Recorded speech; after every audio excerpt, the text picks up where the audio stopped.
Welcome to Library for Life.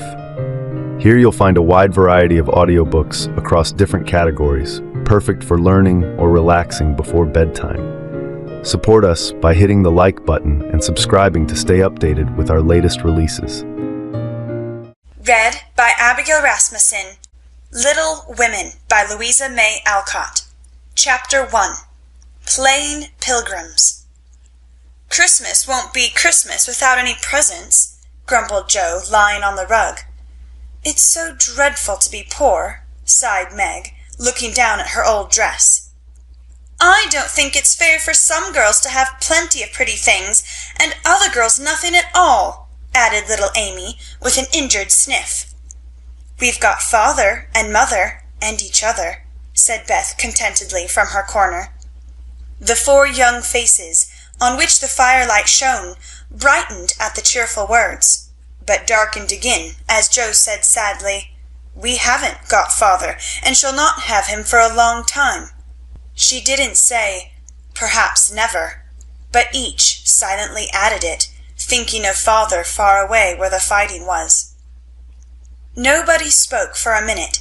Then Meg said in an altered tone, "You know the reason mother proposed not having any presents this Christmas was because it is going to be a hard winter for everyone, and she thinks we ought not to spend money for pleasure when our men are suffering so in the army. We can't do much, but we can make our little sacrifices, and ought to do it gladly, but I am afraid I don't." And Meg shook her head as she thought regretfully of all the pretty things she wanted. "But I don't think the little we should spend would do any good. We've each got $1, and the army wouldn't be much helped by our giving that. I agree not to expect anything from mother or you, but I do want to buy Undine and Sintram for myself. I've wanted it so long," said Joe, who was a bookworm. "I plan to spend mine in new music," said Beth, with a little sigh, which no one heard but the hearth-brush and kettle-holder. "I shall get a nice box of Faber's drawing pencils. I really need them," said Amy decidedly. "Mother didn't say anything about our money, and she won't wish us to give up everything. Let's each buy what we want, and have a little fun. I'm sure we work hard enough to earn it," cried Joe, examining the heels of her shoes in a gentlemanly manner. "I know I do, teaching those tiresome children nearly all day, when I'm longing to enjoy myself at home," began Meg, in the complaining tone again. "You don't have half such a hard time as I do," said Joe. "How would you like to be shut up for hours with a nervous, fussy old lady who keeps you trotting, is never satisfied, and worries you till you're ready to fly out the window or cry?" "It's naughty to fret, but I do think washing dishes and keeping things tidy is the worst work in the world. It makes me cross, and my hands get so stiff I can't practice well at all," and Beth looked at her rough hands with a sigh that any one could hear that time. "I don't believe any of you suffer as I do," cried Amy, "for you don't have to go to school with impertinent girls who plague you if you don't know your lessons, and laugh at your dresses, and label your father if he isn't rich, and insult you when your nose isn't nice." "If you mean libel, I'd say so, and not talk about labels as if papa was a pickle bottle," advised Joe, laughing. "I know what I mean, and you needn't be satirical about it. It's proper to use good words, and improve your vocabulary," returned Amy with dignity. "Don't peck at one another, children. Don't you wish we had the money papa lost when we were little, Joe? Dear me, how happy and good we'd be if we had no worries," said Meg, who could remember better times. "You said the other day you thought we were a deal happier than the King children, for they were fighting and fretting all the time in spite of their money." "So I did, Beth. Well, I think we are, for though we do have to work, we make fun for ourselves, and we are pretty jolly set, as Joe would say." "Joe does use such slang words," observed Amy, with a reproving look at the long figure stretched on the rug. Joe immediately sat up, put her hands in her pockets, and began to whistle. "Don't, Joe, it's so boyish." "That's why I do it. I detest rude, unladylike girls." I hate affected niminy-piminy chits." "Birds in their little nests agree," sang Beth, the peacemaker, with such a funny face that both sharp voices softened to a laugh, and the pecking ended for that time. "Really, girls, you are both to be blamed," said Meg, beginning to lecture in her elder sisterly fashion. "You are old enough to leave off boyish tricks, and to behave better, Josephine. It didn't matter so much when you were a little girl, but now you are so tall and turn up your hair, you should remember that you are a young lady." "I'm not, and if turning up my hair makes me one, I'll wear it in 2 tails till I'm 20, cried Jo, pulling off her net and shaking down a chestnut mane. "I hate to think I've got to grow up and be Miss March, and wear long gowns and look as prim as a china aster. It's bad enough to be a girl anyway, when I like boys' games and work and manners. I can't get over my disappointment in not being a boy, and it's worse than ever now, for I'm dying to go and fight with Papa, and I can only stay at home and knit like a poky old woman." And Jo shook the blue army sock till the needles rattled like castanets, and her ball bounded across the room. "Poor Jo, it's too bad, but it can't be helped. So you must try to be contented with making your name boyish, and playing brother to us girls," said Beth, stroking the rough head at her knee with a hand that all the dishwashing and dusting in the world could not make ungentle in its touch. "As for you, Amy," continued Meg, "you are altogether too particular and prim. Your airs are funny now, but you'll grow up an affected little goose if you don't take care. I like your nice manners and refined ways of speaking when you don't try to be elegant, but your absurd words are as bad as Jo's slang." "If Jo is a tomboy and Amy a goose, what am I, please?" asked Beth, ready to share the lecture. "You're a dear and nothing else," answered Meg warmly, and no one contradicted her, for the mouse was the pet of the family. As young readers like to know how people look, we will take this moment to give them a little sketch of the 4 sisters, who sat knitting away in the twilight, while the December snow fell quietly without, and the fire crackled cheerfully within. It was a comfortable old room, though the carpet was faded and the furniture very plain, for a good picture or 2 hung on the walls, books filled the recesses, chrysanthemums and Christmas roses bloomed in the windows, and a pleasant atmosphere of home peace pervaded it.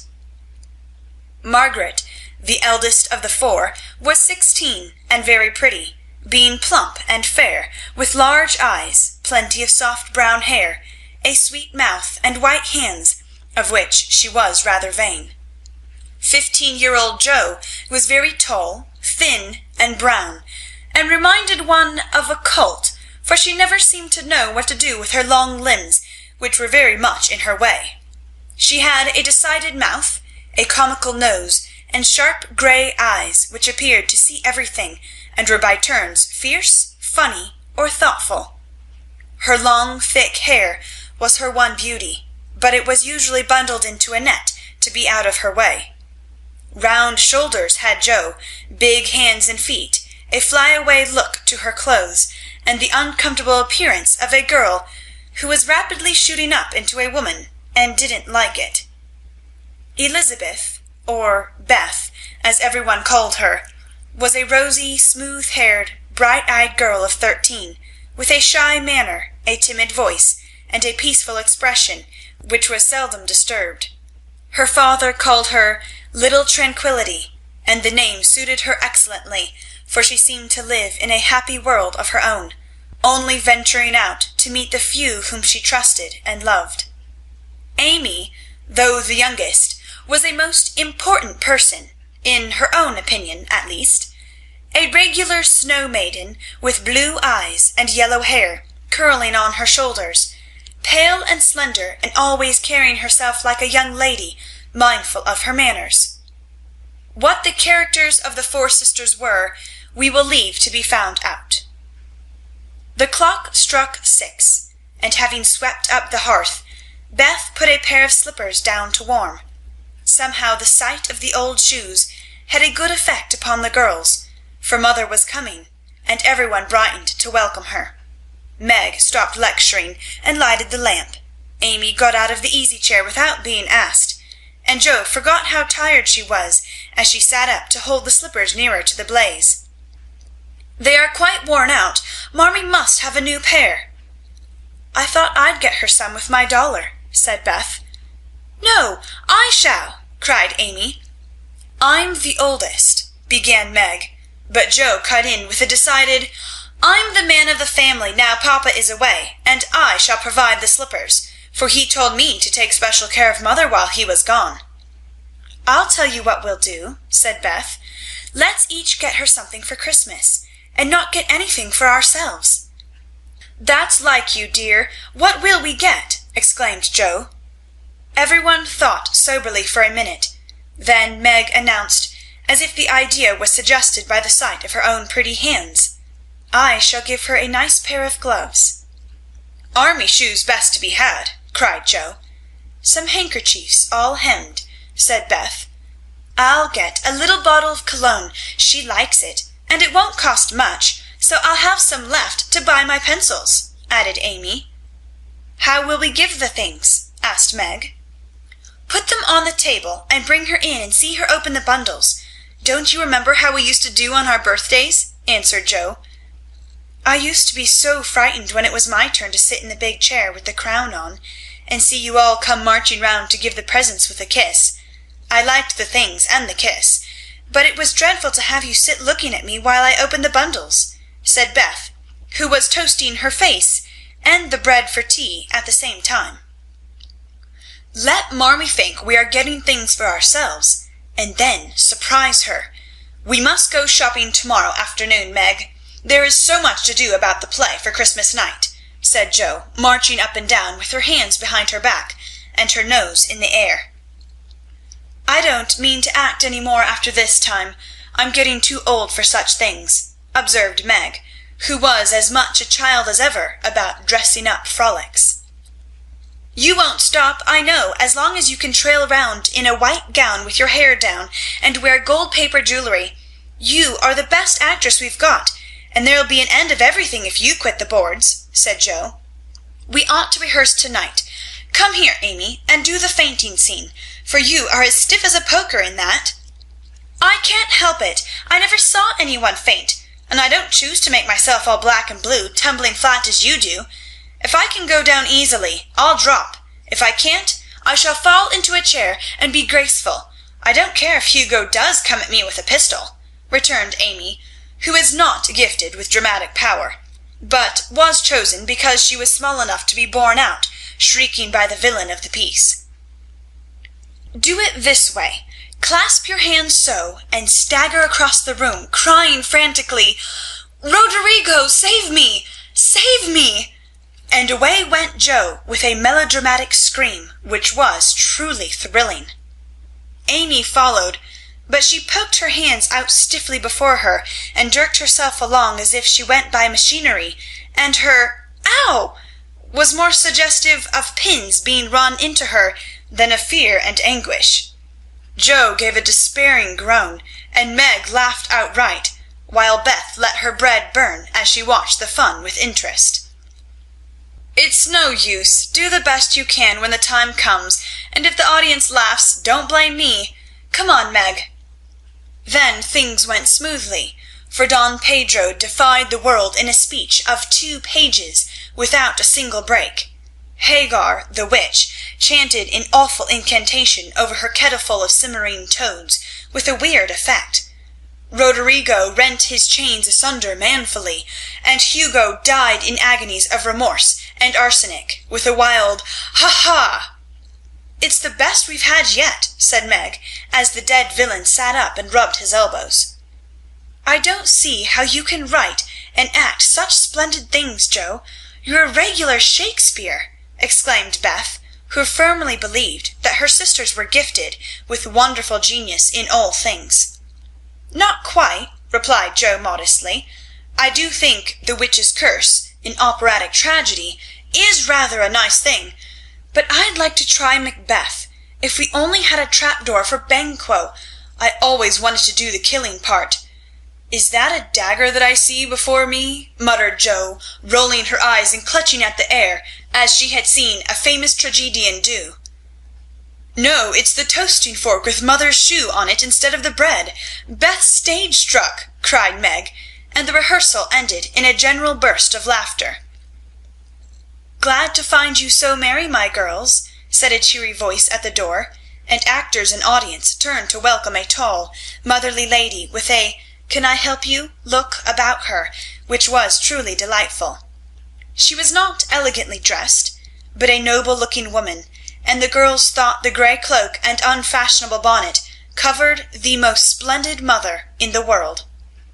"Well, dearies, how have you got on to-day? There was so much to do, getting the boxes ready to go to-morrow, that I didn't come home to dinner. Has any one called, Beth?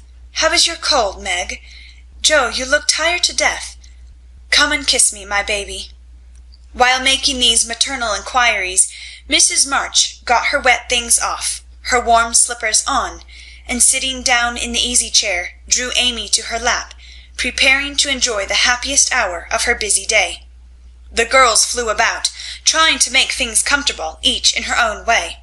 Meg arranged the tea-table. Jo brought wood and set chairs, dropping, overturning, and clattering everything she touched. Beth trotted to and fro between parlour and kitchen, quiet and busy, while Amy gave directions to everyone as she sat with her hands folded. As they gathered about the table, Mrs. March said with a particularly happy face, "I've got a treat for you after supper." A quick, bright smile went round like a streak of sunshine. Beth clapped her hands, regardless of the biscuit she held, and Jo tossed up her napkin, crying, "A letter! A letter! 3 cheers for father!" "Yes, a nice long letter. He is well, and thinks he shall get through the cold season better than we feared. He sends all sorts of loving wishes for Christmas, and an especial message to you girls," said Mrs. March, patting her pocket as if she had got a treasure there. "Hurry and get done. Don't stop to quirk your little finger and simper over your plate, Amy," cried Jo, choking in her tea and dropping her bread, butter side down, on the carpet in her haste to get at the treat. Beth ate no more, but crept away to sit in her shadowy corner and brood over the delight to come till the others were ready. "I think it was so splendid in father to go as a chaplain when he was too old to be drafted and not strong enough for a soldier," said Meg warmly. "Don't I wish I could go as a drummer, a what's its name, or a nurse, so I could be near him and help him," exclaimed Jo with a groan. "It must be very disagreeable to sleep in a tent and eat all sorts of bad-tasting things and drink out of a tin mug," sighed Amy. "When will he come home, Marmee?" asked Beth with a little quiver in her voice. "Not for many months, dear, unless he is sick. He will stay and do his work faithfully as long as he can, and we won't ask for him back a minute sooner than he can be spared. Now come and hear the letter." They all drew to the fire, mother in the big chair with Beth at her feet, Meg and Amy perched on either arm of the chair, and Jo leaning on the back, where no one would see any sign of emotion if the letter should happen to be touching. Very few letters were written in those hard times that were not touching, especially those which fathers sent home. In this one little was said of the hardships endured, the dangers faced, or the homesickness conquered. It was a cheerful, hopeful letter, full of lively descriptions of camp life, marches, and military news, and only at the end did the writer's heart overflow with fatherly love and longing for the little girls at home. "Give them all my dear love and a kiss. Tell them I think of them by day and pray for them by night, and find my best comfort in their affection at all times. A year seems very long to wait before I see them, but remind them that while we wait, we may all work, so that these hard days need not be wasted. I know they will remember all I said to them, that they will be loving children to you, will do their duty faithfully, fight their bosom enemies bravely, and conquer themselves so beautifully that when I come back to them I may be fonder and prouder than ever of my little women." Everybody sniffed when they came to that part. Joe wasn't ashamed of the great tear that dropped off the end of her nose, and Amy never minded the rumpling of her curls as she hid her face on her mother's shoulder and sobbed out, "I am a selfish girl, but I'll truly try to be better, so he mayn't be disappointed in me by and by." "We all will," cried Meg. "I think too much of my looks and hate to work, but won't any more if I can help it. I'll try and be what he loves to call me, a little woman, and not be rough and wild, but do my duty here instead of wanting to be somewhere else," said Joe, thinking that keeping her temper at home was a much harder task than facing a rebel or two down south. Beth said nothing, but wiped away her tears with a blue army sock, and began to knit with all her might, losing no time in doing the duty that lay nearest her, while she resolved in her quiet little soul to be all that father hoped to find her when the year brought round the happy coming home. Mrs. March broke the silence that followed Joe's words by saying in her cheery voice, "Do you remember how you used to play Pilgrim's Progress when you were little things? Nothing delighted you more than to have me tie my piece bags on your backs for burdens, give you hats and sticks and rolls of paper, and let you travel through the house from the cellar, which was the city of destruction, up to the housetop, where you had all the lovely things you could collect to make a celestial city. What fun it was, especially going by the lions, fighting Napoleon, and passing through the valley where the hobgoblins were," said Joe. "I liked the place where the bundles fell off and tumbled downstairs," said Meg. "My favorite part was when we came out on the flat roof, where our flowers and arbors and pretty things were, and all stood and sung for joy up there in the sunshine," said Beth, smiling, as if that pleasant moment had come back to her. "I don't remember much about it, except that I was afraid of the cellar and the dark entry, and always liked the cake and milk we had up at the top. If I wasn't too old for such things, I'd rather like to play it over again," said Amy, who began to talk of renouncing childish things at the mature age of 12. "We never are too old for this, my dear, because it is a play we are playing all the time, in one way or another. Our burdens are here, our road is before us, and the longing for goodness and happiness is the guide that leads us through many troubles and mistakes to the peace which is a true celestial city. Now, my little pilgrims, suppose you begin again, not in play, but in earnest, and see how far on you can get before father comes home." "Really, mother, where are our bundles?" asked Amy, who was a very literal young lady. "Each of you told what your burden was just now, except Beth. I rather think she hasn't got any," said her mother. "Yes, I have. Mine is dishes and dusters, and envying girls with nice pianos, and being afraid of people." Beth's bundle was such a funny one that everybody wanted to laugh, but nobody did, for it would have hurt her feelings very much. "Let us do it," said Meg thoughtfully. "It is only another name for trying to be good, and the story may help us, for though we do want to be good, it's hard work, and we forget and don't do our best. We were in the Slough of Despond to-night, and mother came and pulled us out as Help did in the book. We ought to have our roll of directions like Christian. What shall we do about that?" asked Joe, delighted with the fancy which lent a little romance to the very dull task of doing her duty. "Look under your pillows Christmas morning, and you will find your guide-book," replied Mrs. March. They talked over the new plan, while old Hannah cleared the table. Then out came the 4 little work-baskets, and the needles flew as the girls made sheets for Aunt March. It was uninteresting sewing, but tonight no one grumbled. They adopted Joe's plan of dividing the long seams into 4 parts, and calling the quarters Europe, Asia, Africa, and America, and in that way got on capitally, especially when they talked about the different countries as they stitched their way through them. At 9 they stopped work and sung as usual, before they went to bed. No one but Beth could get much music out of the old piano. but she had a way of softly touching the yellow keys and making a pleasant accompaniment to the simple songs they sung. Meg had a voice like a flute, and she and her mother led the little choir. Amy chirped like a cricket, and Jo wandered through the airs at her own sweet will, always coming out at the wrong place with a croak or a quaver that spoilt the most pensive tune.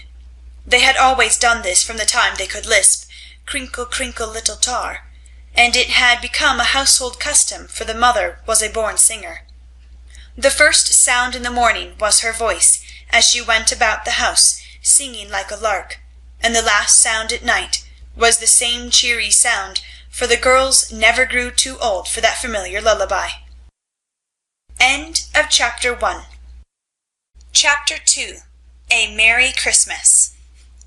Jo was the first to wake in the grey dawn of Christmas morning. No stockings hung at the fireplace, and for a moment she felt as much disappointed as she did long ago when her little sock fell down because it was crammed so full of goodies. Then she remembered her mother's promise, and slipping her hand under her pillow, drew out a little crimson-covered book. She knew it very well, for it was that beautiful old story of the best life ever lived, and Jo felt that it was a true guide-book for any pilgrim going on a long journey. She woke Meg with a "Merry Christmas," and bade her see what was under her pillow. A green-covered book appeared, with the same picture inside, and a few words written by their mother, which made their one present very precious in their eyes. Presently Beth and Amy woke to rummage and find their little books also, one dove-colored, the other blue, and all sat looking and talking about them, while the east grew rosy with the coming day. In spite of her small vanities, Margaret had a sweet and pious nature, which unconsciously influenced her sisters, especially Jo, who loved her very tenderly, and obeyed her because her advice was so gently given. "Girls," said Meg seriously, looking from the tumbled head beside her to the two little night-capped ones in the room beyond, "Mother wants us to read and love and mind these books, and we must begin at once. We used to be faithful about it, but since father went away and all this war trouble unsettled us, we have neglected many things. You can do as you please, but I shall keep my book on the table here and read a little every morning as soon as I wake, for I know it will do me good and help me through the day." Then she opened her new book and began to read. Jo put her arm round her, and, leaning cheek to cheek, read also, with the quiet expression so seldom seen on her restless face. "How good Meg is! Come, Amy, let's do as they do. I'll help you with the hard words, and they'll explain things if we don't understand," whispered Beth, very much impressed by the pretty books and her sister's example. "I'm glad mine is blue," said Amy, and then the rooms were very still while the pages were softly turned, and the winter sunshine crept in to touch the bright heads and serious faces with a Christmas greeting. "Where is mother?" asked Meg, as she and Jo ran down to thank her for their gifts, half an hour later. "Goodness only knows, some poor critter came a-begging, and your ma went straight off to see what was needed. There never was such a woman for giving away victuals and drink and clothes and furrin," replied Hannah, who had lived with the family since Meg was born, and was considered by them all more as a friend than a servant. "She will be back soon, I think, so fry your cakes and have everything ready," said Meg, looking over the presents, which were collected in a basket and kept under the sofa, ready to be produced at the proper time. "Why, where is Amy's bottle of cologne?" she added, as the little flask did not appear. "She took it out a minute ago, and went off with it to put a ribbon on it, or some such notion," replied Jo, dancing about the room to take the first stiffness off the new army slippers. "How nice my handkerchiefs look, don't they?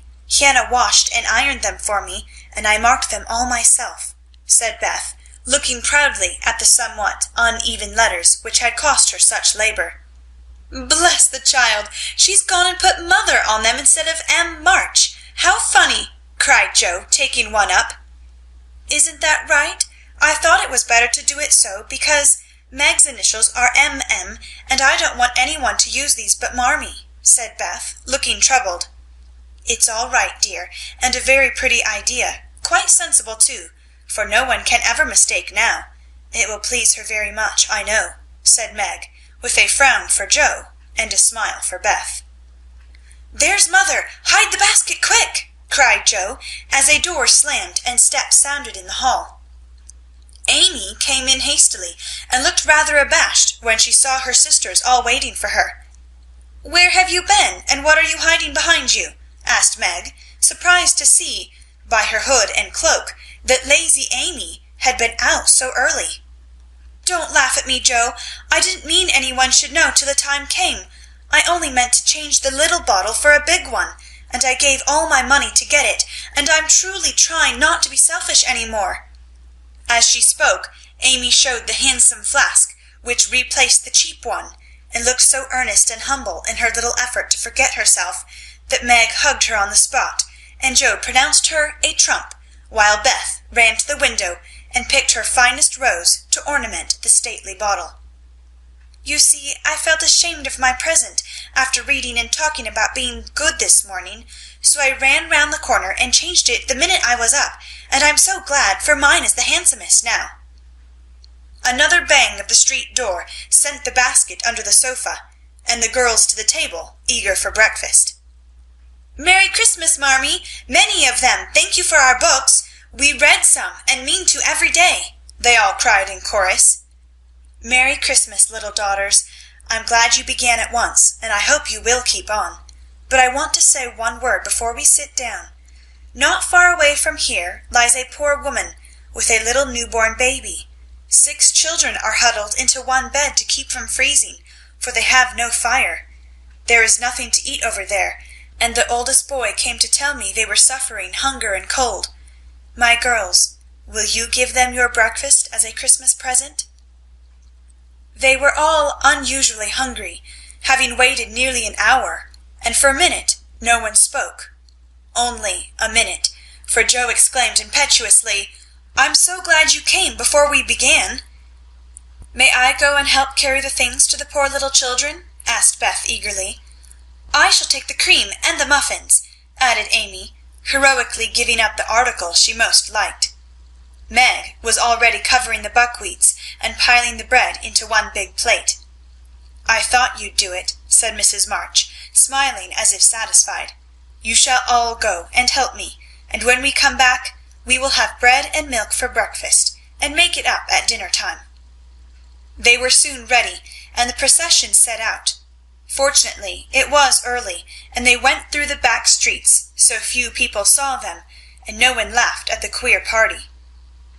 A poor, bare, miserable room it was, with broken windows, no fire, ragged bedclothes, a sick mother, wailing baby, and a group of pale, hungry children cuddled under one old quilt, trying to keep warm.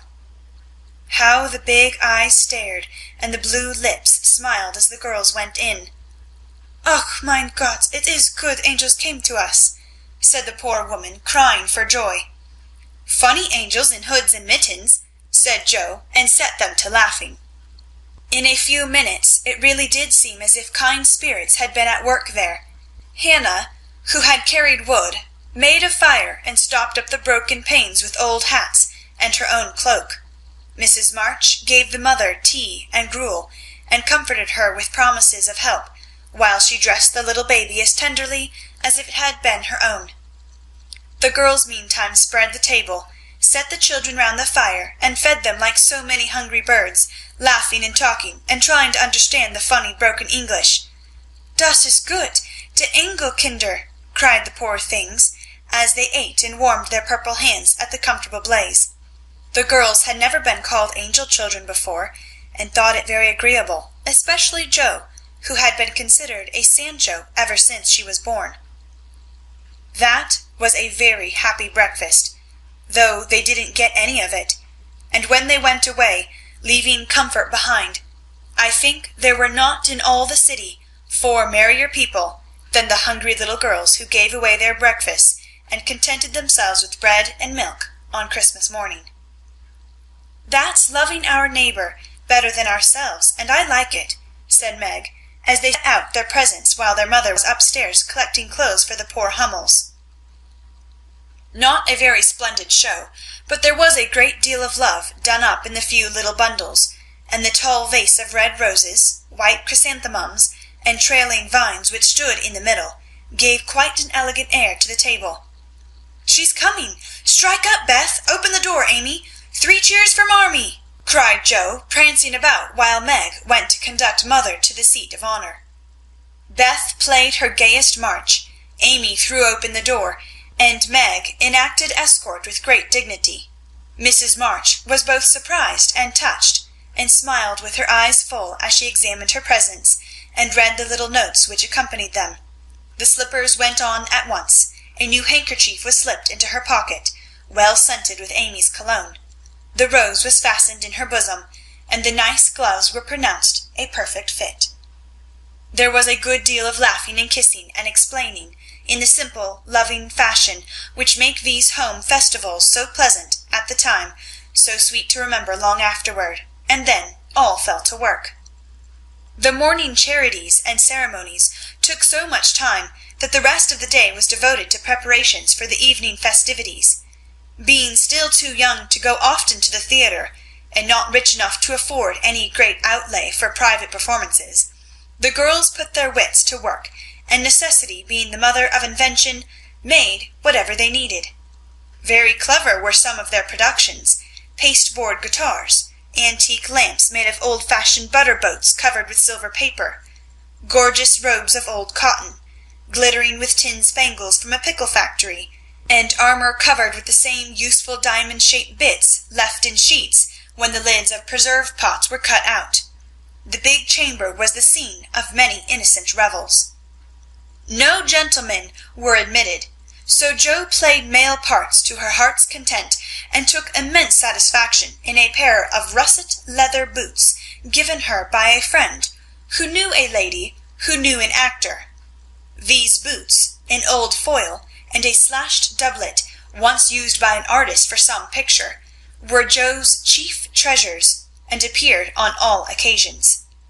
The smallness of the company made it necessary for the 2 principal actors to take several parts apiece, and they certainly deserved some credit for the hard work they did in learning 3 or 4 different parts, whisking in and out of various costumes, and managing the stage besides. It was excellent drill for their memories, a harmless amusement, and employed many hours which otherwise would have been idle, lonely, or spent in less profitable society. On Christmas night a dozen girls piled onto the bed, which was the dress circle, and sat before the blue and yellow chintz curtains in a most flattering state of expectancy. There was a good deal of rustling and whispering behind the curtain, a trifle of lamp smoke, and an occasional giggle from Amy, who was apt to get hysterical in the excitement of the moment. Presently a bell sounded, the curtains flew apart, and the operatic tragedy began.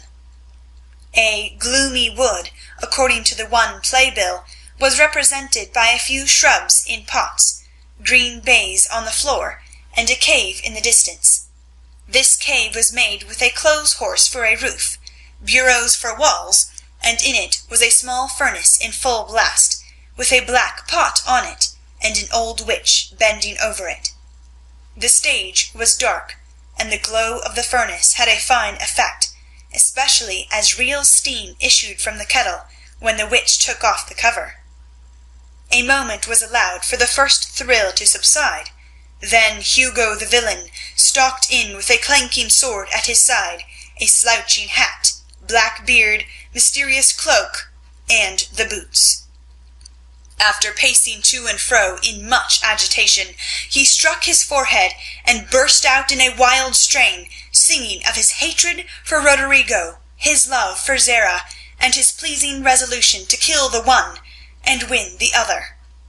The gruff tones of Hugo's voice, with an occasional shout when his feelings overcame him, were very impressive, and the audience applauded the moment he paused for breath. Bowing with the air of one accustomed to public praise, he stole to the cavern and ordered Hagar to come forth with a commanding, "What ho, minion! I need thee!" Out came Meg, with grey horsehair hanging about her face, a red and black robe, a staff, and cabalistic signs upon her cloak. Hugo demanded a potion to make Zara adore him, and one to destroy Roderigo. Hagar, in a fine dramatic melody, promised both, and proceeded to call up the spirit who would bring the love philtre. "Hither, hither, from thy home, airy sprite, I bid thee come. Born of roses, fed on dew, charms and potions canst thou brew? Bring me here with elfin speed the fragrant philtre which I need. Make it sweet and swift and strong. Spirit, answer now my song."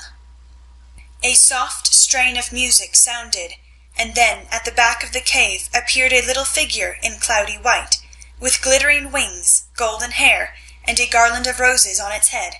Waving a wand, it sang, "Hither I come from my airy home, afar in the silver moon.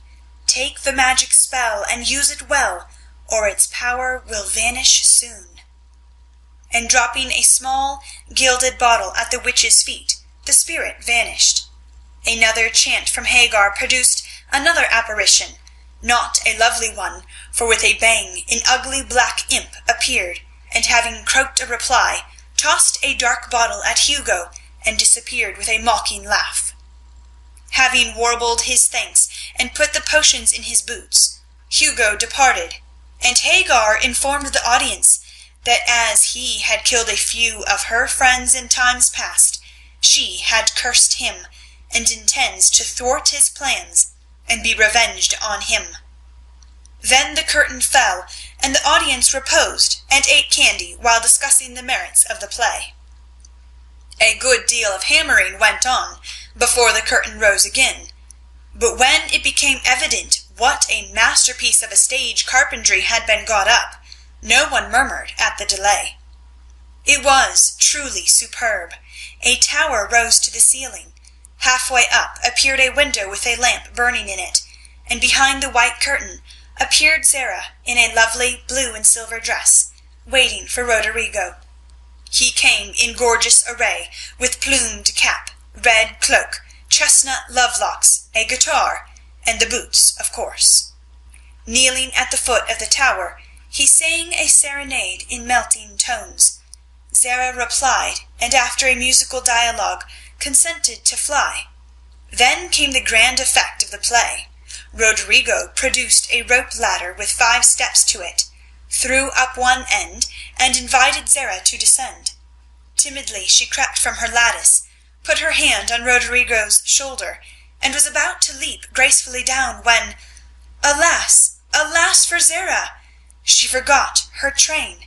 It caught in the window, the tower tottered, leaned forward, fell with a crash, and buried the unhappy lovers in the ruins. A universal shriek arose as the russet boots waved wildly from the wreck, and a golden head emerged, exclaiming, "I told you so! I told you so!" With wonderful presence of mind, Don Pedro, the cruel sire, rushed in, dragged out his daughter with a hasty aside, "Don't laugh, act as if it was all right," and ordering Roderigo up, banished him from the kingdom with wrath and scorn. Though decidedly shaken by the fall from the tower upon him, Roderigo defied the old gentleman and refused to stir. This dauntless example fired Zara. She also defied her sire, and he ordered them both to the deepest dungeons of the castle. A stout little retainer came in with chains and led them away, looking very much frightened, and evidently forgetting the speech he ought to have made.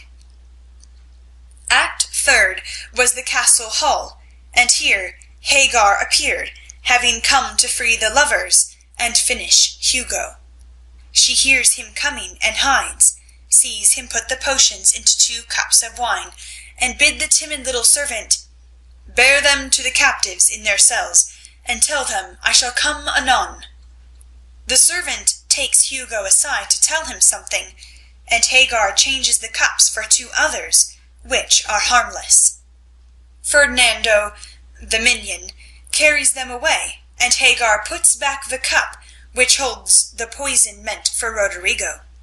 Hugo, getting thirsty after a long warble, drinks it, loses his wits, and after a good deal of clutching and stamping, falls flat and dies, while Hagar informs him what she has done in a song of exquisite power and melody.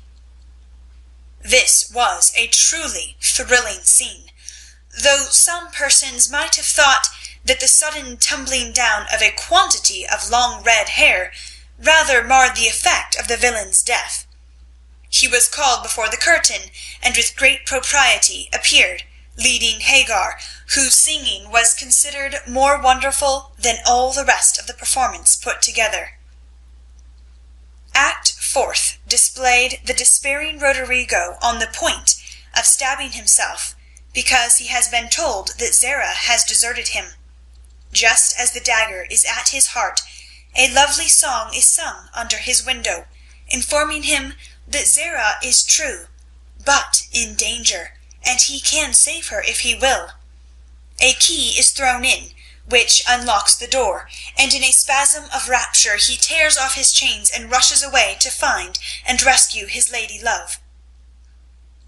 Act Fifth opened with a stormy scene between Zara and Don Pedro.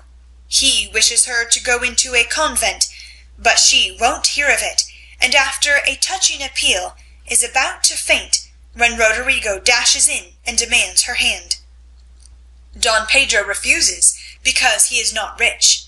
They shout and gesticulate tremendously, but cannot agree, and Roderigo is about to bear away the exhausted Zara when the timid servant enters with a letter and a bag from Hagar, who has mysteriously disappeared. The latter informs the party that she bequeaths untold wealth to the young pair, and an awful doom to Don Pedro if he doesn't make them happy. The bag is opened, and several quarts of tin money shower upon the stage till it is quite glorified with the glitter.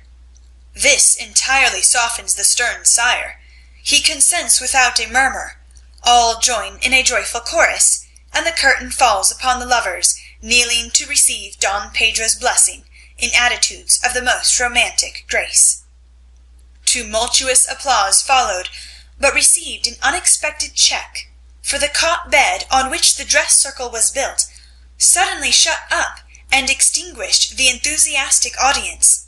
Roderigo and Don Pedro flew to the rescue, and all were taken out unhurt, though many were speechless with laughter.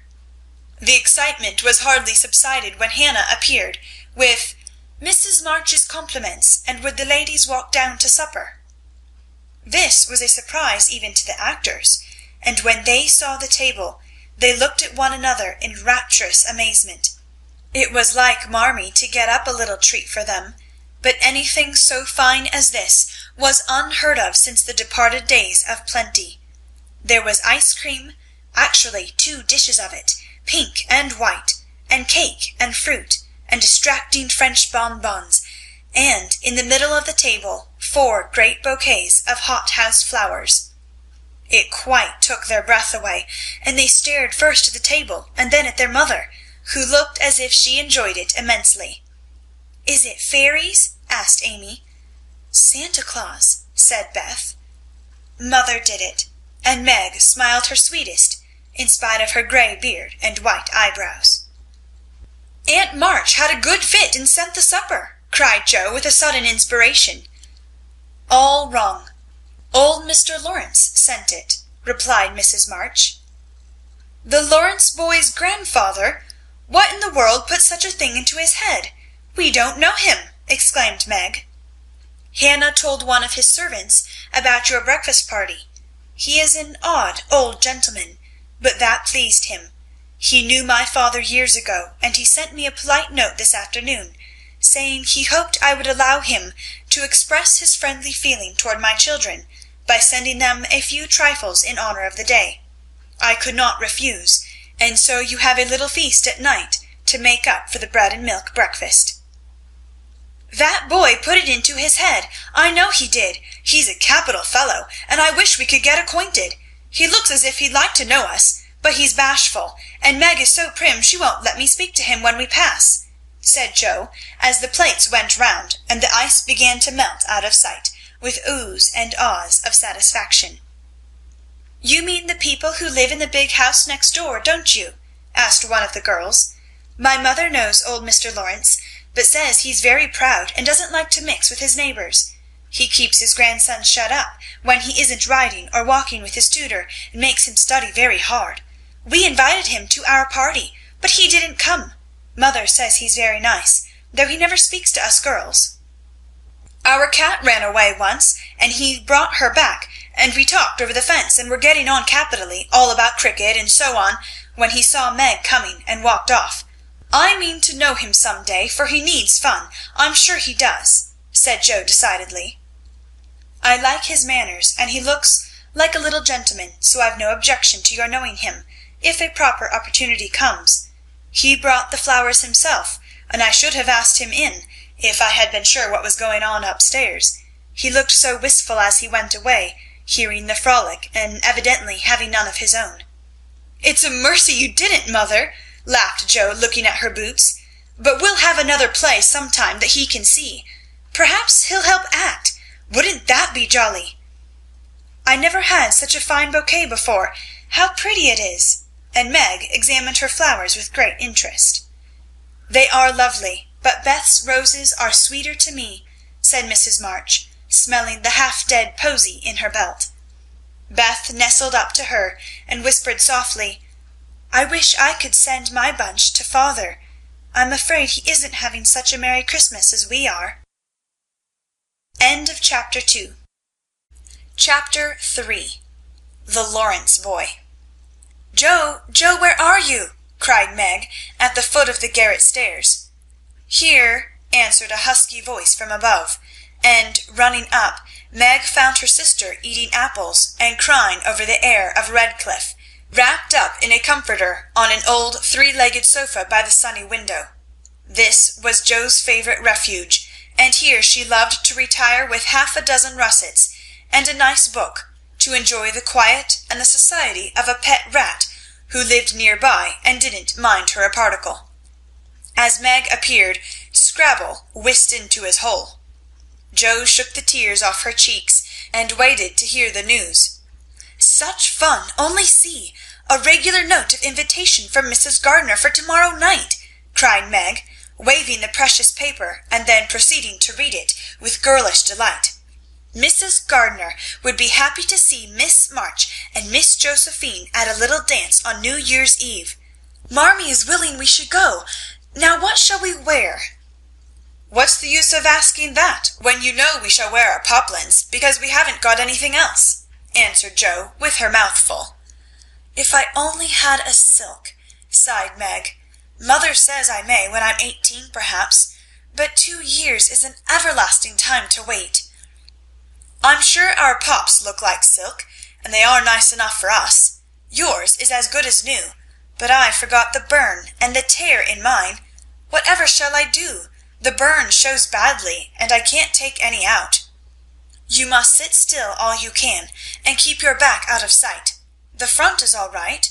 I shall have a new ribbon for my hair, and Marmee will lend me her little pearl pin, and my new slippers are lovely, and my gloves will do, though they aren't as nice as I'd like. Mine are spoiled with lemonade, and I can't get any new ones, so I shall have to go without," said Joe, who never troubled herself much about dress. "You must have gloves, or I won't go," cried Meg decidedly. "Gloves are more important than anything else. You can't dance without them, and if you don't, I should be so mortified." "Then I'll stay still. I don't care much for company dancing.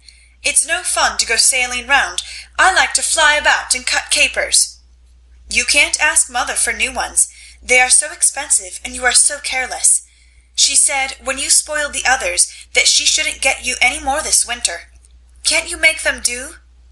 "I can hold them crumpled up in my hand, so no one will know how stained they are. That's all I can do. No, I'll tell you how we can manage. Each wear one good one, and carry a bad one. Don't you see?" "Your hands are bigger than mine, and you will stretch my glove dreadfully," began Meg, whose gloves were a tender point with her. "Then I'll go without. I don't care what people say," cried Joe, taking up her book. "You may have it, you may. Only don't stain it, and do behave nicely. Don't put your hands behind you, or stare, or say 'Christopher Columbus,' will you?" "Don't worry about me. I'll be as prim as I can, and not get into any scrapes if I can help it. Now go and answer your note, and let me finish this splendid story." So Meg went away to accept with thanks, look over her dress, and sing blithely as she did up her one real lace frill, while Jo finished her story, her 4 apples, and had a game of romps with Scrabble. On New Year's Eve the parlour was deserted, for the 2 younger girls played dressing maids, and the 2 elder were absorbed in the all-important business of getting ready for the party. Simple as the toilettes were, there was a great deal of running up and down, laughing and talking, and at one time a strong smell of burned hair pervaded the house. Meg wanted a few curls about her face, and Jo undertook to pinch the papered locks with a pair of hot tongs. "Ought they to smoke like that?" asked Beth from her perch on the bed. "It's the dampness drying," replied Jo. "What a queer smell! It's like burned feathers," observed Amy, smoothing her own pretty curls with a superior air. "There, now I'll take off the papers, and you'll see a cloud of little ringlets," said Jo, putting down the tongs. She did take off the papers, but no cloud of ringlets appeared, for her hair came with the papers, and the horrified hairdresser laid a row of little scorched bundles on the bureau before her victim. "Oh, oh, oh, what have you done? I'm spoiled. I can't go. My hair, oh, my hair!" wailed Meg, looking with despair at the uneven frizzle on her forehead. "Just my luck. You shouldn't have asked me to do it. I always spoil everything. I'm so sorry, but the tongs were too hot, and so I've made a mess," groaned poor Jo, regarding the little black pancakes with tears of regret.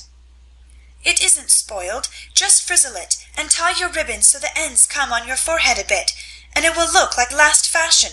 I've seen many girls do it so," said Amy consolingly. "Serves me right for trying to be fine. I wish I'd let my hair alone," cried Meg petulantly. "So do I. It was so smooth and pretty, but it will soon grow out again," said Beth, coming to kiss and comfort the shorn sheep. After various lesser mishaps, Meg was finished at last, and by the united exertions of the entire family, Jo's hair was got up and her dress on. They looked very well in their simple suits, Meg's in silvery drab, with a blue velvet snood, lace frills, and the pearl pin; Jo in maroon, with a stiff gentlemanly linen collar, and a white chrysanthemum or 2 for her only ornament. Each put on one nice light glove, and carried one soiled one, and all pronounced the effect quite easy and fine. Meg's high-heeled slippers were very tight and hurt her, though she would not own it, and Jo's 19 hairpins all seemed stuck straight into her head, which was not exactly comfortable, but, dear me, let us be elegant or die. "Have a good time, dearies," said Mrs. March, as the sisters went daintily down the walk. "Don't eat much supper, and come away at 11 when I send Hannah for you." As the gate clashed behind them, a voice cried from a window, "Girls, girls, have you both got nice pocket handkerchiefs?" "Yes, yes, spandy nice, and Meg has cologne on hers," cried Jo, adding with a laugh as they went on, "I do believe Marmee would ask that if we were all running away from an earthquake." "It is one of her aristocratic tastes, and quite proper, for a real lady is always known by neat boots, gloves, and handkerchief," replied Meg, who had a good many little aristocratic tastes of her own. "Now don't forget to keep the bad breath out of sight, Jo. Is my sash right, and does my hair look very bad?"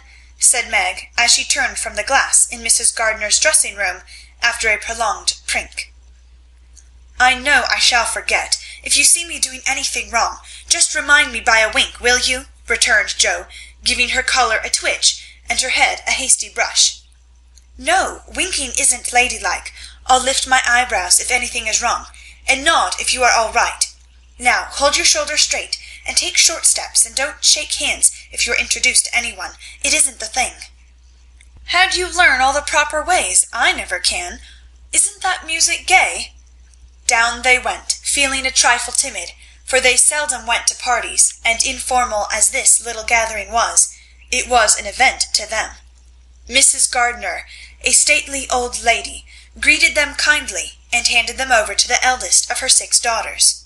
Meg knew Sally, and was at her ease very soon, but Jo, who didn't care much for girls or girlish gossip, stood about with her back carefully against the wall, and felt as much out of place as a colt in a flower garden. Half a dozen jovial lads were talking about skates in another part of the room, and she longed to go and join them, for skating was one of the joys of her life. She telegraphed her wish to Meg, but the eyebrows went up so alarmingly that she dared not stir.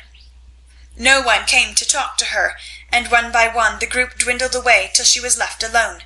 She could not roam about and amuse herself, for the burned breath would show, so she stared at people rather forlornly till the dancing began. Meg was asked at once, and the tight slippers tripped about so briskly that none would have guessed the pain the wearer suffered smilingly.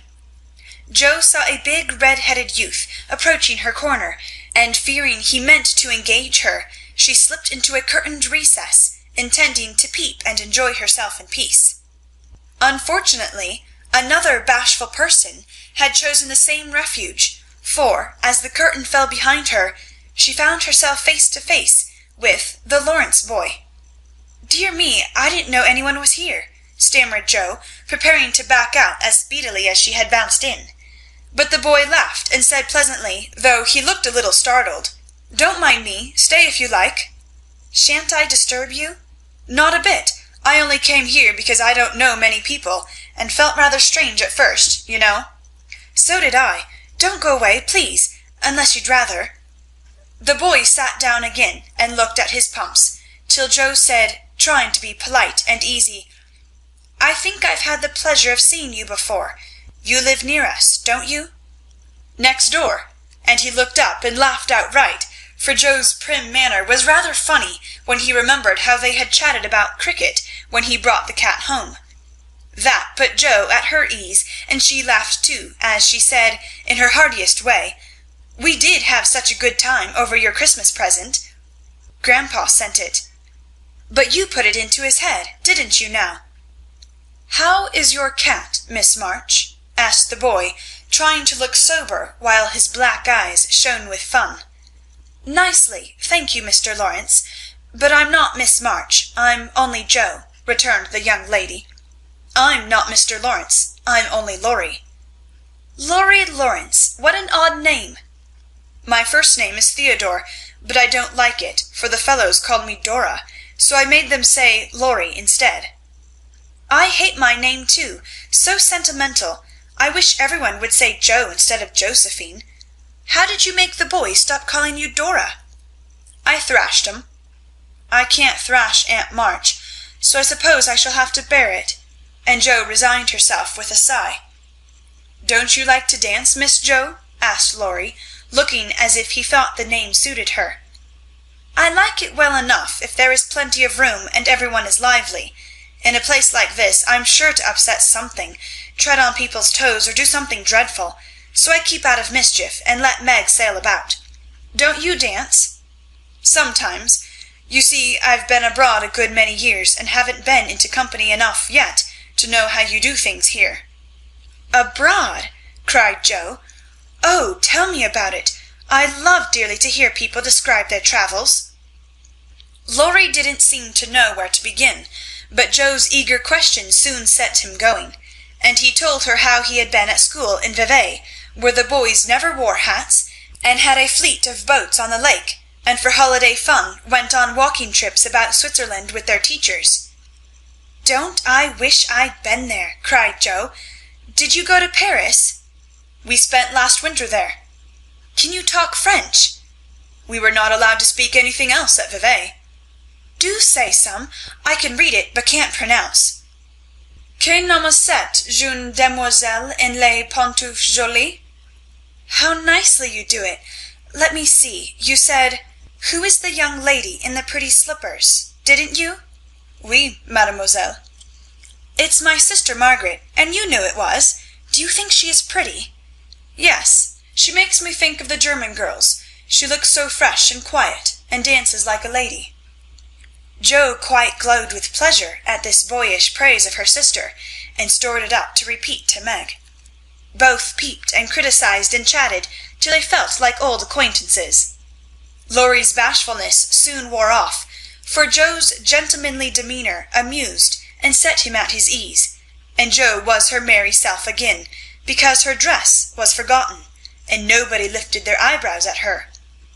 She liked the Lawrence boy better than ever, and took several good looks at him, so that she might describe him to the girls, for they had no brothers, very few male cousins, and boys were almost unknown creatures to them.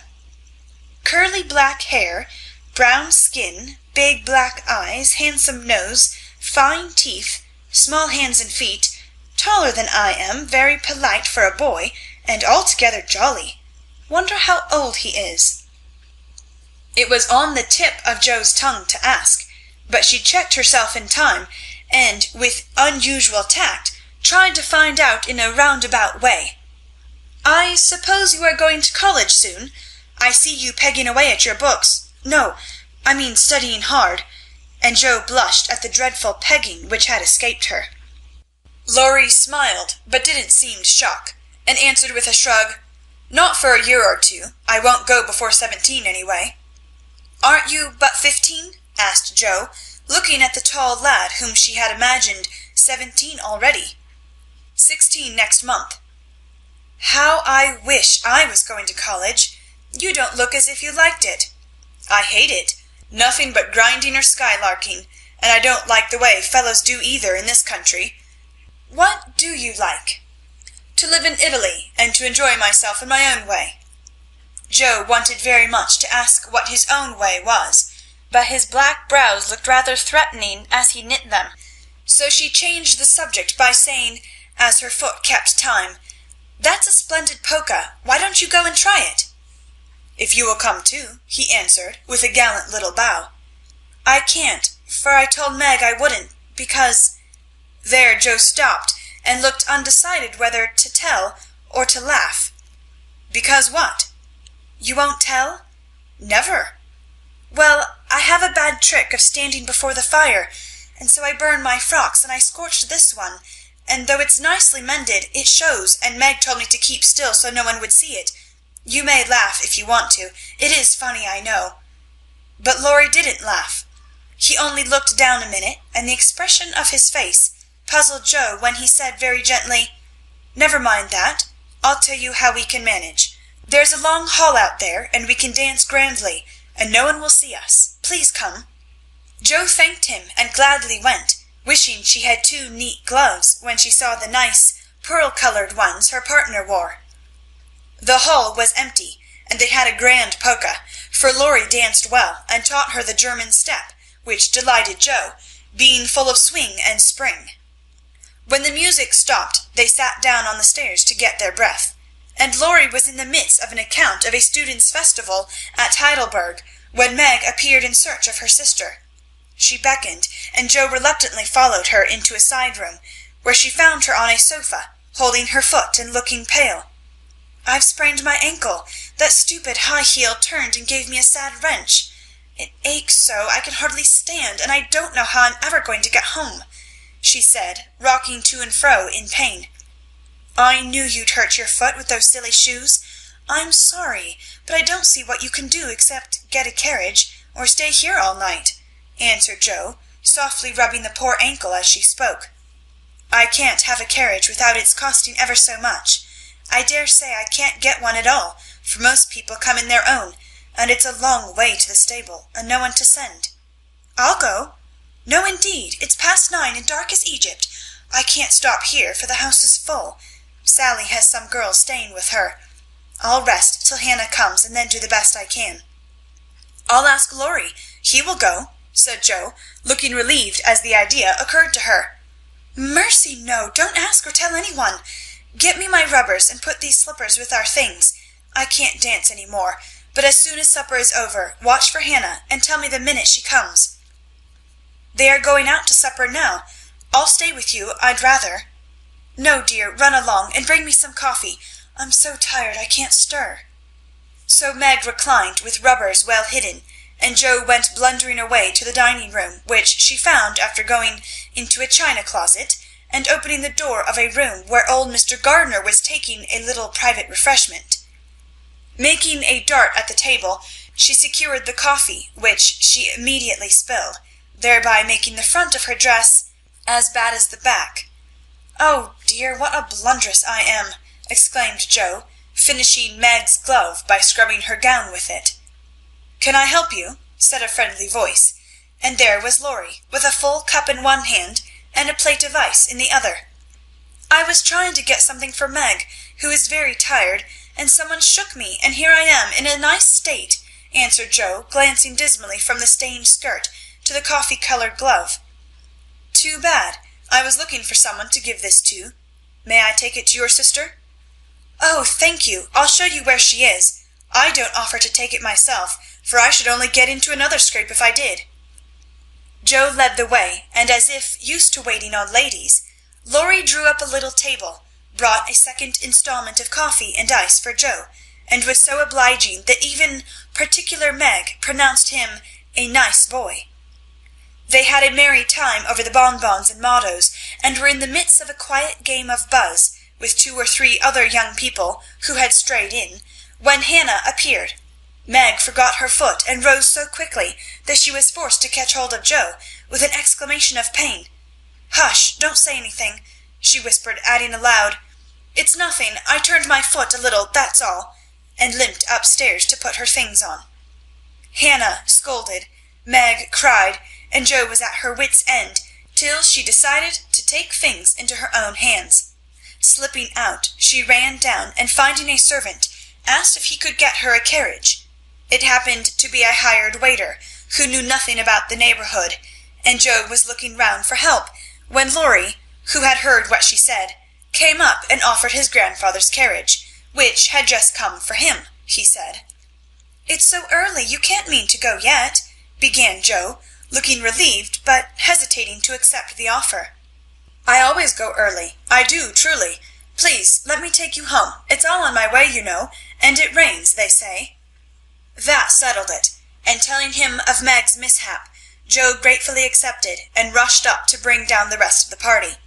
Hannah hated rain as much as a cat does, so she made no trouble, and they rolled away in a luxurious close carriage, feeling very festive and elegant. Laurie went on the box, so Meg could keep her foot up, and the girls talked over their party in freedom. "I had a capital time, did you?" asked Joe, rumpling up her hair and making herself comfortable. "Yes, till I hurt myself. Sally's friend Annie Moffat took a fancy to me, and asked me to come and spend a week with her when Sally does. She is going in the spring when the opera comes, and it will be perfectly splendid, if mother only lets me go," answered Meg, cheering up at the thought. "I saw you dancing with the red-headed man I ran away from. Was he nice?" "Oh, very. His hair is auburn, not red, and he was very polite, and I had a delicious redowa with him." "He looked like a grasshopper in a fit when he did the new step. Laurie and I couldn't help laughing. Did you hear us?" "No, but it was very rude. What were you about all that time, hidden away there?" Joe told her adventures, and by the time she had finished they were at home. With many thanks they said good night and crept in, hoping to disturb no one, but the instant their door creaked, 2 little nightcaps bobbed up, and 2 sleepy but eager voices cried out, "Tell about the party! Tell about the party!" With what Meg called a great want of manners, Joe had saved some bonbons for the little girls, and they soon subsided, after hearing the most thrilling events of the evening. "I declare it really seems like being a fine young lady to come home from the party in a carriage, and sit in my dressing-gown with a maid to wait on me," said Meg, as Joe bound up her foot with arnica and brushed her hair. "I don't believe fine young ladies enjoy themselves a bit more than we do, in spite of our burned hair, old gowns, 1 glove apiece, and tight slippers that sprain our ankles when we are silly enough to wear them." And I think Joe was quite right. End of Chapter 3. Chapter 4. Burdens. "Oh dear, how hard it does seem to take up our packs and go on," sighed Meg, the morning after the party, for now the holidays were over. The week of merrymaking did not fit her for going on easily with the task she never liked. "I wish it was Christmas or New Year's all the time. Wouldn't it be fun?" answered Joe, yawning dismally. "We shouldn't enjoy ourselves half so much as we do now. But it does seem so nice to have little suppers and bouquets and go to party and drive home and read and rest and not work. It's like other people, you know, and I always envy girls who do such things. I'm so fond of luxury," said Meg, trying to decide which of two shabby gowns was the least shabby. "Well, we can't have it, so don't let us grumble, but shoulder our bundles and trudge along as cheerfully as Marmee does. I'm sure Aunt March is a regular old man of the sea to me, but I suppose when I've learned to carry her without complaining, she will tumble off or get so light that I shan't mind her." This idea tickled Joe's fancy and put her in good spirits. But Meg didn't brighten, for her burden, consisting of 4 spoiled children, seemed heavier than ever. She had not the heart enough even to make herself pretty as usual, by putting on a blue neck ribbon and dressing her hair in the most becoming way. "Where's the use of looking nice, when no one sees me but those cross midgets, and no one cares whether I'm pretty or not?" she muttered, shutting her drawer with a jerk. "I shall have to toil and moil all my days, with only little bits of fun now and then, and get old and ugly and sour, because I'm poor and can't enjoy my life as other girls do. It's a shame." So Meg went down, wearing an injured look, and wasn't at all agreeable at breakfast time. Everyone seemed rather out of sorts and inclined to croak. Beth had a headache, and lay on the sofa, trying to comfort herself with the cat and 3 kittens. Amy was fretting because her lessons were not learned, and she couldn't find her rubbers. Joe would whistle and make a great racket getting ready.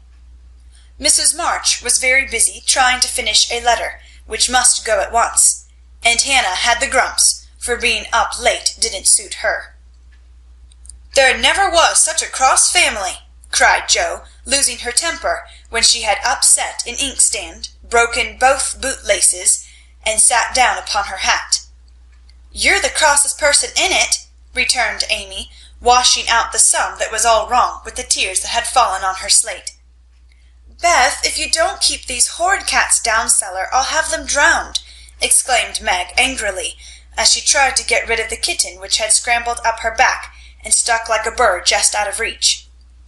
Joe laughed, Meg scolded, Beth implored, and Amy wailed because she couldn't remember how much 9 times 12 was. Girls, do be quiet 1 minute. I must get this off by the early mail, and you drive me distracted with your worry," cried Mrs. March, crossing out the 3rd spoiled sentence in her letter. There was a momentary lull, broken by Hannah, who stalked in, laid 2 hot turnovers on the table, and stalked out again. These turnovers were an institution, and the girls called them muffs, for they had no others, and found the hot pies very comforting to their hands on cold mornings. Hannah never forgot to make them, no matter how busy or grumpy she might be, for the walk was long and bleak. The poor things got no other lunch, and were seldom home before 2. "Cuddle your cats and get over your headache, Bethy. Good-bye, Marmee. We are a set of rascals this morning, but we'll come home regular angels. Now then, Meg," and Joe tramped away, feeling that the Pilgrims were not setting out as they ought to do. They always looked back before turning the corner, for their mother was always at the window to nod and smile, and wave her hand to them. Somehow it seemed as if they couldn't have got through the day without that, for whatever their mood might be, the last glimpse of that motherly face was sure to affect them like sunshine.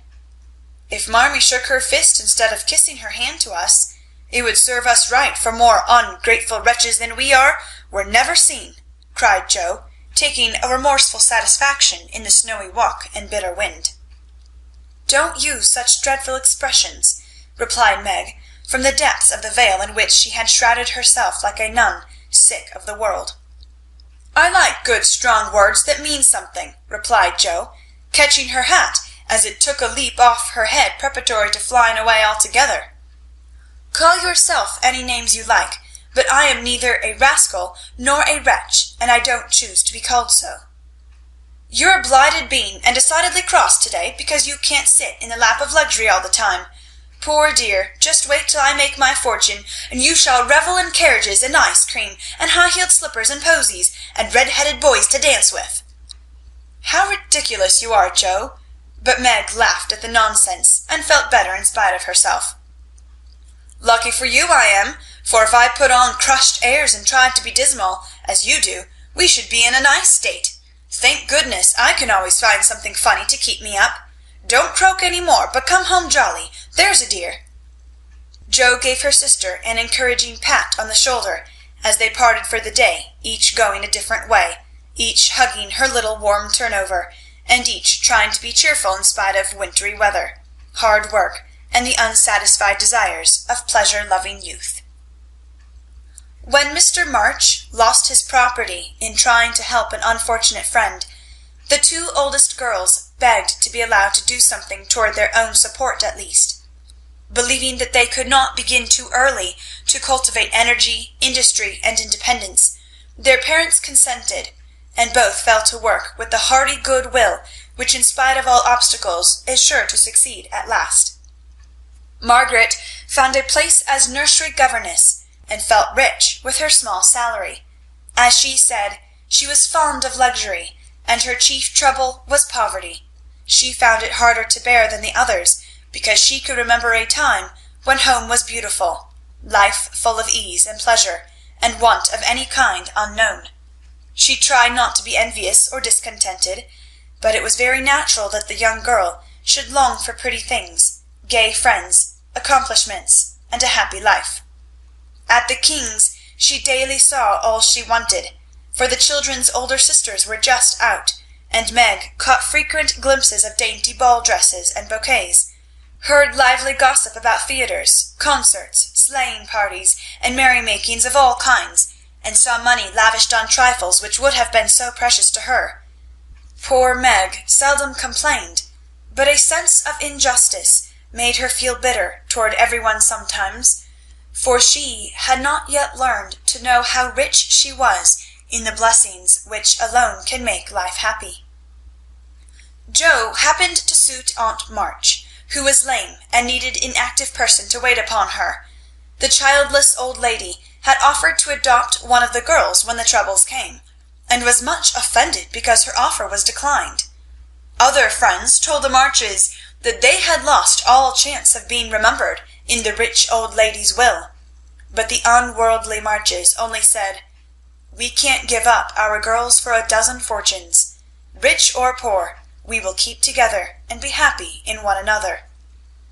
The old lady wouldn't speak to them for a time, but happening to meet Joe at a friend's, something in her comical face and blunt manners struck the old lady's fancy, and she proposed to take her for a companion. This did not suit Joe at all, but she accepted the place since nothing better appeared, and, to everyone's surprise, got on remarkably well with her irascible relative.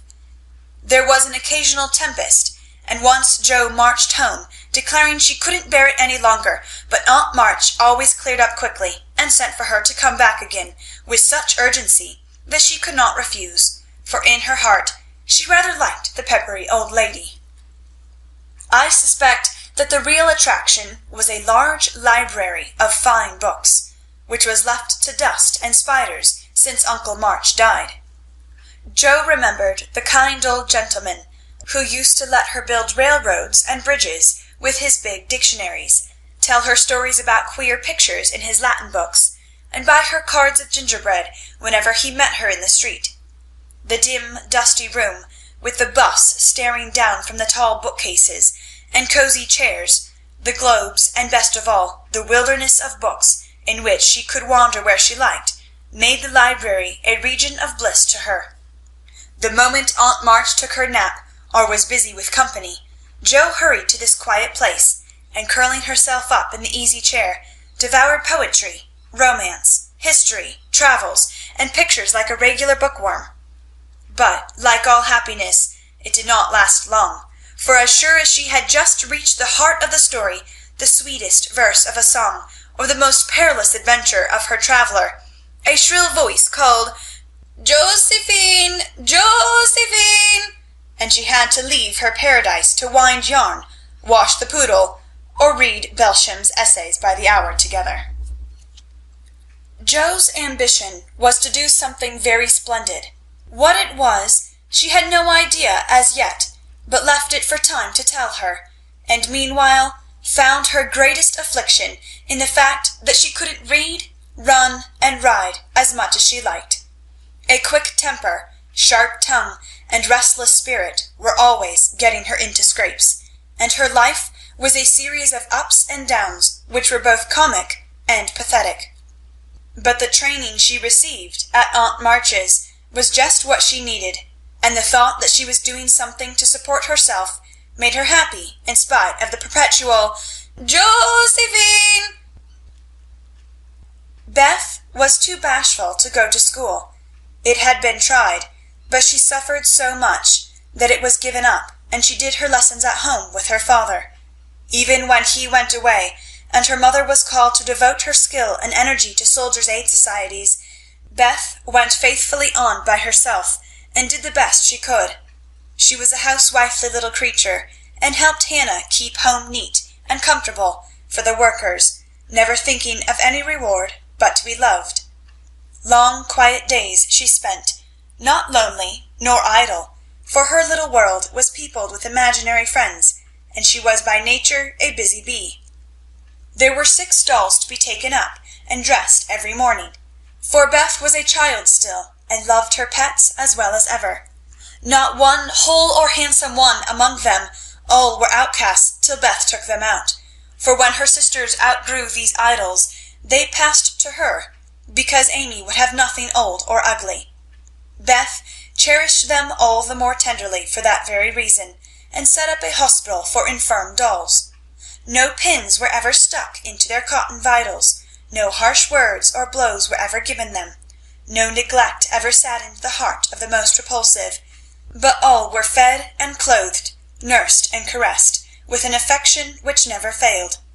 One forlorn fragment of dollanity had belonged to Jo, and, having led a tempestuous life, was left a wreck in the rag-bag, from which dreary poorhouse it was rescued by Beth and taken to her refuge. Having no top to its head, she tied on a neat little cap, and, as both arms and legs were gone, she hid these deficiencies by holding it in a blanket, and devoting her best bed to this chronic invalid. If any one had known the care lavished on that dolly, I think it would have touched their hearts, even while they laughed. She brought it bits of bouquets, she read to it, took it out to breathe fresh air, hidden under her cloak. She sang it lullabies, and never went to bed without kissing its dirty face, and whispering tenderly, "I hope you'll have a good night, my poor dear." Beth had her troubles as well as the others, and not being an angel, but a very human little girl, she often wept a little weep, as Jo said, because she couldn't take music lessons and have a fine piano. She loved music so dearly, tried so hard to learn, and practised away so patiently at the jingling old instrument, that it did seem as if someone, not to hint Aunt March, ought to help her. Nobody did, however, and nobody saw Beth wipe the tears off the yellow keys that wouldn't keep in tune when she was all alone. She sang like a little lark about her work, never was too tired for Marmee and the girls, and day after day said hopefully to herself, "I know I'll get my music sometime if I'm good." There are many Beths in the world, shy and quiet, sitting in corners till needed, and living for others so cheerfully that no one sees the sacrifices, till the little cricket on the hearth stops chirping, and the sweet sunshiny presence vanishes, leaving silence and shadow behind.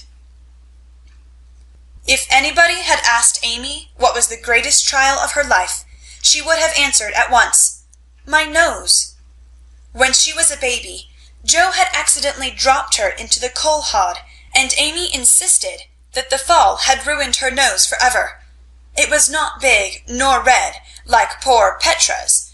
It was only rather flat, and all the pinching in the world could not give it an aristocratic point. No one minded it but herself, and it was doing its best to grow.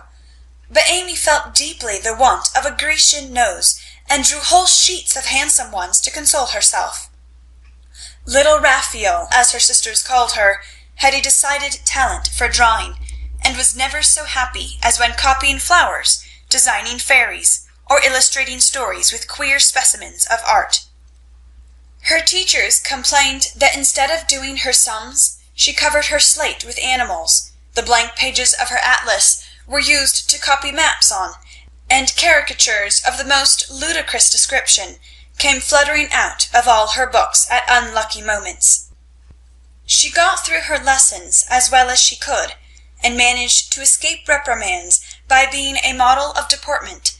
She was a great favourite with her mates, being good-tempered and possessing the happy art of pleasing without effort. Her little airs and graces were much admired, so were her accomplishments, for besides her drawing she could play 12 tunes, crochet, and read French without mispronouncing more than 2/3 of the words. She had a plaintive way of saying, "When papa was rich we did so and so," which was very touching, and her long words were considered perfectly elegant by the girls. Amy was in a fair way to be spoiled, for everyone petted her, and her small vanities and her selfishnesses were growing nicely. One thing, however, rather quenched the vanities. She had to wear her cousin's clothes. Now, Florence's mamma hadn't a particle of taste, and Amy suffered deeply at having to wear a red instead of a blue bonnet, unbecoming gowns, and fussy aprons that did not fit. Everything was good, well made, and little worn, but Amy's artistic eyes were much afflicted, especially this winter, when her school dress was a dull purple with yellow dots and no trimming. "My only comfort," she said to Meg, with tears in her eyes, "is that mother doesn't take tucks in my dresses whenever I'm naughty, as Maria Park's mother does. My dear, it's rather dreadful, for sometimes she is so bad her frock is up to her knees, and she can't come to school. When I think of this degradation, I feel that I can bear even my flat nose and purple gown with yellow skyrockets on it." Meg was Amy's confidant and monitor, and by some strange attraction of opposites, Jo was gentle Beth's.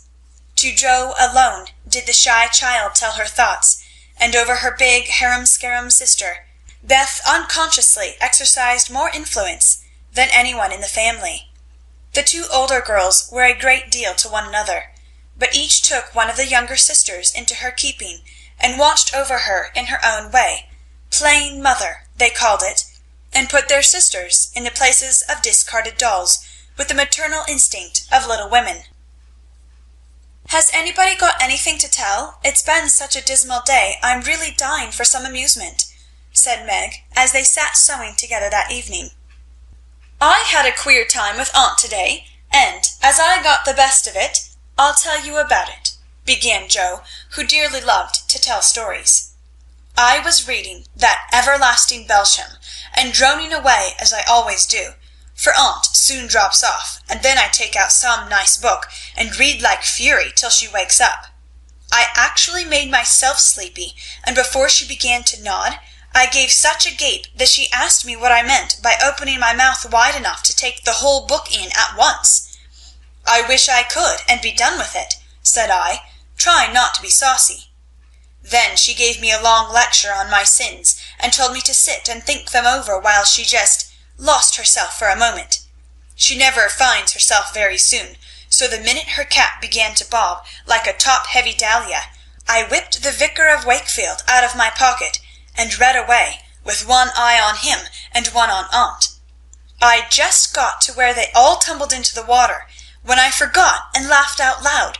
Aunt woke up, and being more good-natured after her nap, told me to read a bit and show what frivolous work I preferred to the worthy and instructive Belsham. I did my very best, and she liked it, though she only said, "I don't understand what it's all about. Go back and begin it, child." Back I went, and made the primroses as interesting as ever I could. Once I was wicked enough to stop in a thrilling place, and say meekly, "I'm afraid it tires you, ma'am. Shan't I stop now?" She caught up her knitting, which had dropped out of her hands, gave me a sharp look through her specs, and said in her short way, "Finish the chapter, and don't be impertinent, miss." "Did she own she liked it?" asked Meg. "Oh, bless you, no! But she let old Belsham rest, and when I ran back after my gloves this afternoon, there she was, so hard at the vicar that she didn't hear me laugh as I danced a jig in the hall because of the good time coming. What a pleasant life she might have if only she chose! I don't envy her much, in spite of her money, for after all, rich people have about as many worries as poor ones, I think," added Joe. "That reminds me," said Meg, "that I've got something to tell. It isn't funny, like Joe's story, but I thought about it a good deal as I came home. At the King's to-day I found everybody in a flurry, and one of the children said that her oldest brother had done something dreadful, and papa had sent him away. I heard Mrs. King crying, and Mr. King talking very loud, and Grace and Ellen turned away their faces when they passed me, so I shouldn't see how red and swollen their eyes were. I didn't ask any questions, of course, but I felt so sorry for them, and was rather glad I hadn't any wild brothers to do wicked things and disgrace the family." "I think being disgraced in school is a great deal tryiner than anything bad boys can do," said Amy, shaking her head as if her experience of life had been a deep one. "Susie Perkins came to school to-day with a lovely red carnelian ring. I wanted it dreadfully, and wished I was her with all my might. Well, she drew a picture of Mr. Davis with a monstrous nose and a hump, and the words, 'Young ladies, my eye is upon you,' coming out of his mouth in a balloon thing. We were laughing over it when all of a sudden his eye was on us, and he ordered Susie to bring up her slate. She was paralyzed with fright. But she went, and oh, what do you think he did? He took her by the ear, just fancy how horrid, and led her to the recitation platform, and made her stand there half an hour, holding the slate so everyone could see." "Didn't the girls laugh at the picture?" asked Joe, who relished the scrape. "Laugh? Not one! They sat still as mice, and Susie cried quarts, I know she did. I didn't envy her then, for I felt that millions of carnelian rings wouldn't have made me happy after that. I never, never should have got over such an agonizing mortification." And Amy went on with her work, in the proud consciousness of virtue and the successful utterance of 2 long words in a breath. "I saw something I liked this morning, and I meant to tell it at dinner, but I forgot," said Beth, putting Joe's topsy-turvy basket in order as she talked. "When I went to get some oysters for Hannah, Mr. Lawrence was in the fish shop, but he didn't see me, for I kept behind the fish barrel, and he was busy with Mr. Cutter, the fishman. A poor woman came in with a pail and a mop, and asked Mr. Cutter if he would let her do some scrubbing for a bit of fish, because she hadn't any dinner for her children, and had been disappointed of a day's work. Mr. Cutter was in a hurry and said no, rather crossly, so she was going away, looking hungry and sorry, when Mr. Lawrence hooked up a big fish with the crooked end of his cane and held it out to her. She was so glad and surprised, she took it right into her arms and thanked him over and over. He told her to go along and cook it, and she hurried off so happy. Wasn't it good of him? Oh, she did look so funny, hugging the big slippery fish, and hoping Mr. Lawrence's bed in heaven would be aisy." When they had laughed at Beth's story, they asked her mother for one, and after a moment's thought she said soberly, "As I sat cutting out blue flannel jackets to-day at the Rooms, I felt very anxious about father, and thought how lonely and helpless we should be if anything happened to him. It was not a wise thing to do, but I kept on worrying, till an old man came in with an order for some clothes. He sat down near me, and I began to talk to him, for he looked poor and tired and anxious." "Have you sons in the army?" I asked, for the note he brought me was not to me. "Yes, ma'am, I had 4, but 2 were killed. One is a prisoner, and I'm going to the other, who is very sick in a Washington hospital," he answered quietly. "You have done a great deal for your country, sir," I said, feeling respect now instead of pity. "Not a mite more than I ought, ma'am. I'd go myself if I was any use. As I ain't, I give my boys and give 'em free." He spoke so cheerfully, looked so sincere, and seemed so glad to give his all, that I was ashamed of myself. I'd given 1 man, and thought it too much, while he gave 4 without grudging them. I had all my girls to comfort me at home, and his last son was waiting, miles away, to say good-bye to him, perhaps. I felt so rich, so happy thinking of my blessings, that I made him a nice bundle, gave him some money, and thanked him heartily for the lesson he had taught me. "Tell another story, mother, one with a moral to it like this. I like to think about them afterward, if they are real and not too preachy," said Joe, after a minute's silence. Mrs. March smiled and began at once, for she had told stories to this little audience for many years, and knew how to please them. Once upon a time there were 4 girls who had enough to eat and drink and wear, a good many comforts and pleasures, kind friends, and parents who loved them dearly, and yet they were not contented. Here the listeners stole sly looks at one another, and began to sew diligently. These girls were anxious to be good, and made many excellent resolutions, but they did not keep them very well, and were constantly saying, "If only we had this," or "If we only could do that," quite forgetting how much they already had, and how many things they actually could do. So they asked an old woman what spell they could use to make them happy, and she said, "When you feel discontented, think over your blessings and be grateful." Here Joe looked up quickly as if about to speak, but changed her mind, seeing that the story was not done yet. Being sensible girls, they decided to try her advice, and soon were surprised to see how well off they were. One discovered that money couldn't keep shame and sorrow out of rich people's houses. Another, that though she was poor, she was a great deal happier with her youth, health, and good spirits, than a certain fretful, feeble old lady who couldn't enjoy her comforts. A third, that, disagreeable as it was to help get dinner, it was harder still to go begging for it, and the fourth, that even carnelian rings were not so valuable as good behavior. So they agreed to stop complaining, to enjoy the blessings already possessed, and try to deserve them, lest they should be taken away entirely instead of increased, and I believe they were never disappointed or sorry that they took the old woman's advice. "Now, Marmee, that is very cunning of you to turn our own stories against us, and give us a sermon instead of a romance," cried Meg. "I like that kind of sermon. It's the sort father used to tell us," said Beth thoughtfully, putting the needle straight on Joe's cushion. "I don't complain near as much as the others do, and I shall be more careful than ever now, for I've had warning from Susie's downfall," said Amy morally. "We needed that lesson, and we won't forget it. If we do so, you just say to us as old Chloe did and Uncle Tom, 'Tink ob your mercies, chillun, tink ob your mercies,'" added Joe, who could not for the life of her help getting a morsel of fun out of the little sermon, though she took it to heart as much as any of them. End of chapter 4.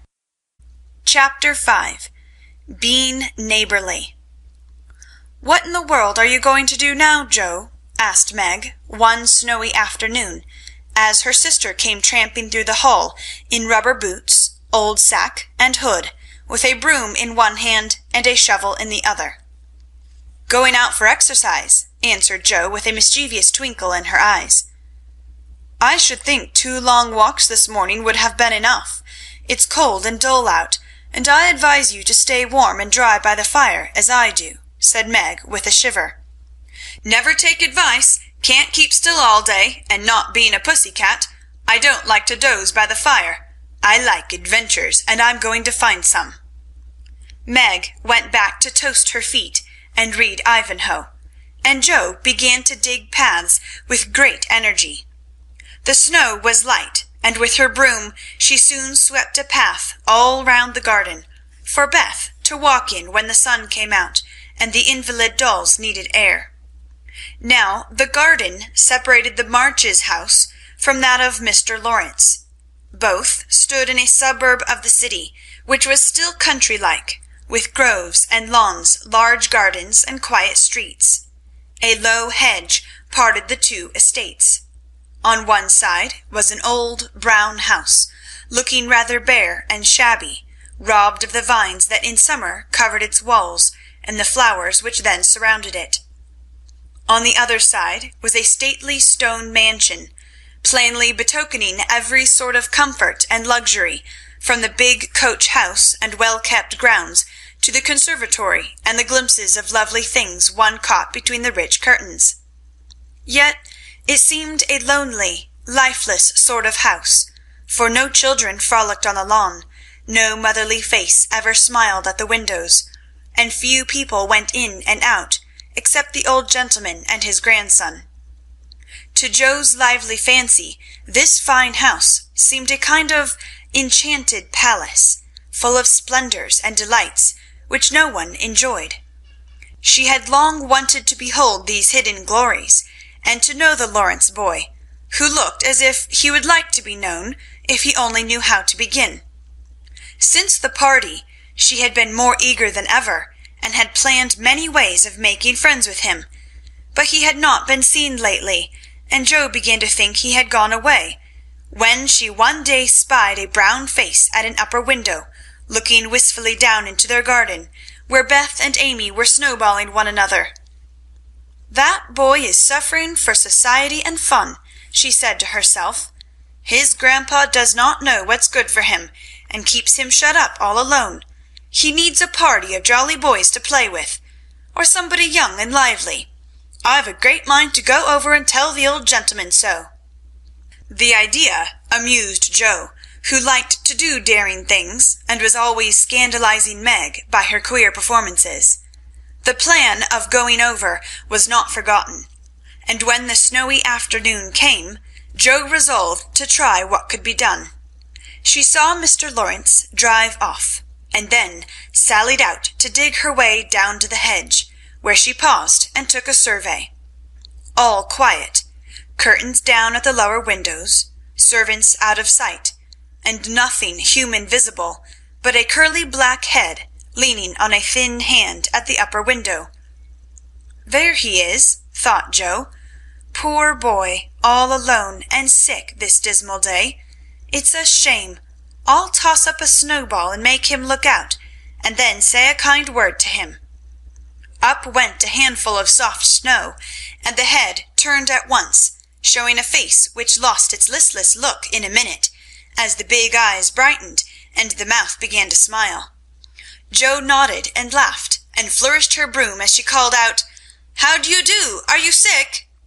Laurie opened the window and croaked out as hoarsely as a raven, "Better, thank you. I've had a bad cold and been shut up a week." "I'm sorry. What do you amuse yourself with?" "Nothing. It's dull as tombs up here." "Don't you read?" "Not much. They won't let me." "Can't somebody read to you?" "Grandpa does sometimes, but my books don't interest him, and I hate to ask Brooke all the time." "Have someone come and see you, then." "There isn't anyone I'd like to see. Boys make such a row, and my head is weak." "Isn't there some nice girl who'd read and amuse you? Girls are quiet and like to play nurse." "Don't know any." "You know us," began Joe, then laughed and stopped. "So I do. Will you come, please?" cried Laurie. "I'm not quiet and nice, but I'll come if mother will let me. I'll go ask her. Shut the window like a good boy and wait till I come." With that, Joe shouldered her broom and marched into the house, wondering what they would all say to her. Laurie was in a flutter of excitement at the idea of having company, and flew about to get ready, for, as Mrs. March said, he was a little gentleman, and did honour to the coming guest by brushing his curly pate, putting on a fresh colour, and trying to tidy up the room, which, in spite of half a dozen servants, was anything but neat. Presently there came a loud ring, then a decided voice asking for Mr. Lorry, and a surprised-looking servant came running up to announce a young lady. "All right, show her up. It's Miss Jo," said Lorry, going to the door of his little parlour to meet Jo, who appeared looking rosy and quite at her ease, with a covered dish in one hand and Beth's 3 kittens in the other. "Here I am, bag and baggage," she said briskly. "Mother sent her love, and was glad if I could do anything for you. Meg wanted me to bring some of her blancmange. She makes it very nicely, and Beth thought her cats would be comforting. I knew you'd laugh at them, but I couldn't refuse. She was so anxious to do something." It so happened that Beth's funny loan was just the thing, for in laughing over the kits, Lorry forgot his bashfulness and grew sociable at once. "That looks too pretty to eat," he said, smiling with pleasure, as Jo uncovered the dish and showed the blancmange surrounded by a garland of green leaves and the scarlet flowers of Amy's pet geranium. "It isn't anything, only they all felt kindly and wanted to show it. Tell the girl to put it away for your tea. It's so simple you can eat it, and being soft, it will slip down without hurting your sore throat. What a cozy room this is!" "It might be if it was kept nice, but the maids are lazy, and I don't know how to make them mind. It worries me, though. I'll write it up in 2 minutes, for it only needs to have the hearth brushed, so, and the things made straight on the mantelpiece, so, and the books put here and the bottles there, and your sofa turned from the light, and the pillows plumped up a bit. Now then, you're fixed." And so he was, for, as she laughed and talked, Jo had whisked things into place and given quite a different air to the room. Lorry watched her in respectful silence, and when she beckoned him to his sofa, she sat down with a sigh of satisfaction, saying gratefully, "How kind you are! Yes, that's what it wanted. Now please take the big chair, and let me do something to amuse my company." "No, I came to amuse you. Shall I read aloud?" And Jo looked affectionately towards some inviting books near by. "Thank you, I've read all those, and if you don't mind, I'd rather talk," answered Lorry. "Not a bit. I'll talk all day if you only set me going. Beth says I never know when to stop." "Is Beth the rosy one who stays at home good deal, and sometimes goes out with a little basket?" asked Lorry with interest. "Yes, that's Beth. She's my girl, and a regular good one she is, too." "The pretty one is Meg, and the curly-haired one is Amy, I believe?" "How did you find that out?" Lorry coloured up, but answered frankly, "Why, you see, I often hear you calling to one another, and when I'm alone up here, I can't help looking over at your house. You always seem to be having such good times. I beg your pardon for being so rude, but sometimes you forget to put down the curtain at the window where the flowers are, and when the lamps are lighted, it's like looking at a picture to see the fire, and you all around the table with your mother. Her face is right opposite, and it looks so sweet behind the flowers, I can't help watching it. I haven't got any mother, you know." And Lorry poked the fire to hide a little twitching of the lips that he could not control. The solitary, hungry look in his eyes went straight to Jo's warm heart.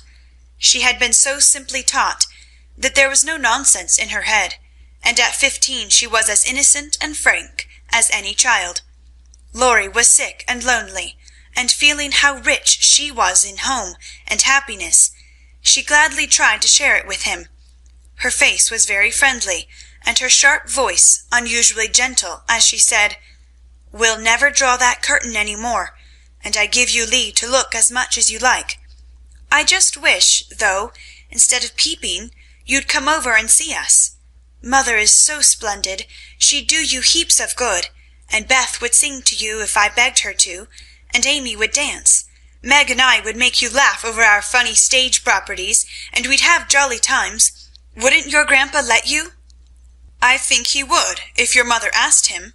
He's very kind, though he does not look so, and he lets me do what I like pretty much, only he's afraid I might be a bother to strangers," began Lorry, brightening more and more. We are not strangers. We are neighbours, and you needn't think you'd be a bother.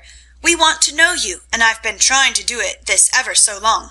We haven't been here a great while, you know, but we have got acquainted with all our neighbours but you. You see, Grandpa lives among his books and doesn't mind what happens outside. Mr. Brooke, my tutor, doesn't stay here, you know, and I have no one to go about with me, so I just stop at home and get on as I can." "That's bad. You ought to make an effort and go visiting everywhere you are asked. Then you'll have plenty of friends and pleasant places to go to. Never mind being bashful. It won't last long if you keep going." Laurie turned red again, but wasn't offended at being accused of bashfulness, for there was so much good will in Jo, it was impossible not to take her blunt speeches as kindly as they were meant. "Do you like your school?" asked the boy, changing the subject after a little pause, during which he stared at the fire, and Jo looked about her well pleased. "Don't go to school. I'm a businessman, girl, I mean. I go to wait on my great aunt, and a dear cross old soul she is too," answered Jo. Laurie opened his mouth to ask another question, but remembering just in time that it wasn't manners to make too many inquiries into people's affairs, he shut it again, and looked uncomfortable. Jo liked his good breeding, and didn't mind having a laugh at Aunt March, so she gave him a lively description of the fidgety old lady, her fat poodle, the parrot that talked Spanish, and the library where she revelled. Laurie enjoyed that immensely, and when she told about the prim old gentleman who came once to woo Aunt March, and in the middle of a fine speech how Poll had tweaked his wig off to his great dismay, the boy lay back and laughed till the tears ran down his cheeks, and a maid popped her head in to see what was the matter. "Oh, that does me no good of end. Tell on, please," he said, taking his face out of the sofa cushion, red and shining with merriment.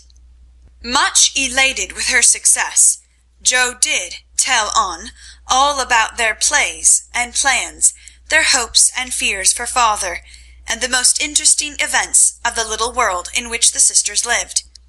Then they got to talking about books, and to Jo's delight she found that Laurie loved them as well as she did, and had read even more than herself. "If you like them so much, come down and see ours. Grandfather is out, so you needn't be afraid," said Laurie, getting up. "I'm not afraid of anything," returned Jo, with a toss of her head. "I don't believe you are," exclaimed the boy, looking at her with much admiration, though he privately thought she would have good reason to be a trifle afraid of the old gentleman if she met him in some of his moods.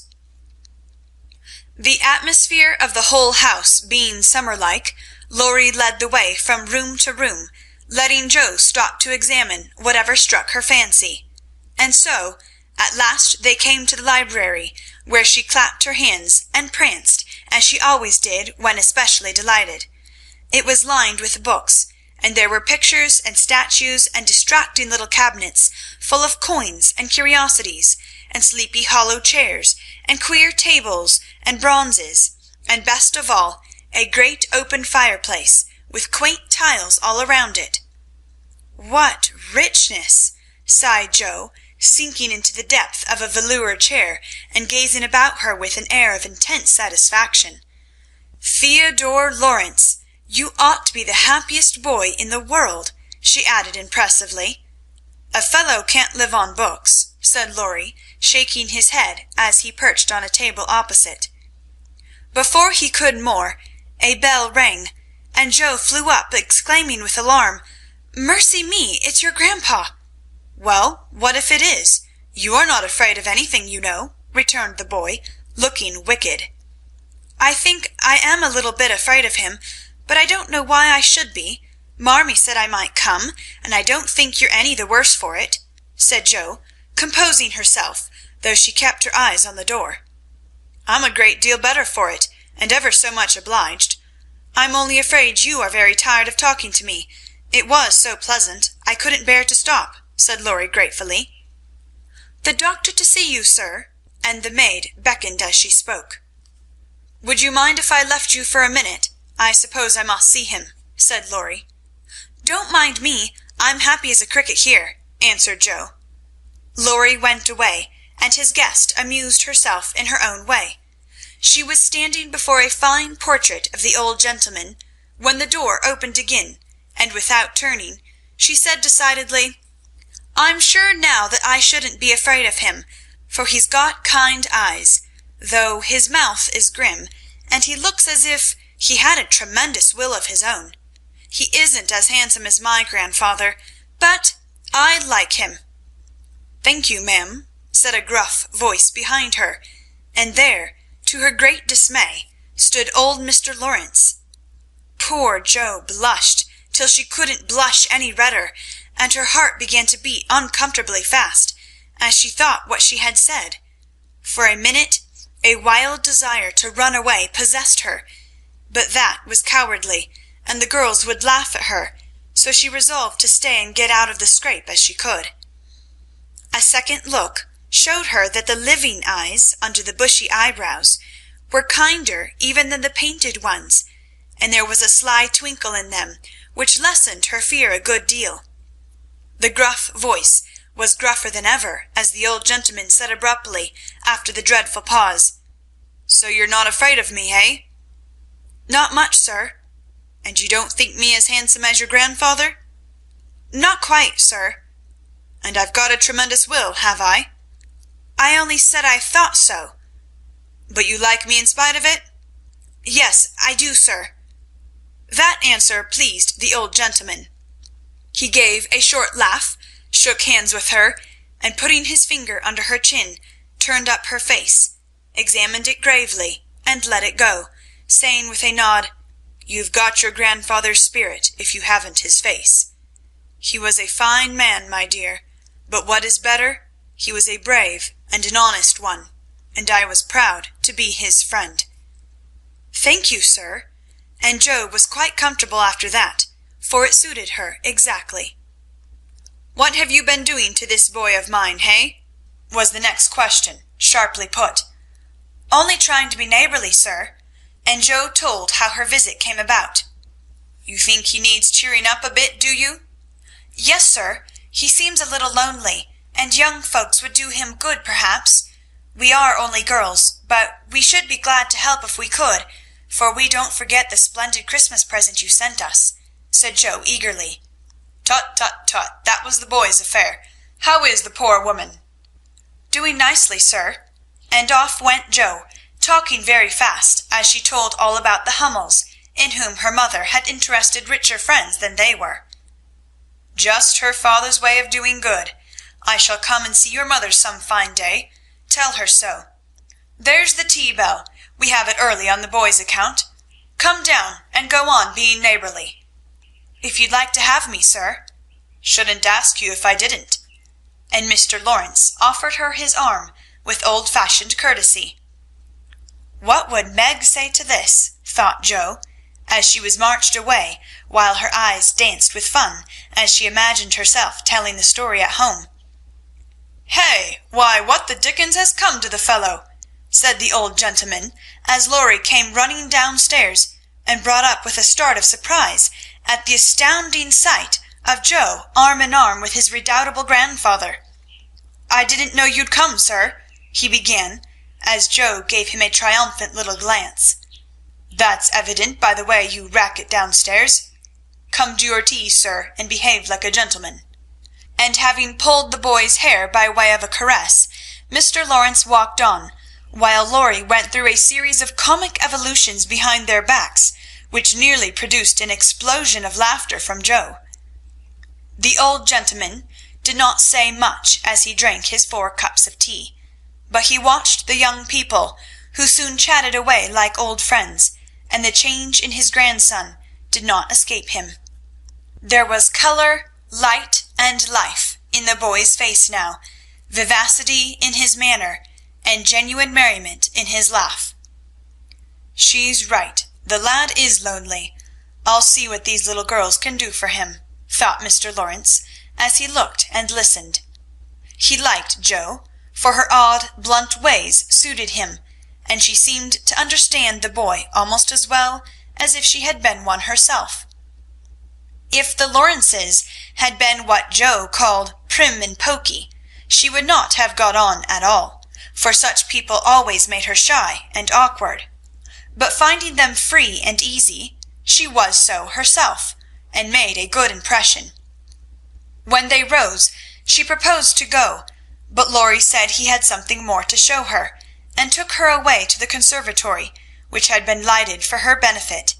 It seemed quite fairy-like to Joe, as she went up and down the walks, enjoying the blooming walls on either side, the soft light, the damp sweet air, and the wonderful vines and trees that hung about her, while her new friend cut the finest flowers till his hands were full. Then he tied them up, saying, with the happy look Joe liked to see, "Please give these to your mother, and tell her I like the medicine she sent me very much." They found Mr. Lawrence standing before the fire in the great drawing-room, but Joe's attention was entirely absorbed by a grand piano which stood open. "Do you play?" she asked, turning to Laurie with a respectful expression. "Sometimes," he answered modestly. "Please do now. I want to hear it so I can tell Beth." "Won't you first?" "Don't know how. Too stupid to learn, but I love music dearly." So Laurie played, and Joe listened, with her nose luxuriously buried in heliotrope and tea roses. Her respect and regard for the Lawrence boy increased very much, for he played remarkably well and didn't put on airs. She wished Beth could hear him, but she did not say so, only praised him till he was quite abashed, and his grandfather came to his rescue. That will do, young lady. Too much sugar plums are not good for him. His music isn't bad, but I hope he will do as well in more important things. Going? Well, I'm much obliged to you, and I hope you'll come again. My respects to your mother. Good night, Dr. Joe." He shook hands kindly, but looked as if something did not please him. When they got into the hall, Joe asked Laurie if she had said something amiss. He shook his head. "No, it was me. He doesn't like to hear me play." "Why not?" "I'll tell you some day. John is going home with you, as I can't." "No need of that. I'm not a young lady, and it's only a step. Take care of yourself, won't you?" "Yes, but you will come again, I hope?" "If you promise to come and see us after you are well." "I will. Good night, Laurie." "Good night, Joe. Good night." When all the afternoon's adventures had been told, the family felt inclined to go visiting in a body, for each found something very attractive in the big house on the other side of the hedge. Mrs. March wanted to talk of her father with the old man, who had not forgotten him. Meg longed to walk in the conservatory. Beth sighed for the grand piano, and Amy was eager to see the fine pictures and statues. "Mother, why didn't Mr. Lawrence like to have Laurie play?" asked Joe, who was of an inquiring disposition. "I'm not sure, but I think it was because his son, Laurie's father, married an Italian lady, a musician, which displeased the old man, who is very proud. The lady was good and lovely and accomplished, but he did not like her, and never saw his son after he married. They both died when Laurie was a little child, and then his grandfather took him home. I fancy the boy, who was born in Italy, is not very strong, and the old man is afraid of losing him, which makes him so careful. Laurie comes naturally by his love of music, for he is like his mother, and I dare say his grandfather fears that he may want to be a musician. At any rate, his skill reminds him of the woman he did not like, and so he glowered, as Joe said." "Dear me, how romantic!" exclaimed Meg. "How silly!" said Joe. "Let him be a musician if he wants to, and not plague his life out sending him to college when he hates to go." "That's why he has such handsome black eyes and pretty manners, I suppose. Italians are always nice," said Meg, who was a little sentimental. "What do you know about his eyes and his manners? You never spoke to him hardly," cried Joe, who was not sentimental. "I saw him at the party, and what you tell shows that he knows how to behave. That was a nice little speech about the medicine mother sent him. He meant the blancmange, I suppose. How stupid you are, child! He meant you, of course. Did he? And Jo opened her eyes as if it had never occurred to her before. I never saw such a girl. You don't know a compliment when you get it, said Meg, with the air of a young lady who knew all about the matter. I think they are great nonsense, and I'll thank you not to be silly and spoil my fun. Laurie's a nice boy, and I like him, and I won't have any sentimental stuff about compliments and such rubbish. We'll all be good to him because he hasn't got any mother, and he may come over and see us, mayn't he, Marmee? Yes, Jo, your little friend is very welcome, and I hope Meg will remember that children should be children as long as they can. I don't call myself a child, and I'm not in my teens yet, observed Amy. What do you say, Beth? I was thinking about our Pilgrim's Progress, answered Beth, who had not heard a word. How we got out of the slough and through the wicket gate by resolving to be good, and up the steep hill by trying, and that maybe the house over there, full of splendid things, is going to be our Palace Beautiful. We have got to get by the lions first, said Jo, as if she rather liked the prospect. End of chapter 5. Chapter 6. Beth finds the Palace Beautiful. The big house did prove a Palace Beautiful, though it took some time for all to get in, and Beth found it very hard to pass the lions. Old Mr. Lawrence was the biggest one, but after he had called, said something funny or kind to each one of the girls, and talked over old times with their mother, nobody felt much afraid of him, except timid Beth. The other lion was the fact that they were poor and Laurie rich, for this made them shy of accepting favors which they could not return. But after a while they found that he considered them the benefactors, and could not do enough to show how grateful he was for Mrs. March's motherly welcome, their cheerful society, and the comfort he took in that humble home of theirs. So they soon forgot their pride, and interchanged kindnesses without stopping to think which was the greater. All sorts of pleasant things happened about that time, for the new friendship flourished like grass in spring.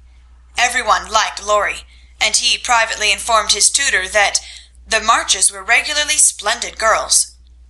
With the delightful enthusiasm of youth, they took the solitary boy into their midst, and made much of him, and he found something very charming in the innocent companionship of these simple-hearted girls.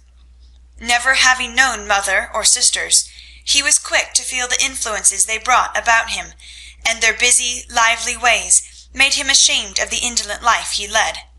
He was tired of books, and found people so interesting now that Mr. Brooke was obliged to make very unsatisfactory reports, for Laurie was always playing truant and running over to the Marches.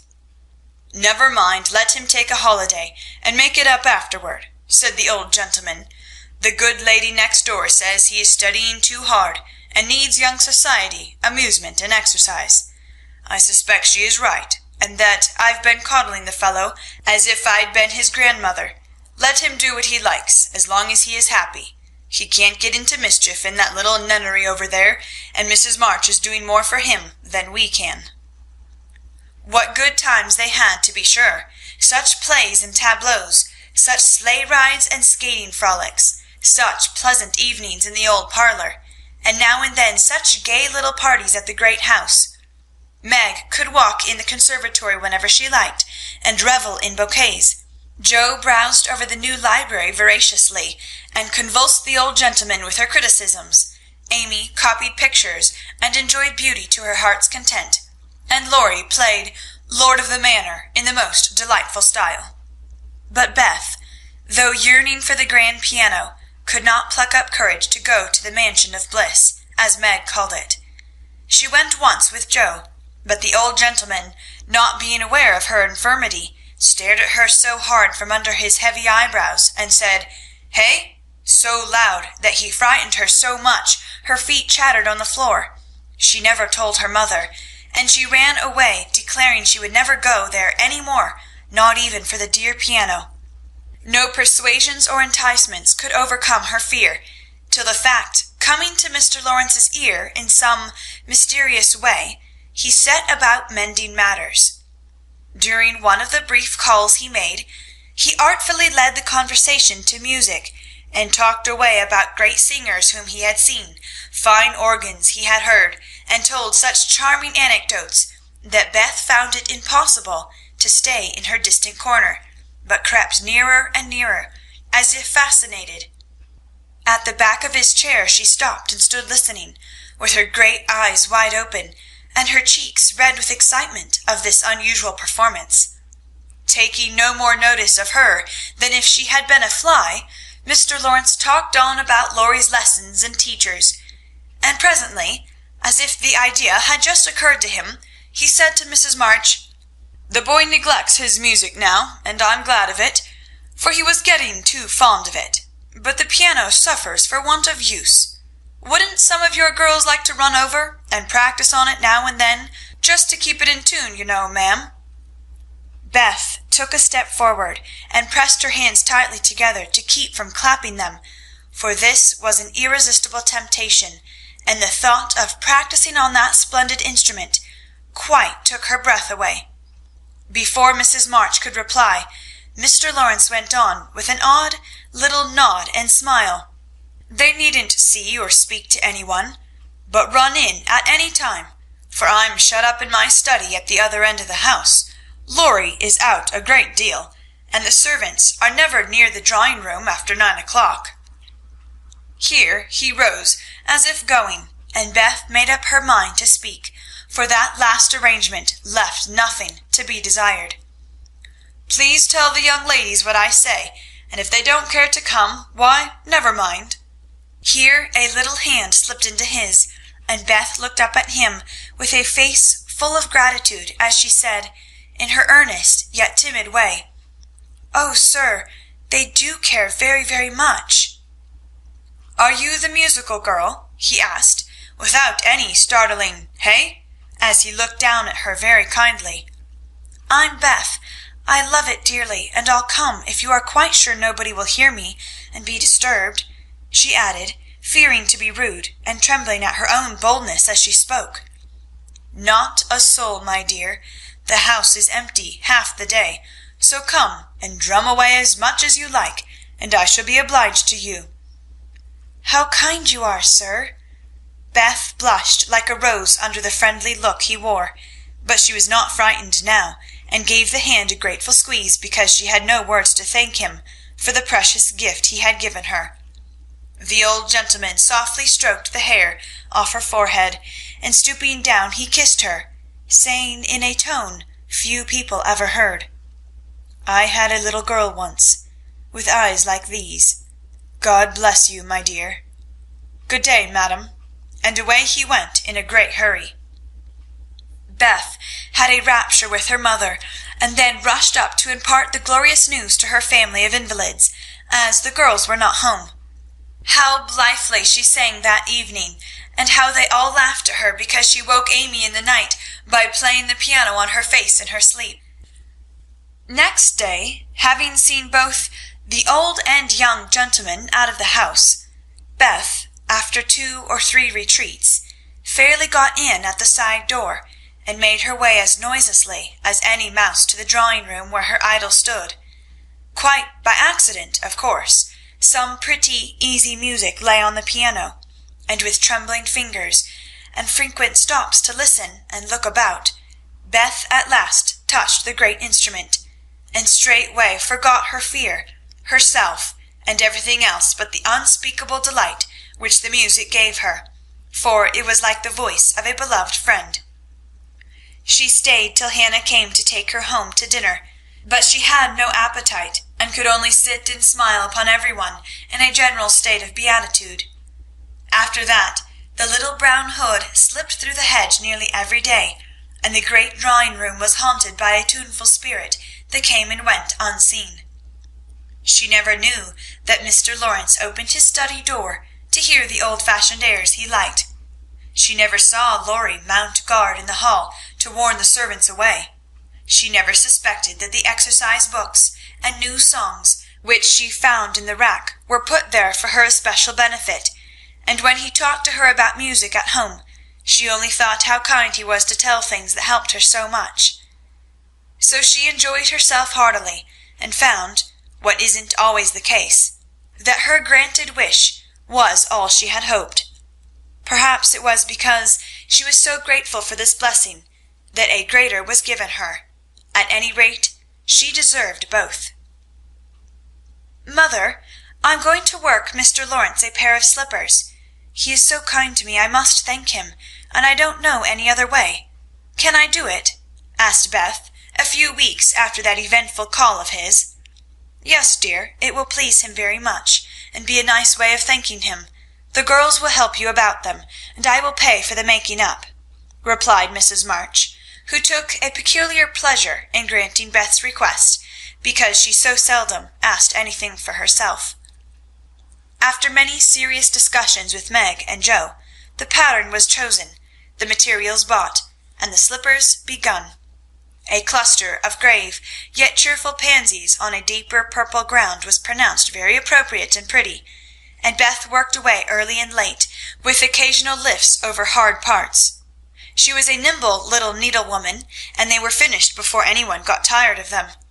Then she wrote a short simple note, and with Laurie's help got them smuggled into the study table one morning before the old gentleman was up.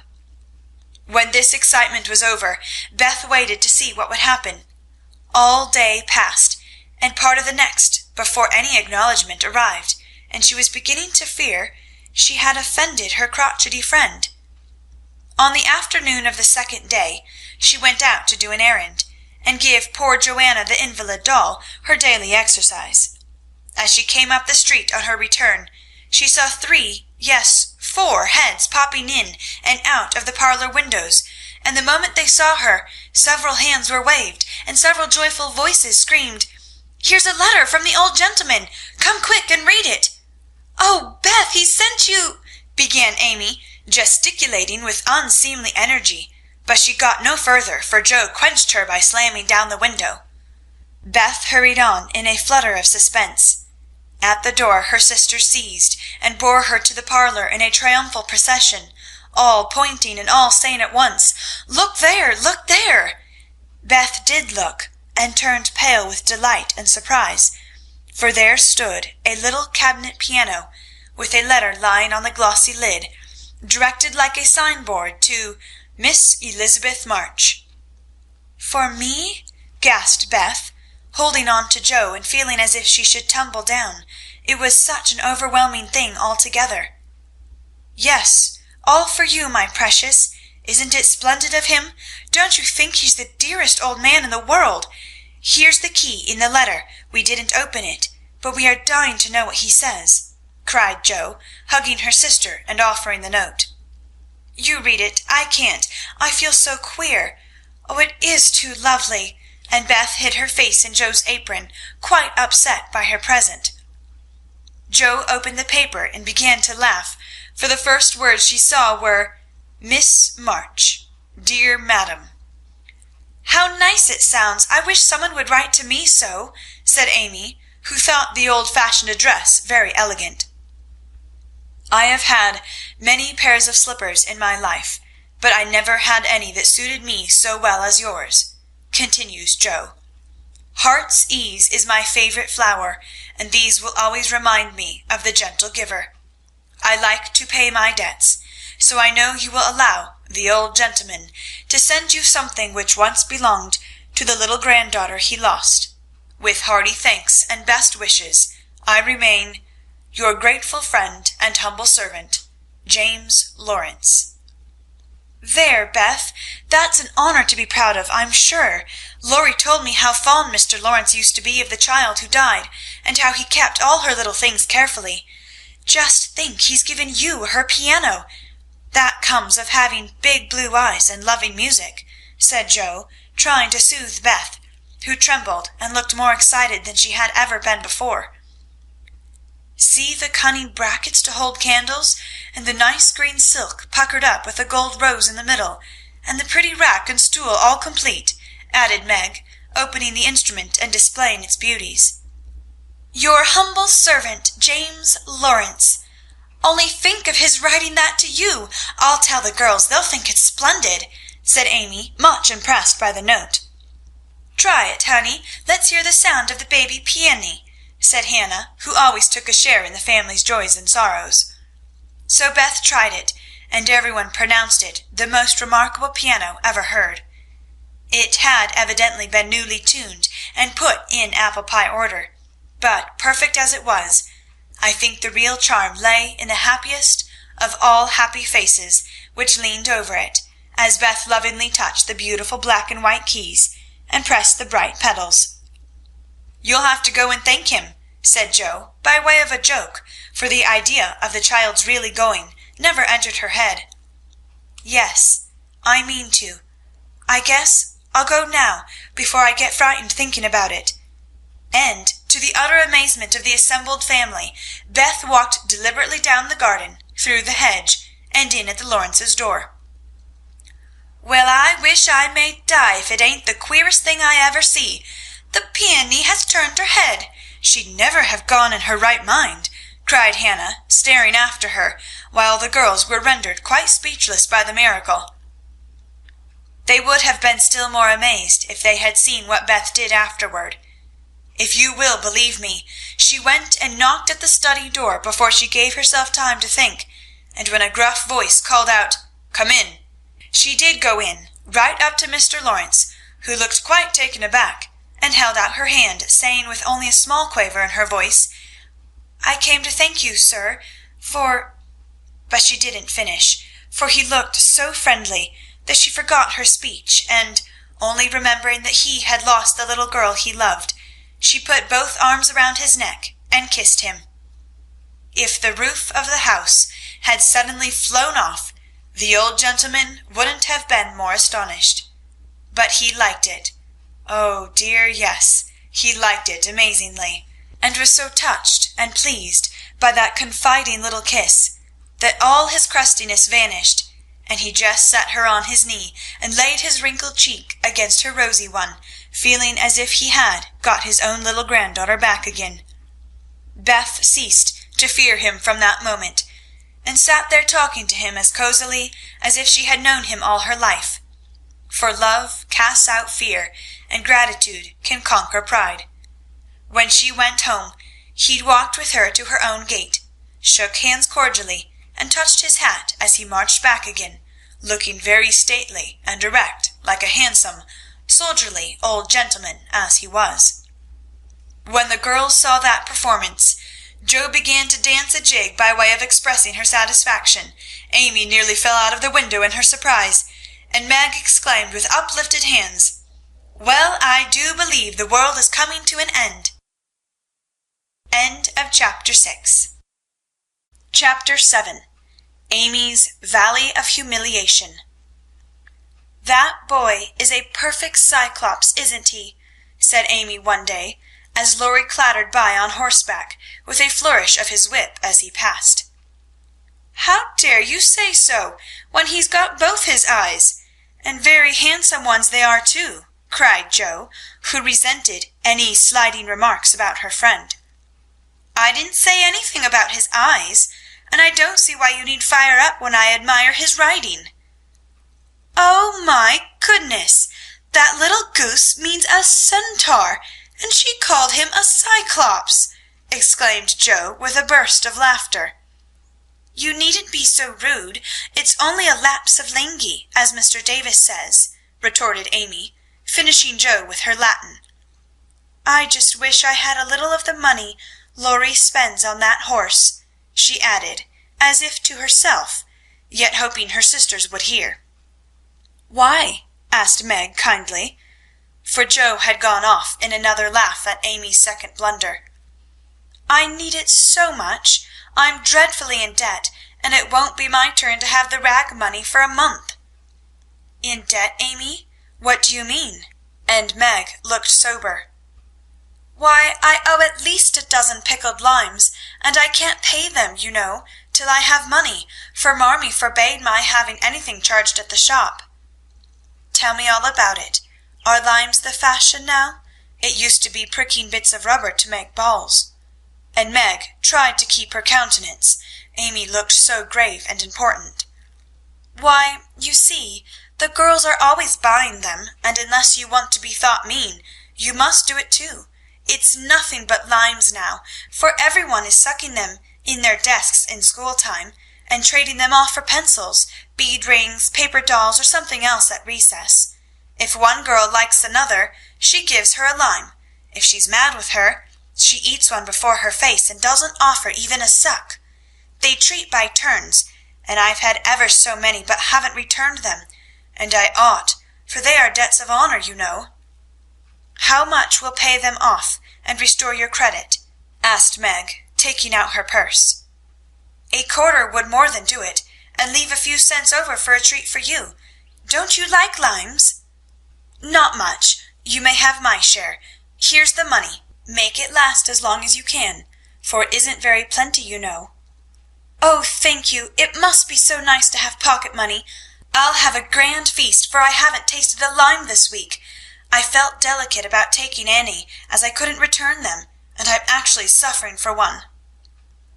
Next day Amy was rather late at school, but could not resist the temptation of displaying, with pardonable pride, a moist brown paper parcel before she consigned it to the inmost recesses of her desk. During the next few minutes the rumor that Amy March had got 24 delicious limes, she ate one on the way, and was going to treat, circulated through her set, and the attentions of her friends became quite overwhelming. Katy Brown invited her to her next party on the spot. Mary Kingsley insisted on lending her her watch till recess, and Jenny Snow, a satirical young lady who had basely twitted Amy upon her limeless state, promptly buried the hatchet and offered to furnish answers to certain appalling sums. But Amy had not forgotten Miss Snow's cutting remarks about some persons whose noses were not too flat to smell other people's limes, and stuck-up people who were not too proud to ask for them. And she instantly crushed that Snow girl's hopes by the withering telegram, "You needn't be so polite all of a sudden, for you won't get any." A distinguished personage happened to visit the school that morning, and Amy's beautifully drawn maps received praise, which honor to her foe rankled in the soul of Miss Snow, and caused Miss March to assume the airs of a studious young peacock. But, alas, alas, pride goes before a fall, and the revengeful Snow turned the tables with disastrous success. No sooner had the guest paid the usual stale compliments and bowed himself out, than Jenny, under pretense of asking an important question, informed Mr. Davis, the teacher, that Amy March had pickled limes in her desk. Now, Mr. Davis had declared limes a contraband article, and solemnly vowed to publicly ferule the first person who was found breaking the law. This much-enduring man had succeeded in banishing chewing gum after a long and stormy war, had a bonfire of the confiscated novels and newspapers, had suppressed a private post office, had forbidden distortions of the face, nicknames, and caricatures, and done all that one man could do to keep 100 rebellious girls in order. Boys are trying enough to human patience. Goodness knows, but girls are infinitely more so, especially to nervous gentlemen with tyrannical tempers, and no more talent for teaching than Dr. Blimber. Mr. Davis knew any quantity of Greek, Latin, algebra, and ologies of all sorts, so he was called a fine teacher, and manners, morals, feelings, and examples were not considered of any particular importance. It was a most unfortunate moment for denouncing Amy, and Jenny knew it. Mr. Davis had evidently taken his coffee too strong that morning. There was an east wind, which always affected his neuralgia, and his pupils had not done him the credit which he felt he deserved. Therefore, to use the expressive, if not elegant language of a schoolgirl, he was as nervous as a witch and as cross as a bear. The word limes was like fire to powder. His yellow face flushed, and he rapped on his desk with an energy which made Jenny skip to her seat with unusual rapidity. "Young ladies, attention, if you please." At the stern order the buzz ceased, and 50 pairs of blue, black, grey, and brown eyes were obediently fixed upon his awful countenance. "Miss March, come to the desk." Amy rose to comply with outward composure, but a secret fear oppressed her, for the limes weighed upon her conscience. "Bring with you the limes you have in your desk," was the unexpected command which arrested her before she got out of her seat. "Don't take all," whispered her neighbour, a young lady of great presence of mind. Amy hastily shook out half a dozen and laid the rest down before Mr. Davis, feeling that any man possessing a human heart would relent when that delicious perfume met his nose. Unfortunately, Mr. Davis particularly detested the odour of the fashionable pickle, and disgust added to his wrath. "Is that all?" "Not quite," stammered Amy. "Bring the rest immediately." With a despairing glance at her set, she obeyed. "You are sure there are no more?" "I never lie, sir." "So I see. Now take these disgusting things 2 by 2 and throw them out of the window." There was a simultaneous sigh, which created quite a little gust, as the last hope fled, and the treat was ravished from their longing lips. Scarlet with shame and anger, Amy went to and fro 6 dreadful times, and as each doomed couple, looking oh so plump and juicy, fell from her reluctant hands, a shout from the street completed the anguish of the girls, for it told them that their feast was being exulted over by the little Irish children who were their sworn foes. This was too much. All flashed indignant or appealing glances at the inexorable Davis, and one passionate lime lover burst into tears. As Amy returned from her last trip, Mr. Davis gave a portentous ahem, and said in his most impressive manner, "Young ladies, you remember what I said to you a week ago. I am sorry this has happened, but I never allow my rules to be infringed, and I never break my word. Miss March, hold out your hand." Amy started and put both hands behind her, turning on him an imploring look which pleaded for her better than the words she could not utter. She was rather a favourite with old Davis, as of course he was called, and it's my private belief that he would have broken his word if the indignation of one irrepressible young lady had not found vent in a hiss. That hiss, faint as it was, irritated the irascible gentleman, and sealed the culprit's fate. "Your hand, Miss March," was the only answer her mute appeal received, and too proud to cry or beseech, Amy set her teeth, threw back her head defiantly, and bore without flinching several tingling blows on her little palm. They were neither many nor heavy, but that made no difference to her. For the first time in her life she had been struck, and the disgrace in her eyes was as deep as if he had knocked her down. "You will now stand on the platform till recess," said Mr. Davis, resolved to do the thing thoroughly since he had begun. That was dreadful. It would have been bad enough to go to her seat and see the pitying faces of her friends, or the satisfied ones of her few enemies, but to face the whole school, with that shame fresh upon her, seemed impossible, and for a second she felt as if she could only drop down where she stood and break her heart with crying. A bitter sense of wrong and the thought of Jenny Snow helped her to bear it, and taking the ignominious place, she fixed her eyes on the stove funnel above what now seemed a sea of faces, and stood there so motionless and white that the girls found it hard to study with that pathetic figure before them. During the 15 minutes that followed, the proud and sensitive little girl suffered a shame and pain which she never forgot. To others it might seem a ludicrous or trivial affair, but to her it was a hard experience, for during the 12 years of her life she had been governed by love alone, and a blow of that sort had never touched her before. The smart of her hand and the ache of her heart were forgotten in the sting of the thought, "I shall have to tell at home, and they will be so disappointed in me."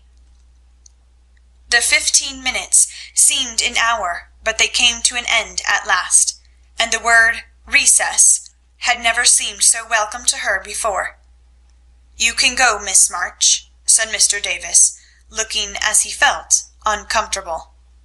He did not soon forget the reproachful glance Amy gave him as she went, without a word to anyone, straight into the anteroom, snatched her things, and left the place forever, as she passionately declared to herself. She was in a sad state when she got home, and when the older girls arrived some time later, an indignation meeting was held at once. Mrs. March did not say much, but looked disturbed, and comforted her afflicted little daughter in the tenderest manner. Meg bathed the insulted hand with glycerin and tears. Beth felt that even her beloved kittens would fail as a balm for griefs like this. Joe wrathfully proposed that Mr. Davis be arrested without delay, and Hannah took her fist at the villain and pounded potatoes for dinner as if she had him under her pestle. No notice was taken of Amy's flight, except by her mates, but the sharp-eyed demoiselles discovered that Mr. Davis was quite benignant in the afternoon, also unusually nervous. Just before school closed, Jo appeared, wearing a grim expression, as she stalked up to the desk and delivered a letter from her mother, then collected Amy's property, and departed, carefully scraping the mud from her boots on the door mat, as if she shook the dust of the place off her feet. "Yes, you can have a vacation from school, but I want you to study a little every day with Beth," said Mrs. March that evening. "I don't approve of corporal punishment, especially for girls. I dislike Mr. Davis's manner of teaching, and don't think the girls you associate with are doing you any good, so I shall ask your father's advice before I send you anywhere else." "That's good. I wish all the girls would leave and spoil his old school. It's perfectly maddening to think of those lovely limes," sighed Amy with the air of a martyr. "I am not sorry you lost them, for you broke the rules and deserve some punishment for disobedience," was the severe reply, which rather disappointed the young lady, who expected nothing but sympathy. "Do you mean you are glad I was disgraced before the whole school?" cried Amy. "I should not have chosen that way of mending a fault," replied her mother, "but I'm not sure that it won't do you more good than a bolder method. You are getting to be rather conceited, my dear, and it is quite time you set about correcting it.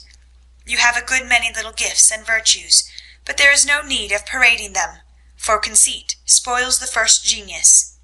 There is not much danger that real talent or goodness will be overlooked long. Even if it is, the consciousness of possessing it and using it well should satisfy one, and the great charm of all power is modesty." "So it is," cried Laurie, who was playing chess in a corner with Joe. "I knew a girl once who had a really remarkable talent for music, and she didn't know it, never guessed what sweet little things she composed when she was alone, and wouldn't have believed it if anyone had told her." "I wish I'd known that nice girl. Maybe she would have helped me, I'm so stupid," said Beth, who stood beside him listening eagerly. "You do know her, and she helps you better than anyone else could," answered Laurie, looking at her with such mischievous meaning in his merry black eyes that Beth suddenly turned very red and hid her face in the sofa cushion, quite overcome by such an unexpected discovery. Joe let Laurie win the game to pay for that praise of her Beth, who could not be prevailed upon to play for them after her compliment. So Laurie did his best, and sang delightfully, being in a particularly lively humour, for to the Marches he seldom showed the moody side of his character.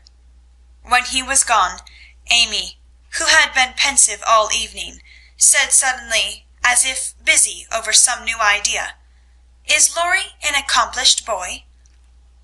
"Yes, he has had an excellent education, and has much talent. He will make a fine man, if not spoiled by petting," replied her mother. "And he isn't conceited, is he?" asked Amy. "Not in the least. That is why he is so charming, and we all like him so much." "I see. It's nice to have accomplishments and be elegant, but not to show off or get perked up," said Amy thoughtfully. These things are always seen and felt in a person's manner and conversations, if modestly used, but it is not necessary to display them, said Mrs. March. "Any more than it's proper to wear all your bonnets and gowns and ribbons at once, that folks may know you've got them," added Joe, and the lecture ended in a laugh. End of chapter 7. Chapter 8. Joe meets Apollyon. "Girls, where are you going?" asked Amy, coming into their room one Saturday afternoon, and finding them getting ready to go out with an air of secrecy which excited her curiosity. "Never mind, little girls shouldn't ask questions," returned Joe sharply. "Now if there is anything mortifying to our feelings when we are young, it is to be told that, and to be bidden to run away, dear, is still more trying to us." Amy bridled up at this insult, and determined to find out the secret, if she teased for an hour. Turning to Meg, who never refused her anything very long, she said coaxingly, "Do tell me. I should think you might let me go too, for Beth is fussing over her piano, and I haven't got anything to do, and am so lonely."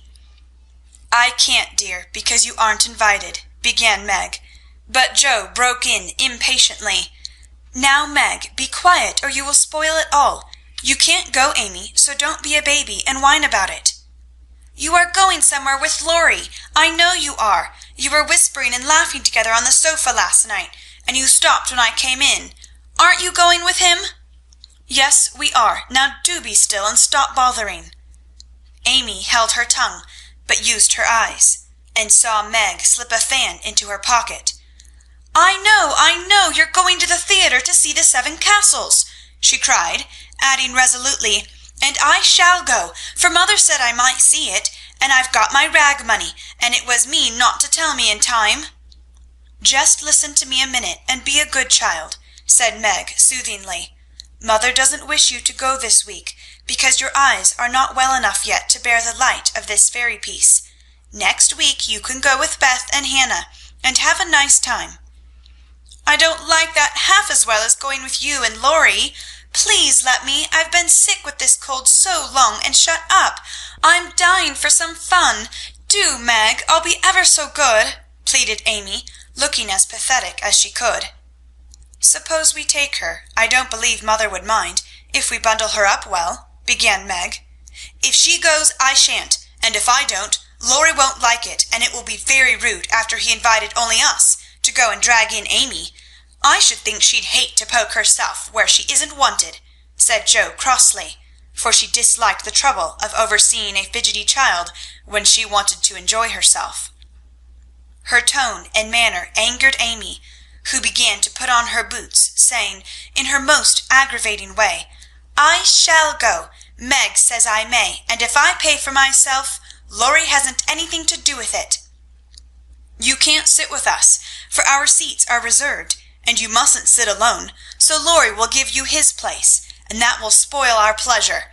Or he'll get another seat for you, and that isn't proper when you weren't asked. You shan't stir a step, so you may just stay where you are," scolded Joe, crosser than ever, having just pricked her finger in her hurry. Sitting on the floor with one boot on, Amy began to cry, and Meg to reason with her, when Laurie called from below, and the two girls hurried down, leaving their sister wailing. For now and then she forgot her grown-up ways, and acted like a spoiled child. Just as the party was setting out, Amy called over the banisters in a threatening tone, "You'll be sorry for this, Joe March. See if you ain't." "Fiddlesticks," returned Joe, slamming the door. They had a charming time, for the 7 castles of the Diamond Lake was as brilliant and wonderful as heart could wish.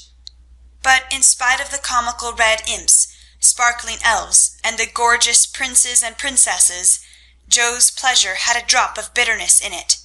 The fairy queen's yellow curls reminded her of Amy, and between the acts she amused herself with wondering what her sister would do to make her sorry for it.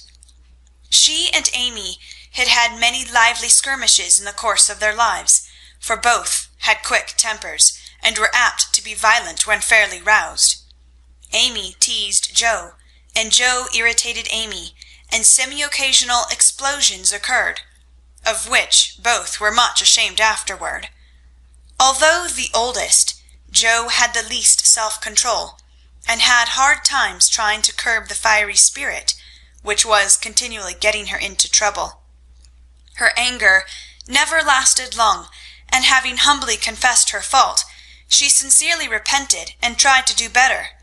Her sisters used to say that they rather liked to get Joe into a fury, because she was such an angel afterward. Poor Joe tried desperately to be good, but her bosom enemy was always ready to flame up and defeat her, and it took years of patient effort to subdue it. When they got home, they found Amy reading in the parlour. She assumed an injured air as they came in, never lifted her eyes from her book, or asked a single question. Perhaps curiosity might have conquered resentment, if Beth had not been there to inquire and receive a glowing description of the play. On going up to put away her best hat, Joe's first look was toward the bureau, for in their last quarrel Amy had soothed her feelings by turning Joe's top drawer upside down on the floor. Everything was in its place, however, and after a hasty glance into her various closets, bags, and boxes, Joe decided that Amy had forgiven and forgotten her wrongs. There Joe was mistaken, for next day she made a discovery which produced a tempest. Meg, Beth, and Amy were sitting together late in the afternoon, when Joe burst into the room, looking excited and demanding breathlessly, "Has anyone taken my book?" Meg and Beth said "No" at once, and looked surprised. Amy poked the fire, and said nothing. Joe saw her color rise, and was down upon her in a minute. "Amy, you've got it." "No, I haven't." "You know where it is, then." "No, I don't." "That's a fib," cried Joe, taking her by the shoulders, and looking fierce enough to frighten a much braver child than Amy. "It isn't. I haven't got it. Don't know where it is now, and don't care." "You know something about it, and you'd better tell at once, or I'll make you," and Joe gave her a slight shake. "Scold as much as you like, you'll never see your silly old book again," cried Amy, getting excited in her turn. "Why not?" "I burned it up." "What?" "My little book I was so fond of and worked over, and meant to finish before father got home." "Have you really burned it?" said Joe, turning very pale, while her eyes kindled and her hands clutched Amy nervously. "Yes, I did. I told you I'd make you pay for being so cross yesterday, and I have, so—" Amy got no further, for Joe's hot temper mastered her, and she shook Amy till her teeth chattered in her head, crying in a passion of grief and anger, "You wicked, wicked girl! I never can write it again, and I'll never forgive you as long as I live." Meg flew to rescue Amy, and Beth to pacify Joe. But Joe was quite beside herself, and with a parting box on her sister's ear, she rushed out of the room, up to the old sofa in the garret, and finished her fight alone. The storm cleared up below, for Mrs. March came home, and having heard the story, soon brought Amy to a sense of the wrong she had done her sister. Jo's book was the pride of her heart, and was regarded by her family as a literary sprout of great promise. It was only half a dozen little fairy tales, but Jo had worked over them patiently, putting her whole heart into her work, hoping to make something good enough to print. She had just copied them with great care, and had destroyed the old manuscript, so that Amy's bonfire had consumed the loving work of several years. It seemed a small loss to others, but to Jo it was a dreadful calamity, and she felt that it never could be made up to her. Beth mourned as for a departed kitten, and Meg refused to defend her pet. Mrs. March looked grave and grieved, and Amy felt that no one would love her till she had asked pardon for the act which she now regretted more than any of them. When the tea bell rang, Jo appeared, looking so grim and unapproachable that it took all Amy's courage to say meekly, "Please forgive me, Jo. I'm very, very sorry." "I never shall forgive you," was Jo's stern answer, and from that moment she ignored Amy entirely. No one spoke of the great trouble, not even Mrs. March, for all had learned by experience that when Jo was in that mood, words were wasted, and the wisest course was to wait till some little accident, or her own generous nature softened Jo's resentment and healed the breach. It was not a happy evening, for though they sewed as usual while their mother read aloud from Bremer, Scott, or Edgeworth, something was wanting, and the sweet home peace was disturbed. They felt this most when singing time came, for Beth could only play, Jo stood dumb as a stone, and Amy broke down, so Meg and mother sang alone. But in spite of their efforts to be as cheery as larks, the flute-like voices did not seem to chord as well as usual, and all felt out of tune.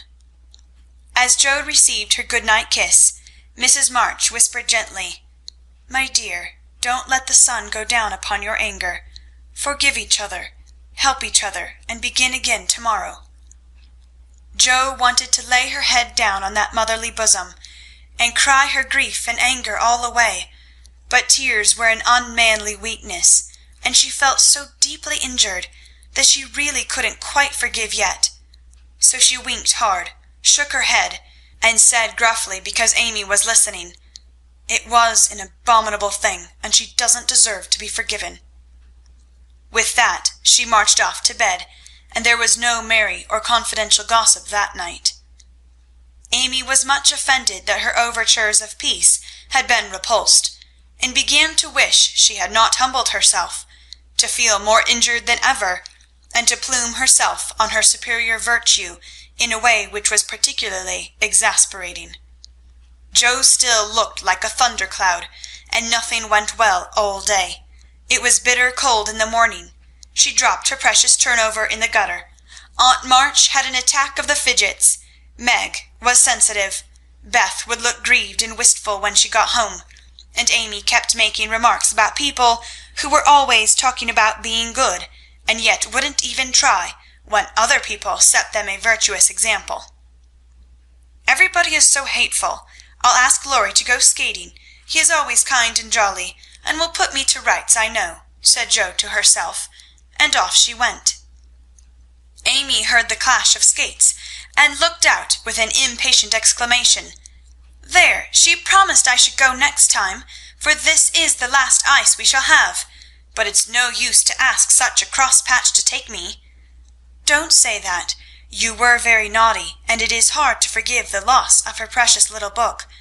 But I think she might do it now, and I guess she will if you try her at the right minute," said Meg. "Go after them. Don't say anything till Jo has got good-natured with Laurie. Then take a quiet minute, and just kiss her, or do some kind thing, and I'm sure she'll be friends again with all her heart." "I'll try," said Amy, for the advice suited her, and after a flurry to get ready, she ran after the friends, who were just disappearing over the hill. It was not far to the river, but both were ready before Amy reached them. Jo saw her coming, and turned her back. Laurie did not see, for he was carefully skating along the shore, sounding the ice, for a warm spell had preceded the cold snap. "I'll go on to the first bend and see if it's all right before we begin to race," Amy heard him say as he shot away, looking like a young Russian in his fur-trimmed coat and cap.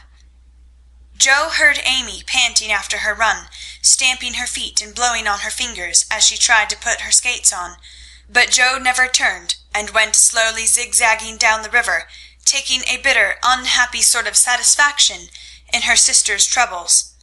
She had cherished her anger till it grew strong and took possession of her, as evil thoughts and feelings always do unless cast out at once. As Laurie turned the bend, he shouted back, "Keep near the shore. It isn't safe in the middle." Joe heard, but Amy was struggling to her feet and did not catch a word. Joe glanced over her shoulder, and the little demon she was harboring said in her ear, "No matter whether she heard or not, let her take care of herself." Laurie had vanished round the bend, Joe was just at the turn, and Amy, far behind, striking out toward the smoother ice in the middle of the river. For a minute Joe stood still with a strange feeling in her heart. Then she resolved to go on, but something held and turned her round just in time to see Amy throw up her hands and go down with a sudden crash of rotten ice, the splash of water, and a cry that made Joe's heart stand still with fear. She tried to call Laurie, but her voice was gone. She tried to rush forward, but her feet seemed to have no strength in them, and for a second she could only stand motionless, staring with a terror-stricken face at the little blue hood above the black water. Something rushed swiftly by her, and Laurie's voice cried out, "Bring a rail! Quick, quick!" How she did it, she never knew, but for the next few minutes she worked as if possessed, blindly obeying Laurie, who was quite self-possessed, and lying flat, held Amy up by his arm and hockey stick, till Joe dragged a rail from the fence, and together they got the child out, more frightened than hurt. "Now then, we must walk her home as fast as we can. Pile our things on her while I get off these confounded skates," cried Laurie, wrapping his coat round Amy, and tugging away at the straps which never seemed so intricate before. Shivering, dripping, and crying, they got Amy home, and after an exciting time of it, she fell asleep, rolled in blankets before a hot fire. During the bustle, Joe had scarcely spoken, but flown about, looking pale and wild, with her things half off, her dress torn, and her hands cut and bruised by ice and rails and refractory buckles. When Amy was comfortably asleep, the house quiet, and Mrs. March sitting by the bed, she called Joe to her and began to bind up the hurt hands.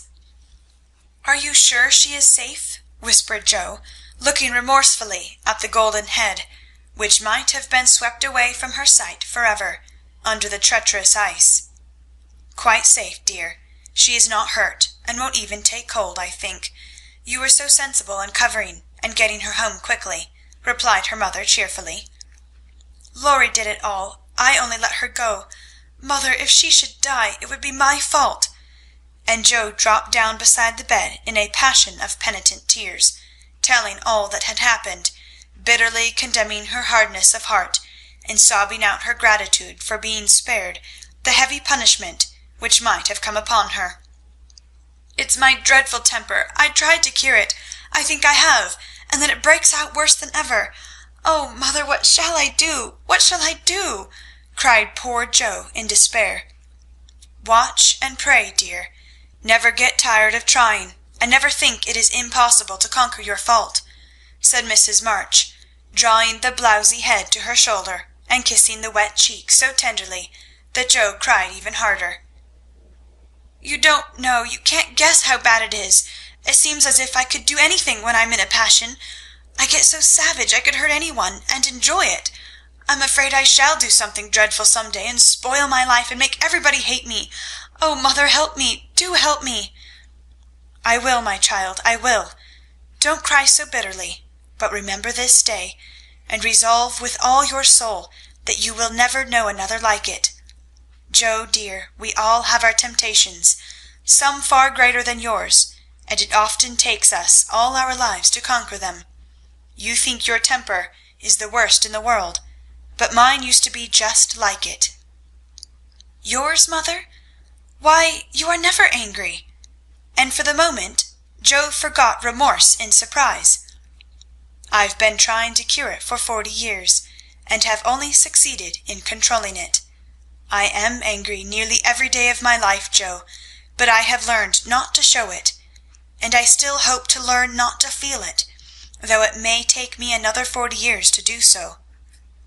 The patience and the humility of the face she loved so well was a better lesson to Joe than the wisest lecture, the sharpest reproof. She felt comforted at once by the sympathy and confidence given her. The knowledge that her mother had a fault like hers and tried to mend it made her own easier to bear and strengthened her resolution to cure it, though 40 years seemed rather a long time to watch and pray to a girl of 15. "Mother, are you angry when you fold your lips tight together and go out of the room sometimes when Aunt March scolds or people worry you?" asked Joe, feeling nearer and dearer to her mother than ever before. "Yes, I've learned to check the hasty words that rise to my lips, and when I feel that they mean to break out against my will, I just go away for a minute and give myself a little shake for being so weak and wicked," answered Mrs. March, with a sigh and a smile, as she smoothed and fastened up Joe's dishevelled hair. "How did you learn to keep still? That is what troubles me, for the sharp words fly out before I know what I'm about, and the more I say the worse I get, till it's a pleasure to hurt people's feelings and say dreadful things. Tell me how you do it, Marmee dear." "My good mother used to help me." "As you do us," interrupted Joe, with a grateful kiss.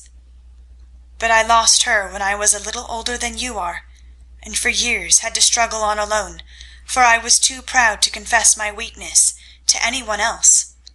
I had a hard time, Joe, and shed a good many bitter tears over my failures, or in spite of my efforts I never seemed to get on. Then your father came, and I was so happy that I found it easy to be good.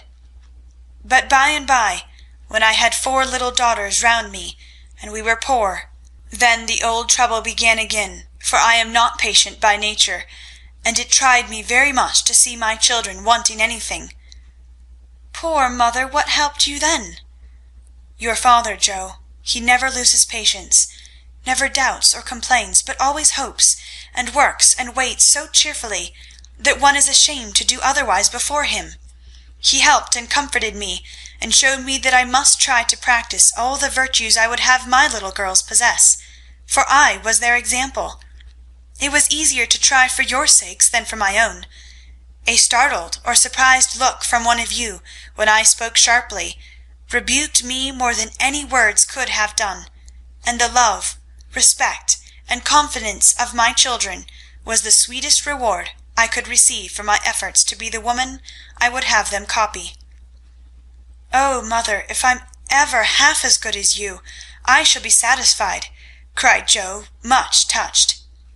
"I hope you will be a great deal better, dear, but you must keep watch over your bosom enemy, as father calls it, or it may sadden, if not spoil, your life. You have had a warning. Remember it, and try with heart and soul to master this quick temper before it brings you greater sorrow and regret than you have known today." "I will try, mother, I truly will, but you must help me, remind me, and keep me from flying out. I used to see father sometimes put his finger on his lips, and look at you with a very kind but sober face, and you always folded your lips tight and went away. Was he reminding you then?" asked Joe softly. "Yes, I asked him to help me so, and he never forgot it, but saved me from many a sharp word by that little gesture and kind look." Joe saw that her mother's eyes filled, and her lips trembled as she spoke, and fearing that she had said too much, she whispered anxiously, "Was it wrong to watch you and to speak of it? I didn't mean to be rude, but it's so comfortable to say all I think to you, and feel so safe and happy here." "My Joe, you may say anything to your mother, for it is my greatest happiness and pride to feel that my girls confide in me, and know how much I love them." "I thought I'd grieved you." "No, dear, but speaking of father reminded me how much I miss him, how much I owe him, and how faithfully I should watch and work to keep his little daughter safe and good for him." "Yet you told him to go, mother, and didn't cry when he went, and never complain now, or seem as if you needed any help," said Joe, wondering. "I gave my best to the country I love, and kept my tears till he was gone. Why should I complain, when we both have merely done our duty, and will surely be the happier for it in the end? If I don't seem to need help, it is because I have a better friend, even than father, to comfort and sustain me. My child, the troubles and temptations of your life are beginning and may be many, but you can overcome and outlive them all if you learn to feel the strength and tenderness of your heavenly Father as you do that of your earthly one. The more you love and trust him, the nearer you will feel to him, and the less you will depend on human power and wisdom. His love and care never tire or change, can never be taken from you, but may become the source of lifelong peace, happiness, and strength. Believe this heartily, and go to God with all your little cares and hopes and sins and sorrows, as freely and confidingly as you come to your mother."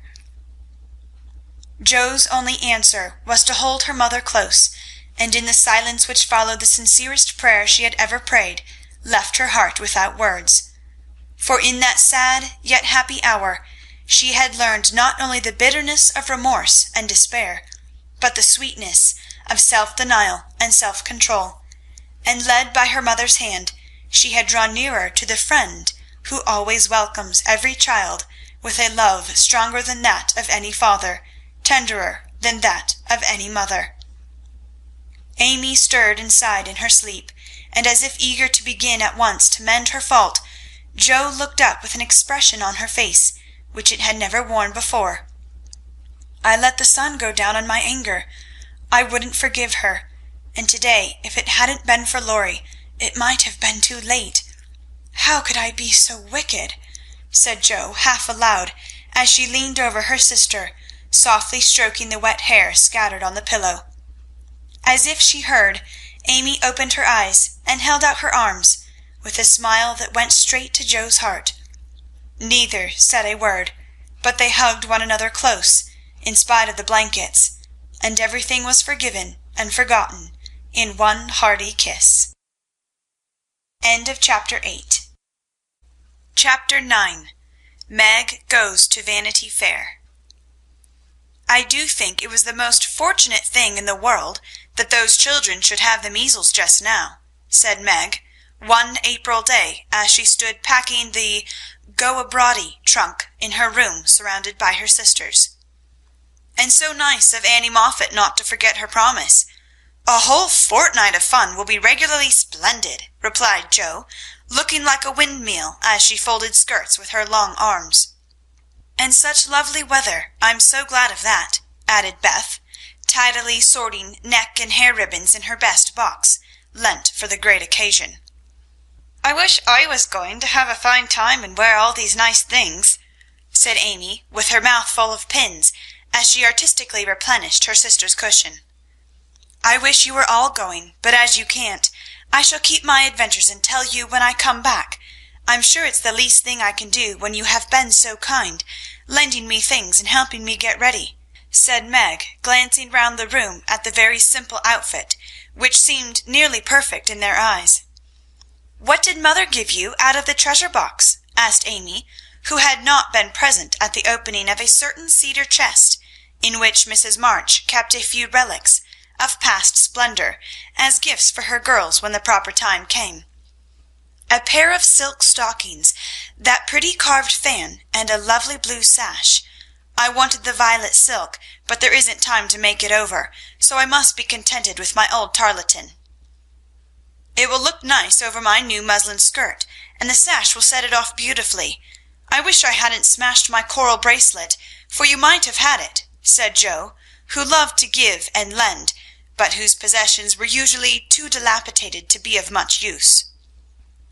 There is a lovely old-fashioned pearl set in the treasure chest, but mother said real flowers were the prettiest ornament for a young girl, and Laurie promised to send me all I want," replied Meg. "Now let me see. There's my new gray walking suit. Just curl up the feather in my hat, Beth. Then my poplin for Sunday, and the small party.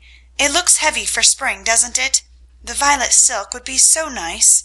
Oh dear!" "Never mind, you've got the tarlatan for the big party, and you always look like an angel in white," said Amy, brooding over the little store of finery in which her soul delighted.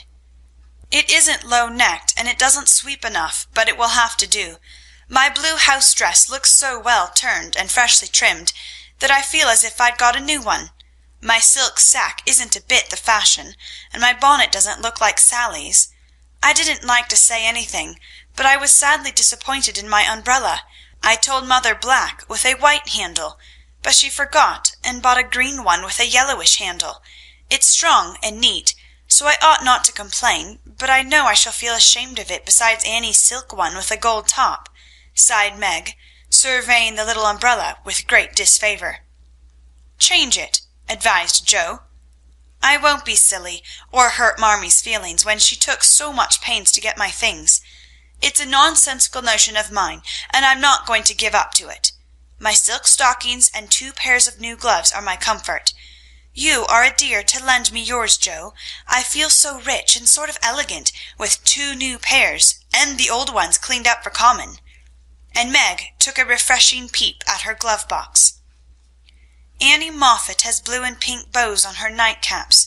Would you put some on mine?" she asked, as Beth brought up a pile of snowy muslins, fresh from Hannah's hands. "No, I wouldn't, for the smart caps won't match the plain gowns without any trimming on them. Poor folks shouldn't rig," said Joe decidedly. "I wonder if I shall ever be happy enough to have real lace on my clothes and bows on my caps," said Meg impatiently. "You said the other day that you'd be perfectly happy if you could only go to Annie Moffat's," observed Beth in her quiet way. "So I did. Well, I am happy, and I won't fret, but it does seem as if the more one gets, the more one wants, doesn't it? There now, the trays are ready and everything in but my ball dress, which I shall leave for mother to pack," said Meg, cheering up as she glanced from the half-filled trunk to the many times pressed and mended white tarlatan, which she called her ball dress with an important air. The next day was fine, and Meg departed in style for a fortnight of novelty and pleasure. Mrs. March had consented to the visit rather reluctantly, fearing that Margaret would come back more discontented than she went, but she begged so hard, and Sally had promised to take good care of her, and a little pleasure seemed so delightful after a winter of irksome work that the mother yielded, and the daughter went to take her first taste of fashionable life. The Moffats were very fashionable, and simple Meg was rather daunted, at first, by the splendour of the house and the elegance of its occupants. But they were kindly people in spite of the frivolous life they led, and soon put their guest at her ease. Perhaps Meg felt, without understanding why, that they were not particularly cultivated or intelligent people, and that all their gilding could not quite conceal the ordinary material of which they were made. It certainly was agreeable to fare sumptuously, drive in a fine carriage, wear her best frock every day, and do nothing but enjoy herself. It suited her exactly, and soon she began to imitate the manners and conversation of those about her, to put on little airs and graces, use French phrases, crimp her hair, take in her dresses, and talk about the fashions as well as she could. The more she saw of Annie Moffat's pretty things, the more she envied her, and sighed to be rich. Home now looked bare and dismal as she thought of it. Work grew harder than ever, and she felt that she was a very destitute and much injured girl, in spite of the new gloves and silk stockings. She had not much time for repining, however, for the 3 young girls were busily employed in having a good time. They shopped, walked, rode, and called all day, went to theatres and operas, or frolicked at home in the evening, for Annie had many friends and knew how to entertain them. Her older sisters were very fine young ladies, and one was engaged, which was extremely interesting and romantic, Meg thought. Mr. Moffat was a fat, jolly old gentleman who knew her father, and Mrs. Moffat a fat, jolly old lady who took as great a fancy to Meg as her daughter had done. Everyone petted her, and Daisy, as they called her, was in a fair way to have her head turned. When the evening for the small party came, she found that the poplin wouldn't do at all, for the other girls were putting on thin dresses and making themselves very fine indeed. So out came the tarletan, looking older, limper, and shabbier than ever beside Sally's crisp new one. Meg saw the girls glance at it, and then at one another, and her cheeks began to burn, for with all her gentleness she was very proud. No one said a word about it, but Sally offered to dress her hair, and Annie to tie her sash, and Belle, the engaged sister, praised her white arms. But in their kindness Meg saw only pity for her poverty, and her heart felt very heavy as she stood by herself, while the others laughed, chattered, and flew about like gauzy butterflies. The hard, bitter feeling was getting pretty bad, when the maid brought in a box of flowers. Before she could speak, Annie had the cover off, and all were exclaiming at the lovely roses, heath, and fern within. "It's for Belle, of course. George always sends her some, but these are altogether ravishing," cried Annie, with a great sniff. "They are for Miss March," the man said, "and here's a note," put in the maid, holding it to Meg. "What fun! Who are they from? Didn't know you had a lover," cried the girls, fluttering about Meg in a high state of curiosity and surprise. "The note is from mother, and the flowers from Laurie," said Meg simply, yet much gratified that he had not forgotten her. "Oh, indeed," said Annie, with a funny look, as Meg slipped the note into her pocket, as a sort of talisman against envy, vanity, and false pride, for the few loving words had done her good, and the flowers cheered her up by their beauty.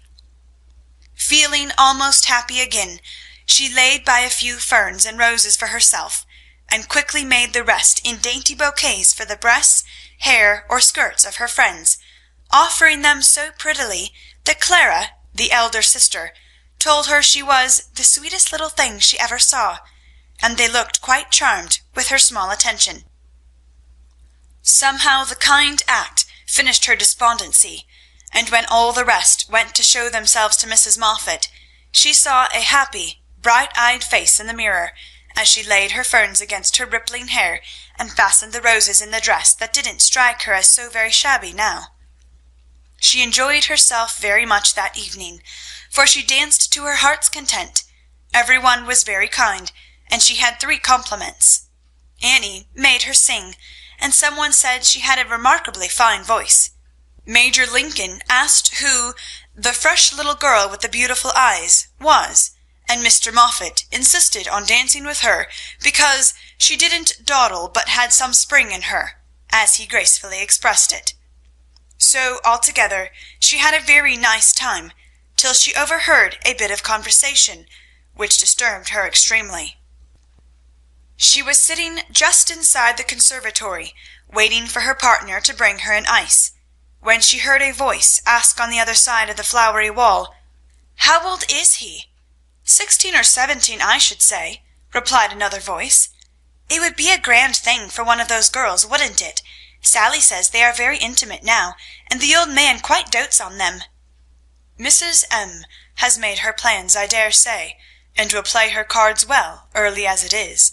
The girl evidently doesn't think of it yet," said Mrs. Moffat. "She told that fib about her mamma, as if she did know, and coloured up when the flowers came quite prettily. Poor thing, she'd be so nice if she was only got up in style. Do you think she'd be offended if we offered to lend her a dress for Thursday?" asked another voice. "She's proud, but I don't believe she'd mind, for that dowdy tarletan is all she has got. She may tear it to-night, and that will be a good excuse for offering a decent one." Here Meg's partner appeared, to find her looking much flushed and rather agitated. She was proud, and her pride was useful just then, for it helped her hide her mortification, anger, and disgust at what she had just heard. For, innocent and unsuspicious as she was, she could not help understanding the gossip of her friends. She tried to forget it, but could not, and kept repeating to herself, "Mrs. M. has made her plans," "that fib about her mamma," and "Dowdy Tarleton," till she was ready to cry and rush home to tell her troubles and ask for advice. As that was impossible, she did her best to seem gay, and being rather excited, she succeeded so well that no one dreamed what an effort she was making. She was very glad when it was all over, and she was quiet in her bed, where she could think and wonder and fume till her head ached and her hot cheeks were cooled by a few natural tears. Those foolish yet well-meant words had opened a new world to Meg, and much disturbed the peace of the old one in which till now she had lived as happily as a child. Her innocent friendship with Laurie was spoiled by the silly speeches she had overheard. Her faith in her mother was a little shaken by the worldly plans attributed to her by Mrs. Moffat, who judged others by herself, and the sensible resolution to be contented with the simple wardrobe which suited a poor man's daughter was weakened by the unnecessary pity of girls who thought a shabby dress one of the greatest calamities under heaven. Poor Meg had a restless night, and got up heavy-eyed, unhappy, half resentful toward her friends, and half ashamed of herself for not speaking out frankly and setting everything right. Everybody dawdled that morning, and it was noon before the girls found energy enough even to take up their worsted work. Something in the manner of her friends struck Meg at once. They treated her with more respect, she thought, took quite a tender interest in what she said, and looked at her with eyes that plainly betrayed curiosity. All this surprised and flattered her, though she did not understand it, till Miss Bell looked up from her writing and said, with a sentimental air, "Daisy, dear, I've sent an invitation to your friend Mr. Lawrence for Thursday. We should like to know him, and it's only a proper compliment to you." Meg colored, but a mischievous fancy to tease the girls made her reply demurely, "You are very kind, but I'm afraid he won't come." "Why not, Cherry?" asked Miss Bell. "He's too old." "My child, what do you mean? What is his age? I beg to know," cried Miss Clara. "Nearly 70, I believe," answered Meg, counting stitches to hide the merriment in her eyes. "You sly creature! Of course we meant the young man," exclaimed Miss Bell, laughing. "There isn't any. Laurie is only a little boy," and Meg laughed also at the queer look which the sisters exchanged as she thus described her supposed lover.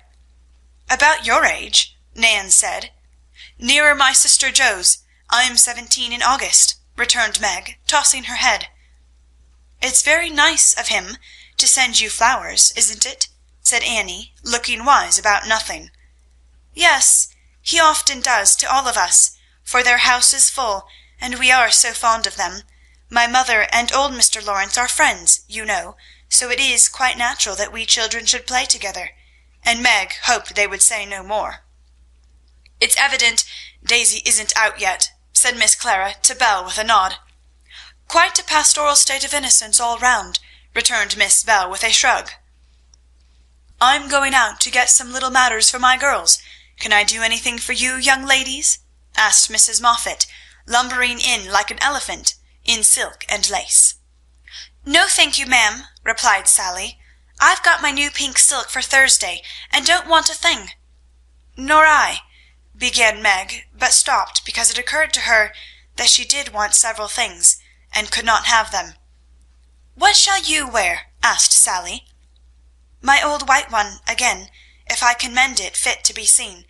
It got sadly torn last night," said Meg, trying to speak quite easily, but feeling very uncomfortable. "Why don't you send home for another?" said Sally, who was not an observing young lady. "I haven't got any other." It cost Meg an effort to say that, but Sally did not see it, and exclaimed in amiable surprise, "Only that? How funny!" She did not finish her speech, for Belle shook her head at her and broke in, saying kindly, "Not at all. Where is the use of having a lot of dresses when she isn't out yet? There's no need of sending home, Daisy, even if you had a dozen, for I've got a sweet blue silk laid away, which I've outgrown, and you shall wear it to please me, won't you, dear?"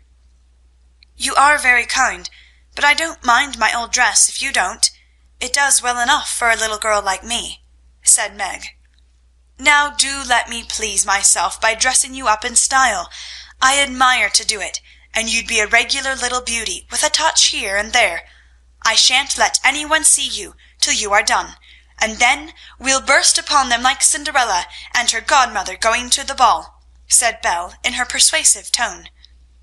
Meg couldn't refuse the offer so kindly made, for a desire to see if she would be a little beauty after touching up caused her to accept and forget all her former uncomfortable feelings toward the Moffats. On the Thursday evening Belle shut herself up with her maid, and between them they turned Meg into a fine lady. They crimped and curled her hair. They polished her neck and arms with some fragrant powder, touched her lips with coralline salve to make them redder, and Hortense would have added a soupçon of rouge if Meg had not rebelled. They laced her into a sky-blue dress, which was so tight she could hardly breathe, and so low in the neck that modest Meg blushed at herself in the mirror. A set of silver filigree was added, bracelets, necklace, brooch, and even earrings, for Hortense tied them on with a bit of pink silk, which did not show. A cluster of tea rose buds at the bosom and a ruche reconciled Meg to the display of her pretty white shoulders, and a pair of high-heeled silk boots satisfied the last wish of her heart. A lace handkerchief, a plumy fan, and a bouquet in a shoulder-holder finished her off, and Miss Belle surveyed her with the satisfaction of a little girl with a newly dressed doll. "Mademoiselle is charmante, très jolie, is she not?" cried Hortense, clasping her hands in an affected rapture. "Come and show yourself," said Miss Belle, leading the way to the room where the others were waiting. As Meg went rustling after with her long skirts trailing, her earrings tinkling, her curls waving, and her heart beating, she felt as if her fun had really begun at last, for the mirror had plainly told her that she was a little beauty. Her friends repeated the pleasing phrase enthusiastically, and for several minutes she stood, like a jackdaw in the fable, enjoying her borrowed plumes, while the rest chattered like a party of magpies. "While I dress, do you drill her, Nan, in the management of her skirt and those French heels, or she will trip herself. Take your silver butterfly and catch up that long curl on the left side of her head, Clara, and don't any of you disturb the charming work of my hands," said Belle, as she hurried away, looking well pleased with her success. "You don't look a bit like yourself, but you are very nice. I'm nowhere beside you, for Belle has heaps of taste, and you're quite French, I assure you. Let your flowers hang, don't be so careful of them, and be sure you don't trip," returned Sally, trying not to care that Meg was prettier than herself. Keeping that warning carefully in mind, Margaret got safely downstairs, and sailed into the drawing-rooms where the Moffats and a few early guests were assembled. She very soon discovered that there is a charm about fine clothes which attracts a certain class of people and secures their respect. Several young ladies, who had taken no notice of her before, were very affectionate all of a sudden. Several young gentlemen, who had only stared at her at the other party, now not only stared, but asked to be introduced, and said all manner of foolish but agreeable things to her, and several old ladies, who sat on the sofas and criticized the rest of the party, inquired who she was with an air of interest. She heard Mrs. Moffat reply to one of them, "Daisy March, father a colonel in the army, one of our first families, but reverses of fortune, you know. Intimate friends of the Lawrences. Sweet creature, I assure you. My Ned is quite wild about her." "Dear me," said the old lady, putting up her glass for another observation of Meg, who tried to look as if she had not heard and been rather shocked at Mrs. Moffat's fibs. The queer feeling did not pass away, but she imagined herself acting the new part of fine lady, and so got on pretty well, though the tight dress gave her a side-ache, the train kept getting under her feet, and she was in constant fear lest her earrings should fly off and get lost or broken.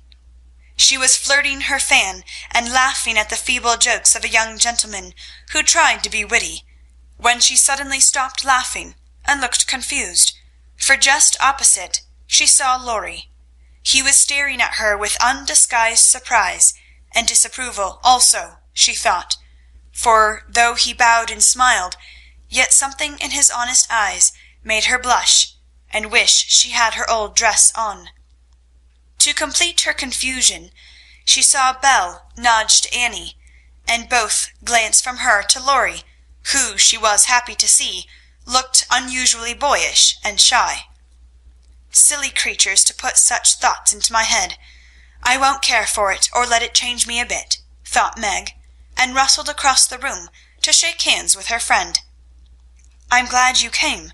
I was afraid you wouldn't," she said, with her most grown-up air.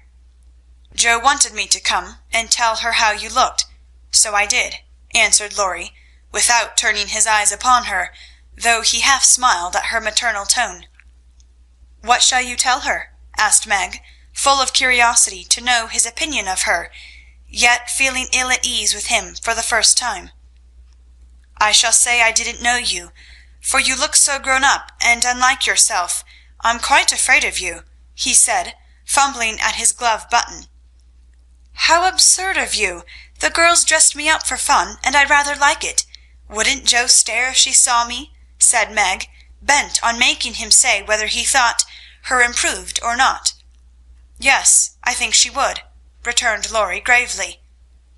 "Don't you like me so?" asked Meg. "No, I don't," was the blunt reply. "Why not?" in an anxious tone. He glanced at her frizzled head, bare shoulders, and fantastically trimmed dress with an expression that abashed her more than his answer, which had not a particle of his usual politeness in it. "I don't like fuss and feathers." That was altogether too much from a lad younger than herself, and Meg walked away, saying petulantly, "You are the rudest boy I ever saw." Feeling very much ruffled, she went and stood at a quiet window to cool her cheeks, for the tight dress gave her an uncomfortable, brilliant color. As she stood there, Major Lincoln passed by, and a minute after she heard him saying to his mother, "They are making a fool of that little girl. I wanted you to see her, but they have spoiled her entirely. She's nothing but a doll to-night." "Oh dear," sighed Meg, "I wish I'd been sensible and worn my own things. Then I should not have disgusted other people, or felt so uncomfortable and ashamed of myself." She leaned her forehead on the cool pane and stood half hidden by the curtains, never minding that her favourite waltz had begun, till some one touched her, and turning she saw Laurie, looking penitent, as he said, with his very best bow and his hand out, "Please forgive my rudeness, and come and dance with me."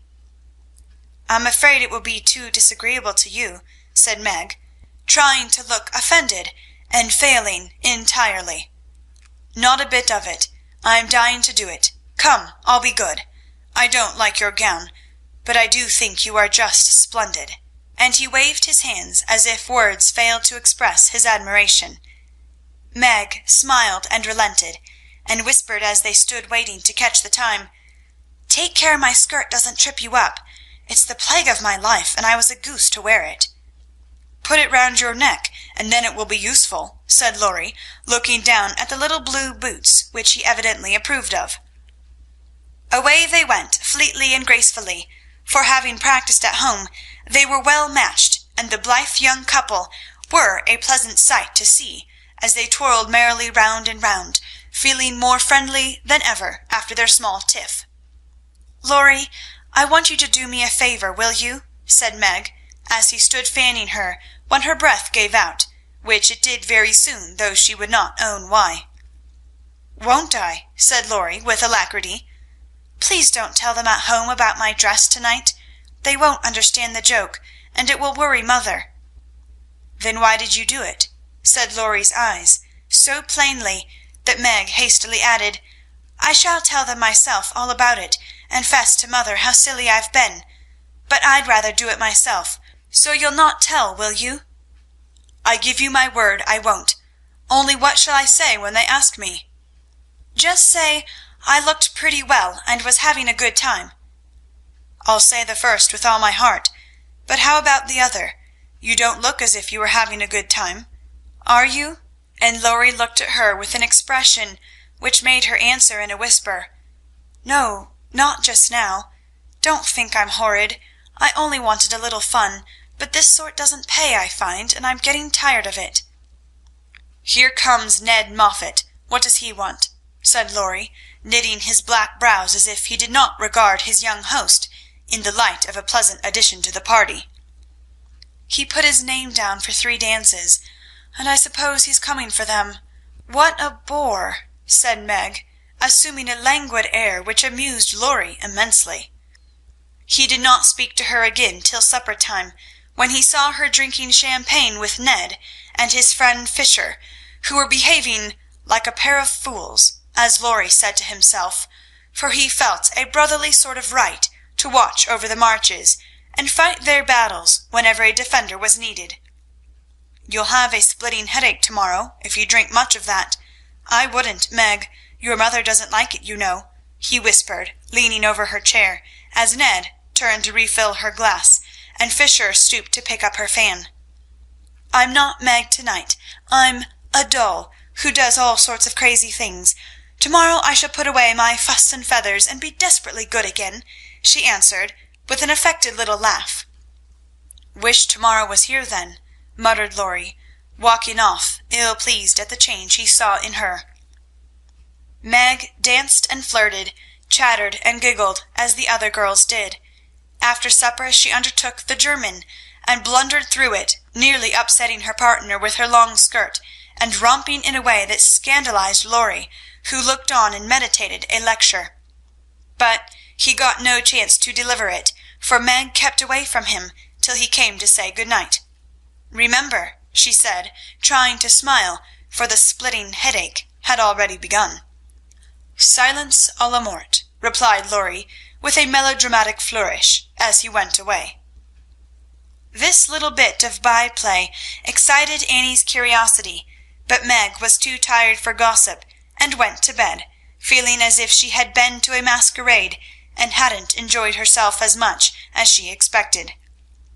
She was sick all the next day, and on Saturday went home, quite used up with her fortnight's fun, and feeling that she had sat in the lap of luxury long enough. It does seem pleasant to be quiet, and not have company manners on all the time. Home is a nice place, though it isn't splendid, said Meg, looking about her with a restful expression as she sat with her mother and Joe on the Sunday evening.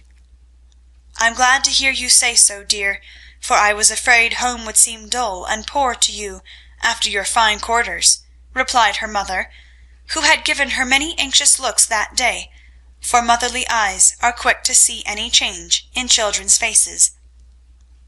Meg had told her adventures gaily, and said over and over what a charming time she had had, but something still seemed to weigh upon her spirits, and when the younger girls were gone to bed, she sat thoughtfully staring at the fire, saying little and looking worried.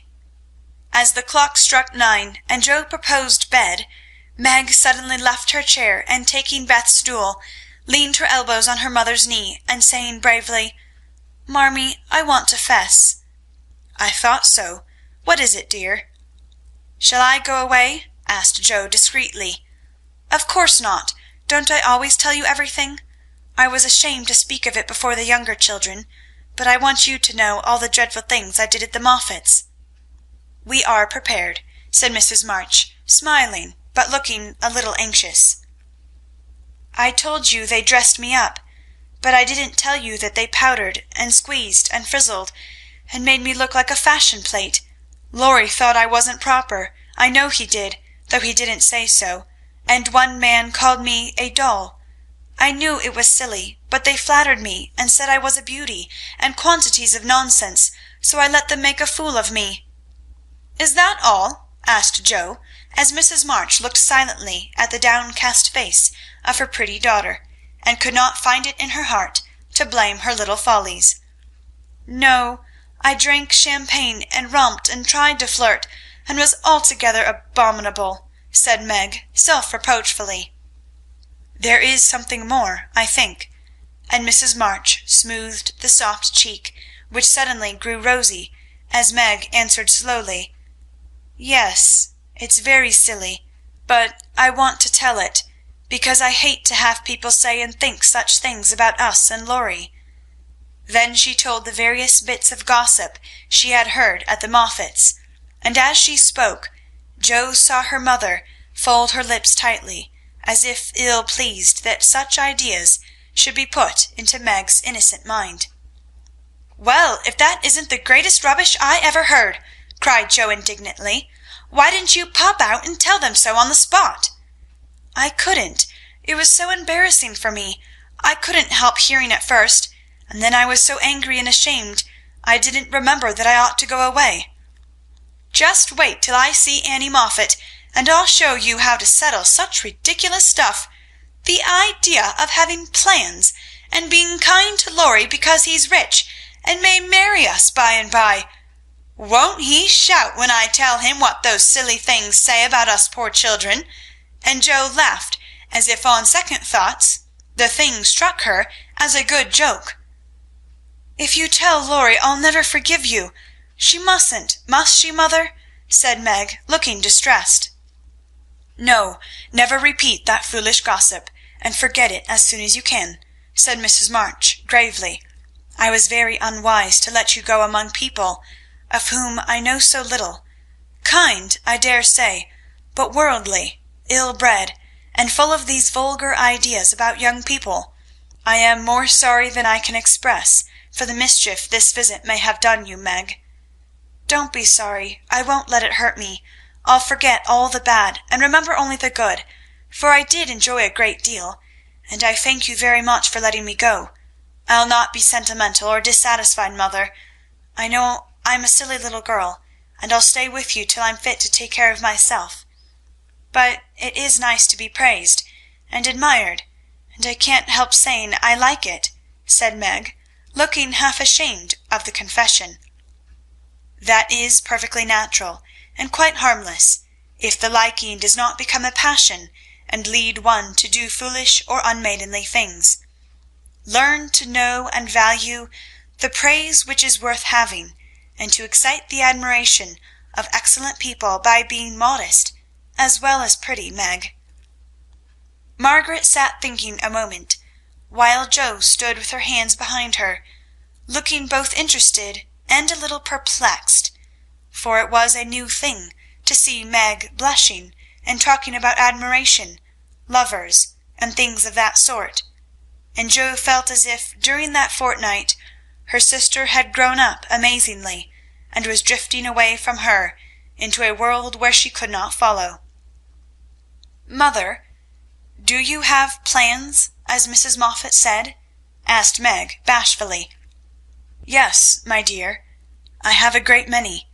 All mothers do, but mine differ somewhat from Mrs. Moffat's, I suspect. I will tell you some of them, for the time has come when a word may set this romantic little head and heart of yours right on a very serious subject. You are young, Meg, but not too young to understand me, and mother's lips are the fittest to speak of such things to girls like you. Joe, your turn will come in time, perhaps, so listen to my plans, and help me carry them out if they are good." Joe went and sat on one arm of the chair, looking as if she thought they were about to join in some very solemn affair. Holding a hand of each, and watching the two young faces wistfully, Mrs. March said, in her serious yet cheery way, "I want my daughters to be beautiful, accomplished, and good, to be admired, loved, and respected, to have a happy youth, to be well and wisely married, and to lead useful, pleasant lives, with as little care and sorrow to try them as God sees fit to send. To be loved and chosen by a good man is the best and sweetest thing which can happen to a woman, and I sincerely hope my girls may know this beautiful experience. It is natural to think of it, Meg, right to hope and wait for it, and wise to prepare for it, so that when the happy time comes, you may feel ready for the duties and worthy of the joy. My dear girls, I am ambitious for you, but not to have you make a dash in the world, marry rich men merely because they are rich, or have splendid houses, which are not homes, because love is wanting.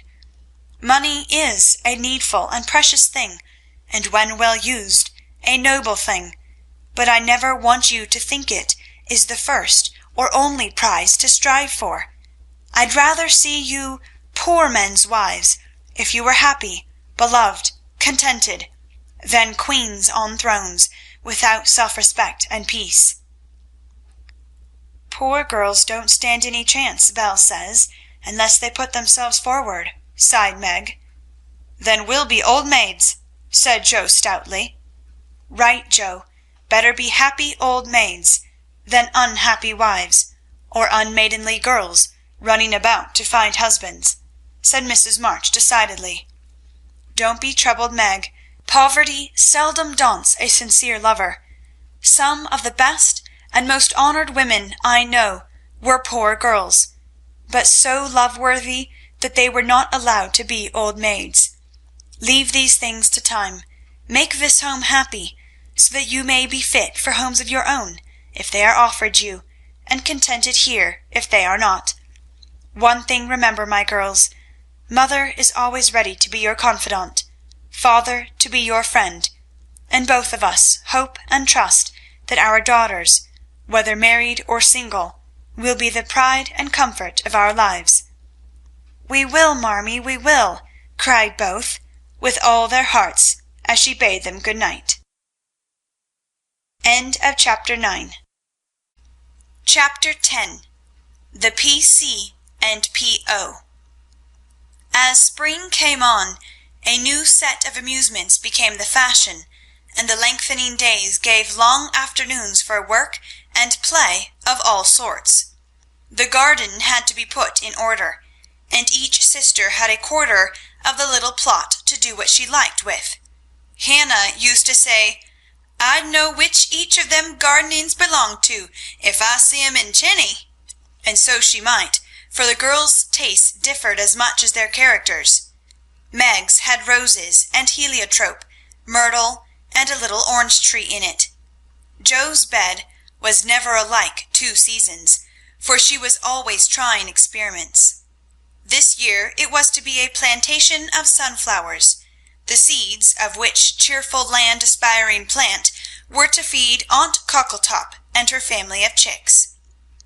Beth had old-fashioned fragrant flowers in her garden, sweet peas and mignonette, larkspur, pinks, pansies, and southernwood, with chickweed for the birds and catnip for the pussies.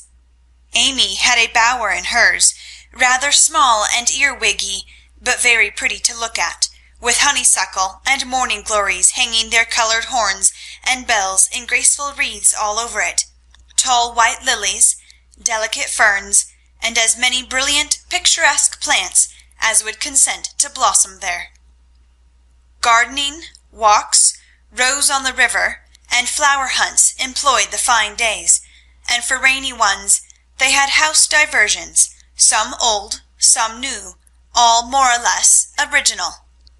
One of these was the P.C., for as secret societies were the fashion, it was thought proper to have one, and as all of the girls admired Dickens, they called themselves the Pickwick Club. With a few interruptions, they had kept this up for a year, and met every Saturday evening in the big garret, on which occasions the ceremonies were as follows. 3 chairs were arranged in a row before a table, on which was a lamp, also 4 white badges with a big P.C. in different colors on each, and the weekly newspaper called the Pickwick Portfolio, to which all contributed something, while Joe, who revelled in pens and ink, was the editor. At 7 o'clock the 4 members ascended to the club room, tied their badges round their heads, and took their seats with great solemnity. Meg, as the oldest, was Samuel Pickwick. Joe, being of a literary turn, Augustus Snodgrass.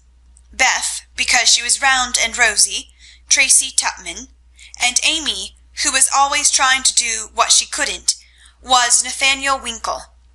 Pickwick, the president, read the paper, which was filled with original tales, poetry, local news, funny advertisements, and hints in which they good-naturedly reminded each other of their faults and shortcomings. On one occasion Mr. Pickwick put on a pair of spectacles without any glass, rapped upon the table, hemmed, and having stared hard at Mr. Snodgrass, who was tilting back in his chair till he arranged himself properly, began to read. The Pickwick Portfolio, May 20th, 18. Poets' Corner, Anniversary Ode. Again we meet to celebrate, with badge and solemn rite, our 52nd anniversary in Pickwick Hall tonight. We all are here in perfect health, none gone from our small band. Again we see each well-known face, and press each friendly hand. Our Pickwick, always at his post, with reverence we greet, as, spectacles on nose, he reads our well-filled weekly sheet. Although he suffers from a cold, we joy to hear him speak, for words of wisdom from him fall, in spite of croak or squeak. Old 6-foot Snodgrass looms on high, with elephantine grace, and beams upon the company with brown and jovial face. Poetic fire lights up his eye, he struggles 'gainst his lot. Behold ambition on his brow, and on his nose a blot. Next our peaceful Tupman comes, so rosy, plump, and sweet, who chokes with laughter at the puns, and tumbles off his seat. Prim little Winkle, too, is here, with every hair in place, a model of propriety, though he hates to wash his face. The year is gone, we still unite to joke and laugh and read, and tread the path of literature that doth to glory lead. Long may our paper prosper well, our club unbroken be, and coming years their blessings pour on the useful, gay P.C. A. Snodgrass. The Masked Marriage, A Tale of Venice. Gondola after gondola swept up to the marble steps, and left its lovely load to swell the brilliant throng that filled the stately halls of Count Adelon. Knights and ladies, elves and pages, monks and flower girls, all mingled gaily in the dance. Sweet voices and rich melody filled the air, and so with mirth and music the masquerade went on. "Has your Highness seen the Lady Viola tonight?" asked a gallant troubadour of the fairy queen who floated down the hall upon his arm. "Yes, is she not lovely, though so sad? Her dress is well chosen too, for in a week she weds Count Antonio, whom she passionately hates." "By my faith, I envy him. Yonder he comes, arrayed like a bridegroom, except the black mask. When that is off, we shall see how he regards the fair maid, whose heart he cannot win, though her stern father bestows her hand," returned the troubadour. 'tis whispered that she loves the young English artist who haunts her steps and is spurred by the old Count," said the lady as they joined the dance. The revel was at its height when a priest appeared, and withdrawing the young pair to an alcove hung with purple velvet, he motioned them to kneel. Instant silence fell on the gay throng, and not a sound but the dash of fountains or the rustle of orange groves sleeping in the moonlight broke the hush, as Count de Adelon spoke thus: "My lords and ladies, pardon the ruse by which I have gathered you here to witness the marriage of my daughter. Father, we wait your services." All eyes turned toward the bridal party, and a murmur of amazement went through the throng, for neither bride nor groom removed their masks. Curiosity and wonder possessed all hearts, but respect restrained all tongues till the holy rite was over. Then the eager spectators gathered round the Count, demanding an explanation. "Gladly would I give it if I could, but I only know that it was the whim of my timid Viola, and I yielded to it. Now, my children, let the play end. Unmask and receive my blessing." For the young bridegroom replied in a tone that startled all listeners as the mask fell, disclosing the noble face of Ferdinand Devereux, the artist lover, and leaning on the breast, where now flashed the star of an English earl, was the lovely Viola, radiant with joy and beauty. "My lord, you scornfully bade me claim your daughter when I could boast as high a name and vast a fortune as the Count Antonio. I can do more, for even your ambitious soul cannot refuse the Earl of Devereux and de Vere when he gives his ancient name and boundless wealth in return for the beloved hand of this fair lady, now my wife." The Count stood like one changed to stone. Turning to the bewildered crowd, Ferdinand added, with a gay smile of triumph, "To you, my gallant friends, I can only wish that your wooing may prosper as mine has done, and that you may all win as fair a bride as I have by this masked marriage." S. Pickwick. Why is the P.C. like the Tower of Babel? It is full of unruly members. The history of a squash.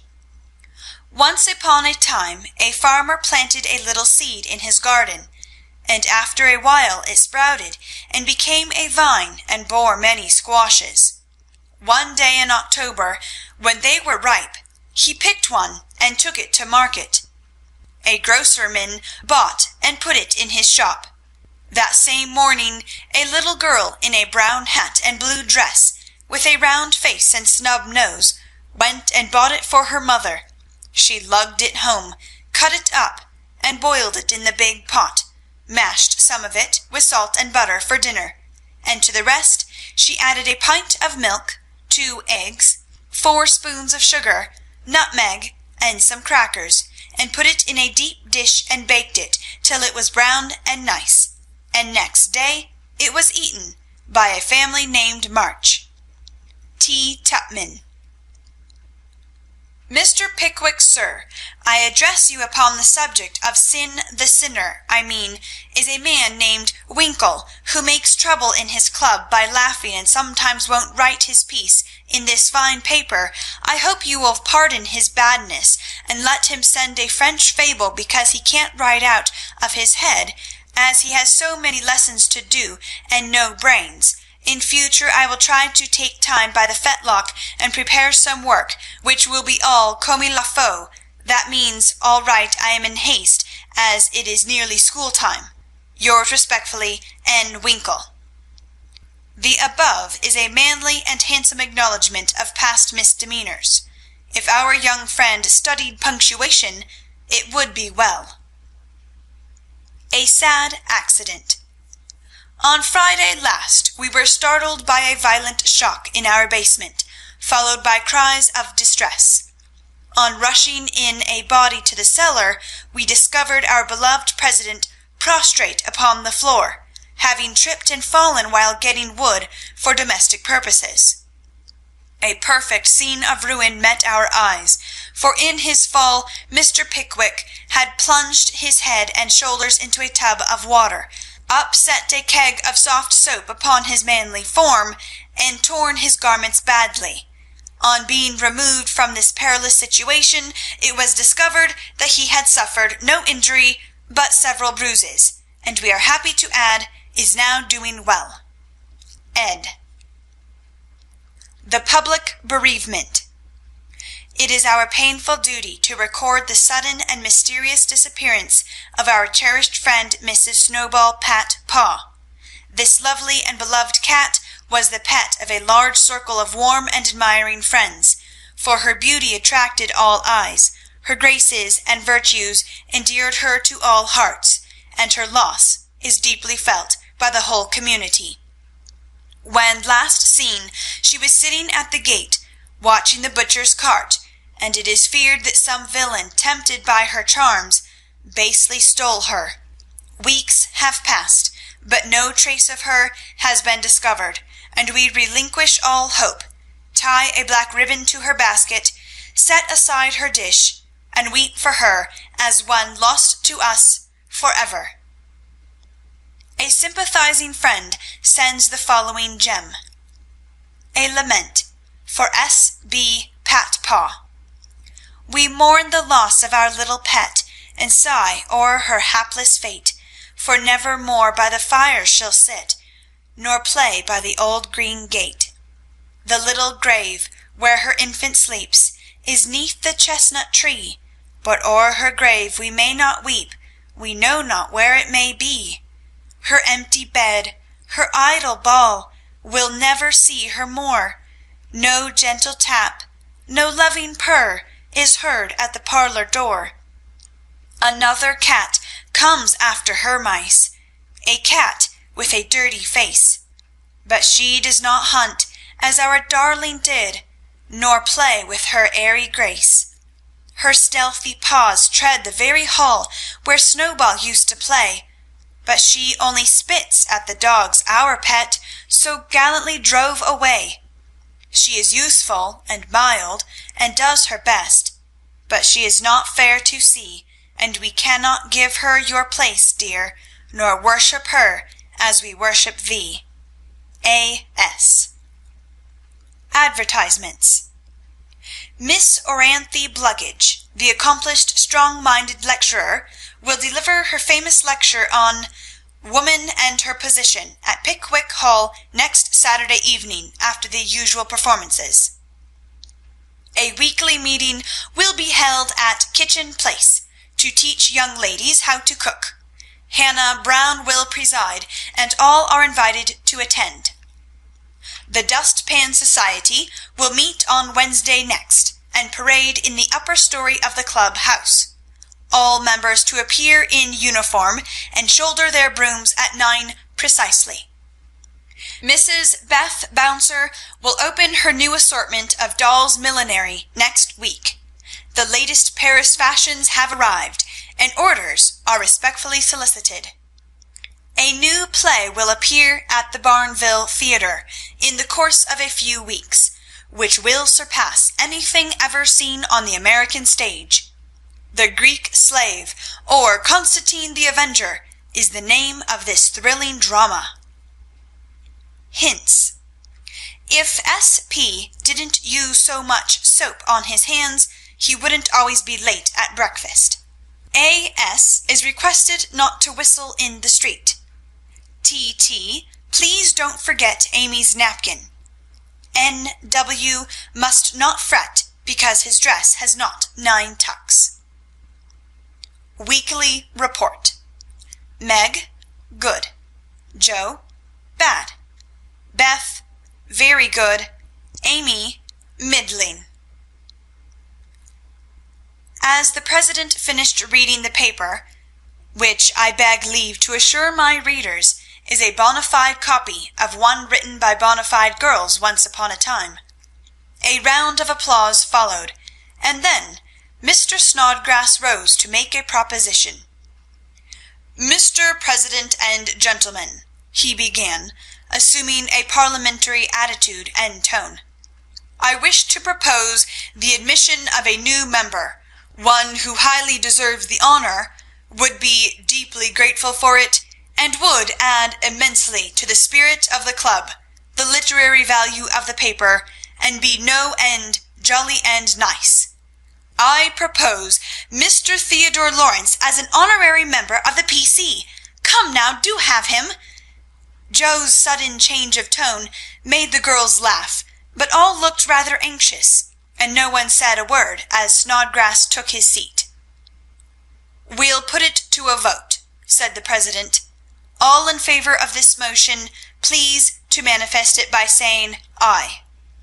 A loud response from Snodgrass, followed, to everybody's surprise, by a timid one from Beth. "Contrary-minded, say no." Meg and Amy were contrary-minded, and Mr. Winkle rose to say with great elegance, "We don't wish any boys. They only joke and bounce about. This is a ladies' club, and we wish to be private and proper." "I'm afraid he'll laugh at our paper and make fun of us afterward," observed Pickwick, pulling the little curl on her forehead, as she always did when doubtful. Up rose Snodgrass very much in earnest. "Sir, I give you my word as a gentleman, Laurie won't do anything of the sort. He likes to write, and he'll give a tone to our contributions, and keep us from being sentimental. Don't you see? We can do so little for him, and he does so much for us. I think the least we can do is to offer him a place here, and make him welcome if he comes." This artful allusion to benefits conferred brought Tupman to his feet, looking as if he had quite made up his mind. "Yes, we ought to do it, even if we are afraid. I say he may come, and his grandpa too, if he likes." This spirited burst from Beth electrified the club, and Joe left her seat to shake hands approvingly. "Now then, vote again. Everybody remember it's our Laurie, and say aye," cried Snodgrass excitedly. "Aye, aye, aye," replied three voices at once. "Good, bless you! Now, as there's nothing like taking time by the fetlock, as Winkle characteristically observes, allow me to present the new member." And, to the dismay of the rest of the club, Joe threw open the door of the closet and displayed Laurie sitting on a rag bag, flushed and twinkling with suppressed laughter.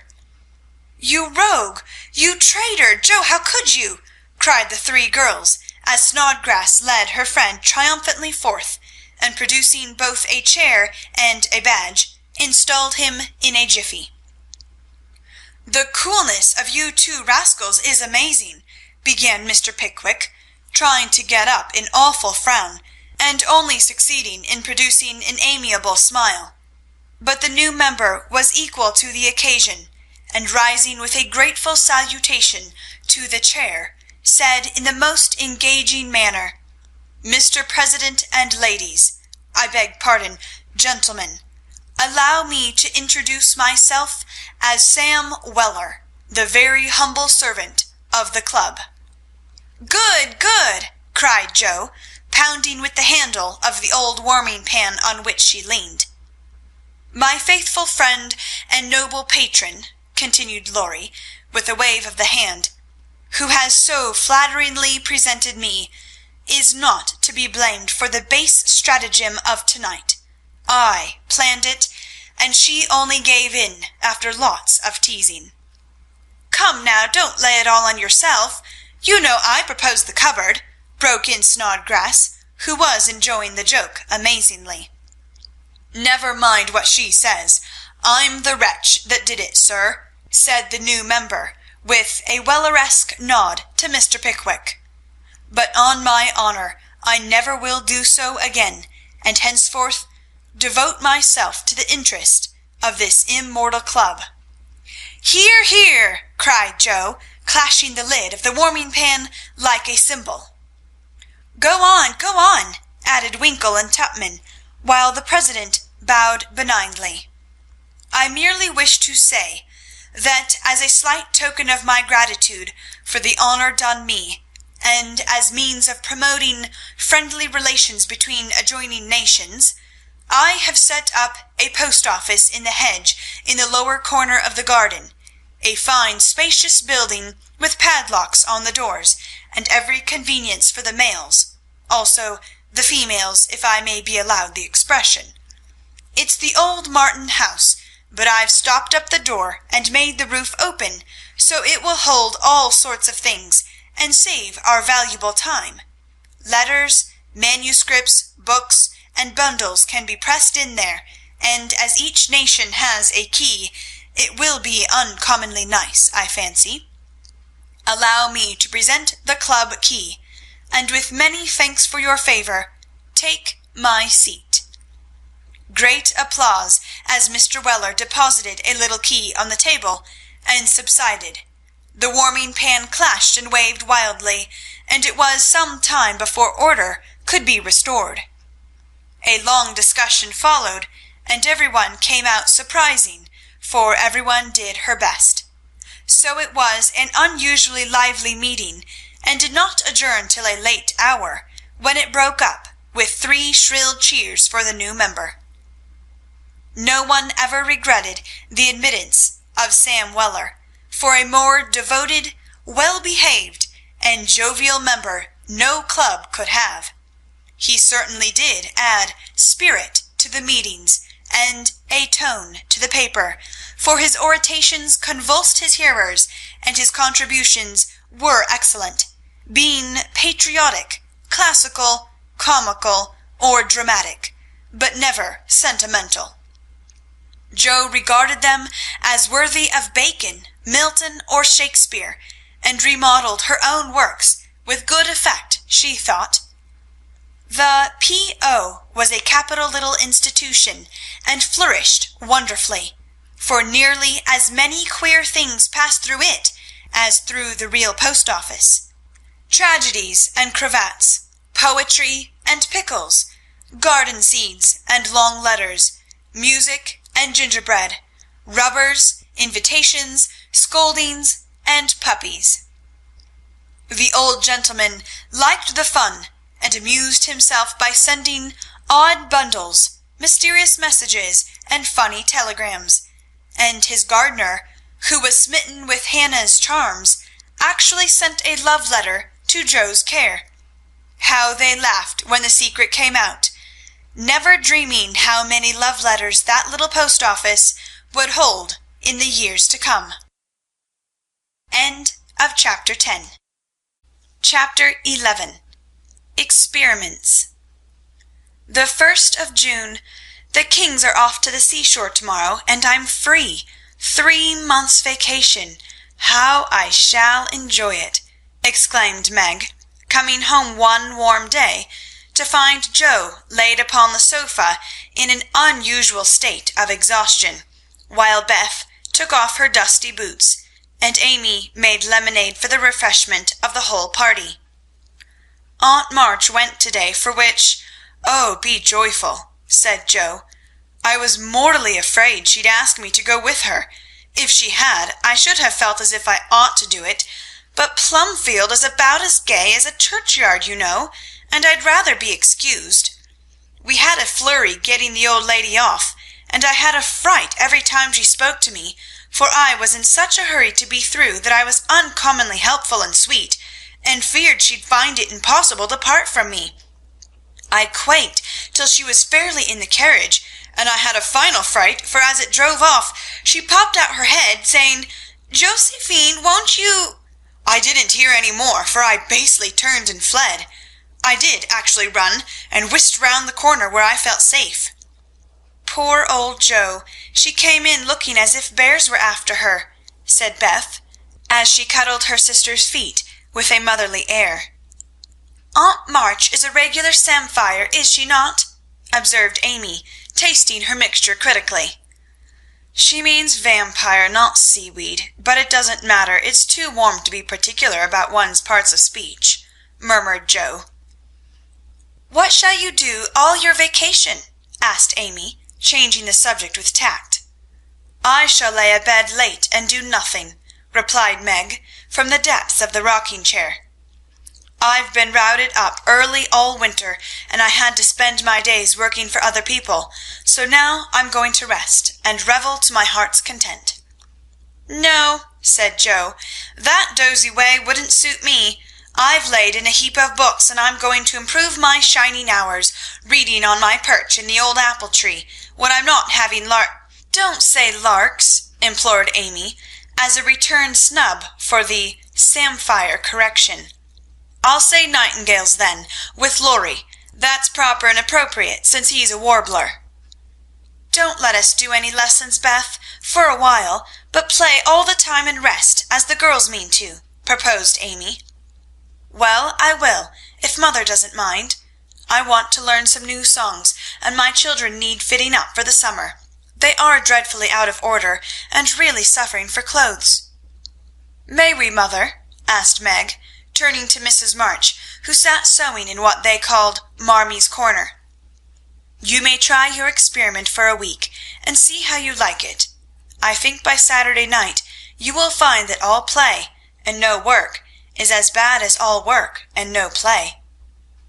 "Oh dear, no, it will be delicious, I'm sure," said Meg complacently. "I now propose a toast, as my friend and partner Sary Gamp says.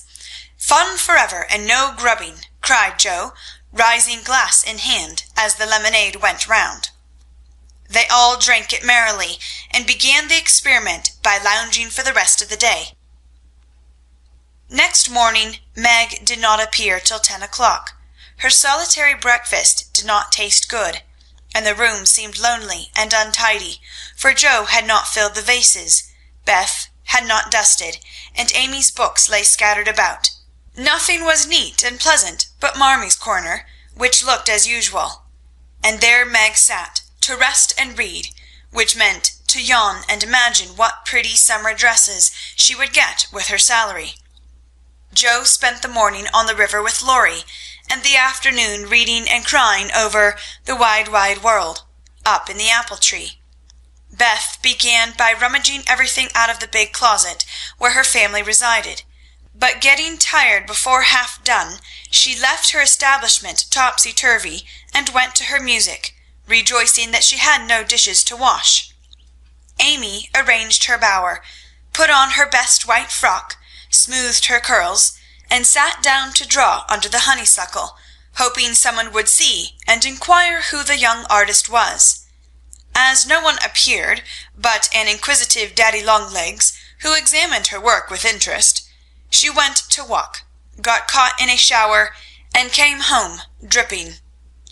At tea-time they compared notes, and all agreed that it had been a delightful, though unusually long day. Meg, who went shopping in the afternoon and got a sweet blue muslin, had discovered, after she had cut the breadths off, that it wouldn't wash, which mishap made her slightly cross. Joe had burned the skin off her nose boating, and got a raging headache by reading too long. Beth was worried by the confusion of her closet and the difficulty of learning 3 or 4 songs at once, and Amy deeply regretted the damage done her frock, for Katy Brown's party was to be the next day, and now, like Flora McFlimsy, she had nothing to wear. But these were mere trifles, and they assured their mother that the experiment was working finely. She smiled, said nothing, and with Hannah's help did their neglected work, keeping home pleasant, and the domestic machinery running smoothly. It was astonishing what a peculiar and uncomfortable state of things was produced by the resting and revelling process. The days kept getting longer and longer. The weather was unusually variable, and so were tempers. An unsettled feeling possessed everyone, and Satan found plenty of mischief for the idle hands to do. As the height of luxury, Meg put out some of her sewing, and then found time hang so heavily that she fell to snipping and spoiling her clothes in her attempts to furbish them up à la Moffat. Joe read till her eyes gave out, and she was sick of books, got so fidgety that even good-natured Laurie had a quarrel with her, and so reduced in spirits that she desperately wished she had gone with Aunt March. Beth got on pretty well, for she was constantly forgetting that it was to be all play and no work, and fell back into her old ways now and then. But something in the air affected her, and more than once her tranquillity was much disturbed, so much so that on one occasion she actually shook poor dear Joanna and told her she was a fright. Amy fared worst of all, for her resources were small, and when her sisters left her to amuse herself, she soon found that accomplished and important little self a great burden. She didn't like dolls, fairy tales were childish, and one couldn't draw all the time. Tea parties didn't amount to much, neither did picnics, unless very well conducted.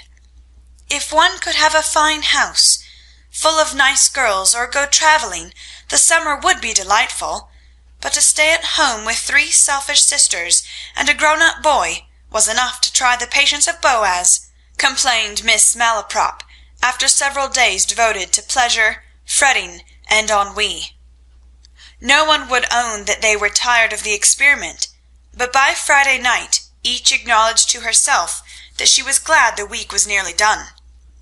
Hoping to impress the lesson more deeply, Mrs. March, who had a good deal of humour, resolved to finish off the trial in an appropriate manner, so she gave Hannah a holiday, and let the girls enjoy the full effect of the play system.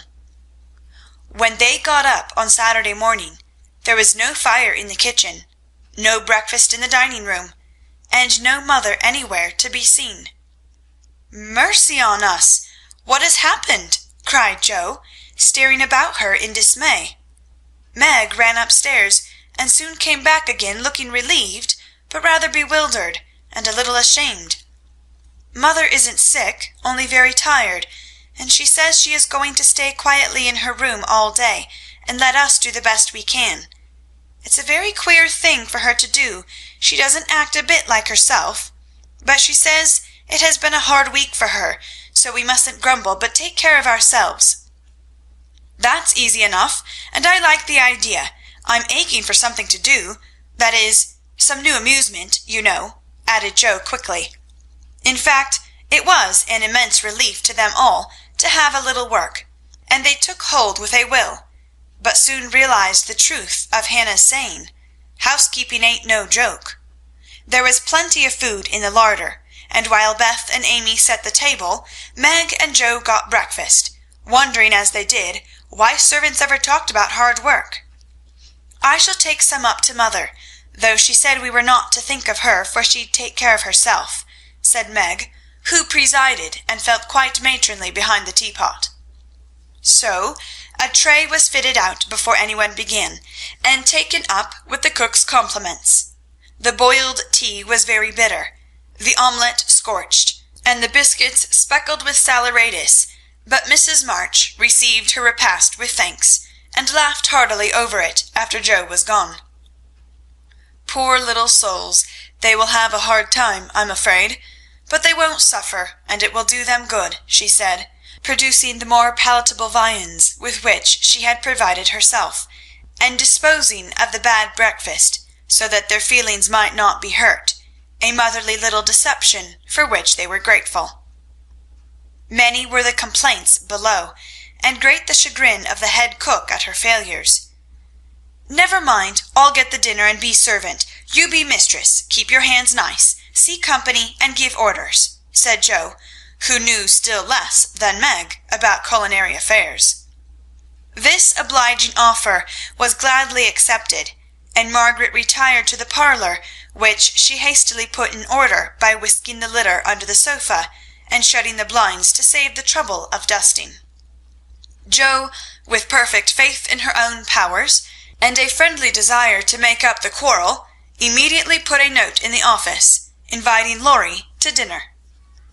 "You'd better see what you have got before you think of having company," said Meg, when informed of the hospitable but rash act. "Oh, there's corned beef and plenty of potatoes, and I shall get some asparagus and a lobster, for a relish," as Hannah says. We'll have lettuce and make a salad. I don't know how, but the book tells. I'll have blancmange and strawberries for dessert, and coffee too, if you want to be elegant. Don't try too many messes, Joe, for you can't make anything but gingerbread and molasses candy fit to eat. I wash my hands at the dinner party, and since you have asked Laurie on your own responsibility, you may just take care of him." "I don't want you to do anything but be civil to him, and help to the pudding. You'll give me your advice if I get in a muddle, won't you?" asked Joe, rather hurt. "Yes, but I don't know much, except about bread and a few trifles. You had better ask mother's leave before you order anything," returned Meg prudently. "Of course I shall. I'm not a fool." And Joe went off in a huff at the doubts expressed of her powers. "Get what you like and don't disturb me. I'm going out to dinner, and can't worry about things at home," said Mrs. March, when Joe spoke to her. "I never enjoyed housekeeping, and I'm going to take a vacation today, and read, write, go visiting, and amuse myself." The unusual spectacle of her busy mother rocking comfortably and reading early in the morning made Joe feel as if some unnatural phenomenon had occurred, for an eclipse, an earthquake, or a volcanic eruption would hardly have seemed stranger. "Everything is out of sorts somehow," she said to herself, going downstairs. "There's Beth crying. That's a sure sign that something is wrong in this family. If Amy is bothering, I'll shake her."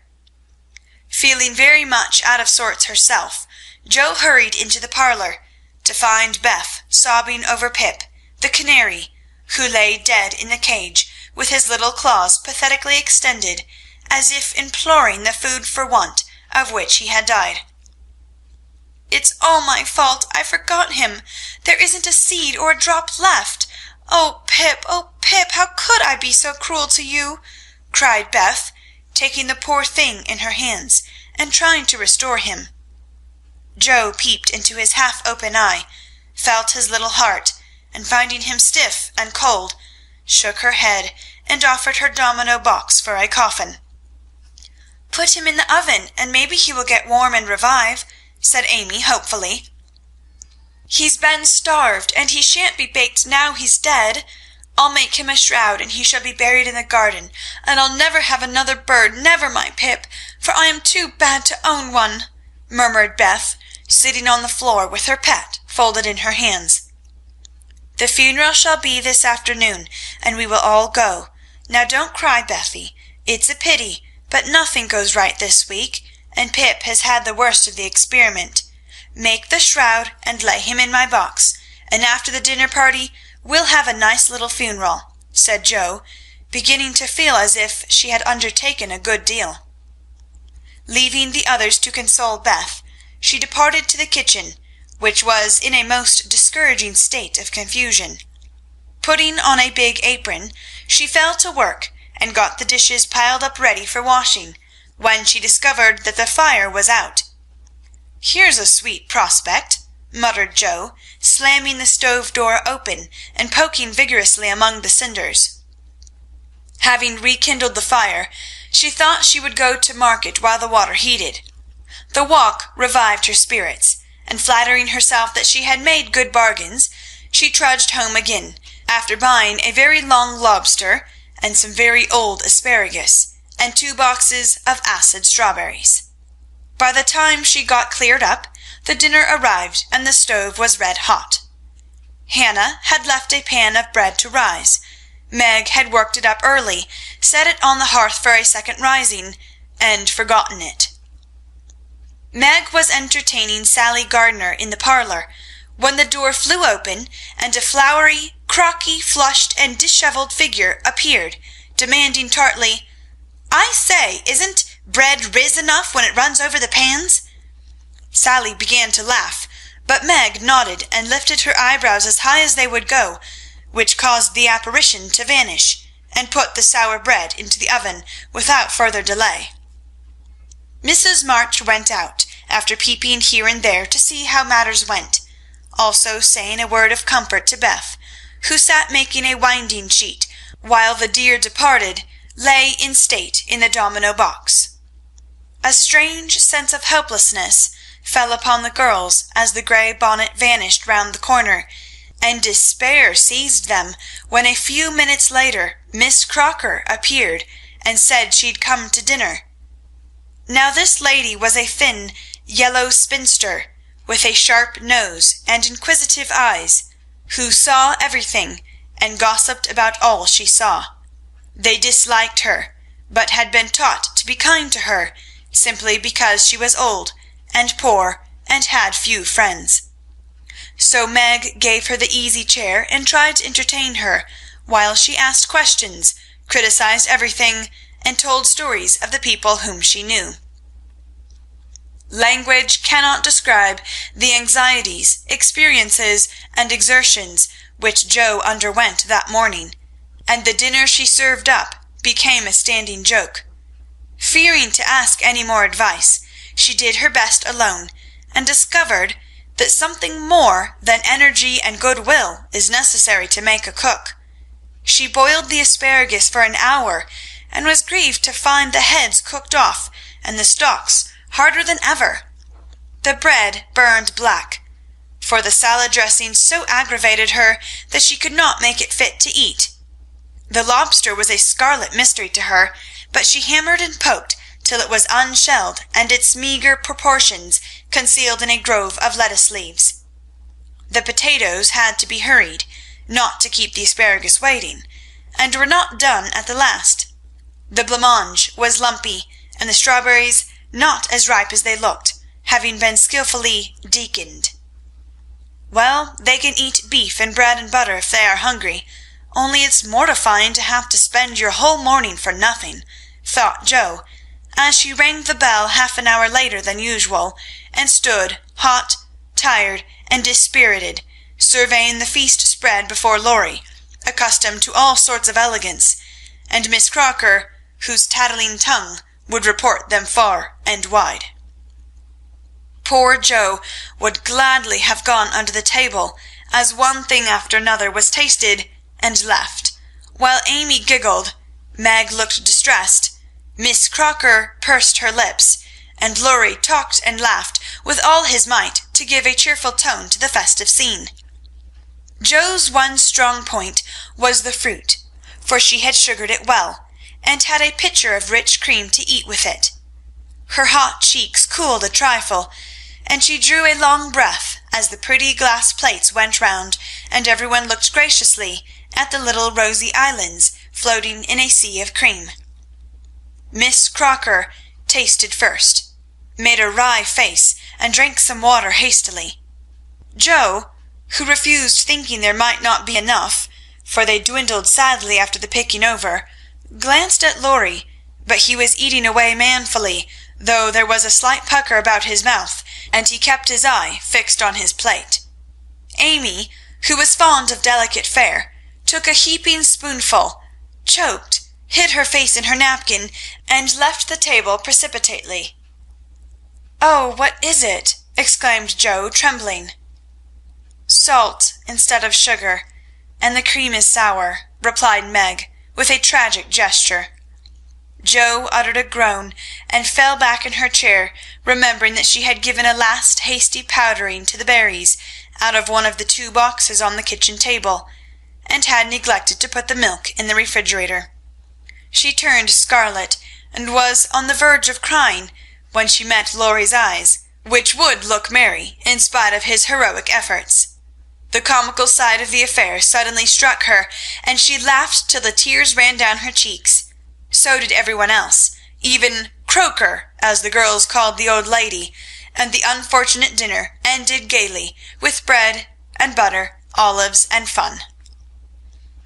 "I haven't strength of mind enough to clear up now, so we will sober ourselves with a funeral," said Jo, as they rose, and Miss Crocker made ready to go, being eager to tell the new story at another friend's dinner table.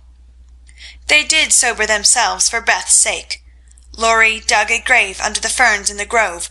Little Pip was laid in, with many tears by his tender-hearted mistress, and covered with moss, while a wreath of violets and chickweed was hung on the stone which bore his epitaph, composed by Jo while she struggled with the dinner. Here lies Pip March, who died the 7th of June, loved and lamented sore, and not forgotten soon. At the conclusion of the ceremonies, Beth retired to her room, overcome with emotion and lobster, but there was no place of repose, for the beds were not made, and she found her grief much assuaged by beating up the pillows and putting things in order. Meg helped Joe clear away the remains of the feast, which took half the afternoon, and left them so tired that they agreed to be contented with tea and toast for supper. Laurie took Amy to drive, which was a deed of charity, for the sour cream seemed to have had a bad effect upon her temper. Mrs. March came home to find the 3 older girls hard at work in the middle of the afternoon, and a glance at the closet gave her an idea of the success of one part of the experiment. Before the housewives could rest, several people called, and there was a scramble to get ready to see them. Then tea must be got, errands done, and 1 or 2 necessary bits of sewing neglected until the last minute. As twilight fell, dewy and still, one by one they gathered on the porch, where the June roses were budding beautifully, and each groaned or sighed as she sat down, as if tired or troubled. "What a dreadful day this has been," began Joe, usually the first to speak. "It has seemed shorter than usual, but so uncomfortable," said Meg. "Not a bit like home," added Amy. "It can't seem so without Marmee and little Pip," sighed Beth, glancing with full eyes at the empty cage above her head. "Here's mother, dear, and you shall have another bird tomorrow if you want it." As she spoke, Mrs. March came and took her place among them, looking as if her holiday had not been much pleasanter than theirs. "Are you satisfied with your experiment, girls, or do you want another week of it?" she asked, as Beth nestled up to her, and the rest turned toward her with brightening faces, as flowers turn toward the sun. "I don't," cried Joe. "Nor I," echoed the others. "You think, then, that it is better to have a few duties and live a little for others, do you?" "Lounging and larking doesn't pay," observed Joe, shaking her head. "I'm tired of it, and mean to go to work at something right off." "Suppose you learn plain cooking. That's a useful accomplishment, which no woman should be without," said Mrs. March, laughing inaudibly at the recollection of Joe's dinner party, for she had met Miss Crocker and heard her account of it. "Mother, did you go away and let everything be, just to see how we'd get on?" cried Meg, who had had suspicions all day. "Yes, I wanted you to see how the comfort of all depends on each doing her share faithfully. While Hannah and I did your work, you got on pretty well, though I don't think you were very happy or amiable. So I thought, as a little lesson, I would show you what happens when everyone thinks only of herself. Don't you feel that it is pleasanter to help one another, to have daily duties which make leisure sweet when it comes, and to bear and forbear, that home may be comfortable and lovely to us all?" "We do, mother, we do," cried the girls. "Then let me advise you to take up your little burdens again, for though they seem heavy sometimes, they are good for us, and lighten as we learn to carry them. Work is wholesome, and there is plenty for everyone. It keeps us from ennui and mischief, is good for health and spirits, and gives us a sense of power and independence better than money or fashion." "We'll work like bees, and love it too, see if we don't," said Joe. "I'll learn plain cooking for my holiday task, and the next dinner party I have shall be a success." "I'll make the set of shirts for father, instead of letting you do it, Marmee. I can and I will, though I'm not fond of sewing. That will be better than fussing over my own things, which are pretty nice enough as they are," said Meg. "I'll do my lessons every day, and not spend so much time with my music and dolls. I am a stupid thing, and ought to be studying, not playing," was Beth's resolution, while Amy followed their example by heroically declaring, "I shall learn to make buttonholes and attend to my parts of speech." "Very good. Then I am quite satisfied with the experiment, and fancy that we shall not have to repeat it. Only don't go to the other extreme, and delve like slaves. Have regular hours for work and play. Make each day both useful and pleasant, and prove that you understand the worth of time by employing it well. Then youth will be delightful, old age will bring few regrets, and life become a beautiful success in spite of poverty. We'll remember, mother." And they did. End of chapter 11. Chapter 12. Camp Lawrence. Beth was postmistress, for, being most at home, she could attend to it regularly, and dearly liked the daily task of unlocking the little door and distributing the mail. One July day she came in with her hands full, and went about the house leaving letters and parcels like the penny post. "Here's your posy, mother. Laurie never forgets that," she said, putting the fresh nosegay in the vase that stood in Marmy's corner, and was kept supplied by the affectionate boy. "Miss Meg March, one letter and a glove," continued Beth, delivering the articles to her sister, who sat near her mother, stitching wristbands. "Why, I left a pair over there, and here is only one," said Meg, looking at the gray cotton glove. "Didn't you drop the other in the garden?" "No, I'm sure I didn't, for there was only one in the office." "I hate to have odd gloves. Never mind, the other may be found. My letter is only a translation of the German song I wanted. I think Mr. Brooke did it, for this isn't Laurie's writing." Mrs. March glanced at Meg, who was looking very pretty in her gingham morning gown, with the little curls blowing about her forehead, and very womanly, as she sat sewing at her little work-table, full of tidy white rolls, so unconscious of the thought in her mother's mind as she sewed and sang, while her fingers flew and her thoughts were busied with girlish fancies as innocent and fresh as the pansies in her belt, that Mrs. March smiled and was satisfied. "2 letters for Dr. Joe, a book, and a funny old hat which covered the whole post office and stuck outside," said Beth, laughing as she went into the study where Joe sat writing. "What a sly fellow Laurie is! I said I wished bigger hats were the fashion, because I burn my face every hot day. He said, 'Why mind the fashion? Wear a big hat and be comfortable.' I said I would if I had one, and he has sent me this to try me. I'll wear it for fun, and show him I don't care for the fashion." And hanging the antique broad brim on a bust of Plato, Joe read her letters. One from her mother made her cheeks glow and her eyes fill, for it said to her, "My dear, I write a little word to tell you with how much satisfaction I watch your efforts to control your temper. You say nothing about your trials, failures, or successes, and think, perhaps, that no one sees them but the friend whose help you daily ask, if I may trust the well-worn cover of your guide-book. I, too, have seen them all, and heartily believe in the sincerity of your resolution, since it begins to bear fruit. Go on, dear, patiently and bravely, and always believe that no one sympathizes more tenderly with you than your loving mother." "That does me good. That's worth millions of money and pecks of praise. Oh, Marmee, I do try. I will keep on trying, and not get tired, since I have you to help me." Laying her head on her arms, Joe wet her little romance with a few happy tears, for she had thought that no one saw and appreciated her efforts to be good, and this assurance was doubly precious, doubly encouraging, because unexpected, and from the person whose commendation she most valued. Feeling stronger than ever to meet and subdue her Apollyon, she pinned the note inside her frock as a shield and a reminder, lest she be taken unaware, and proceeded to open her other letter, quite ready for either good or bad news. In a big, dashing hand, Laurie wrote, "Dear Joe, what ho!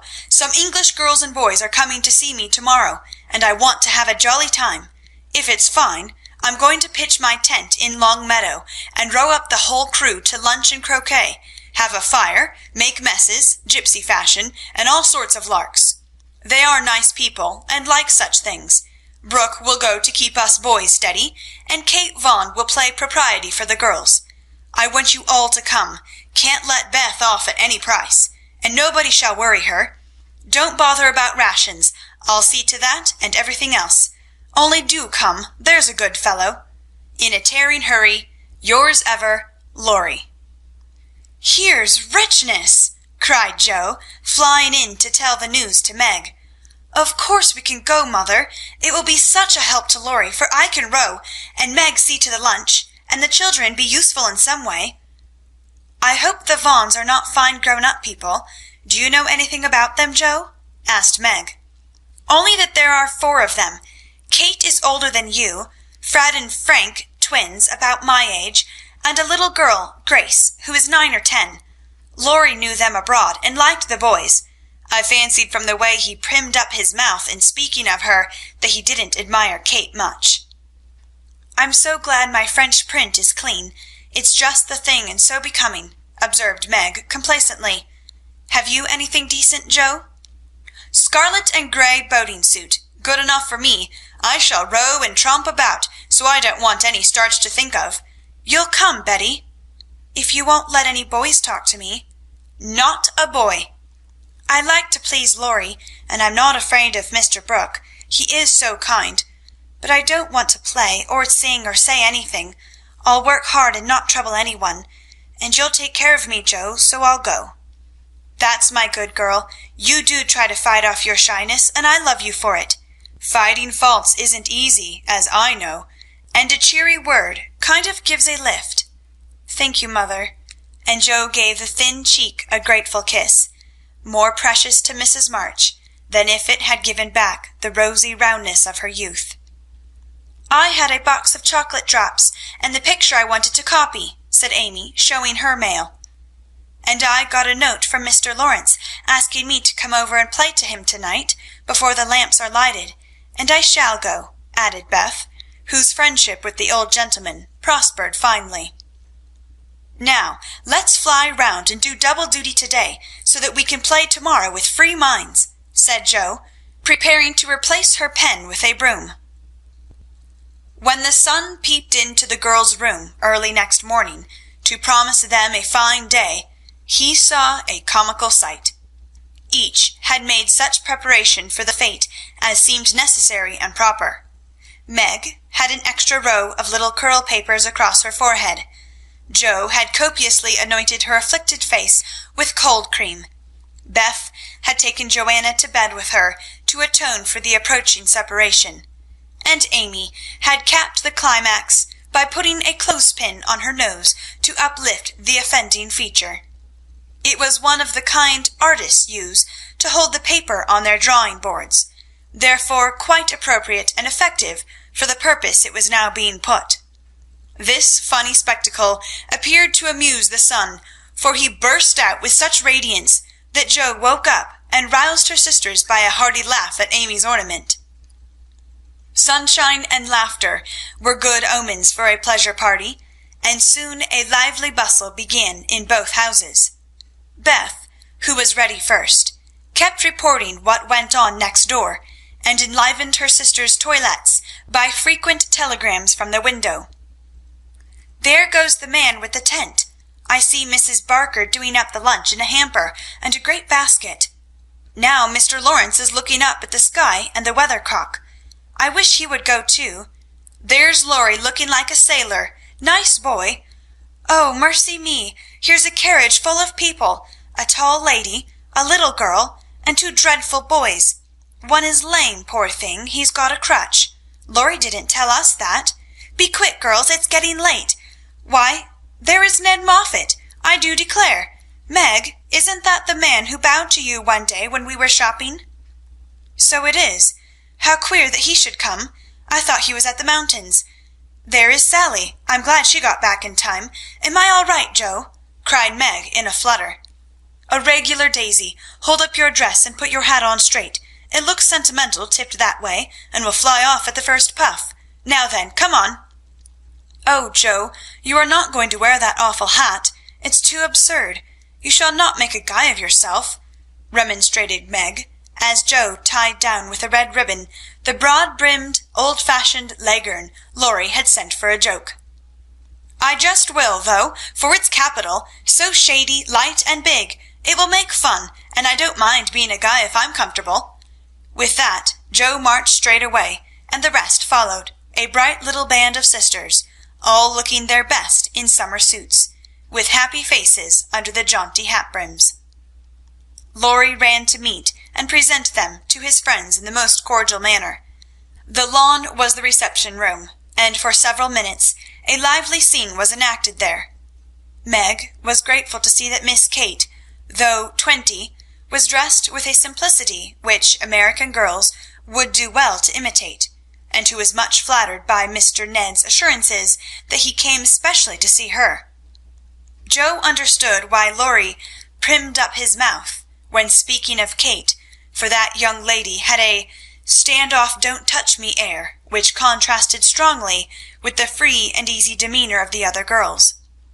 Beth took an observation of the new boys, and decided that the lame one was not dreadful, but gentle and feeble, and she would be kind to him on that account. Amy found Grace a well-mannered, merry little person, and after staring dumbly at one another for a few minutes, they suddenly became very good friends. Tents, lunch, and croquet utensils having been sent on beforehand, the party was soon embarked, and the two boats pushed off together, leaving Mr. Lawrence waving his hat on the shore. Laurie and Joe rowed one boat, Mr. Brooke and Ned the other, while Fred Vaughan, the riotous twin, did his best to upset both by paddling about in a wherry like a disturbed water-bug. Joe's funny hat deserved a vote of thanks, for it was of general utility. It broke the ice in the beginning by producing a laugh. It created quite a refreshing breeze, flapping to and fro as she rowed, and would make an excellent umbrella for the whole party if a shower came up, she said. Miss Kate decided that she was odd, but rather clever, and smiled upon her from afar. Meg, in the other boat, was delightfully situated, face to face with the rowers, who both admired the prospect and feathered their oars with uncommon skill and dexterity. Mr. Brooke was a grave, silent young man, with handsome brown eyes and a pleasant voice. Meg liked his quiet manners, and considered him a walking encyclopedia of useful knowledge. He never talked to her much, but he looked at her a good deal, and she felt sure that he did not regard her with aversion. Ned, being in college, of course put on all the airs which freshmen think it their bounden duty to assume. He was not very wise, but very good-natured, and altogether an excellent person to carry on a picnic. Sally Gardner was absorbed in keeping her white pique dress clean, and chattering with the ubiquitous Fred, who kept Beth in constant terror by his pranks. It was not far to Long Meadow, but the tent was pitched and the wickets down by the time they arrived. A pleasant green field, with 3 wide-spreading oaks in the middle, and a smooth strip of turf for croquet. "Welcome to Camp Lawrence," said the young host, as they landed with exclamations of delight. "Brooke is commander-in-chief, I am commissary-general, the other fellows are staff officers, and you ladies are company. The tent is for your especial benefit, and that oak is your drawing-room, this is the mess-room, and the third is the camp kitchen. Now, let's have a game before it gets hot, and then we'll see about dinner." Frank, Beth, Amy, and Grace sat down to watch the game, played by the other 8. Mr. Brooke chose Meg, Kate, and Fred. Laurie took Sally, Joe, and Ned. The English played well, but the Americans played better, and contested every inch of the ground as strongly as if the spirit of '76 inspired them. Joe and Fred had several skirmishes, and once narrowly escaped high words. Joe was through the last wicket, and had missed the stroke, which failure ruffled her a good deal. Fred was close behind her, and his turn came before hers. He gave a stroke, his ball hit the wicket, and stopped an inch on the wrong side. No one was very near, and running up to examine, he gave it a sly nudge with his toe, which put it just an inch on the right side. "I'm through. Now, Miss Joe, I'll settle you and get in first," cried the young gentleman, swinging his mallet for another blow. "You pushed it. I saw you. It's my turn now," said Joe sharply. "Upon my word, I didn't move it. It rolled a bit. Perhaps that is allowed, so stand off, please, and let me have a go at the stake." "We don't cheat in America, but you can if you choose," said Joe angrily. "Yankees are a deal the most tricky, everybody knows. There you go," returned Fred, croqueting her ball far away. Joe opened her lips to say something rude, but checked herself in time, colored up to her forehead, and stood a minute, hammering down a wicket with all her might, while Fred hit the stake and declared himself out with much exultation. She went off to get her ball, and was a long time finding it among the bushes, but she came back looking cool and quiet, and waited her turn patiently. It took several strokes to regain the place she had lost, and when she got there, the other side had nearly won, for Kate's ball was the last but one, and lay near the stake.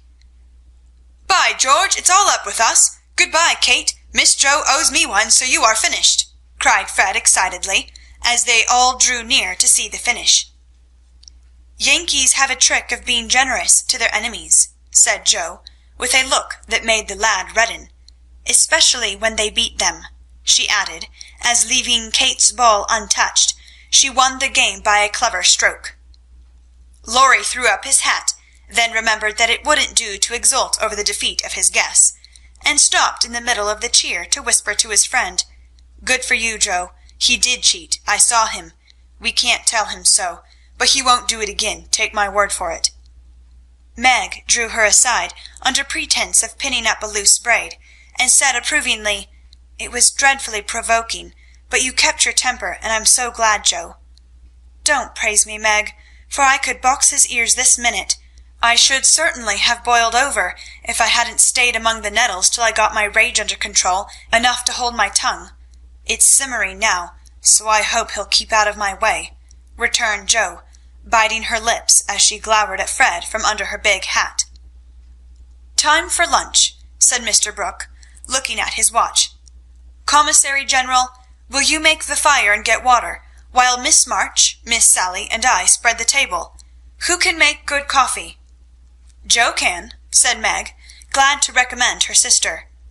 So Joe, feeling that her late lessons in cookery were to do her honour, went to preside over the coffee pot, while the children collected dry sticks, and the boys made a fire and got water from a spring near by. Miss Kate sketched, and Frank talked to Beth, who was making little mats of braided rushes to serve as plates. The commander-in-chief and his aides soon spread the tablecloth with an inviting array of eatables and drinkables, prettily decorated with green leaves. Joe announced that the coffee was ready, and everyone settled themselves to a hearty meal, for youth is seldom dyspeptic, and exercise develops wholesome appetites. A very merry lunch it was, for everything seemed fresh and funny, and frequent peals of laughter startled a venerable horse who fed near by. There was a pleasing inequality in the table, which produced many mishaps to cups and plates. Acorns dropped in the milk, little black ants partook of the refreshments without being invited, and fuzzy caterpillars swung down from the tree to see what was going on. 3 white-headed children peeped over the fence, and an objectionable dog barked at them from the other side of the river with all his might and main. "There's salt here," said Laurie, as he handed Joe a saucer of berries. "Thank you, I prefer spiders," she replied, fishing up 2 unwary little ones who had gone to a creamy death. "How dare you remind me of that horrid dinner party, when yours is so nice in every way," added Joe, as they both laughed and ate out of one plate, the china having run short. "I had an uncommonly good time that day, and haven't gotten over it yet. This is no credit to me, you know. I don't do anything. It's you and Meg and Brooke what make it all go, and I'm no end obliged to you.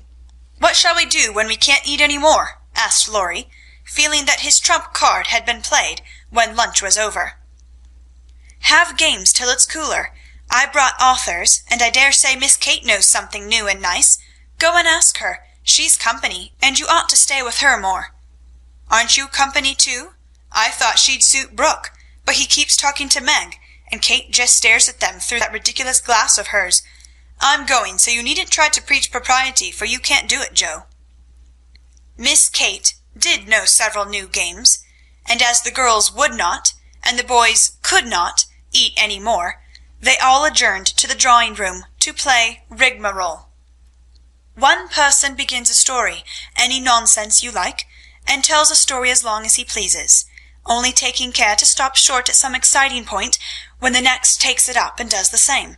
It's very funny when well done, and makes a perfect jumble of tragical, comical stuff to laugh over.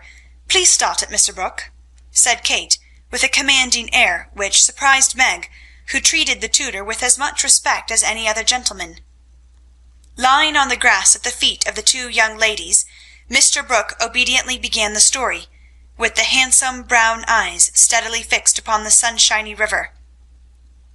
Once on a time, a knight went out into the world to seek his fortune, for he had nothing but his sword and his shield. He travelled a long while, nearly 28 years, and had a hard time of it, till he came to the palace of a good old king, who had offered a reward to any one who could tame and train a fine but unbroken colt, of which he was very fond. The knight agreed to try, and got on slowly but surely, for the colt was a gallant fellow, and soon learned to love his new master, though he was freakish and wild.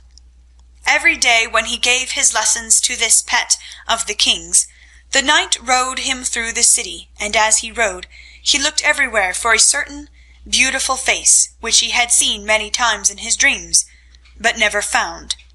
One day, as he went prancing down a quiet street, he saw at the window of a ruinous castle the lovely face. He was delighted, inquired who lived in this old castle, and was told that several captive princesses were kept there by a spell, and spun all day to lay up money to buy their liberty. The knight wished intensely that he could free them, but he was poor and could only go by each day, watching for the sweet face and longing to see it out in the sunshine. At last he resolved to get into the castle, and ask how he could help them. He went and knocked. The great door flew open, and he beheld a ravishingly lovely lady, who exclaimed with a cry of rapture, "At last, at last!" continued Kate, who had read French novels and admired the style. "'Tis she!" cried Count Gustav, and fell at her feet in an ecstasy of joy. "Oh, rise," she said, extending a hand of marble fairness. "Never, till you tell me how I may rescue you," swore the knight, still kneeling. "Alas, my cruel fate condemns me to remain here till my tyrant is destroyed." "Where is the villain?" "In the mauve salon. Go, brave heart, and save me from despair." "I obey, and return victorious or dead." With these thrilling words he rushed away, and flinging open the door of the mauve salon, was about to enter, when he received a stunning blow from the big Greek lexicon, which an old fellow in a black gown fired at him, said Ned. Instantly Sir What's-his-name recovered himself, pitched the tyrant out of the window, and turned to join the lady victorious, but with a bump on his brow, found the door locked, tore up the curtains, made a rope ladder, got halfway down, when the ladder broke, and he went head first into the moat, 60 feet below.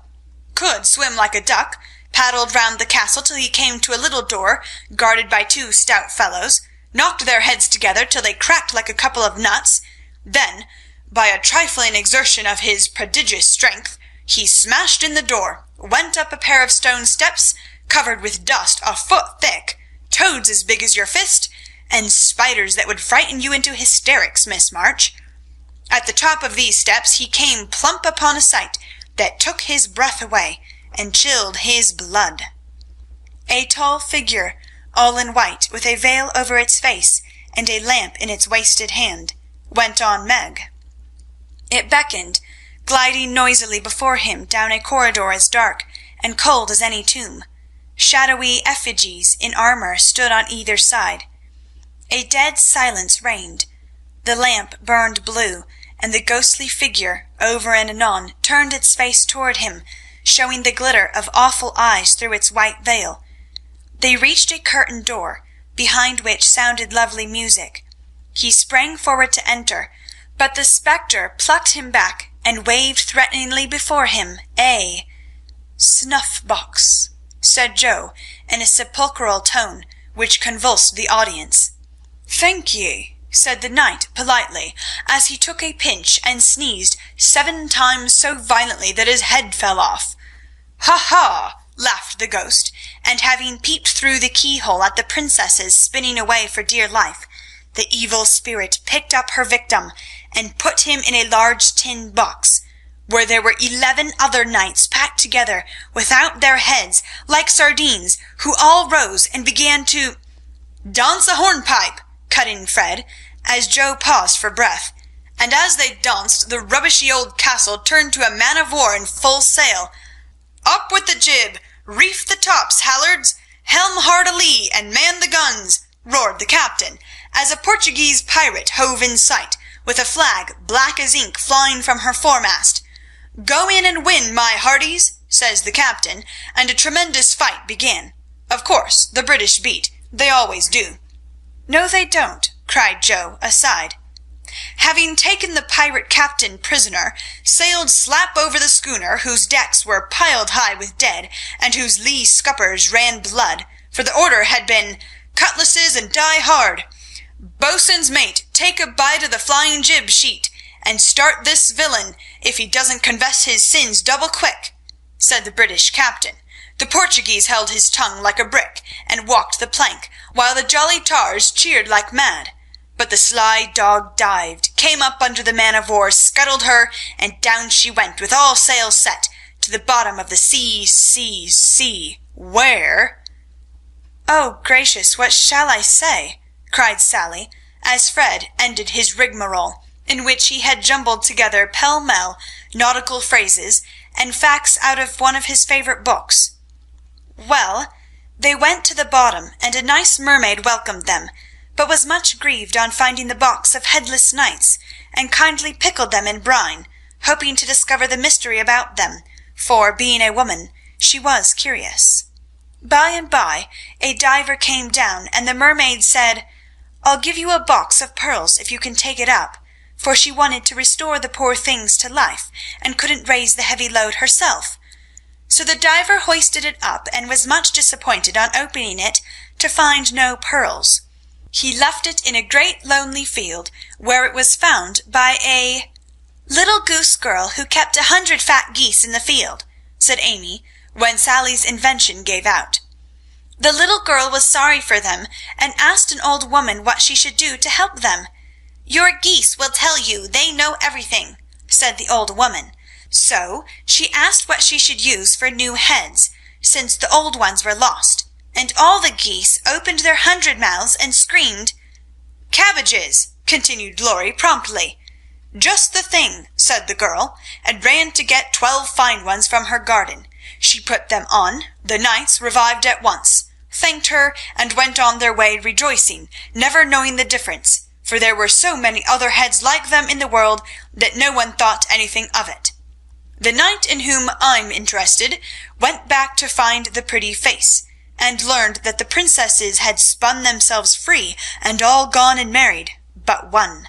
He was in a great state of mind at that, and mounting the colt, stood by him through thick and thin, rushed to the castle to see which was left.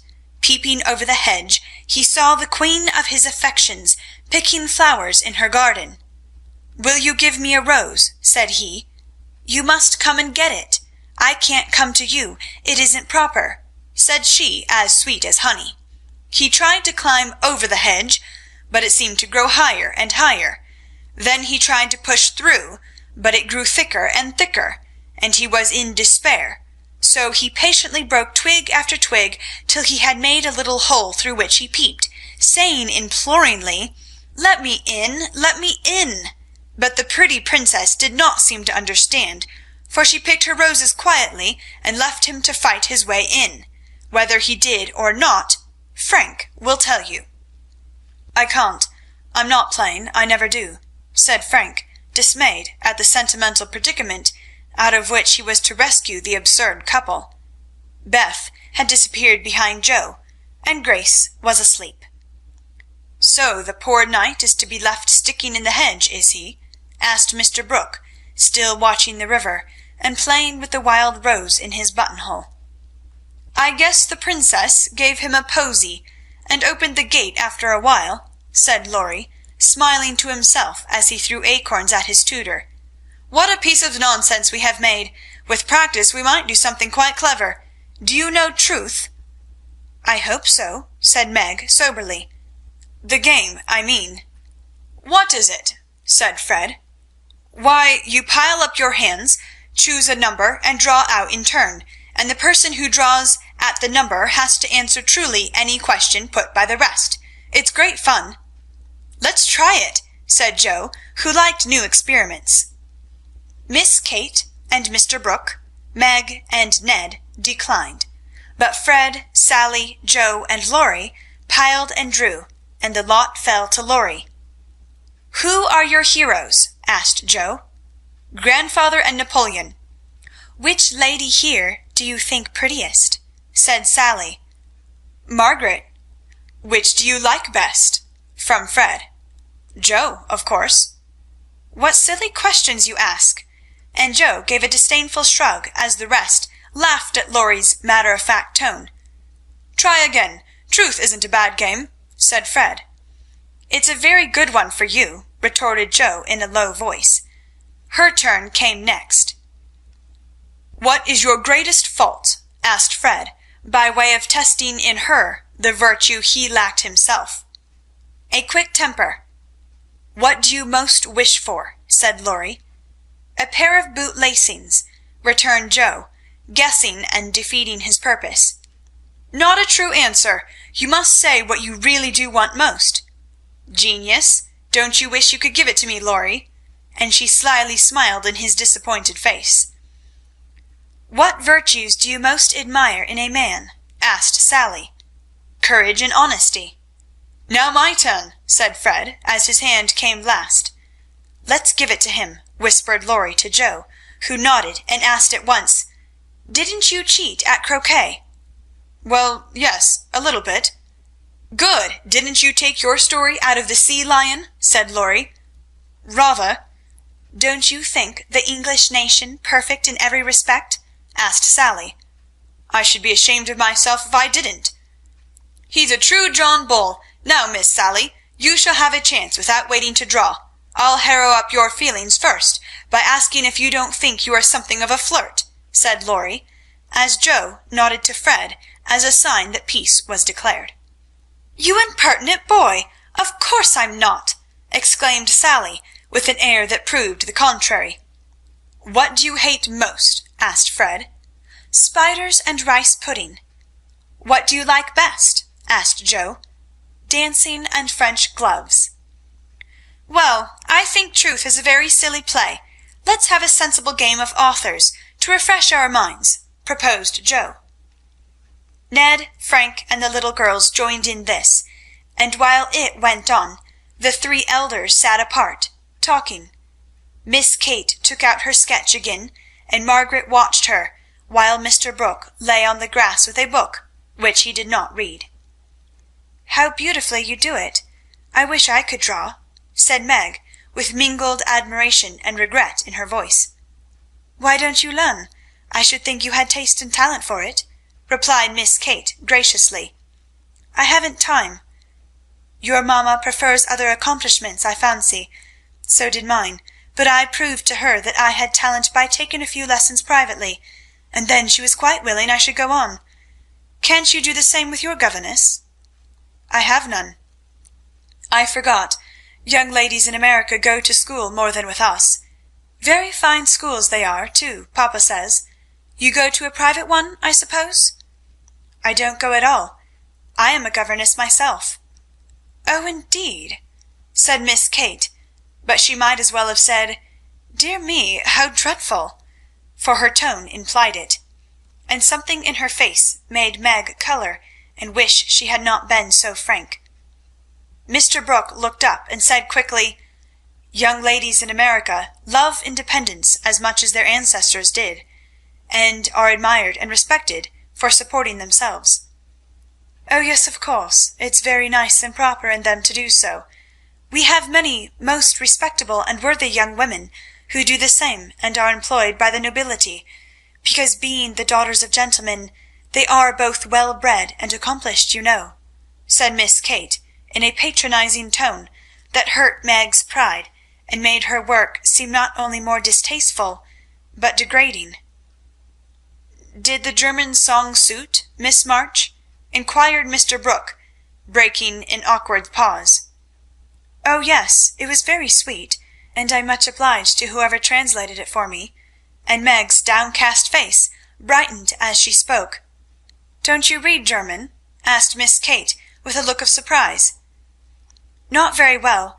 My father, who taught me, is away, and I don't get on very fast alone, for I've no one to correct my pronunciation." "Try a little now. Here is Schiller's Mary Stuart, and a tutor who loves to teach," and Mr. Brooke laid his book on her lap with an inviting smile. "It's so hard, I'm afraid to try," said Meg, grateful, but bashful in the presence of the accomplished young lady beside her.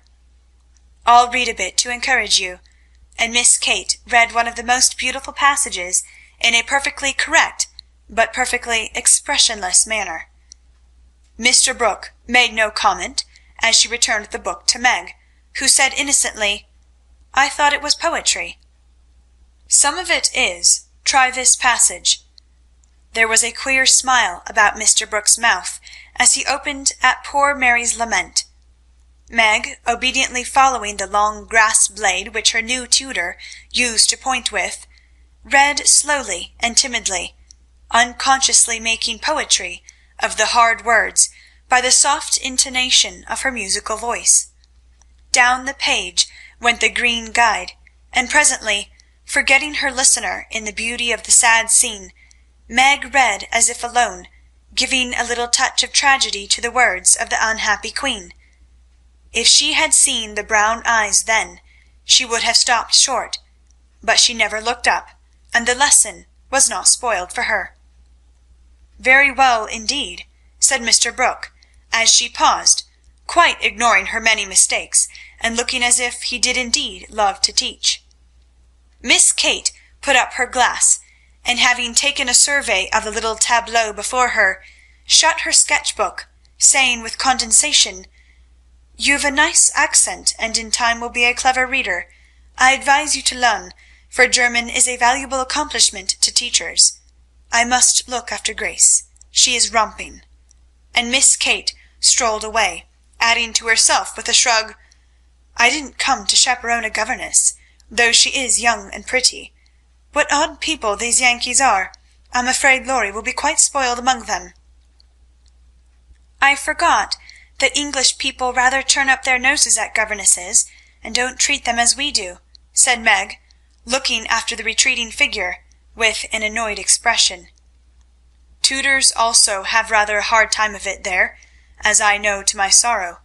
There's no place like America for us workers, Miss Margaret," and Mr. Brooke looked so contented and cheerful that Meg was ashamed to lament her hard lot. "I'm glad I live in it, then. I don't like my work, but I get a good deal of satisfaction out of it, after all, so I won't complain. I only wished I liked teaching as you do." "I think you would if you had Laurie for a pupil. I shall be very sorry to lose him next year," said Mr. Brooke, busily punching holes in the turf. "Going to college, I suppose?" Meg's lips asked the question, but her eyes added, "And what becomes of you?" "Yes, it's high time he went, for he is ready, and as soon as he is off, I shall turn soldier. I am needed." "I am glad of that," exclaimed Meg. "I should think every young man would want to go, though it is hard for the mothers and sisters who stay at home," she added sorrowfully. "I have neither, and very few friends to care whether I live or die," said Mr. Brooke, rather bitterly, as he absently put the dead rose in the hole he had made and covered it up like a little grave. Laurie and his grandfather would care a great deal, and we should all be very sorry to have any harm happen to you," said Meg heartily. "Thank you, that sounds pleasant," began Mr. Brooke, looking cheerful again, but before he could finish his speech, Ned, mounted on the old horse, came lumbering up to display his equestrian skill before the young ladies, and there was no more quiet that day. "Don't you love to ride?" asked Grace of Amy, as they stood resting after a race round the field with the others, led by Ned.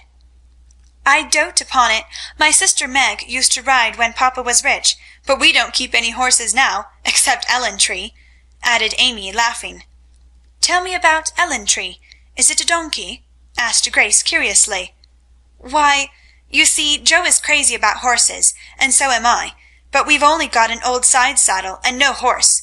Out in our garden is an apple tree that has a nice low branch, so Joe put the saddle on it, fixed some reins on the part that turns up, and we bounce away on Ellen-Tree whenever we like."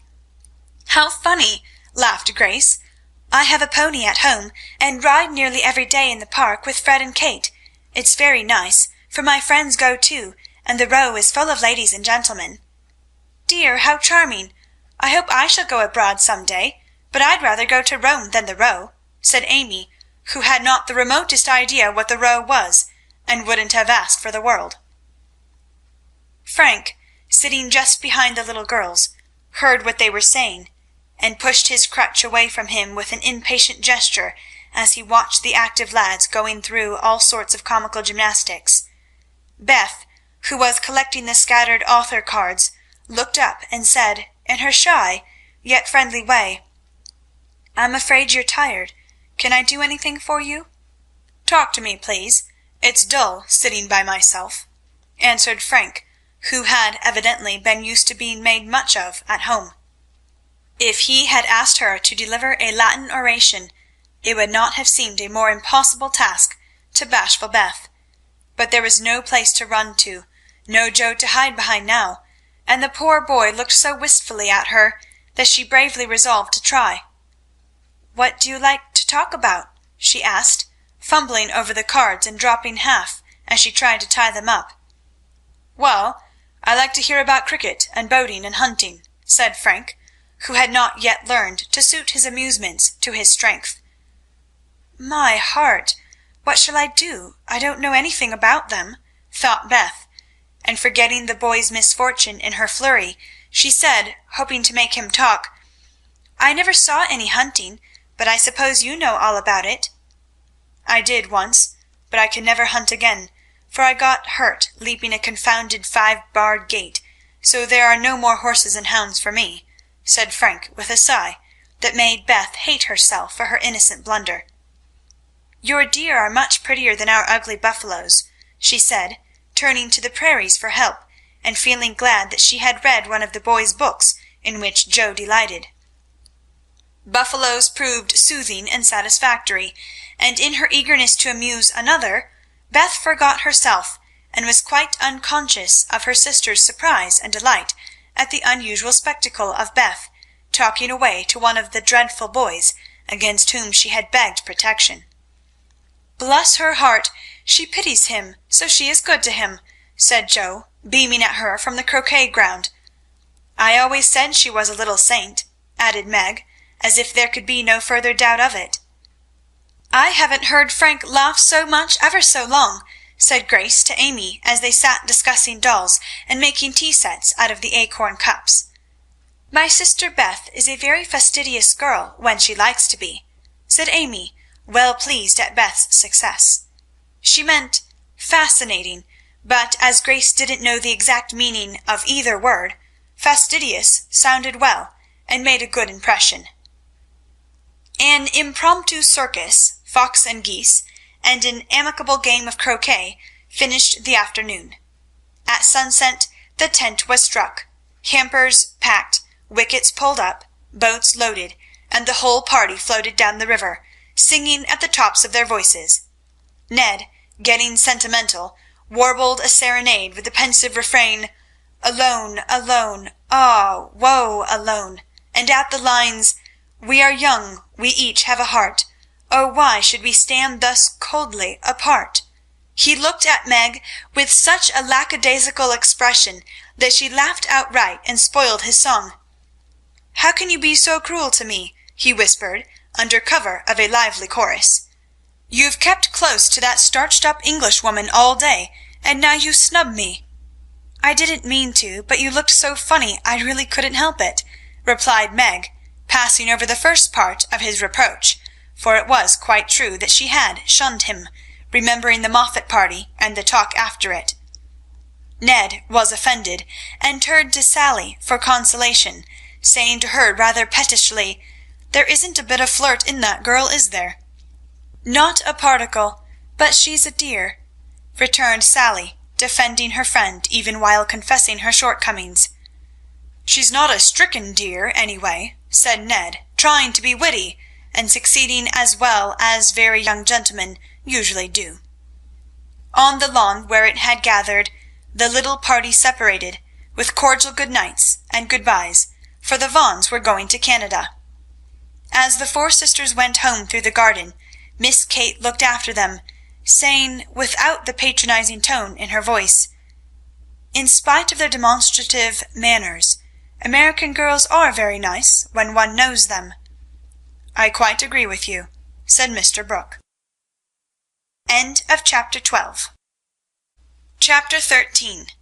Castles in the Air. Laurie lay luxuriously swinging to and fro in his hammock one warm September afternoon, wondering what his neighbours were about, but too lazy to go and find out. He was in one of his moods, for the day had been both unprofitable and unsatisfactory, and he was wishing he could live it over again. The hot weather made him indolent, and he had shirked his studies, tried Mr. Brooke's patience to the utmost, displeased his grandfather by practising half the afternoon, frightened the maidservants half out of their wits by mischievously hinting that one of his dogs was going mad, and, after high words with the stable-man about some fancied neglect of his horse, he had flung himself into his hammock to fume over the stupidity of the whole world in general, till the peace of the lovely day quieted him in spite of himself. Staring up into the green gloom of the horse-chestnut trees above him, he dreamed dreams of all sorts, and was just imagining himself tossing on the ocean in a voyage round the world, when the sound of voices brought him ashore in a flash. Peeping through the meshes of the hammock, he saw the Marches coming out, as if bound on some expedition. "What in the world are those girls about now?" thought Laurie, opening his sleepy eyes to take a good look, for there was something rather peculiar in the appearance of his neighbours. Each wore a large flapping hat, a brown linen pouch slung over one shoulder, and carried a long staff. Meg had a cushion, Joe a book, Beth a basket, and Amy a portfolio. All walked quietly through the garden, out at the little back gate, and began to climb the hill that lay between the house and river. "Well, that's cool," said Laurie to himself, "to have a picnic and never ask me. They can't be going in the boat, for they haven't got the key. Perhaps they forgot it. I'll take it to them and see what's going on." Though possessed of half a dozen hats, it took him some time to find one. Then there was a hunt for the key, which was at last discovered in his pocket, so that the girls were quite out of sight when he leapt the fence and ran after them. Taking the shortest way to the boat-house, he waited for them to appear, but no one came, and he went up the hill to take an observation. A grove of pines covered one part of it, and from the heart of this green spot came a clearer sound than the soft sigh of the pines or the drowsy chirp of the crickets. "Here's a landscape," thought Laurie, peeping through the bushes and looking wide awake and good-natured already. It was rather a pretty little picture, for the sisters sat together in the shady nook, with sun and shadow flickering over them, the aromatic wind lifting their hair and cooling their hot cheeks, and all the little wood people going on with their affairs, as if these were no strangers but old friends. Meg sat upon her cushion, sewing daintily with her white hands, and looking as fresh and sweet as a rose in her pink dress among the garden. Beth was sorting the cones that lay thick under the hemlock near by, for she made pretty things with them. Amy was sketching a group of ferns, and Jo was knitting as she read aloud. A shadow passed over the boy's face as he watched them, feeling that he ought to go away because uninvited, yet lingering because home seemed very lonely, and this quiet party in the woods most attractive to his restless spirit. He stood so still that a squirrel, busy with its harvesting, ran down a pine close beside him, saw him suddenly, and skipped back, scolding so shrilly that Beth looked up, espied the wistful face behind the birches, and beckoned with a reassuring smile. "May I come in, please, or shall I be a bother?" he asked, advancing slowly. Meg lifted her eyebrows, but Jo scowled at her defiantly and said at once, "Of course you may. We should have asked you before, only we thought you wouldn't care for such a girl's game as this." "I always like your games, but if Meg doesn't want me, I'll go away." "I've no objection if you do something. It's against the rules to be idle here," replied Meg, gravely but graciously. "Much obliged. I'll do anything if you'll let me stop a bit, for it's as dull as the desert of Sahara down there. Shall I sew, read, comb, draw, or do all at once? Bring on your bears, I'm ready." And Laurie sat down with a submissive expression, delightful to behold. "Finish this story while I set my heel," said Jo, handing him the book. "Yes'm," was the meek answer, as he began, doing his best to prove his gratitude for the favor of admission into the Busy Bee Society. The story was not a long one, and when it was finished, he ventured to ask a few questions as a reward of merit. "Please, ma'am, could I inquire if this highly instructive and charming institution is a new one?" "Would you tell him?" asked Meg of her sisters. "He'll laugh," said Amy warningly. "Who cares?" said Jo. "I guess he'll like it," added Beth. "Of course I shall. I give you my word I won't laugh. Tell away, Jo, and don't be afraid." "The idea of being afraid of you! Well, you see, we used to play Pilgrim's Progress, and we have been going on with it in earnest all winter and summer." "Yes, I know," said Laurie, nodding wisely. "Who told you?" demanded Jo. "Spirits." "No, I did. I wanted to amuse him one night when you were all away, and he was rather dismal. He did like it, so don't scold, Jo," said Beth meekly. "You can't keep a secret. Never mind, it saves trouble now." "Go on, please," said Laurie, as Jo became absorbed in her work, looking a trifle displeased. "Oh, didn't she tell you about this new plan of ours? Well, we have tried not to waste our holiday, but each has had a task and worked at it with a will. The vacation is nearly over, the stints are all done, and we are ever so glad that we didn't dawdle." "Yes, I should think so," and Laurie thought regretfully of his own idle days. "Mother likes to have us out of doors as much as possible, so we bring our work here and have nice times. For the fun of it, we bring our things in these bags, wear the old hats, use poles to climb the hill, and play pilgrims as we used to do years ago. We call this hill the Delectable Mountain, for we can look far away and see the country where we hope to live sometime." Jo pointed, and Laurie sat up to examine, for through an opening in the wood one could look across the wide blue river, the meadows on the other side, far over the outskirts of the great city to the green hills that rose to meet the sky. The sun was low, and the heavens glowed with the splendor of an autumn sunset. Gold and purple clouds lay on the hilltops, and rising high into the ruddy light were silvery white peaks that shone like the airy spires of some celestial city. "How beautiful that is," said Laurie softly, for he was quick to see and feel beauty of any kind.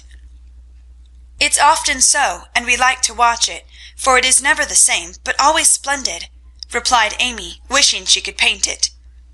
"Jo talks about the country where we hope to live sometime. The real country, she means, with pigs and chickens and haymaking. It would be nice, but I wish the beautiful country up there was real, and we could ever go to it," said Beth musingly. "There is a lovelier country even than that where we shall go by and by, when we are good enough," answered Meg with her sweetest voice. "It seems so long to wait, so hard to do. I want to fly away at once as those swallows fly, and go in at that splendid gate."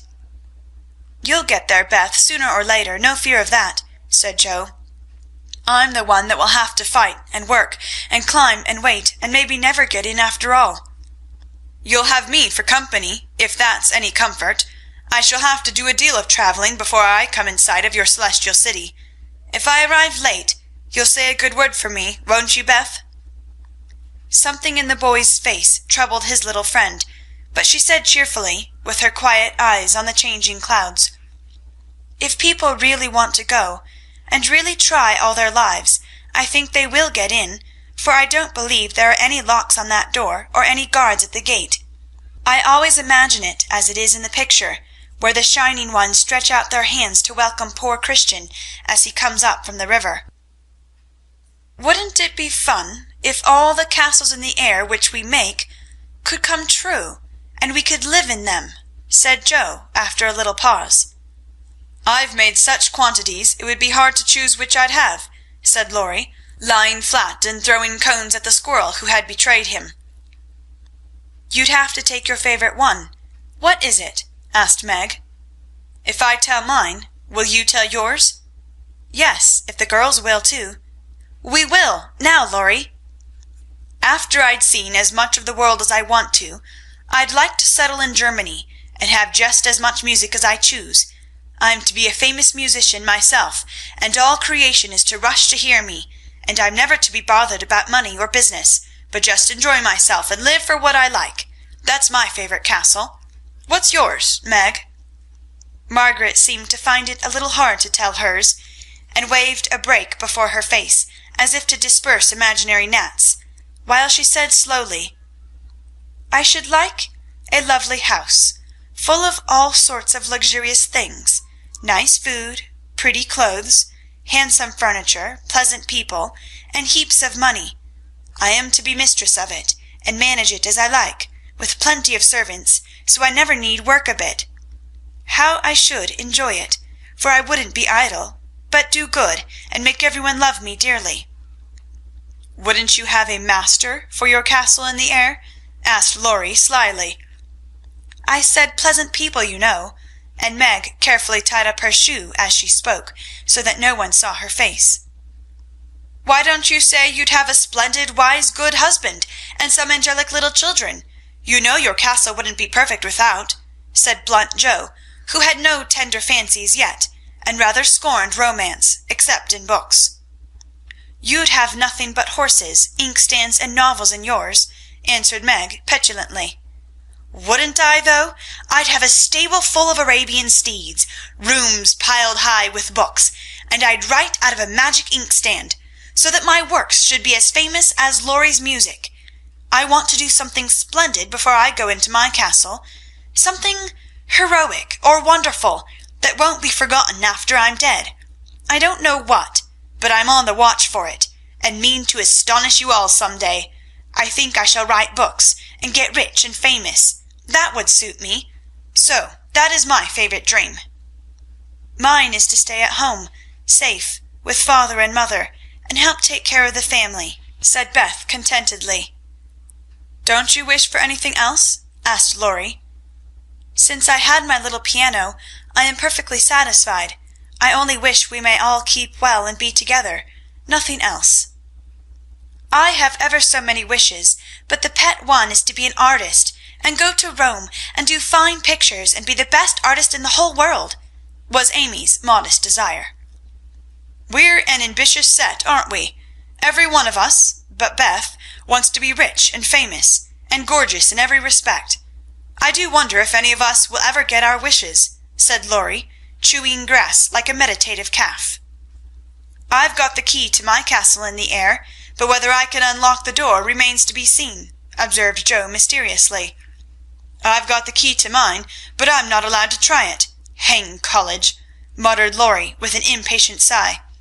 "Here's mine," and Amy waved her pencil. "I haven't got any," said Meg forlornly. "Yes, you have," said Laurie at once. "Where?" "In your face." "Nonsense, that's of no use." "Wait and see if it doesn't bring you something worth having," replied the boy, laughing at the thought of a charming little secret which he fancied he knew. Meg coloured behind the brake, but asked no questions, and looked across the river with the same expectant expression which Mr. Brooke had worn when he told the story of the night. "If we are all alive 10 years hence, let's meet and see how many of us have got our wishes, or how much nearer we are than now," said Joe, always ready with a plan. "Bless me, how old I shall be! 27!" exclaimed Meg, who felt grown up already, having just reached 17. "You and I will be 26, Teddy, Beth 24, and Amy 22. What a venerable party!" said Joe. "I hope I shall have done something to be proud of by that time. But I'm such a lazy dog I'm afraid I shall dawdle, Joe."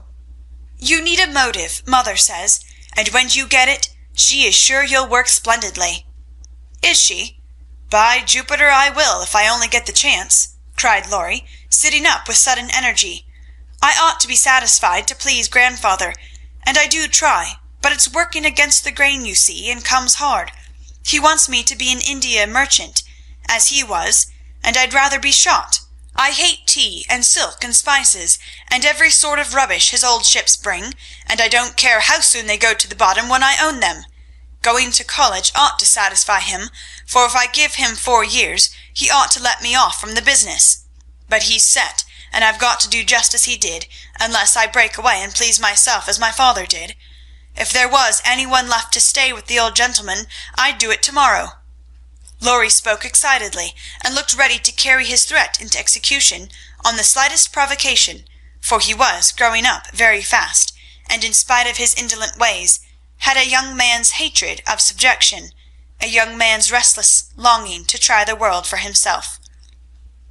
"I advise you to sail away in one of your ships and never come home again till you have tried your own way," said Joe, whose imagination was fired by the thought of such a daring exploit, and whose sympathy was excited by what she called Teddy's wrongs. "That's not right, Joe. You mustn't talk in that way, and Laurie mustn't take your bad advice. You should do just what your grandfather wishes, my dear boy," said Meg in her most maternal tone.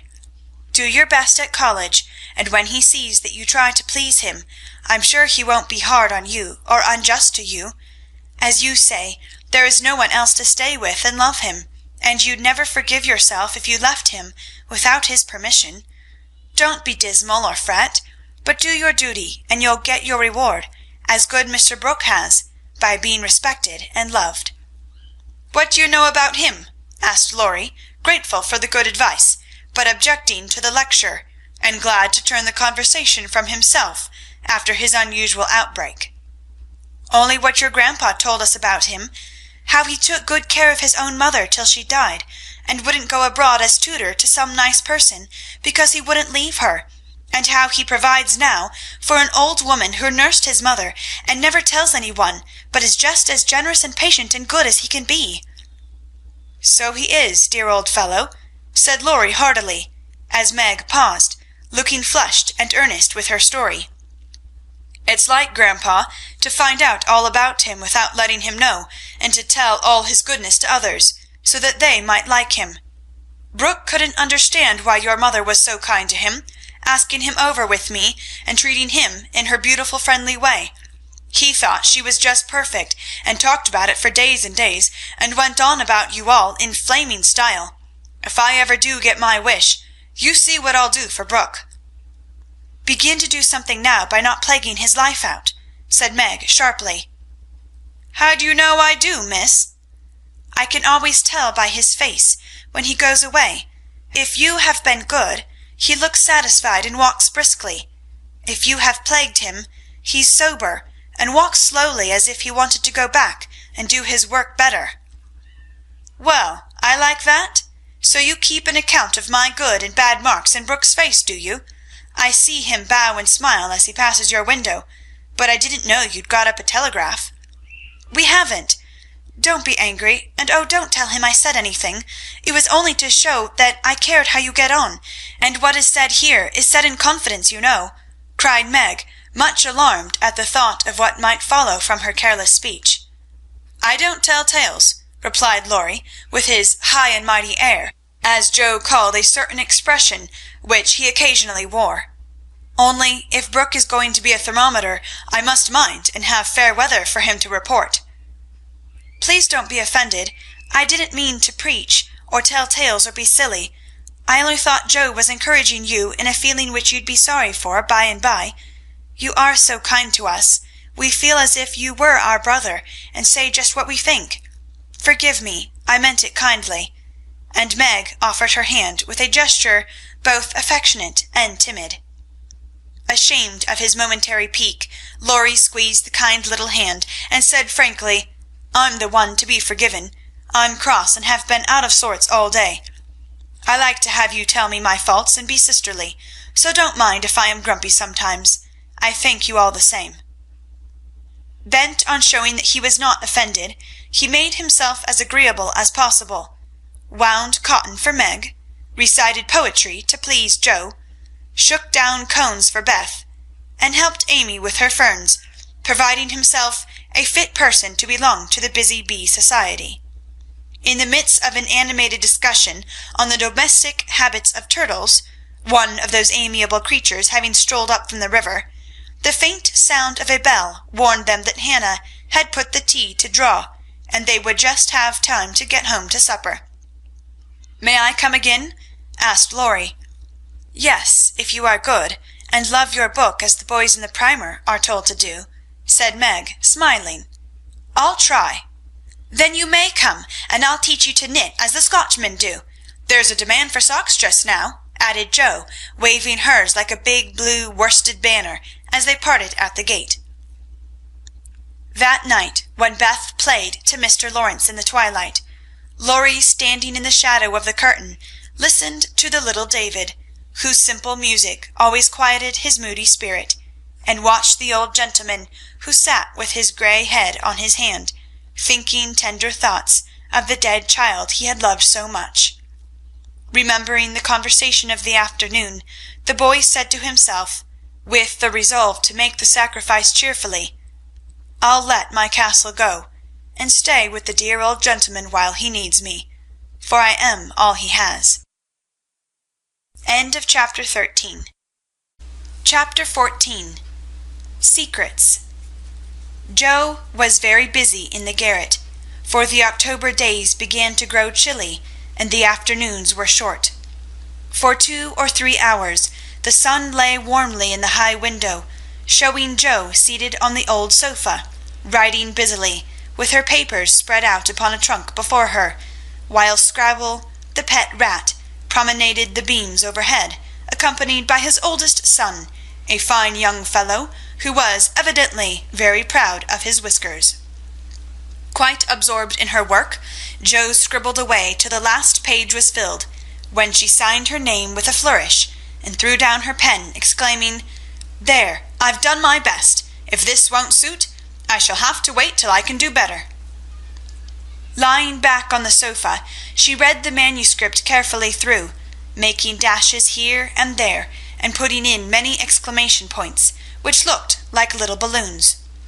Then she tied it up with a smart red ribbon, and sat a minute, looking at it with a sober, wistful expression, which plainly showed how earnest her work had been.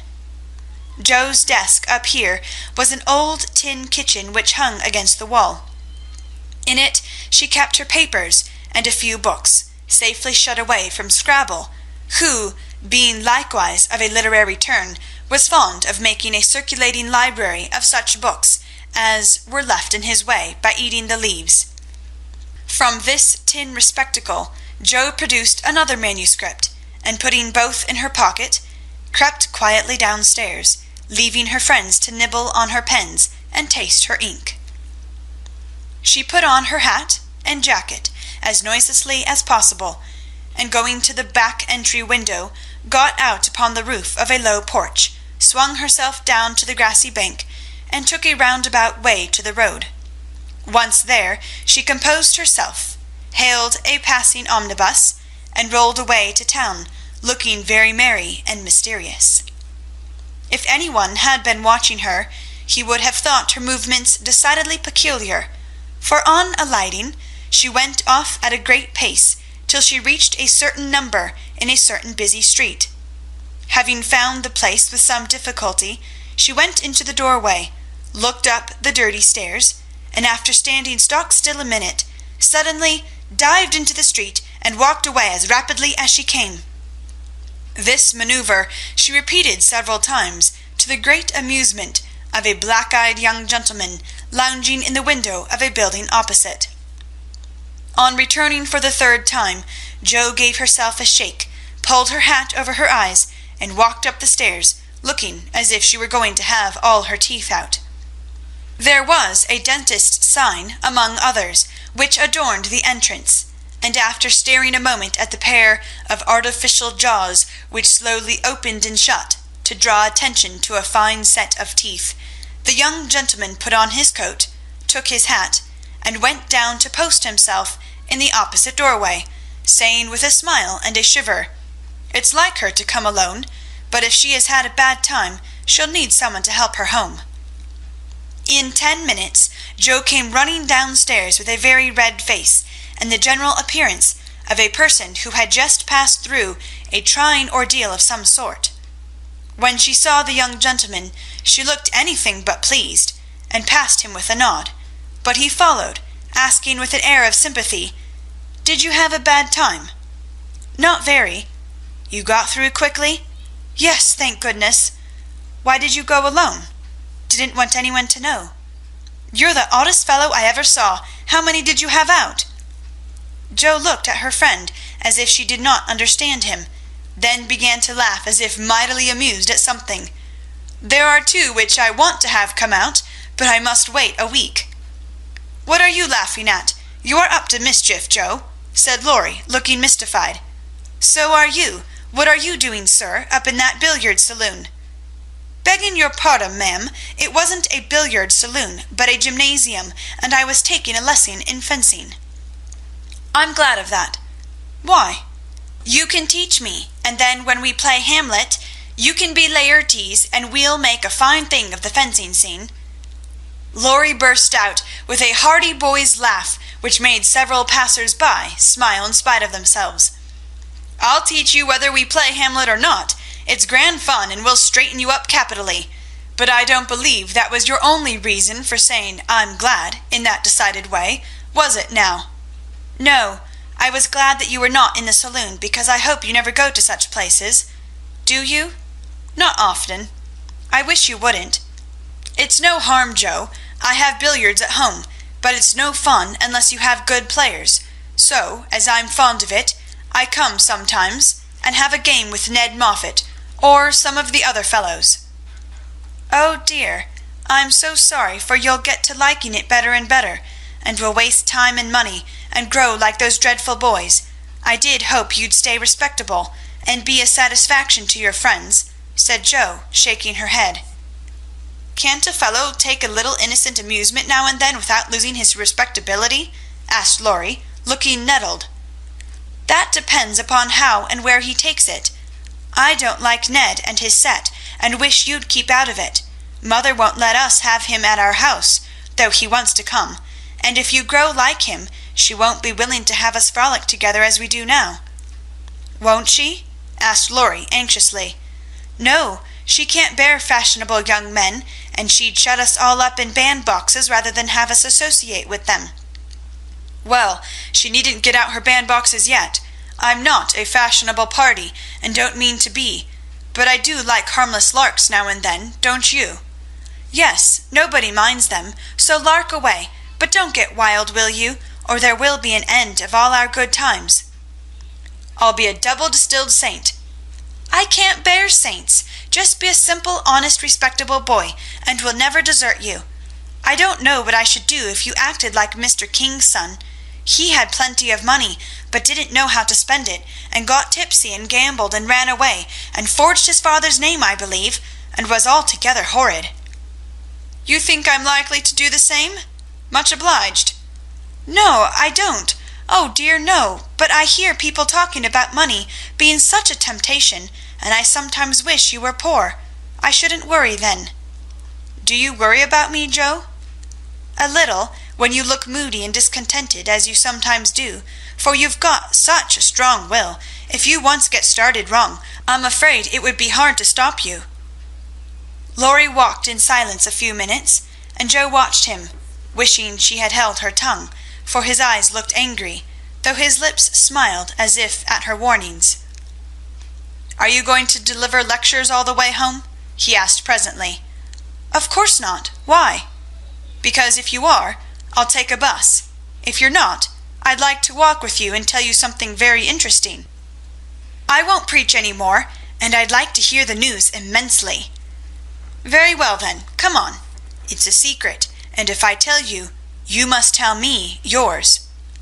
"I haven't got any," began Joe, but stopped suddenly, remembering that she had. "You know you have. You can't hide anything, so up and fess, or I won't tell," cried Laurie. "Is your secret a nice one?" "Oh, isn't it? All about people, you know, and such fun. You ought to hear it, and I've been aching to tell it this long time. Come, you begin." "You'll not say anything about it at home, will you?" "Not a word." "And you won't tease me in private?" "I never tease." "Yes, you do. You get everything you want out of people. I don't know how you do it, but you are a born wheedler." "Thank you. Fire away." "Well, I've left 2 stories with a newspaper man, and he's to give his answer next week," whispered Joe in her confidante's ear. "Hurrah for Miss March, the celebrated American authoress!" cried Laurie, throwing up his hat and catching it again, to the great delight of 2 ducks, 4 cats, 5 hens, and half a dozen Irish children, for they were out of the city now. "Hush! It won't come to anything, I dare say, but I couldn't rest till I had tried, and I said nothing about it because I didn't want anyone else to be disappointed." "It won't fail. Why, Joe, your stories are works of Shakespeare compared to half the rubbish that is published every day. Won't it be fun to see them in print? And shan't we feel proud of our authoress?" Joe's eyes sparkled, for it is always pleasant to be believed in, and a friend's praise is always sweeter than a dozen newspaper puffs. "Where's your secret? Play fair, Teddy, or I'll never believe you again," she said, trying to extinguish the brilliant hopes that blazed up at the word of encouragement. "I may get into a scrape for telling, but I didn't promise not to, so I will, for I never feel easy in my mind till I've told you any plummy bit of news I get. I know where Meg's glove is." "Is that all?" said Joe, looking disappointed, as Laurie nodded and twinkled with a face full of mysterious intelligence. "It's quite enough for the present, as you'll agree when I tell you where it is." "Tell, then." Laurie bent and whispered 3 words in Joe's ear, which produced a comical change. She stood and stared at him for a minute, looking both surprised and displeased, then walked on, saying sharply, "How do you know?" "Saw it." "Where?" "Pocket." "All this time?" "Yes, isn't that romantic?" "No, it's horrid." "Don't you like it?" "Of course I don't. It's ridiculous. It won't be allowed. My patience! What would Meg say?" "You're not to tell anyone, mind that." "I didn't promise." "That was understood, and I trusted you." "Well, I won't for the present anyway, but I'm disgusted and wish you hadn't told me." "I thought you'd be pleased." "At the idea of anybody coming to take Meg away? No, thank you." "You'll feel better about it when somebody comes to take you away." "I'd like to see anyone try it," cried Joe fiercely. "So should I," and Laurie chuckled at the idea. "I don't think secrets agree with me. I feel rumpled up in my mind since you told me that," said Joe rather ungratefully. "Race down this hill with me, and you'll be all right," suggested Laurie. No one was in sight. The smooth road sloped invitingly before her, and finding the temptation irresistible, Joe darted away, soon leaving hat and comb behind her, and scattering hairpins as she ran. Laurie reached the goal first, and was quite satisfied with the success of his treatment, for his Atlanta came panting up with flying hair, bright eyes, ruddy cheeks, and no signs of dissatisfaction in her face. "I wish I was a horse. Then I could run for miles in this splendid air, and not lose my breath. It was capital. But see what a guy it's made me. Go pick up my things like a cherub as you are," said Joe, dropping down under a maple tree, which was carpeting the bank with crimson leaves. Laurie leisurely departed to recover the lost property, and Joe bundled up her braids, hoping no one would pass by till she was tidy again. But someone did pass, and who should it be but Meg, looking particularly ladylike in her state and festival suit, for she had been making calls. "What in the world are you doing here?" she asked, regarding her dishevelled sister with well-bred surprise. "Getting leaves," meekly answered Joe, sorting the rosy handful she had just swept up. "And hairpins," added Laurie, throwing half a dozen into Joe's lap. "They grow on this road, Meg, so do combs and brown straw hats." "You have been running, Joe. How could you? When will you stop such romping ways?" said Meg, reprovingly, as she settled her cuffs and smoothed her hair, with which the wind had taken liberties. "Never till I'm stiff and old and have to use a crutch. Don't try to make me grow up before my time, Meg. It's hard enough to have you change all of a sudden. Let me be a little girl as long as I can." As she spoke, Joe bent over the leaves to hide the trembling of her lips, for lately she had felt that Margaret was fast getting to be a woman, and Laurie's secret made her dread the separation which must surely come some time, and now seemed very near. He saw the trouble in her face, and drew Meg's attention from it by asking quickly, "Where have you been calling, all so fine?" "At the gardener's, and Sally has been telling me all about Belle Moffat's wedding. It was very splendid, and they have gone to spend the winter in Paris. Just think how delightful that must be." "Do you envy her, Meg?" said Laurie. "I'm afraid I do." "I'm glad of it," muttered Joe, tying on her hat with a jerk. "Why?" asked Meg, looking surprised. "Because if you care much about riches, you will never go and marry a poor man," said Joe, frowning at Laurie, who was mutely warning her to mind what she said. "I shall never go and marry anyone," observed Meg, walking on with great dignity, while the others followed, laughing, whispering, skipping stones, and behaving like children, as Meg said to herself, though she might have been tempted to join them if she had not had her best dress on. For a week or two Joe behaved so queerly that her sisters were quite bewildered. She rushed to the door when the postman rang, was rude to Mr. Brooke whenever they met, would sit looking at Meg with a woe-begone face, occasionally jumping up to shake and then kiss her in a very mysterious manner. Laurie and she were always making signs to one another and talking about spread eagles, till the girls declared they had both lost their wits. On the second Saturday after Joe got out of the window, Meg, as she sat sewing at her window, was scandalized by the sight of Laurie chasing Joe all over the garden and finally capturing her in Amy's bower. What went on there Meg could not see, but shrieks of laughter were heard, followed by the murmur of voices and a great flapping of newspapers. "What shall we do with that girl? She never will behave like a young lady," sighed Meg, as she watched the race with a disapproving face. "I hope she won't. She is so funny and dear as she is," said Beth, who had never betrayed that she was a little hurt at Joe's having secrets with anyone but her. "It's very trying, but we never can make her comme il faut," added Amy, who sat making some new frills for herself, with her curls tied up in a very becoming way, two agreeable things that made her feel unusually elegant and ladylike. In a few minutes Joe bounced in, laid herself on the sofa, and affected to read. "Have you anything interesting there?" asked Meg with condescension. "Nothing but a story, won't amount to much, I guess," returned Joe, carefully keeping the name of the paper out of sight. "You'd better read it aloud. That will amuse us and keep you out of mischief," said Amy in her most grown-up tone. "What's the name?" asked Beth, wondering why Joe kept her face behind the sheet.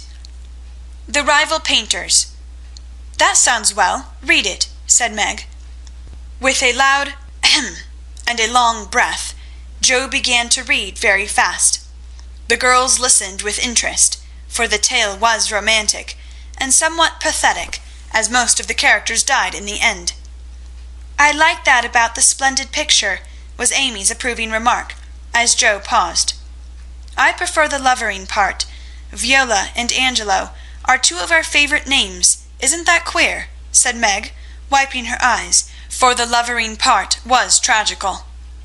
Who wrote it? Asked Beth, who had caught a glimpse of Joe's face. The reader suddenly sat up, cast away the paper, displaying a flushed countenance, and with a funny mixture of solemnity and excitement, replied in a loud voice, Your sister. You? Cried Meg, dropping her work. It's very good, said Amy critically. I knew it! I knew it! Oh, my Joe, I'm so proud! And Beth ran to hug her sister and exult over this splendid success. Dear me, how delighted they all were, to be sure. How Meg wouldn't believe it till she saw the words, Miss Josephine March, actually printed in the paper. How graciously Amy criticized the artistic parts of the story, and offered hints for a sequel, which, unfortunately, couldn't be carried out, as the hero and heroine were dead. How Beth got excited, and skipped and sang with joy.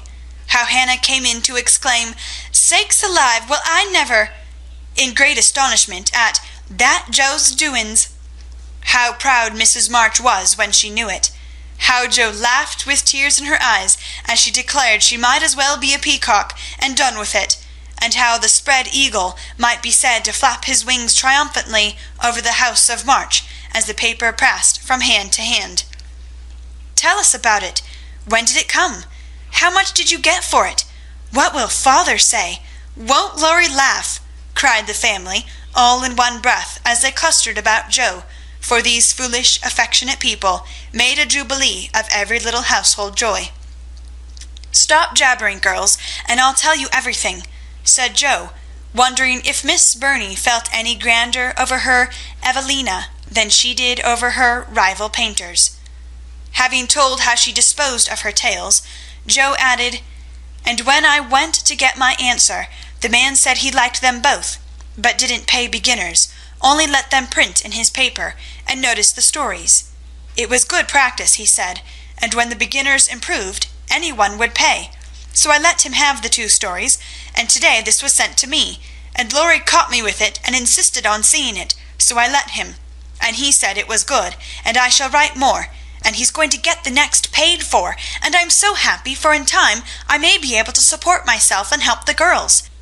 Joe's breath gave out here, and wrapping her head in the paper, she bedewed her little story with a few natural tears, for to be independent and earn the praise of those she loved were the dearest wishes of her heart, and this seemed to be the first step toward that happy ending. End of chapter 14. Chapter 15. A Telegram. November is the most disagreeable month in the whole year, said Margaret, standing at the window one dull afternoon, looking out at the frost-bitten garden. That's the reason I was born in it, observed Joe pensively, quite unconscious of the blot on her nose. If something very pleasant should happen now, we should think it a delightful month, said Beth, who took a hopeful view of everything, even November. I dare say, but nothing pleasant ever does happen in this family, said Meg, who was out of sorts. We go grubbing along day after day without a bit of change, and very little fun. We might as well be in a treadmill. My patience, how blue we are, cried Joe. I don't much wonder, poor dear, for you see other girls having splendid times, while you grind year in and year out. Oh, don't I wish I could manage things for you as I do for my heroines. You're pretty enough and good enough already, so I'd have some rich relation leave you a fortune unexpectedly. Then you dash out as an heiress, scorn everyone who has slighted you, go abroad and come home my lady something, in a blaze of splendour and elegance. People don't have fortunes left them in that style nowadays. Men have to work, and women marry for money. It's a dreadfully unjust world, said Meg bitterly. "Joe and I are going to make fortunes for you all. Just wait 10 years and see if we don't," said Amy, who sat in a corner making mud pies, as Hannah called her little clay models of birds, fruit, and faces. "Can't wait, and I'm afraid I haven't much faith in ink and dirt, though I'm grateful for your good intentions." Meg sighed, and turned to the frost-bitten garden again. Joe groaned and leaned both elbows on the table in a despondent attitude, but Amy spat it away energetically, and Beth, who sat at the other window, said smiling, "Two pleasant things are going to happen right away. Marmee is coming down the street, and Laurie is tramping through the garden as if he had something nice to tell." In they both came, Mrs. March with her usual question, "Any letter from father, girls?" and Laurie to say in his persuasive way, "Won't some of you come for a drive? I've been working away at mathematics till my head is in a muddle, and I'm going to freshen my wits by a brisk turn. It's a dull day, but the air isn't bad, and I'm going to take Brooke home, so it will be gay inside, if it isn't out. Come, Joe, you and Beth will go, won't you?" "Of course we will." "Much obliged, but I'm busy," and Meg whisked out her work-basket, for she had agreed with her mother that it was best for her at least not to drive too often with the young gentleman. "We three will be ready in a minute," cried Amy, running away to wash her hands. "Can I do anything for you, Madam Mother?" asked Laurie, leaning over Mrs. March's chair with the affectionate look and tone he always gave her. "No, thank you, except call at the office, if you'll be so kind, dear. It's our day for a letter, and the postman hasn't been. Father is as regular as the sun, but there's some delay on the way, perhaps." A sharp ring interrupted her, and a minute after Hannah came in with a letter. "It's one of them horrid telegraph things, Mum," she said, handling it as if she was afraid it would explode and do some damage. At the word telegraph, Mrs. March snatched it, read the 2 lines it contained, and dropped back into her chair as white as if the little paper had sent a bullet to her heart. Laurie dashed downstairs for water, while Meg and Hannah supported her, and Joe read aloud in a frightened voice, "Mrs. March, your husband is very ill. Come at once. S. Hale, Hospital, Washington." How still the room was as they listened breathlessly. How strangely the day darkened outside, and how suddenly the whole world seemed to change, as the girls gathered about their mother, feeling as if all the happiness and support of their lives was about to be taken from them. Mrs. March was herself again directly, read the message over, and stretched out her arms to her daughters, saying, in a tone they never forgot, "I shall go at once, but it may be too late. Oh, children, children, help me to bear it." For several minutes there was nothing but the sound of sobbing in the room, mingled with broken words of comfort, tender assurances of help, and hopeful whispers that died away in tears. Poor Hannah was the first to recover, and with unconscious wisdom she set all the rest a good example, for with her work was a panacea for most afflictions. "The Lord keep the dear man. I won't waste no time a-crying, but get your things ready right away, Mum," she said heartily, as she wiped her face on her apron, gave her mistress a warm shake of the hand with her own hard one, and went away to work like 3 women in one. "She's right. There's no time for tears now. Be calm, girls, and let me think." They tried to be calm, poor things, as their mother sat up, looking pale but steady, and put away her grief to think and plan for them. "Where's Laurie?" she asked presently, when she had collected her thoughts and decided on the first duties to be done. "Here, ma'am. Oh, let me do something," cried the boy, hurrying from the next room, whither he had withdrawn, feeling that their first sorrow was too sacred for even his friendly eyes to see. "Send a telegram saying I will come at once. The next train goes early in the morning. I'll take that."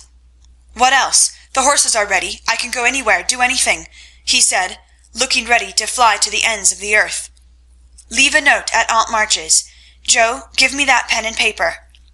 Tearing off the blank side of one of her newly copied pages, Joe drew the table before her mother, well knowing that money for the long, sad journey must be borrowed, and feeling as if she could do anything to add a little to the sum for her father. Now go, dear, but don't kill yourself driving at a desperate pace. There is no need of that." Mrs. March's warning was evidently thrown away, for 5 minutes later Laurie tore by the window on his own fleet horse, riding as if for his life. "Joe, run to the rooms and tell Mrs. King that I can't come. On the way get these things. I'll put them down. They'll be needed, and I must go prepared for nursing. Hospital stores are not always good. Beth, go and ask Mr. Lawrence for a couple of bottles of old wine. I'm not too proud to beg for father. He shall have the best of everything. Amy, tell Hannah to get down the black trunk, and Meg, come and help me find my things, for I'm half bewildered." Writing, thinking, and directing all at once might well bewilder the poor lady, and Meg begged her to sit quietly in her room for a little while, and let them work. Everyone scattered like leaves before a gust of wind, and the quiet, happy household was broken up as suddenly as if the paper had been an evil spell. Mr. Lawrence came hurrying back with Beth, bringing every comfort the kind old gentleman could think of for the invalid, and the friendliest promises of protection for the girls during the mother's absence, which comforted her very much. There was nothing he didn't offer, from his own dressing-gown to himself as escort, but the last was impossible. Mrs. March would not hear of the old gentleman's undertaking the long journey, yet an expression of relief was visible when he spoke of it, for anxiety ill fits one for travelling. He saw the look, knit his heavy brows, rubbed his hands, and marched abruptly away, saying he'd be back directly. No one had time to think of him again till, as Meg ran through the entry with a pair of rubbers in one hand and a cup of tea in the other, she came suddenly upon Mr. Brooke. "I'm very sorry to hear of this, Miss March," he said, in the kind, quiet tone which sounded very pleasantly to her perturbed spirit. "I came to offer myself as escort to your mother. Mr. Lawrence has commissions for me in Washington, and it will give me real satisfaction to be of service to her there." Down dropped the rubbers, and the tea was very near following, as Meg put out her hand with a face so full of gratitude that Mr. Brooke would have felt repaid for a much greater sacrifice than the trifling one of time and comfort which he was about to take. "How kind you all are! Mother will accept, I'm sure, and it will be such a relief to know that she has someone to take care of her. Thank you very, very much."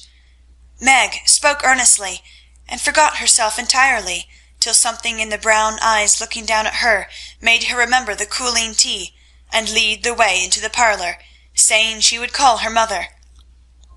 Everything was arranged by the time Laurie returned with a note from Aunt March, enclosing the desired sum, and a few lines repeating what she had often said before, that she had always told them it was absurd for March to go into the army, always predicted that no good would come of it, and she hoped they would take her advice the next time. Mrs. March put the note in the fire, the money in her purse, and went on with her preparations, with her lips folded tightly in a way which Joe would have understood if she had been there. The short afternoon wore away, all other errands were done, and Meg and her mother busy at some necessary needlework, while Beth and Amy got tea, and Hannah finished her ironing with what she called a slap and a bang, but still Joe did not come. They began to get anxious, and Laurie went off to find her, for no one knew what freak Joe might take into her head.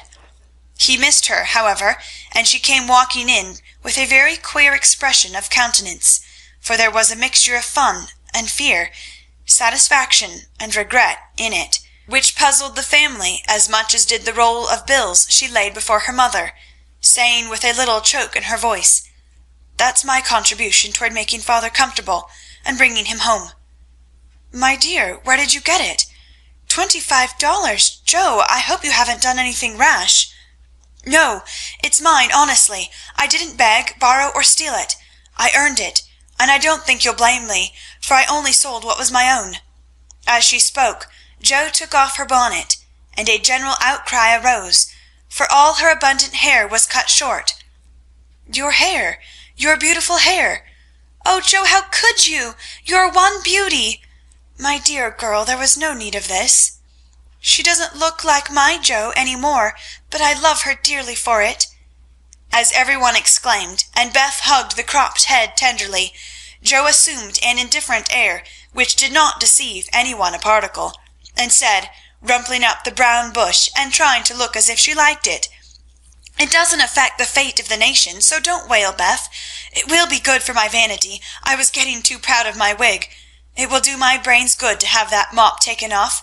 My head feels deliciously light and cool, and the barber said I could soon have a curly crop, which will be boyish and becoming, and easy to keep in order. I'm satisfied, so please take the money and let's have supper." "Tell me all about it, Joe. I'm not quite satisfied, but I can't blame you, for I know how willingly you sacrificed your vanity, as you call it, to your love. But, my dear, it was not necessary, and I'm afraid you will regret it one of these days," said Mrs. March. "No, I won't," returned Joe stoutly, feeling much relieved that her prank was not entirely condemned. "What made you do it?" asked Amy, who would as soon have thought of cutting off her head as her pretty hair. "Well, I was wild to do something for father," replied Joe, as they gathered about the table for healthy young people can eat even in the midst of trouble. "I hate to borrow as much as mother does, and I knew Aunt March would croak, she always does, if you ask for a ninepence. Meg gave all her quarterly salary toward the rent, and I only got some clothes with mine, so I felt wicked, and was bound to have some money if I sold the nose off my face to get it." "You needn't feel wicked, my child. You had no winter things and got the simplest with your own hard earnings," said Mrs. March, with a look that warmed Joe's heart. "I hadn't the least idea of selling my hair at first, but as I went along I kept thinking what I could do, and feeling as if I'd like to dive into some of the rich stores and help myself. In a barber's window I saw tails of hair with the prices marked, and one black tail, not so thick as mine, was $40. It came to me all of a sudden that I had one thing to make money out of, and without stopping to think, I walked in, asked if they bought hair, and what they would give for mine." "I don't see how you dared to do it," said Beth in a tone of awe. "Oh, he was a little man, who looked as if he merely lived to oil his hair. He rather stared at first, as if he wasn't used to having girls bounce into his shop and ask him to buy their hair. He said he didn't care about mine, it wasn't the fashionable color, and he never paid much for it in the first place. The work put into it made it dear, and so on. It was getting late, and I was afraid if it wasn't done right away that I shouldn't have it done at all, and you know when I start to do a thing I hate to give it up. So I begged him to take it, and told him I was in such a hurry. It was silly, I dare say, but it changed his mind, for I got rather excited, and told the story in my topsy-turvy way, and his wife heard and said so kindly, 'Take it, Thomas, and oblige the young lady. I'd do as much for our Jimmy any day, if I had a spire of hair worth selling.'" "Who was Jimmy?" asked Amy, who liked to have things explained as they went along. "Her son, she said, who was in the army. How friendly such things make strangers feel, don't they? She talked away all the time the man clipped, and diverted my mind nicely." "Didn't you feel dreadfully when the first cut came?" asked Meg with a shiver. "I took a last look at my hair while the man got his things, and that was the end of it. I never snivel over trifles like that. I will confess, though, I felt queer when I saw the dear old hair laid out on the table, and felt only the short rough ends of my head. It almost seemed as if I'd an arm or leg off. The woman saw me look at it, and picked out a long lock for me to keep. I'll give it to you, Marmee, just to remember past glories by, for a crop is so comfortable I don't think I shall ever have a mane again." Mrs. March folded the wavy chestnut lock and laid it away, with the short grey one, in her desk. She only said, "Thank you, dear," but something in her face made the girls change the subject, and talk as cheerfully as they could about Mr. Brooks' kindness, the prospect of a fine day tomorrow, and the happy times they would have when father came home to be nursed. No one wanted to go to bed when, at 10 o'clock, Mrs. March put by the last finished job, and said, "Come, girls." Beth went to the piano and played the father's favorite hymn. All began bravely, but broke down one by one, till Beth was left alone, singing with all her heart, for to her music was always a sweet consoler. Go to bed, and don't talk, for we must be up early and shall need all the sleep we can get. Good night, my darlings," said Mrs. March, as the hymn ended, for no one cared to try another. They kissed her quietly, and went to bed as silently as if the dear invalid lay in the next room. Beth and Amy soon fell asleep in spite of the great trouble, but Meg lay awake, thinking the most serious thoughts she had ever known in her short life. Jo lay motionless, and her sister fancied that she was asleep, till a stifled sob made her exclaim, as she touched a wet cheek, "Jo, dear, what is it? Are you crying about father?" "No, not now." "What then?" My hair," burst out poor Jo, trying vainly to smother her emotion in the pillow. It did not seem at all comical to Meg, who kissed and caressed the afflicted heroine in the tenderest manner. "I'm not sorry," protested Jo with a choke. "I'd do it again to-morrow if I could. It's only the vain part of me that goes and cries in this silly way. Don't tell anyone. It's all over now. I thought you were asleep, so I just made a little private moan for my one beauty. How came you to be awake?" "I can't sleep, I'm so anxious," said Meg. "Think about something pleasant, and you'll soon drop off." "I tried it, but felt wider awake than ever." "What did you think of?" "Handsome faces, eyes particularly," answered Meg, smiling to herself in the dark. "What color do you like best?" "Brown, that is, sometimes. Blue are lovely." Jo laughed, and Meg sharply ordered her not to talk, then amiably promised to make her hair curl, and fell asleep to dream of living in her castle in the air. The clocks were striking midnight, and the rooms were very still, as a figure glided quietly from bed to bed, smoothing a coverlet here, settling a pillow there, and pausing to look long and tenderly at each unconscious face, to kiss each with lips that mutely blessed, and to pray the fervent prayers which only mothers utter. As she lifted the curtain to look out into the dreary night, the moon broke suddenly from behind the clouds, and shone upon her like a bright, benignant face, which seemed to whisper in the silence, "Be comforted, dear soul, there is always light behind the clouds." End of chapter 15. Chapter 16. Letters. In the cold grey dawn the sisters lit their lamp and read their chapter with an earnestness never felt before, for now the shadow of a real trouble had come.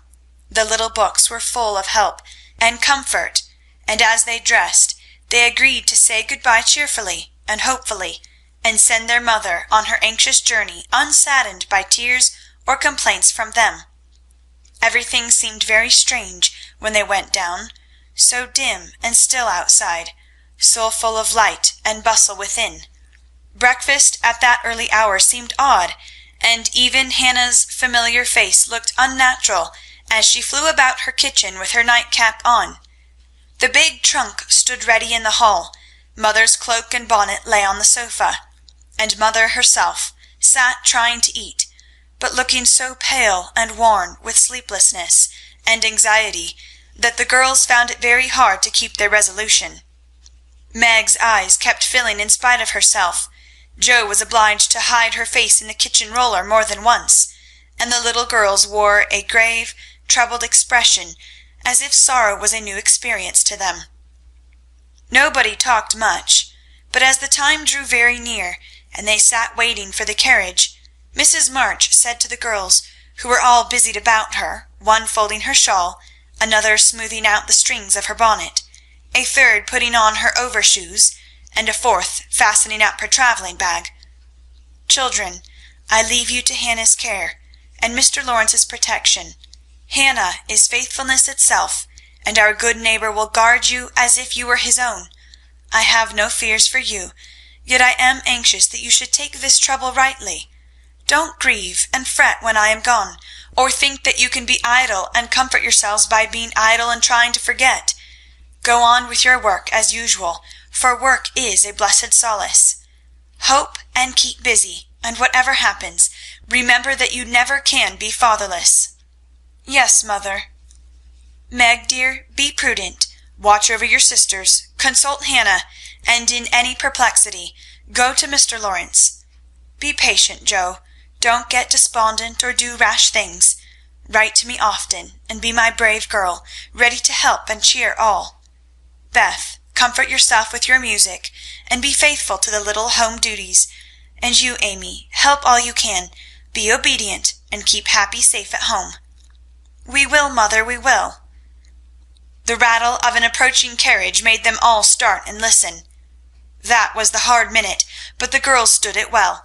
No one cried, no one ran away or uttered a lamentation, though their hearts were very heavy, as they sent loving messages to father, remembering as they spoke that it might be too late to deliver them. They kissed their mother quietly, clung about her tenderly, and tried to wave their hands cheerfully when she drove away. Laurie and his grandfather came over to see her off, and Mr. Brooke looked so strong and sensible and kind that the girls christened him Mr. Greatheart on the spot. Good-bye, my darlings. God bless and keep us all, as she kissed one dear little face after the other, and hurried into the carriage. As she rolled away, the sun came out, and looking back, she saw it shining on the group at the gate like a good omen. They saw it also, and smiled and waved their hands, and the last thing she beheld, as she turned the corner, was the 4 bright faces, and behind them, like a bodyguard, old Mr. Lawrence, faithful Hannah, and devoted Laurie. How kind everyone is to us, she said, turning to find fresh proof of it in the respectful sympathy of the young man's face. I don't see how they can help it, returned Mr. Brooke, laughing so infectiously that Mrs. March could not help smiling, and so the journey began, with the good omens of sunshine, smiles, and cheerful words. I feel as if there had been an earthquake, said Joe, as their neighbours went home to breakfast, leaving them to rest and refresh themselves. It seems as if half the house was gone, added Meg forlornly. Beth opened her lips to say something, but she could only point to the pile of nicely mended hose which lay on mother's table, showing that even in her last hurried moments she had thought and worked for them. It was a little thing, but it went straight to their hearts, and in spite of their brave resolutions, they all broke down and cried bitterly. Hannah wisely allowed them to relieve their feelings, and when the shower showed signs of clearing up, she came to the rescue, armed with a coffee-pot. Now, my dear young ladies, remember what your ma said, and don't fret. Come and have a cup of coffee all round, and then let's fall to work and be a credit to the family. Coffee was a treat, and Hannah showed great tact in making it that morning. No one could resist her persuasive nods, or the fragrant invitation issuing from the nose of the coffee-pot. They drew up to the table, exchanged their handkerchiefs for napkins, and in 10 minutes were all right again. Hope and keep busy, that's the motto for us, so let's see who will remember it best. I shall go to Aunt March as usual. Oh, won't she lecture, though, said Joe, as she sipped with returning spirit. I shall go to my King's, though I'd much rather stay at home and attend to things here, said Meg, wishing she hadn't made her eyes so red. No need of that. Beth and I can keep house perfectly well, put in Amy, with an important air.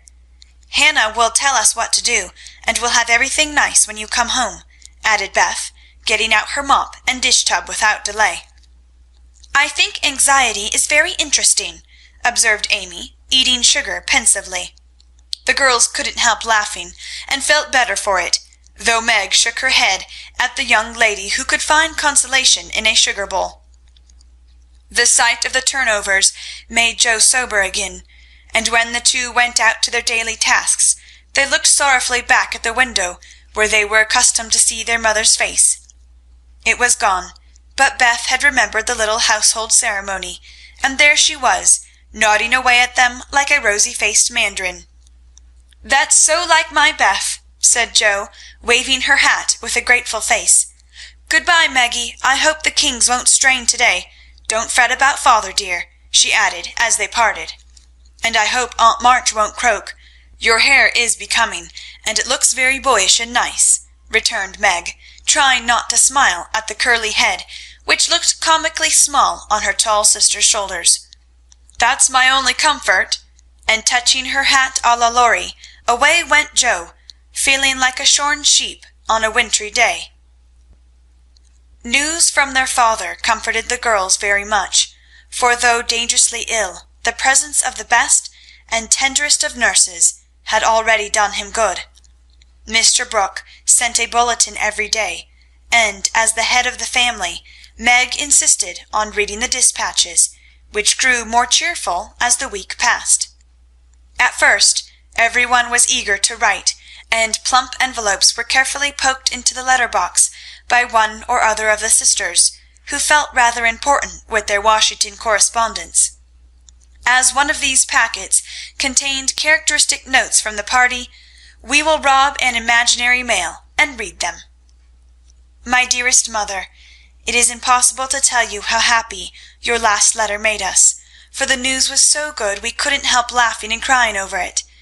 How very kind Mr. Brooke is, and how fortunate that Mr. Lawrence's business detains him near you so long, since he is so useful to you and father.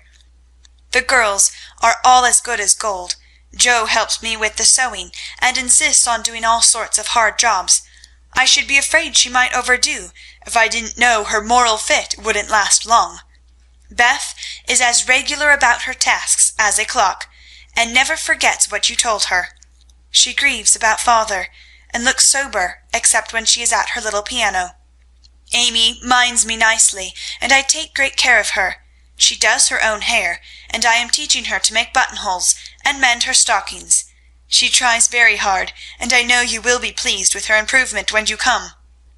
Mr. Lawrence watches over us like a motherly old hen, as Jo says, and Laurie is very kind and neighborly. He and Jo keep us merry, for we get pretty blue sometimes, and feel like orphans, with you so far away. Hannah is a perfect saint. She does not scold at all, and always calls me Miss Margaret, which is quite proper, you know, and treats me with respect. We are all well and busy, but we long day and night to have you back. Give my dearest love to father, and believe me, ever your own, Meg. This note, prettily written on scented paper, was a great contrast to the next, which was scribbled on a big sheet of thin foreign paper, ornamented with blots and all manner of flourishes and curly-tailed letters. My precious Marmee, 3 cheers for dear father. Brooke was a trump to telegraph right off, and let us know the minute he was better. I rushed up garret when the letter came, and tried to thank God for being so good to us, but I could only cry and say, I'm glad, I'm glad. Didn't that do as well as a regular prayer? For I felt a great many in my heart. We have such funny times, and now I can enjoy them, for everyone is so desperately good. It's like living in a nest of turtle doves. You'd laugh to see Meg head the table and try to be motherish. She gets prettier every day, and I'm in love with her sometimes. The children are regular archangels, and I'm Jo, and never shall be anything else. Oh, I must tell you that I came near having a quarrel with Laurie. I freed my mind about a silly little thing, and he was offended. I was right, but didn't speak as I ought, and he marched home, saying he wouldn't come again till I begged pardon. I declared I wouldn't, and got mad. It lasted all day. I felt bad and wanted you very much. Laurie and I are both so proud, it's hard to beg pardon. But I thought he'd come to it, for I was in the right. He didn't come, and just at night I remembered what you said when Amy fell into the river. I read my little book, felt better, resolved not to let the sun set on my anger, and ran over to tell Laurie I was sorry. I met him at the gate, coming for the same thing. We both laughed, begged each other's pardon, and felt all good and comfortable again. I made a poem yesterday when I was helping Hannah wash, and as father likes my silly little things, I put it in to amuse him. Give him my lovingest hug that ever was, and kiss yourself a dozen times for your Topsy-Turvy Jo. A song from the suds. Queen of my tub, I merrily sing, while the white foam rises high, and sturdily wash and rinse and wring, and fasten the clothes to dry. Then out in the free, fresh air they swing, under the sunny sky. I wish we could wash from our hearts and souls the stains of the week away, and let the water and air by their magic make ourselves as pure as they. Then on the earth there would be indeed a glorious washing day. Along the path of a useful life will heart's ease ever bloom. The busy mind has no time to think of sorrow or care or gloom, and anxious thoughts may be swept away as we bravely wield a broom. I am glad a task to me is given to labor at day by day, for it brings me health and strength and hope, and I cheerfully learn to say, head you may think, heart you may feel, but hand you shall work alway. Dear Mother, there is only room for me to send my love and some pressed pansies from the root I have been keeping safe in the house for Father to see. I read every morning, try to be good all day, and sing myself to sleep with Father's tune. I can't sing Land of the Leal now, it makes me cry. Everyone is very kind, and we are as happy as we can be without you. Amy wants the rest of the page, so I must stop. I didn't forget to cover the holders, and wind the clock, and air the rooms every day. Kiss dear Father on the cheek he calls mine. Oh, do come soon to your loving little Beth. Ma chère maman, we are all well. I do my lessons always, and never corroborate the girls. Meg says I mean contradict, so I put in both words, and you can take the properest. Meg is a great comfort to me, and lets me have jelly every night at tea. It's so good for me, Joe says, because it keeps me sweet-tempered. Laurie is not as respectful as he ought to be. Now I am almost in my teens, he calls me chick, and hurts my feelings by talking French to me very fast when I say merci or bonjour, as Haydée King does. The sleeves of my blue dress were all worn out, and Meg put in new ones, but the full front came wrong, and they are more blue than the dress. I felt bad, but did not fret. I bear my troubles well, but I do wish Hannah would put more starch in my aprons, and have buckwheats every day. Can't she? Didn't I make that interrogation point nice? Meg says my punctuation and spelling are disgraceful, and I am mortified. But dear me, I have so many things to do, I can't stop. Adieu, I send heaps of love to Papa. Your affectionate daughter, Amy Curtis March. Dear Miss March, I just drop a line to say we get on first rate. The girls is clever and fly round right smart. Miss Meg is going to make a proper good housekeeper. She has the liking for it and gets the hang of things surprisin' quick. Joe doos beat all for going ahead, but she don't stop to calculate first, and you never know where she's like to bring up. She done out a tub of clothes on Monday, but she starched 'em afore they was wrenched, and blued a pink calico dress till I thought I should ha' died a laughin'. Beth is the best of little creeters, and a sight of help to me, being so forehanded and dependable. She tries to learn everything, and really goes to market beyond her years, likewise keeps accounts, with my help, quite wonderful. We have got on very economical so far. I don't let the girls have coffee only once a week, according to your wish, and keep 'em on plain, wholesome victuals. Amy does well without frettin', wearing her best clothes and eatin' sweet stuff. Mr. Lorry is as full as Didios as usual, and turns the house upside down frequent, but he heartens the girls, so I let him have full swing. The old gentleman sends heaps of things, and is rather wearin', but means well, and it ain't my place to say nothin'. My bread is rise, so no more at this time. I send my duty to Mr. March, and hope he's seen the last of his pneumonia. Yours respectful, Hannah Mollett. Head Nurse of Ward No. 2. All serene on the Rappahannock. Troops in fine condition. Commissary Department well conducted.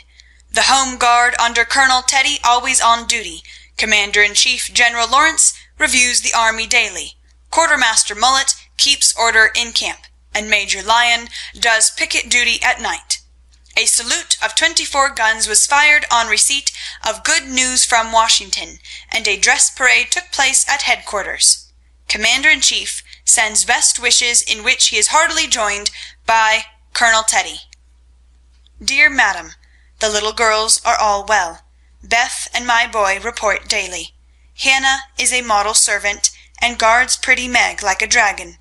Glad the fine weather holds. Pray make Brooke useful, and draw on me for funds if expenses exceed your estimate. Don't let your husband want anything. Thank God he is mending. Your sincere friend and servant, James Lawrence. End of Chapter 16. Chapter 17. Little Faithful.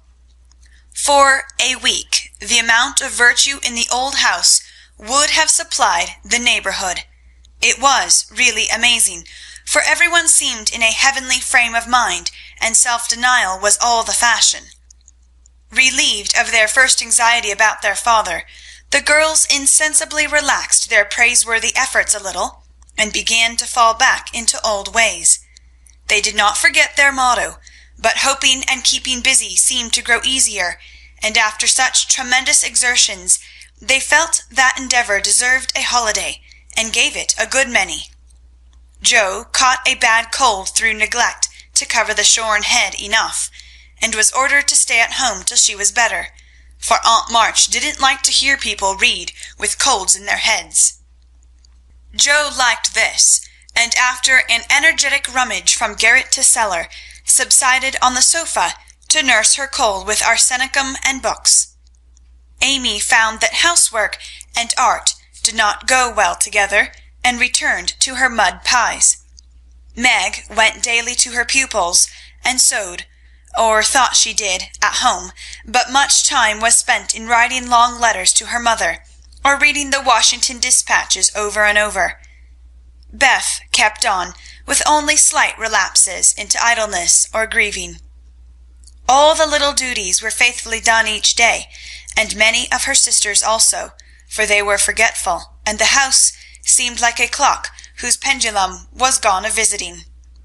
When her heart got heavy with longings for mother, or fears for father, she went away into a certain closet, hid her face in the folds of a dear old gown, and made her little moan, and prayed her little prayer quietly by herself.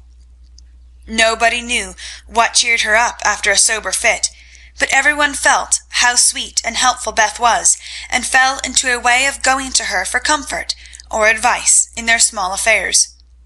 All were unconscious that this experience was a test of character, and when the first excitement was over, felt that they had done well and deserved praise. So they did, but their mistake was in ceasing to do well, and they learned this lesson through much anxiety and regret. "Meg, I wish you'd go and see the Hummels. You know mother told us not to forget them," said Beth, 10 days after Mrs. March's departure. "I'm too tired to go this afternoon," replied Meg, rocking comfortably as she sewed. "Can't you, Jo?" asked Beth. "Too stormy for me with my cold." "I thought it was almost well." "It's well enough for me to go out with Laurie, but not well enough to go to the Hummels," said Jo, laughing, but looking a little ashamed of her inconsistency. "Why don't you go yourself?" asked Meg. "I have been every day, but the baby is sick, and I don't know what to do for it. Mrs. Hummel goes away to work, and Luxgen takes care of it, but it gets sicker and sicker, and I think you or Hannah ought to go." Beth spoke earnestly, and Meg promised she would go tomorrow. "Ask Hannah for some nice little mess, and take it round, Beth. The air will do you good," said Jo, adding apologetically, "I'd go, but I want to finish my writing." "My head aches, and I'm tired, so I thought maybe some of you would go," said Beth. "Amy will be in presently, and she will run down for us," suggested Meg. So Beth lay down on the sofa, the others returned to their work, and the Hummels were forgotten. An hour passed. Amy did not come. Meg went to her room to try on a new dress. Jo was absorbed in her story, and Hannah was sound asleep before the kitchen fire, when Beth quietly put on her hood, filled her basket with odds and ends for the poor children, and went out into the chilly air with a heavy head and a grieved look in her patient eyes. It was late when she came back, and no one saw her creep upstairs and shut herself into her mother's room. Half an hour later Jo went to mother's closet for something, and there found little Beth sitting on the medicine chest, looking grave, with red eyes and a camphor bottle in her hand. "Christopher Columbus, what's the matter?" cried Joe, as Beth put out her hand as if to warn her off, and asked quickly, "You've had the scarlet fever, haven't you? Years ago, when Meg did. Why?" "Then I'll tell you. Oh, Joe, the baby's dead." "What baby?" "Mrs. Hummel's. It died in my lap before she got home," cried Beth with a sob. "My poor dear, how dreadful for you! I ought to have gone," said Joe, taking her sister in her arms as she sat down in her mother's big chair with a remorseful face. "It wasn't dreadful, Joe, only so sad. I saw in a minute it was sicker, but Lottchen said mother had gone for a doctor, so I took baby and let Lottie rest. It seemed asleep, but all of a sudden it gave a little cry and trembled, and then lay very still. I tried to warm its feet, and Lottie gave it some milk, but it didn't stir, and I knew it was dead." "Don't cry, dear. What did you do?" "I just sat and held it softly till Mrs. Hummel came with the doctor. He said it was dead, and looked at Heinrich and Minna, who have sore throats. 'Scarlet fever, ma'am, ought to have called me before,' he said crossly, and Mrs. Hummel told him she was poor and had tried to cure baby herself, but now it was too late, and she could only ask him to help the others and trust to charity for his pay. He smiled then and was kinder, but it was very sad, and I cried with them till he returned round all of a sudden and told me to go home and take belladonna right away, or I'd have the fever." "No, you won't," cried Joe, hugging her close, with a frightened look. "Oh, Beth, if you should be sick, I never could forgive myself. What shall we do?" "Don't be frightened. I guess I shan't have it badly. I looked in mother's book and saw that it begins with headache, sore throat, and queer feelings like mine. So I did take some belladonna, and I feel better," said Beth, laying her cold hands on her hot forehead and trying to look well. "If mother was only at home!" exclaimed Joe, seizing the book and feeling that Washington was an immense way off. She read a page, looked at Beth, felt her head, peeped into her throat, and then said gravely, "You've been over the baby every day for more than a week, and among the others who are going to have it. So I'm afraid you are going to have it, Beth. I'll call Hannah. She knows all about sickness." "Don't let Amy come. She never had it, and I should hate to give it to her. Can't you and Meg have it over again?" asked Beth anxiously. "I guess not. Don't care if I do. Serve me right, selfish pig, to let you go and stay writing rubbish myself," muttered Joe as she went to consult Hannah. The good soul was wide awake in a minute, and took the lead at once, assuring that there was no need to worry. Every one had scarlet fever, and if rightly treated, nobody died, all of which Joe believed, and felt much relieved as they went up to call Meg. "Now I'll tell you what we'll do," said Hannah, when she had examined and questioned Beth. "We will have Dr. Bangs just take a look at you, dear, and see that we start right.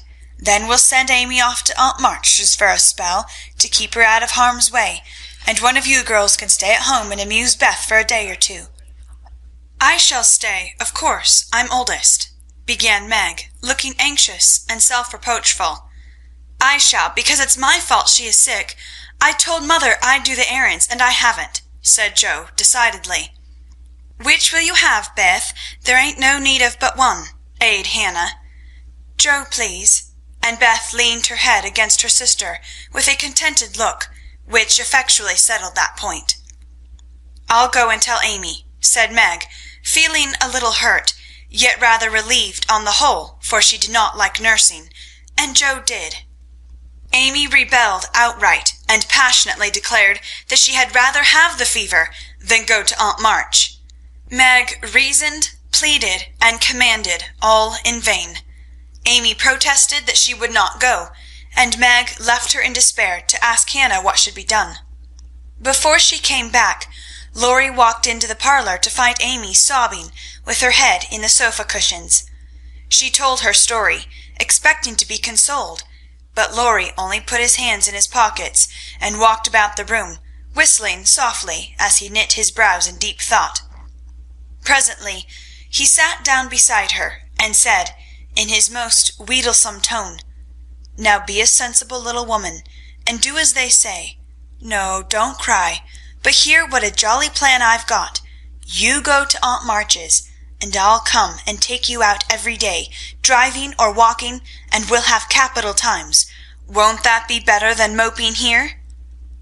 "I don't wish to be sent off as if I was in the way," began Amy in an injured voice. "Bless your heart, child, it's to keep you well. You don't want to be sick, do you?" "No, I'm sure I don't, but I dare say I shall be, for I've been with Beth all the time." "That's the reason you ought to go away at once, so that you may escape it. Change of air and care will keep you, I dare say, or if it does not entirely, you will have the fever more lightly. I advise you to be off as soon as you can, for scarlet fever is no joke, miss." "But it's dull at Aunt March's, and she is so cross," said Amy, looking rather frightened. "It won't be dull with me popping in every day to tell you how Beth is, and take you out gallivanting. The old lady likes me, and I'll be as sweet as possible to her, so she won't peck at us, whatever we do." "Will you take me out in the trotting wagon with Puck?" "On my honor as a gentleman." "And come every single day?" "See if I don't." "And bring me back the minute Beth is well?" "The identical minute." "And go to the theatre truly?" "A dozen theatres, if we may." "Well, I guess I will," said Amy slowly. "Good girl. Call Meg and tell her you'll give in," said Laurie, with an approving pat, which annoyed Amy more than the giving in. Meg and Joe came running down to behold the miracle which had been wrought, and Amy, feeling very precious and self-sacrificing, promised to go if the doctor said Beth was going to be ill. "How is the little dear?" asked Laurie, for Beth was his especial pet, and he felt more anxious about her than he liked to show. "She is lying down on mother's bed, and feels better. The baby's death troubled her, but I dare say she has only got cold. Hannah says she thinks so, but she looks worried, and that makes me fidgety," answered Meg. "What a trying world it is," said Joe, rumpling up her hair in a fretful way. "No sooner do we get out of one trouble than down comes another. There doesn't seem to be anything to hold on to when mother's gone, so I'm all at sea." "Well, don't make a porcupine of yourself. It isn't becoming. Settle your wig, Joe, and tell me if I shall telegraph to your mother, or do anything," asked Laurie, who never had been reconciled to the loss of his friend's one beauty. "That is what troubles me," said Meg. "I think we ought to tell her, if Beth is really ill, but Hannah says we mustn't, for mother can't leave father, and it will only make them anxious. Beth won't be sick long, and Hannah knows just what to do, and mother said we were to mind her, so I suppose we must, but it doesn't seem quite right to me." Well, I can't say. Suppose you ask grandfather after the doctor has been." "We will. Joe, go and get Dr. Bangs at once," commanded Meg. "We can't decide anything till he has been." "Stay where you are, Joe. I'm errand boy to this establishment," said Laurie, taking up his cap. "I'm afraid you are busy," began Meg. "No, I've done my lessons for the day." "Do you study in vacation time?" asked Joe. "I follow the good example my neighbors set me," was Laurie's answer, as he swung himself out of the room. "I have great hopes for my boy," observed Joe, watching him fly over the fence with an approving smile. "He does very well for a boy," was Meg's somewhat ungracious answer, for the subject did not interest her. Dr. Bangs came, said Beth had symptoms of the fever, but he thought she would have it lightly, though he looked sober over the Hummel story. Amy was ordered off at once, and provided with something to ward off danger. She departed in great state, with Joe and Laurie as escort. Aunt March received them with her usual hospitality. "What do you want now?" she asked, looking sharply over her spectacles, while the parrot, sitting on the back of her chair, called out, "Go away! No boys allowed here!" Laurie retired to the window, and Joe told her story. "No more than I expected if you are allowed to go poking about among poor folks. Amy can stay and make herself useful if she isn't sick, which I've no doubt she will be, looks like it now. "Don't cry, child. It worries me to hear people sniff." Amy was on the point of crying, but Laurie slyly pulled the parrot's tail, which caused Polly to utter an astonished croak and call out, "Bless my boots!" in such a funny way that she laughed instead. "What do you hear from your mother?" asked the old lady gruffly. "Father is much better," replied Joe, trying to keep sober. "Oh, is he? Well, that won't last long, I fancy. March never had any stamina," was the cheerful reply. "Ha, ha! Never say die! Take a pinch of snuff! Good-bye, good-bye!" squalled Polly, dancing on her perch and clawing at the old lady's cap as Laurie tweaked him in the rear. "Hold your tongue, you disrespectful old bird! And Joe, you'd better go at once. It isn't proper to be gadding about so late with a rattle-pated boy like—" "Hold your tongue, you disrespectful old bird!" cried Polly, tumbling off the chair with a bounce, and running to peck the rattle-pated boy, who was shaking with laughter at the last speech. "I don't think I can bear it, but I'll try," thought Amy as she was left alone with Aunt March. "Get along, you fright!" screamed Polly, and at that rude speech Amy could not restrain a sniff. End of chapter 17. Chapter 18. Dark Days. Beth did have the fever, and was much sicker than anyone but Hannah and the doctor suspected. The girls knew nothing about illness, and Mr. Lawrence was not allowed to see her, so Hannah had everything her own way, and busy Dr. Bangs did his best, but left a good deal to the excellent nurse. Meg stayed at home lest she should infect the Kings, and kept house, feeling very anxious and a little guilty when she wrote letters in which no mention was made of Beth's illness. She could not think it right to deceive her mother, but she had been bidden to mind Hannah, and Hannah wouldn't hear of Mrs. March being told and worried just for such a trifle. Jo devoted herself to Beth day and night, not a hard task, for Beth was very patient and bore her pain uncomplainingly as long as she could control herself. But there came a time when during the fever fits she began to talk in a hoarse, broken voice, to play on the coverlet as if on her beloved little piano, and try to sing with a throat so swollen that there was no music left, a time when she did not know the familiar faces around her, but addressed them by wrong names, and called imploringly for her mother. Then Jo grew frightened. Meg begged to be allowed to write the truth, and even Hannah said she would think of it though there was no danger yet. A letter from Washington added to their trouble, for Mr. March had had a relapse, and could not think of coming home for a long while. How dark the days seemed now, how sad and lonely the house, and how heavy were the hearts of the sisters as they worked and waited, while the shadow of death hovered over the once happy home. Then it was that Margaret, sitting alone with tears dropping often on her work, felt how rich she had been in things more precious than any luxuries money could buy, in love, protection, peace, and health, the real blessings of life.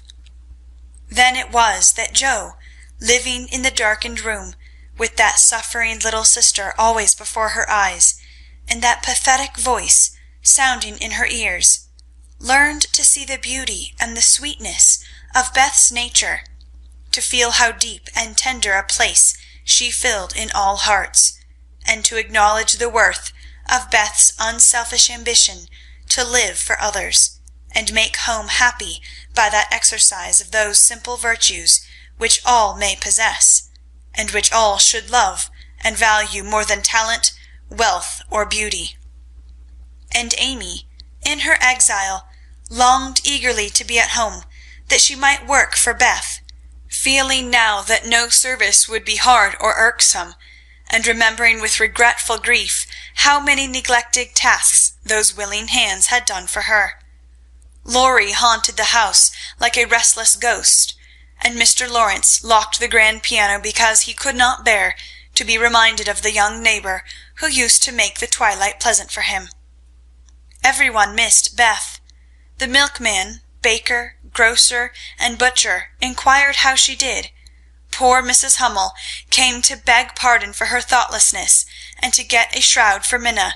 The neighbors sent all sorts of comforts and good wishes, and even those who knew her best were surprised to find how many friends shy little Beth had made. Meanwhile, she lay on her bed with old Joanna at her side, for even in her wanderings she did not forget her forlorn protégé. She longed for her cats, but would not have them brought, lest they should get sick, and in her quiet hours she was full of anxiety about Joe.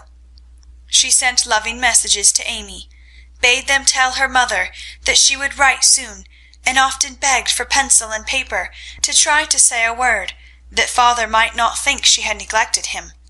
But soon even these intervals of consciousness ended, and she lay hour after hour, tossing to and fro, with incoherent words on her lips, or sank into a heavy sleep which brought her no refreshment. Dr. Bangs came twice a day.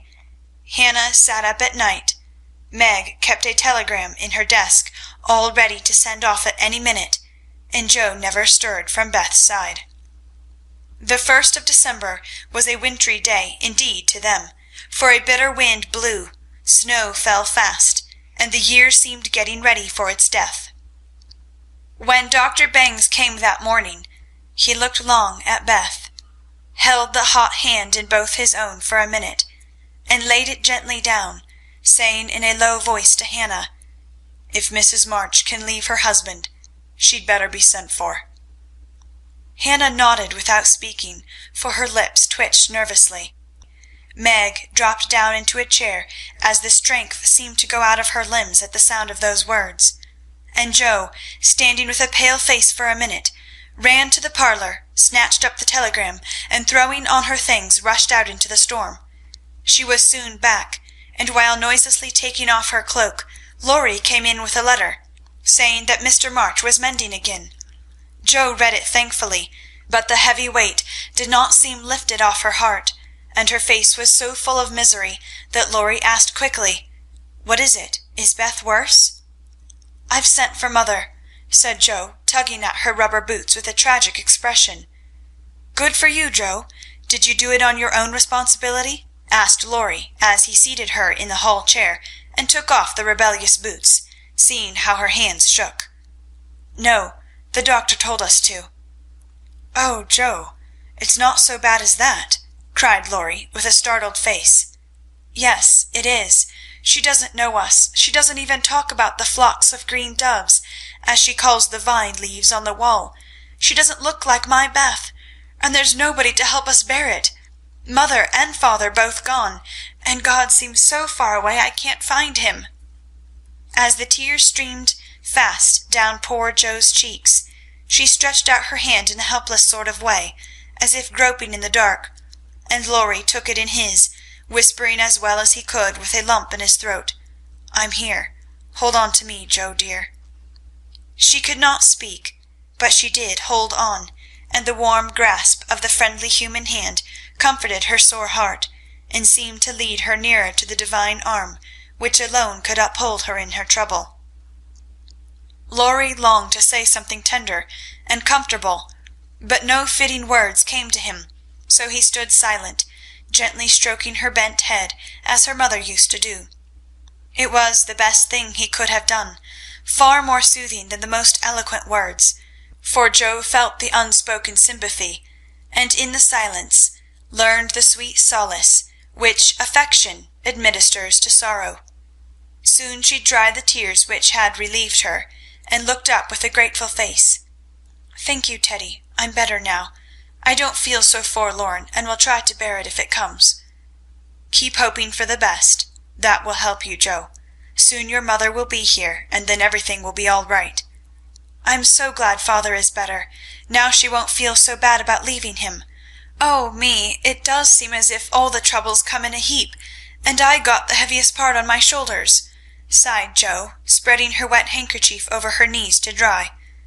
"Doesn't Meg pull fair?" asked Laurie, looking indignant. "Oh, yes, she tries to, but she can't love Bethie as I do, and she won't miss her as I shall. Beth is my conscience, and I can't give her up. I can't! Down went Jo's face into the wet handkerchief, and she cried despairingly, for she had kept up bravely till now, and never shed a tear. Laurie drew his hand across his eyes, but could not speak till he had subdued the choky feeling in his throat and steadied his lips. It might be unmanly, but he couldn't help it, and I'm glad of it. Presently, as Jo's sobs quieted, he said hopefully, I don't think she will die. She's so good, and we all love her so much. I don't believe God will take her away yet. The good and dear people always do die, groaned Jo, but she stopped crying, for her friend's words cheered her up in spite of her own doubts and fears. Poor girl, you're worn out. It isn't like you to be forlorn. Stop a bit. I'll hearten you up in a jiffy. Laurie went off 2 stairs at a time, and Jo laid her wearied head down on Beth's little brown hood, which no one had thought of moving from the table where she left it. It must have possessed some magic, for the submissive spirit of its gentle owner seemed to enter into Jo, and when Laurie came running down with a glass of wine, she took it with a smile and said bravely, I drink health to my Beth. You are a good doctor, Teddy, and such a comfortable friend. How can I ever pay you? She added, as the wine refreshed her body, as the kind words had done her troubled mind. I'll send my bill by and by, and tonight I'll give you something that will warm the cockles of your heart better than quarts of wine, said Laurie, beaming at her with a face of suppressed satisfaction at something. What is it? Cried Jo, forgetting her woes for a minute in her wonder. I telegraphed to your mother yesterday, and Brooke answered she'd come at once, and she'll be here tonight, and everything will be all right. Aren't you glad I did it? Laurie spoke very fast, and turned red and excited all in a minute, for he had kept his plot a secret, for fear of disappointing the girls or harming Beth. Jo grew quite white, flew out of her chair, and the moment he stopped speaking, she electrified him by throwing her arms around his neck and crying out, with a joyful cry, Oh, Laurie! Oh, mother, I'm so glad! She did not weep again, but laughed hysterically, and trembled, and clung to her friend as if she was a little bewildered by the sudden news. Laurie, though decidedly amazed, behaved with great presence of mind. He patted her back soothingly, and finding that she was recovering, followed it by a bashful kiss or two, which brought Jo round at once. Holding on to the banisters, she put him gently away, saying breathlessly, Oh, don't! I didn't mean to. It was dreadful of me. But you were such a dear to go and do it in spite of Hannah that I couldn't help flying at you. Tell me all about it, and don't give me wine again. It makes me act so. I don't mind, laughed Laurie, as he settled his tie. Why, you see I got fidgety, and so did Grandpa. We thought Hannah was overdoing the authority business, and your mother ought to know. She'd never forgive us if if anything happened, you know. So I got Grandpa to say it was high time we did something, and off I pelted to the office yesterday, for the doctor looked sober, and Hannah most took my head off when I proposed a telegram. I never can bear to be lorded over, so that settled my mind, and I did it. Your mother will come, I know, and the late train is in at 2 a.m. I shall go for her, and you've only got to bottle up your rapture and keep Beth quiet till that blessed lady gets here. Laurie, you're an angel. How shall I ever thank you? Fly at me again. I rather liked it, said Laurie, looking mischievous, a thing he had not done for a fortnight. No, thank you. I'll do it by proxy, when your grandpa comes. Don't tease, but go home and rest, for you'll be up half the night. Bless you, Teddy, bless you. Jo had backed into a corner, and as she finished her speech, she vanished precipitately into the kitchen, where she sat down upon a dresser and told the assembled cats that she was happy, oh, so happy, while Laurie departed, feeling that he had made a rather neat thing of it. That's the interferin'est chap I ever see, but I forgive him and do hope Mrs. March is coming right away, said Hannah, with an air of relief when Joe told the good news. Meg had a quiet rapture, and then brooded over the letter, while Joe set the sick room in order, and Hannah knocked up a couple of pies in case of company unexpected. A breath of fresh air seemed to blow through the house, and something better than sunshine brightened the quiet rooms. Everything appeared to feel the hopeful change. Beth's bird began to chirp again, and a half-blown rose was discovered on Amy's bush in the window.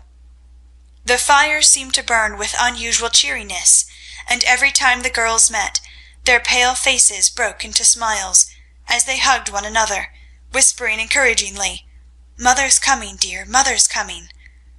Everyone rejoiced but Beth. She lay in that heavy stupor, alike unconscious of hope and joy, doubt and danger. It was a piteous sight, the once rosy face so changed and vacant, the once busy hands so weak and wasted, the once smiling lips quite dumb, and the once pretty, well-kept hair scattered rough and tangled on the pillow. All day she lay so, only rousing now and then to mutter, "Water," with lips so parched they could hardly shape the word. All day Joe and Meg hovered over her, watching, waiting, hoping, and trusting in God and Mother, and all day the snow fell, the bitter wind raged, and the hours dragged slowly by. But night came at last, and every time the clock struck, the sisters, still sitting on either side of the bed, looked at each other with brightening eyes, for each hour brought help nearer. The doctor had been in to say that some change, for better or worse, would probably take place about midnight, at which time he would return. Hannah, quite worn out, lay down on the sofa at the bed's foot and fell fast asleep. Mr. Lawrence marched to and fro in the parlour, feeling that he would rather face a rebel battery than Mrs. March's countenance as she entered. Laurie lay on the rug, pretending to rest, but staring into the fire, with the thoughtful look which made his black eyes beautifully soft and clear. The girls never forgot that night, for no sleep came to them as they kept their watch, with that dreadful sense of powerlessness which comes to us in hours like these. "If God spares Beth, I never will complain again," whispered Meg earnestly. "If God spares Beth, I'll try to love and serve him all my life," answered Joe with equal fervour. "I wish I had no heart. It aches so," sighed Meg, after a pause. "If life is often as hard as this, I don't see how we ever shall get through it," added her sister despondently. Here the clock struck 12, and both forgot themselves in watching Beth, for they fancied a change passed over her wan face. The house was still as death, and nothing but the wailing of the wind broke the deep hush. Weary Hannah slept on, and no one but the sisters saw the pale shadow which seemed to fall upon the little bed. An hour went by, and nothing happened except Laurie's quiet departure for the station. Another hour, still no one came, and anxious fears of delay in the storm or accidents by the way, or worst of all, a great grief at Washington, haunted the girls. It was past 2 when Joe, who stood at the window thinking how dreary the world looked in its winding sheet of snow, heard a movement by the bed, and turning quickly, saw Meg kneeling before their mother's easy chair with her face hidden. A dreadful fear passed coldly over Joe as she thought, "Beth is dead, and Meg is afraid to tell me." She was back at her post in an instant, and to her excited eyes a great change seemed to have taken place. The fever flush and the look of pain were gone, and the beloved little face looked so pale and peaceful in its utter repose that Joe felt no desire to weep or to lament. Leaning low over this dearest of her sisters, she kissed the damp forehead with her heart on her lips, and softly whispered, "Good-bye, my Beth, good-bye." As if wakened by the stir, Hannah started out of her sleep, hurried to the bed, looked at Beth, felt her hands, listened at her lips, and then, throwing her apron over her head, sat down to rock to and fro, exclaiming under her breath, "The fever's turned, she's sleepin' natural, her skin's damp, and she breathes easy. Praise be given, oh, my goodness me!" Before the girls could believe the happy truth, the doctor came to confirm it. He was a homely man, but they thought his face quite heavenly when he smiled and said, with a fatherly look at them, "Yes, my dears, I think the little girl will pull through this time. Keep the house quiet, let her sleep, and when she wakes, give her—" What they were to give neither heard, for both crept into the dark hall, and sitting on the stairs held each other close, rejoicing with hearts too full for words. When they went back to be kissed and cuddled by faithful Hannah, they found Beth lying as she used to do, with her cheek pillowed on her hand, the dreadful pallor gone, and breathing quietly as if just fallen asleep. "If mother would only come now," said Joe, as the winter night began to wane. "See," said Meg, coming up with a white half-opened rose. "I thought this would hardly be ready to lay in Beth's hand to-morrow, if she went away from us. But it has blossomed in the night, and now I mean to put it in my vase here, so that when the darling wakes, the first thing she sees will be the little rose, and mother's face." Never had the sun risen so beautifully, and never had the world seemed so lovely as it did to the heavy eyes of Meg and Joe as they looked out in the early morning, when their long, sad vigil was done. "It looks like a fairy world," said Meg, smiling to herself as she stood behind the curtain watching the dazzling sight. "Hark!" cried Joe, starting to her feet. Yes, there was a sound of bells at the door below, a cry from Hannah, and then Lorry's voice, saying in a joyful whisper, "Girls, she's come! She's come!" End of chapter 18. Chapter 19. Amy's Will.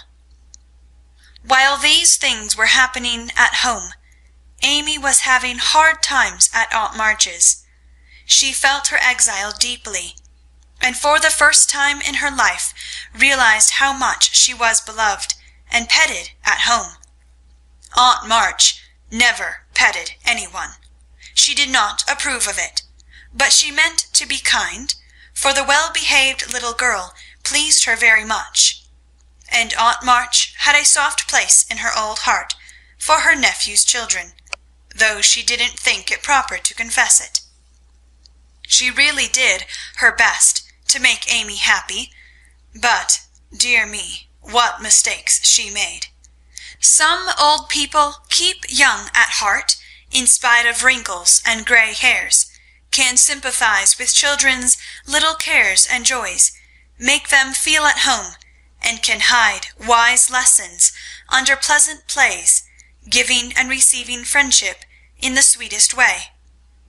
But Aunt March had not this gift, and she worried Amy very much with her rules and orders, her prim ways, and long prosy talks. Finding the child more docile and amiable than her sister, the old lady felt it her duty to try and counteract, as far as possible, the bad effects of home freedom and indulgence. So she took Amy by the hand and taught her as she herself had been taught 60 years ago, a process which carried dismay to Amy's soul and made her feel like a fly in the web of a very strict spider. She had to wash the cups every morning and polish up the old-fashioned spoons, the fat silver teapot, and the glasses till they shone. Then she must dust the room, and what a trying job that was, Not a speck escaped Aunt March's eye, and all the furniture had claw legs and much carving, which was never dusted to suit. Then Polly had to be fed, the lap dog combed, and a dozen trips upstairs and down to get things or deliver orders, for the old lady was very lame and seldom left her big chair. After these tiresome labours she must do her lessons, which was a daily trial of every virtue she possessed. Then she was allowed 1 hour for exercise or play, and didn't she enjoy it! Laurie came every day and wheedled Aunt March till Amy was allowed to go out with him, when they walked and rode and had capital times. After dinner she had to read aloud and sit still while the old lady slept, which she usually did for an hour, as she dropped off over the first page. Then patchwork or towels appeared, and Amy sewed with outward meekness and inward rebellion till dusk, when she was allowed to amuse herself as she liked till tea time. The evenings were the worst of all, for Aunt March fell to telling long stories about her youth, which were so unutterably dull that Amy was always ready to go to bed, intending to cry over her hard fate, but usually going to sleep before she had squeezed out more than a tear or two. If it had not been for Laurie and old Esther, the maid, she felt that she never could have got through that dreadful time. The parrot alone was enough to drive her distracted, for he soon felt that she did not admire him, and revenged himself by being as mischievous as possible. He pulled her hair whenever she came near him, upset his bread and milk to plague her when she had newly cleaned his cage, made Mop bark by pecking at him while Madame dozed, called her names before company, and behaved in all respects like an reprehensible old bird. Then she could not endure the dog, a fat, cross beast, who snarled and yelped at her when she made his toilet, and who lay on his back with all his legs in the air, and a most idiotic expression of countenance when he wanted something to eat, which was about a dozen times a day. The cook was bad-tempered, the coachman was deaf, and Esther the only one who ever took any notice of the young lady. Esther was a Frenchwoman who had lived with Madame, as she called her mistress, for many years, and who rather tyrannized over the old lady, who could not get along without her. Her real name was Estelle, but Aunt March ordered her to change it, and she obeyed, on condition that she was never asked to change her religion. She took a fancy to Mademoiselle, and amused her very much with odd stories of her life in France, when Amy sat with her while she got up Madame's laces. She also allowed her to roam about the great house, and examine the curious and pretty things stored away in the big wardrobes and the ancient chests, for Aunt March hoarded like a magpie. Amy's chief delight was an Indian cabinet full of queer drawers, like pigeon-holes, and secret places, in which were kept all sorts of ornaments, some precious, some merely curious, all more or less antique. To examine and arrange these things gave Amy great satisfaction, especially the jewel cases, in which on velvet cushions reposed the ornaments which had adorned a belle 40 years ago. There was the garnet set which Aunt March wore when she came out, the pearls her father gave her on her wedding day, her lover's diamonds, the jet mourning rings and pins, the queer lockets, with portraits of dead friends and weeping willows made of hair inside, the baby bracelets her one little daughter had worn, Uncle March's big watch, with the red seal so many childish hands had played with, and in a box all by itself lay Aunt March's wedding ring, too small now for her fat finger, but put carefully away like the most precious jewel of them all. "Which would Mademoiselle choose if she had her will?" asked Esther, who always sat near to watch over and lock up the valuables. "I like the diamonds best. but there is no necklace among them, and I'm fond of necklaces. They are so becoming. I should choose this if I might," replied Amy, looking with great admiration at a string of gold and ebony beads, from which hung a heavy cross of the same. "I too covet that, but not as a necklace. Ah, no, to me it is a rosary, and as such I should use it like a good Catholic," said Esther, eyeing the handsome thing wistfully.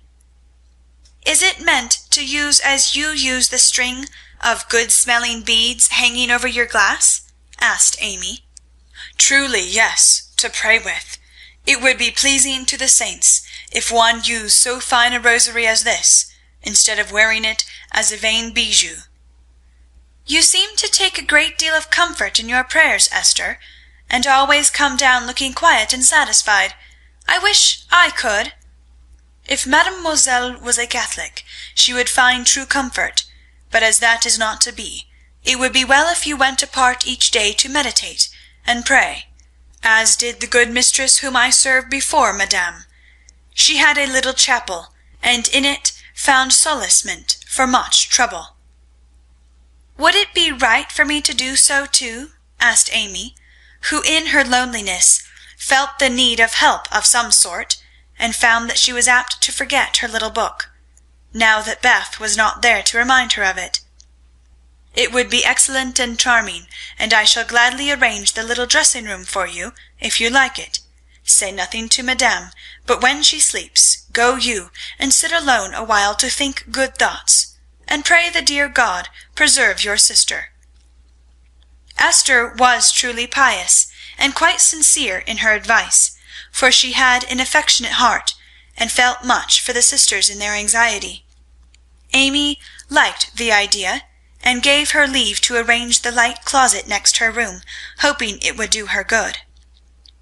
"I wish I knew where all these pretty things would go when Aunt March dies," she said, as she slowly replaced the shining rosary and shut the jewel cases one by one. "To you and your sisters, I know it. Madame confides in me. I witnessed her will, and it is to be so," whispered Esther, smiling. "How nice! But I wish she'd let us have them now. Procrastination is not agreeable," observed Amy, taking a last look at the diamonds. "It is too soon yet for the young ladies to wear these things. The first one who is affianced will have the pearls. Madame has said it. And I have a fancy that the little turquoise ring will be given to you when you go, for madame approves your good behavior and charming manners." "Do you think so? Oh, I'll be a lamb if I can only have that lovely ring. It's ever so much prettier than Kitty Bryant's. I do like Aunt March after all." And Amy tried on the blue ring with a delighted face and a firm resolve to earn it. From that day she was a model of obedience, and the old lady complacently admired the success of her training. Esther fitted up the closet with a little table, placed a footstool before it, and over it a picture taken from one of the shut-up rooms. She thought it was of no great value, but being appropriate, she borrowed it, well knowing that madame would never know it, nor care if she did. It was, however, a very valuable copy of one of the famous pictures of the world, and Amy's beauty-loving eyes were never tired of looking up at that sweet face of the Divine Mother, while her tender thoughts of her own were busy at her heart. On the table she laid her little Testament and hymn book, kept a vase always full of the best flowers Laurie brought her, and came every day to sit alone, thinking good thoughts, and praying the dear God to preserve her sister. Esther had given her a rosary of black beads with a silver cross, but Amy hung it up and did not use it, feeling doubtful as to its fitness for Protestant prayers. The little girl was very sincere in all this, for being left alone outside the safe home nest, she felt the need of some kind hand to hold by so sorely that she instinctively turned to the strong and tender friend, whose fatherly love most closely surrounds his little children. She missed her mother's help to understand and rule herself, but having been taught where to look, she did her best to find the way and walk in it confidingly. But Amy was a young pilgrim, and just now her burden seemed very heavy. She tried to forget herself, to keep cheerful and be satisfied with doing right, though no one saw or praised her for it. In her first effort at being very, very good, she decided to make her will, as Aunt March had done, so that if she did fall ill and die, her possessions might be justly and generously divided. It cost her a pang even to think of giving up the little treasures which in her eyes were as precious as the old lady's jewels. During one of her play hours she wrote out the important document as well as she could, with some help from Esther as to the certain legal terms, and when the good-natured Frenchwoman had signed her name, Amy felt relieved and laid it by to show Laurie, whom she wanted as a second witness. As it was a rainy day, she went upstairs to amuse herself in one of the large chambers, and took Polly with her for company. In this room there was a wardrobe full of old-fashioned costumes, with which Esther allowed her to play, and it was her favourite amusement to array herself in the faded brocades and parade up and down before the long mirror, making stately curtsies, and sweeping her train about with a rustle which delighted her ears. So busy was she on this day that she did not hear Laurie's ring, nor see his face peeping in at her as she gravely promenaded to and fro, flirting her fan and tossing her head, on which she wore a great pink turban, contrasting oddly with her blue brocade dress and yellow quilted petticoat.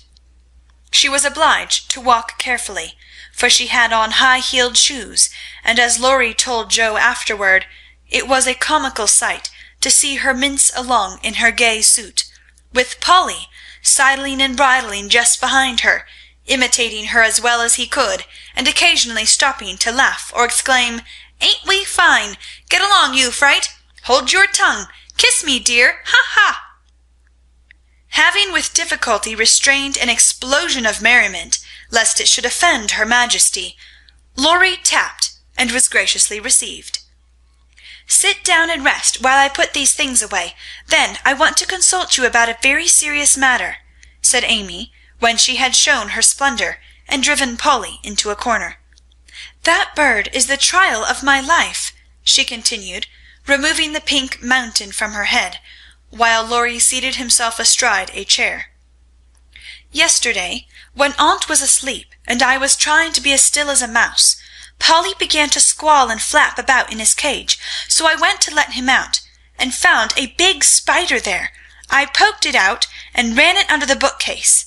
Polly marched straight after it, stooped down and peeped under the bookcase, saying in his funny way with a cock of his eye, 'Come out and take a walk, my dear.' I couldn't help laughing, which made Polly swear, and Aunt woke up and scolded us both." "Did the spider accept the old fellow's invitation?" asked Laurie, yawning. "Yes, out it came, and away ran Polly, frightened to death, and scrambled up on Aunt's chair, calling out, 'Catch her, catch her, catch her,' as I chased the spider." "That's a lie, oh, Lor!" cried the parrot, pecking at Laurie's toes. "I'd wring your neck if you were mine, you old torment," cried Laurie, shaking his fist at the bird, who put his head on one side and gravely croaked, "Allilur, bless your buttons, dear!" "Now I'm ready," said Amy, shutting the wardrobe and taking a piece of paper out of her pocket. "I want you to read that, please, and tell me if it is legal and right. I felt I ought to do it, for life is uncertain, and I don't want any ill feeling over my tomb." Laurie bit his lips, and turning a little from the pensive speaker, read the following document with praiseworthy gravity, considering the spelling. "My last will and testament. I, Amy Curtis March, being in my sane mind, go give and bequeath all my earthly property, viz. to wit, namely, to my father, my best pictures, sketches, maps, and works of art, including frames. Also my $100 to do what he likes with. To my mother, all my clothes, except the blue apron with pockets, also my likeness and my medal, with much love. To my dear sister Margaret, I give my turquoise ring, if I get it, also my green box with the doves on it, also my piece of real lace for her neck, and my sketch of her as a memorial of her little girl. To Jo I leave my breastpin, the one mended with sealing wax, also my bronze inkstand, she lost the cover, and my most precious plaster rabbit, because I am sorry I burned up her story. To Beth, if she lives after me, I give my dolls and the little bureau, my fan, my linen collars, and my new slippers, if she can wear them, being thin when she gets well. And I herewith also leave her with my regret that I ever made fun of old Joanna. To my friend and neighbor Theodore Lawrence, I bequeath my paper mache portfolio, my clay model of a horse, though he did say it hadn't any neck. Also, in return for his great kindness in the hour of affliction, any one of my artistic works he likes. Notre Dame is the best. To our venerable benefactor Mr. Lawrence, I leave my purple box, with a looking-glass in the cover, which will be nice for his pens, and remind him of the departed girl who thanks him for his favours to our family, especially Beth. I wish my favourite playmate, Kitty Bryant, to have the blue silk apron and my gold bead ring with a kiss. To Hannah I give the bandbox she wanted, and all the patchwork I leave, hoping she will remember me when it you see. And now, having disposed of my most valuable property, I hope all will be satisfied, and not blame the dead. I forgive every one, and trust we may all meet when the trump shall sound. Amen. To this will and testament I set my hand and seal on this 20th day of November, Anni Domino, 1861. Amy Curtis March. Witnesses: Estelle Valnor, Theodore Lawrence. The last name was written in pencil, and Amy explained that he was to rewrite it in ink and seal it up for her properly. What put it into your head? Did anyone tell you about Beth's giving away her things? Asked Laurie soberly, as Amy laid a bit of red tape, with sealing wax, a taper, and a stand dish before him. She explained, and then asked anxiously, "What about Beth?" "I'm sorry I spoke, but as I did, I'll tell you. She felt so ill one day that she told Jo she wanted to give her piano to Meg, her cats to you, and the poor old doll to Jo, who would love it for her sake. She was sorry she had so little to give, and left locks of hair to the rest of us, and her best love to Grandpa. She never thought of a will." Laurie was signing and sealing as he spoke, and did not look up till a great tear dropped on the paper. Amy's face was full of trouble, but she only said, "Don't people put sort of postscripts to their wills sometimes?" "Yes, codicils they call them." "Put one in mine, then, that I wish all my curls cut off and given round to my friends. I forgot it, but I want it done, though it will spoil my looks." Laurie added it, smiling at Amy's last and greatest sacrifice. Then he amused her for an hour, and was much interested in all her trials. But when he came to go, Amy held him back to whisper with trembling lips, "Is there really any danger about Beth?" "I'm afraid there is, but we must hope for the best, so don't cry, dear." And Laurie put his arm about her with a brotherly gesture which was very comforting. When he had gone, she went to her little chapel, and sitting in the twilight, prayed for Beth, with streaming tears and an aching heart, feeling that a million turquoise rings would not console her for the loss of her gentle little sister. End of chapter 19. Chapter 20. Confidential. I don't think I have any words in which to tell the meeting of the mother and daughters. Such hours are beautiful to live, but very hard to describe, so I will leave it to the imagination of my readers, merely saying that the house was full of genuine happiness, and that Meg's tender hope was realized, for when Beth woke from that long, healing sleep, the first objects on which her eyes fell were the little Rose and mother's face.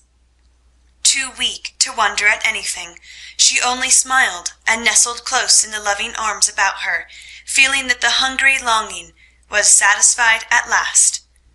Then she slept again, and the girls waited upon their mother, for she would not unclasp the thin hand which clung to hers even in sleep. Hannah had dished up an astonishing breakfast for the traveller, finding it impossible to vent her excitement in any other way, and Meg and Joe fed their mother like dutiful young storks, while they listened to her whispered accounts of father's state, Mr. Brooks' promise to stay and nurse him, the delays which the storm occasioned on the homeward journey, and the unspeakable comfort Laurie's hopeful face had given her when she arrived, worn out with fatigue, anxiety, and cold. What a strange, yet pleasant day that was, so brilliant and gay without, for all the world seemed abroad to welcome the first snow, so quiet and reposeful within, for everyone slept, spent with watching, and a Sabbath stillness reigned through the house, while nodding Hannah mounted guard at the door. With a blissful sense of burdens lifted off, Meg and Joe closed their weary eyes, and lay at rest, like storm-beaten boats, safe at anchor in a quiet harbor. Mrs. March would not leave Beth's side, but rested in the big chair, waking often to look at, touch, and brood over her child like a miser over some recovered treasure. Laurie, meanwhile, posted off to comfort Amy, and told his story so well that Aunt March actually sniffed herself, and never once said, "I told you so." Amy came out so strong on this occasion that I think the good thoughts in the little chapel really began to bear fruit. She dried her tears quickly, restrained her impatience to see her mother, and never even thought of the turquoise ring, when the old lady heartily agreed, in Laurie's opinion, that she behaved like a capital little woman. Even Polly seemed impressed, for he called her a good girl, blessed her buttons, and begged her to "come and take a walk, dear," in his most affable tone. She would very gladly have gone out to enjoy the bright wintry weather, but discovering that Laurie was dropping with sleep, in spite of manful efforts to conceal the fact, she persuaded him to rest on the sofa, while she wrote a note to her mother. She was a long time about it, and when she returned, he was stretched out with both arms under his head, sound asleep, while Aunt March had pulled down the curtains, and sat doing nothing, in an unusual fit of benignity. After a while they began to think he was not going to wake up till night, and I'm not sure that he would, had he not been effectually roused by Amy's cry of joy at sight of her mother. There probably were a good many happy little girls in and about the city that day, but it is my private opinion that Amy was the happiest of all, when she sat in her mother's lap and told her trials, receiving consolation and compensation in the shape of approving smiles and fond caresses. They were alone together in the chapel, to which her mother did not object when its purpose was explained to her. On the contrary, I like it very much, dear, looking from the dusty rosary to well-worn little book, and the lovely picture with its garland of evergreen. It is an excellent plan to have some place where we can go to be quiet, when things vex or grieve us. There are a good many hard times in this life of ours, but we can always bear them if we ask help in the right way. I think my little girl is learning this. Yes, mother, and when I go home I mean to have a corner in the big closet to put my books and the copy of that picture which I've tried to make. The woman's face is not good. It's too beautiful for me to draw, but the baby is done better, and I love it very much. I like to think He was a little child once, for then I don't seem so far away, and that helps me."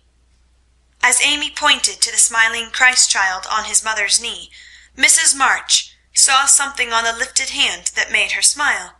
She said nothing, but Amy understood the look, and after a minute's pause, she added gravely, "I wanted to speak to you about this, but I forgot.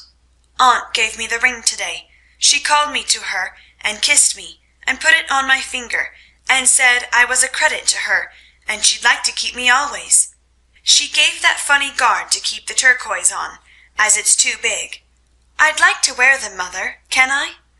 "They are very pretty, but I think you're rather too young for such ornaments, Amy," said Mrs. March, looking at the plump little hand with the band of sky-blue stones on the forefinger, and the quaint guard formed of two tiny golden hands clasped together. "I'll try not to be vain," said Amy. "I don't think I like it only because it's so pretty, but I want to wear it as the girl in the story wore her bracelet, to remind me of something." "Do you mean Aunt March?" asked her mother, laughing. "No, to remind me not to be selfish."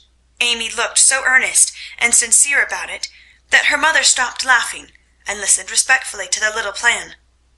"I've thought a great deal lately about my bundle of naughties, and being selfish is the largest one in it, so I'm going to try hard to cure it if I can. Beth isn't selfish, and that's the reason everyone loves her and feels so bad at the thoughts of losing her.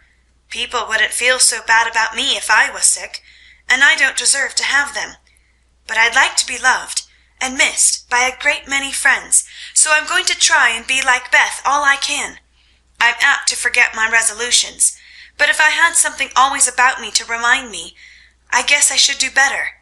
May we try this way?" "Yes, but I have more faith in the corner of the big closet. Wear your ring, dear, and do your best. I think you will prosper, for the sincere wish to be good is half the battle. Now I must go back to Beth. Keep up your heart, little daughter, and we will soon have you home again." That evening, while Meg was writing to her father to report the traveller's safe arrival, Jo slipped upstairs into Beth's room, and finding her mother in her usual place, stood a minute twisting her fingers in her hair, with a worried gesture and an undecided look. "What is it, dearie?" asked Mrs. March, holding out her hand with a face which invited confidence. "I want to tell you something, Mother." "About Meg?" "How quickly you guessed! Yes, it's about her, and though it's a little thing, it fidgets me." "Beth is asleep. Speak low and tell me all about it. That Moffat hasn't been here, I hope?" asked Mrs. March rather sharply. "No, I should have shut the door in his face if he had," said Jo, settling herself on the floor at her mother's feet. "Last summer Meg left a pair of gloves over at the Lawrences, and only one was returned. We forgot about it, till Teddy told me that Mr. Brooke owned that he liked Meg, but didn't dare say so, she was so young and he so poor. Now isn't it a dreadful state of things?" "Do you think Meg cares for him?" asked Mrs. March, with an anxious look. "Mercy me, I don't know anything about love and such nonsense," cried Jo with a funny mixture of interest and contempt. "In novels the girls show it by starting and blushing, fainting away, growing thin, and acting like fools. Now Meg doesn't do anything of the sort. She eats and drinks and sleeps like a sensible creature. She looks straight in my face when I talk about that man, and only blushes a little bit when Teddy jokes about lovers. I forbid him to do it, but he doesn't mind me as he ought." "Then you fancy that Meg is not interested in John?" "Who?" cried Jo, staring. "Mr. Brooke. I call him John now. We fell into the way of doing so at the hospital, and he likes it." "Oh, dear, I know you'll take his part. He's been good to father, and you won't send him away, but let Meg marry him if she wants to. Mean thing, to go petting papa and helping you, just to wheedle you into liking him." And Jo pulled her hair again with a wrathful tweak. "My dear, don't get angry about it, and I will tell you how it happened.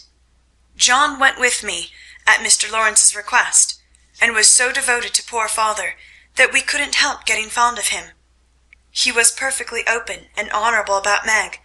for he told us he loved her, but would earn a comfortable home before he asked her to marry him. He only wanted our leave to love her and work for her, and the right to make her love him if he could. He is a truly excellent young man, and we could not refuse to listen to him, but I will not consent to Meg's engaging herself so young. Of course not. It would be idiotic. I knew there was mischief brewing. I felt it, and now it's worse than I imagined. I just wish I could marry Meg myself and keep her safe in the family."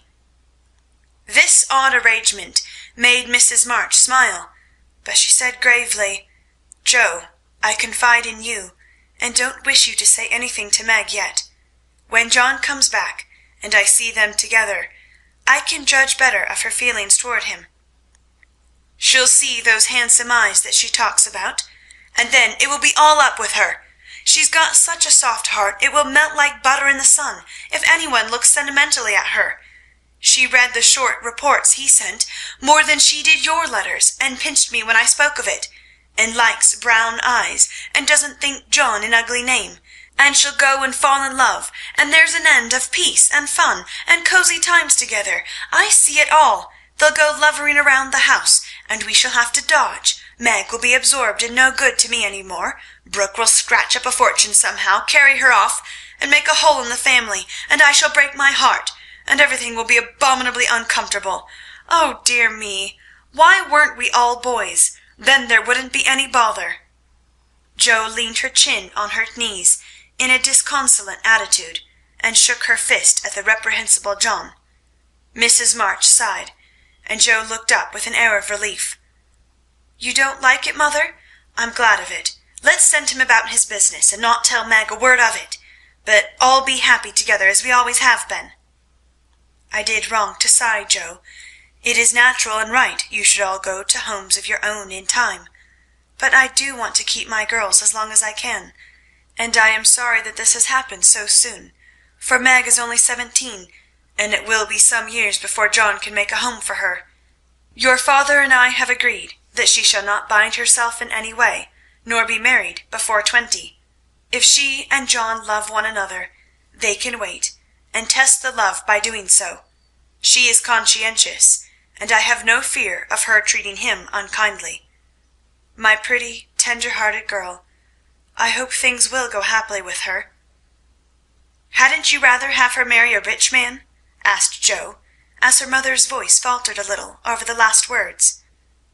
"Money is a good and useful thing, Jo, and I hope my girls will never feel the need of it too bitterly, nor be tempted by too much. I should like to know that John was firmly established in some good business, which gave him an income large enough to keep free from debt, and make Meg comfortable. I'm not ambitious for a splendid fortune, a fashionable position, or a great name for my girls.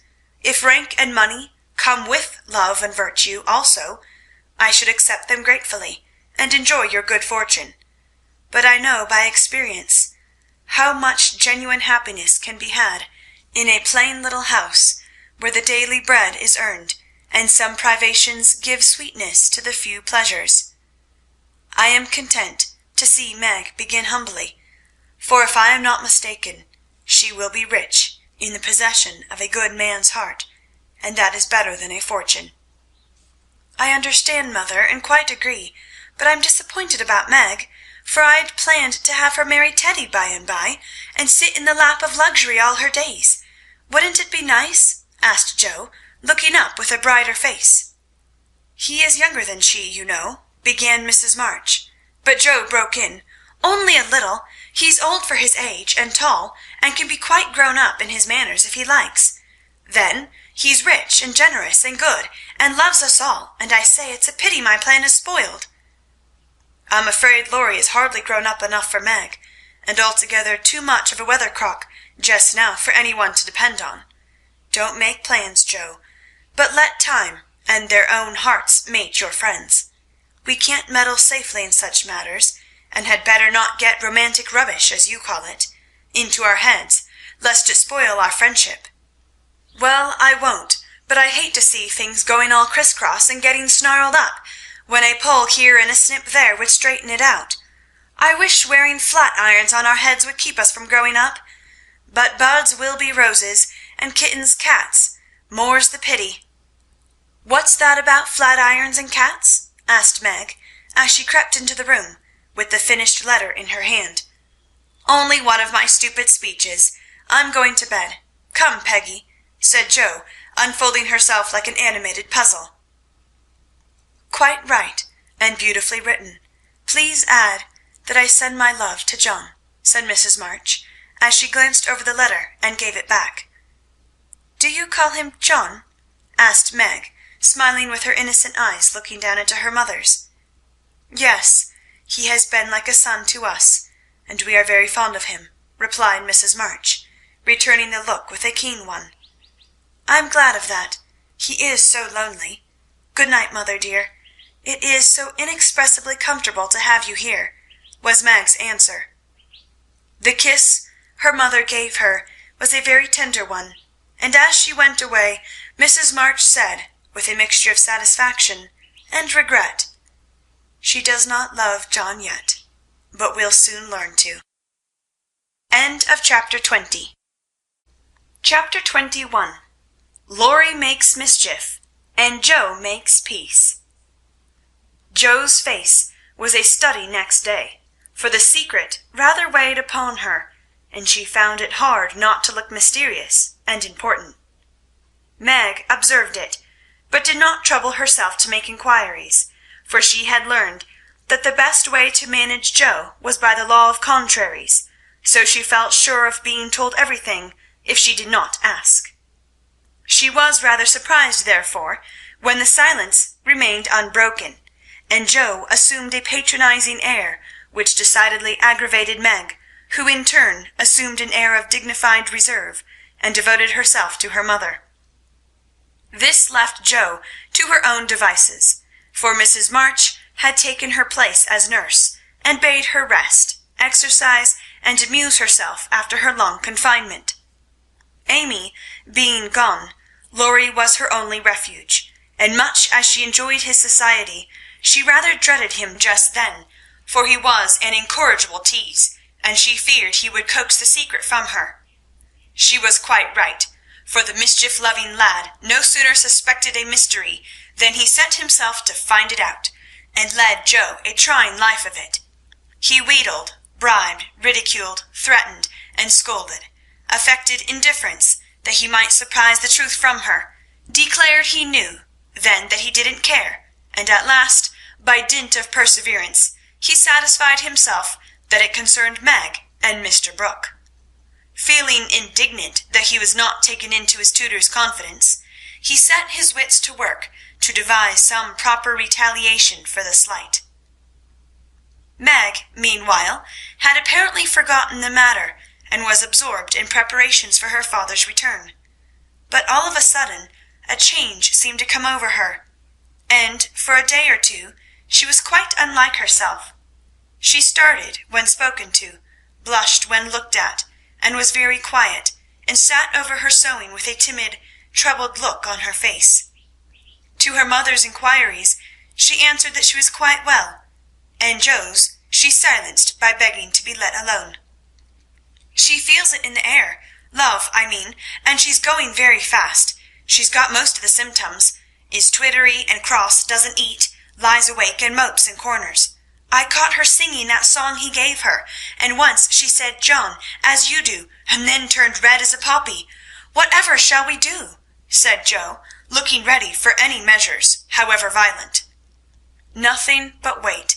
Let her alone, be kind and patient, and father's coming will settle everything," replied her mother. "Here's a note to you, Meg, all sealed up. How odd! Teddy never seals mine," said Jo next day, as she distributed the contents of the little post office. Mrs. March and Jo were deep in their own affairs, when a sound from Meg made them look up to see her staring at her note with a frightened face. "My child, what is it?" cried her mother, running to her, while Jo tried to take the paper which had done the mischief. "It's all a mistake. He didn't send it. Oh, Jo, how could you do it?" And Meg hid her face in her hands, crying as if her heart were quite broken. "Me? "I've done nothing. What's she talking about?" cried Joe, bewildered. Meg's mild eyes kindled with anger as she pulled a crumpled note from her pocket and threw it at Joe, saying reproachfully, "You wrote it, and that bad boy helped you. How could you be so rude, so mean, and cruel to us both?" Joe hardly heard, for she and her mother were reading the note, which was written in a peculiar hand. "My dearest Margaret, I can no longer restrain my passion, and must know my fate before I return. I dare not tell your parents yet, but I think they would consent, if they knew that we adored one another. Mr. Lawrence will help me to some good place, and then, my sweet girl, you will make me happy. I implore you to say nothing to your family yet, but to send one word of hope through Laurie to your devoted John." "Oh, the little villain! That's the way he meant to pay me for keeping my word to mother.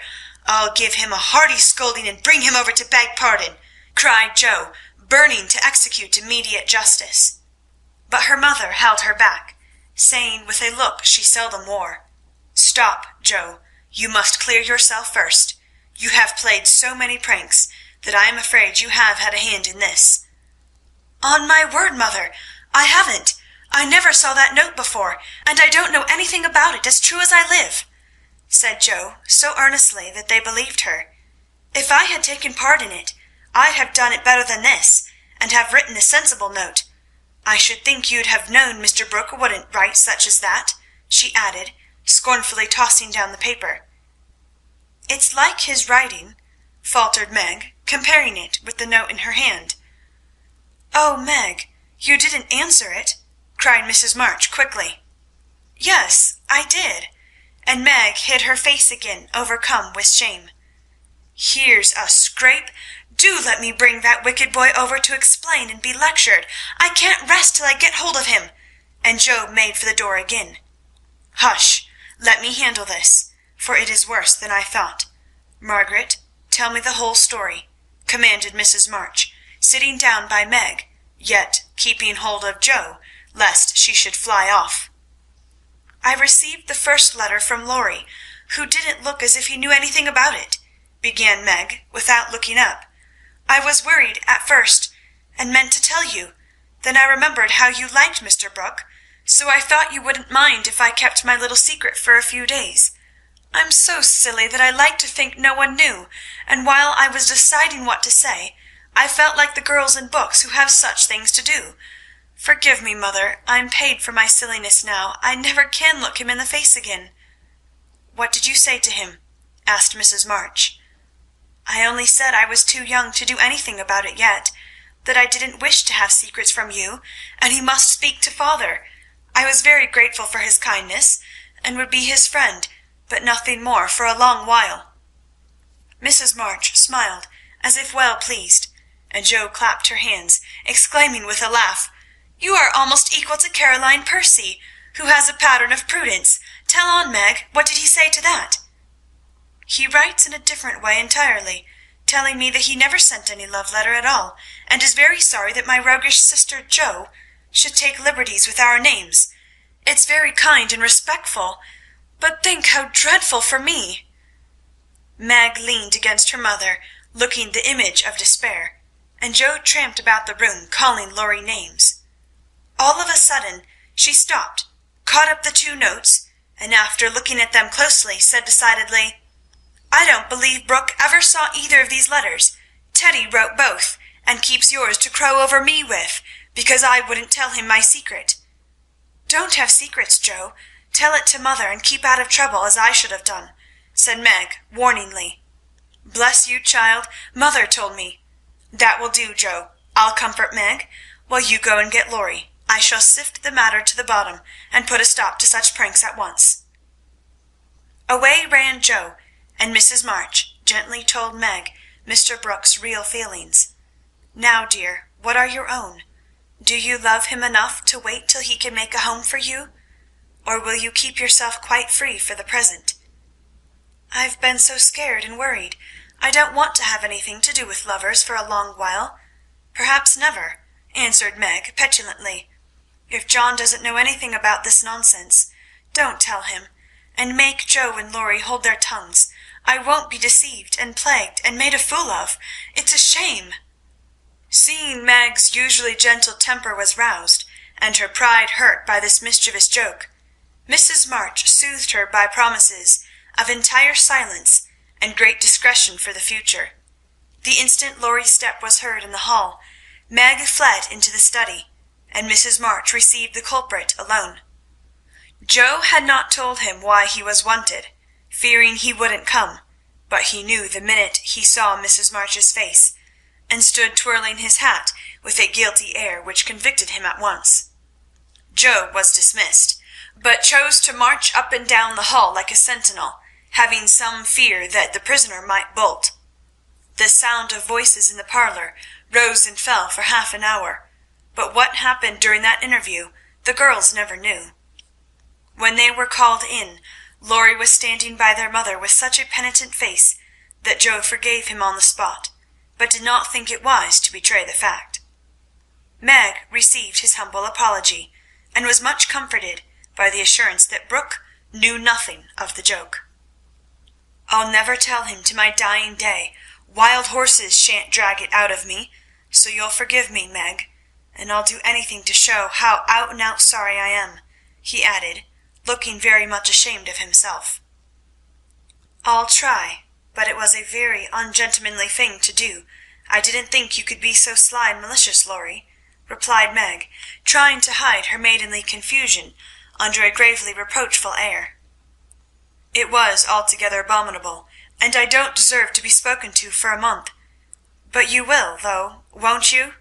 And Laurie folded his hands together with such an imploring gesture as he spoke in his irresistibly persuasive tone that it was impossible to frown upon him in spite of his scandalous behaviour.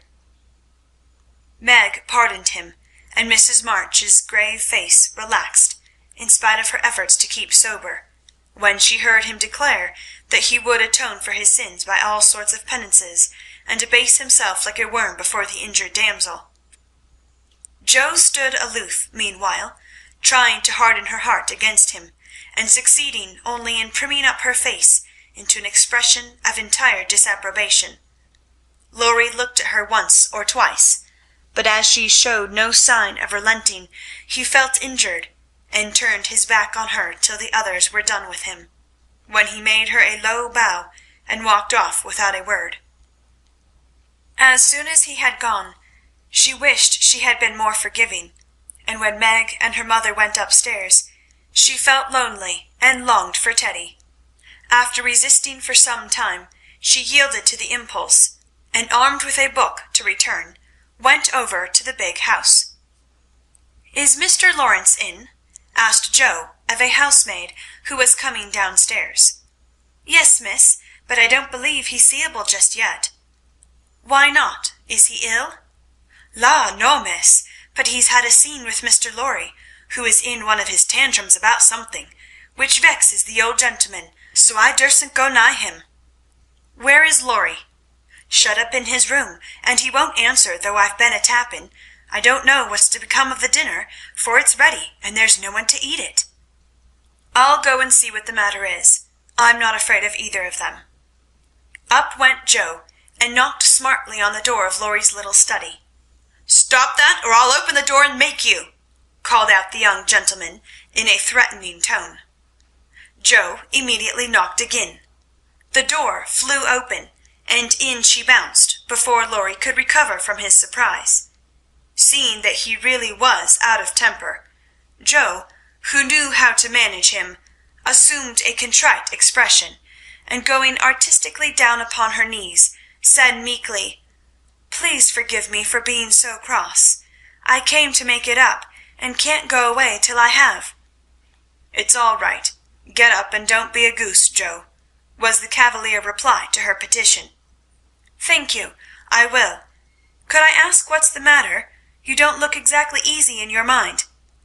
"I've been shaken, and I won't bear it," growled Laurie indignantly. "Who did it?" demanded Joe. "Grandfather. If it had been anyone else I'd have—" and the injured youth finished his sentence by an energetic gesture of the right arm. "That's nothing. I often shake you, and you don't mind," said Joe soothingly. "Pooh! You're a girl, and it's fun, but I'll allow no man to shake me." "I don't think anyone would care to try it if you looked as much like a thundercloud as you do now. Why were you treated so?" "Just because I wouldn't say what your mother wanted me for. I'd promised not to tell, and of course I wasn't going to break my word." "Couldn't you satisfy your grandpa in any other way?" "No. He would have the truth, the whole truth, and nothing but the truth. I'd have told my part of the scrape, if I could, without bringing Meg in. As I couldn't, I held my tongue, and bore the scolding till the old gentleman collared me. Then I bolted, for fear I should forget myself." "It wasn't nice, but he's sorry, I know, so go down and make up. I'll help you." "Hanged if I do! I'm not going to be lectured and pummeled by everyone, just for a bit of a frolic. I was sorry about Meg, and begged pardon like a man, but I won't do it again, when I wasn't in the wrong." "He didn't know that." "He ought to trust me, and not act as if I was a baby. It's no use, Joe. He's got to learn that I'm able to take care of myself, and don't need anyone's apron string to hold on by." "What pepper pots you are!" sighed Joe. "How do you mean to settle this affair?" "Well, he ought to beg pardon, and believe me when I say I can't tell him what the fuss is about." "Bless you, he won't do that." "I won't go down till he does." "Now, Teddy, be sensible. Let it pass, and I'll explain what I can. You can't stay here, so what's the use of being melodramatic?" "I don't intend to stay here long anyway. I'll slip off and take a journey somewhere, and when Grandpa misses me he'll come round fast enough." "I dare say, but you ought not to go and worry him." "Don't preach. I'll go to Washington and see Brooke. It's gay there, and I'll enjoy myself after the troubles." "What fun you'd have! I wish I could run off too," said Joe, forgetting her part of mentor in lively visions of martial life at the capital. "Come on, then. Why not? You go and surprise your father, and I'll stir up old Brooke. It would be a glorious joke. Let's do it, Joe. We'll leave a letter saying we are all right, and trot off at once. I've got money enough. It will do you good and no harm as you go to your father." For a moment Joe looked as if she would agree, for wild as the plan was, it just suited her. She was tired of care and confinement, longed for change, and thoughts of her father blended temptingly with the novel charms of camps and hospitals, liberty and fun. Her eyes kindled as they turned wistfully toward the window, but they fell on the old house opposite, and she shook her head with sorrowful decision. "If I was a boy, we'd run away together and have a capital time, but as I'm a miserable girl, I must be proper and stop at home. Don't tempt me, Teddy. It's a crazy plan." "That's the fun of it," began Laurie, who had got a wilful fit on him, and was possessed to break out of bonds in some way. "Hold your tongue!" cried Joe, covering her ears. "Prunes and prisms are my doom, and I may as well make up my mind to it. I came here to moralize, not to hear things that make me skip to think of." "I know Meg would wet blanket such a proposal, but I thought you had more spirit," began Laurie insinuatingly. "Bad boy, be quiet. Sit down and think of your own sins. Don't go making me add to mine. If I get your grandpa to apologize for the shaking, will you give up running away?" asked Joe seriously. "Yes, but you won't do it," answered Laurie, who wished to make up, but felt that his outraged dignity must be appeased first. "If I can manage the young one, I can the old one," muttered Joe, as she walked away, leaving Laurie bent over a railroad map, with his head propped up on both hands. "Come in," and Mr. Lawrence's gruff voice sounded gruffer than ever, as Joe tapped at his door. "It's only me, sir, come to return a book," she said blandly, as she entered. "Want any more?" asked the old gentleman, looking grim and vexed, but trying not to show it. "Yes, please. I like old Sam so well. I think I'll try the second volume," returned Joe, hoping to propitiate him by accepting a second dose of Boswell's Johnson, as he had recommended that lively work. The shaggy eyebrows unbent a little, as he rolled the steps toward the shelf where the Johnsonian literature was placed. Jo skipped up, and sitting on the top step, affected to be searching for her book, but was really wondering how best to introduce the dangerous object of her visit. Mr. Lawrence seemed to suspect that something was brewing in her mind, for after taking several brisk turns about the room, he faced round on her, speaking so abruptly that Rasselas tumbled face downward on the floor. "What has that boy been about? Don't try to shield him. I know he has been in mischief by the way he acted when he came home. I can't get a word from him, and when I threatened to shake the truth out of him, he bolted upstairs and locked himself into his room." "He did wrong, but we forgave him, and all promised not to say a word to anyone," began Jo reluctantly. "That won't do. He shall not shelter himself behind a promise from you soft-hearted girls. If he's done anything amiss, he shall confess, beg pardon, and be punished. Out with it, Jo. I won't be kept in the dark." Mr. Lawrence looked so alarming and spoke so sharply that Jo would have gladly run away if she could, but she was perched aloft on the steps, and he stood at the foot, a lion in the path, so she had to stay and brave it out. "Indeed, sir, I cannot tell. Mother forbade it. Laurie has confessed, asked pardon, and been punished quite enough. We don't keep silence to shield him, but someone else, and it will make more trouble if you interfere. Please don't. It was partly my fault, but it's all right now, so let's forget it and talk about the Rambler or something pleasant." "Hang the Rambler! Come down and give me your word that this harum-scarum boy of mine hasn't done anything ungrateful or impertinent. If he has, after all your kindness to him, I'll thrash him with my own hands."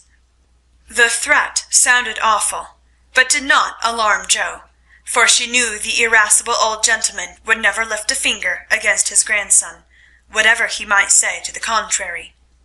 She obediently descended, and made as light of the prank as she could, without betraying Meg or forgetting the truth. Well, if the boy held his tongue because he promised, and not from obstinacy, I'll forgive him.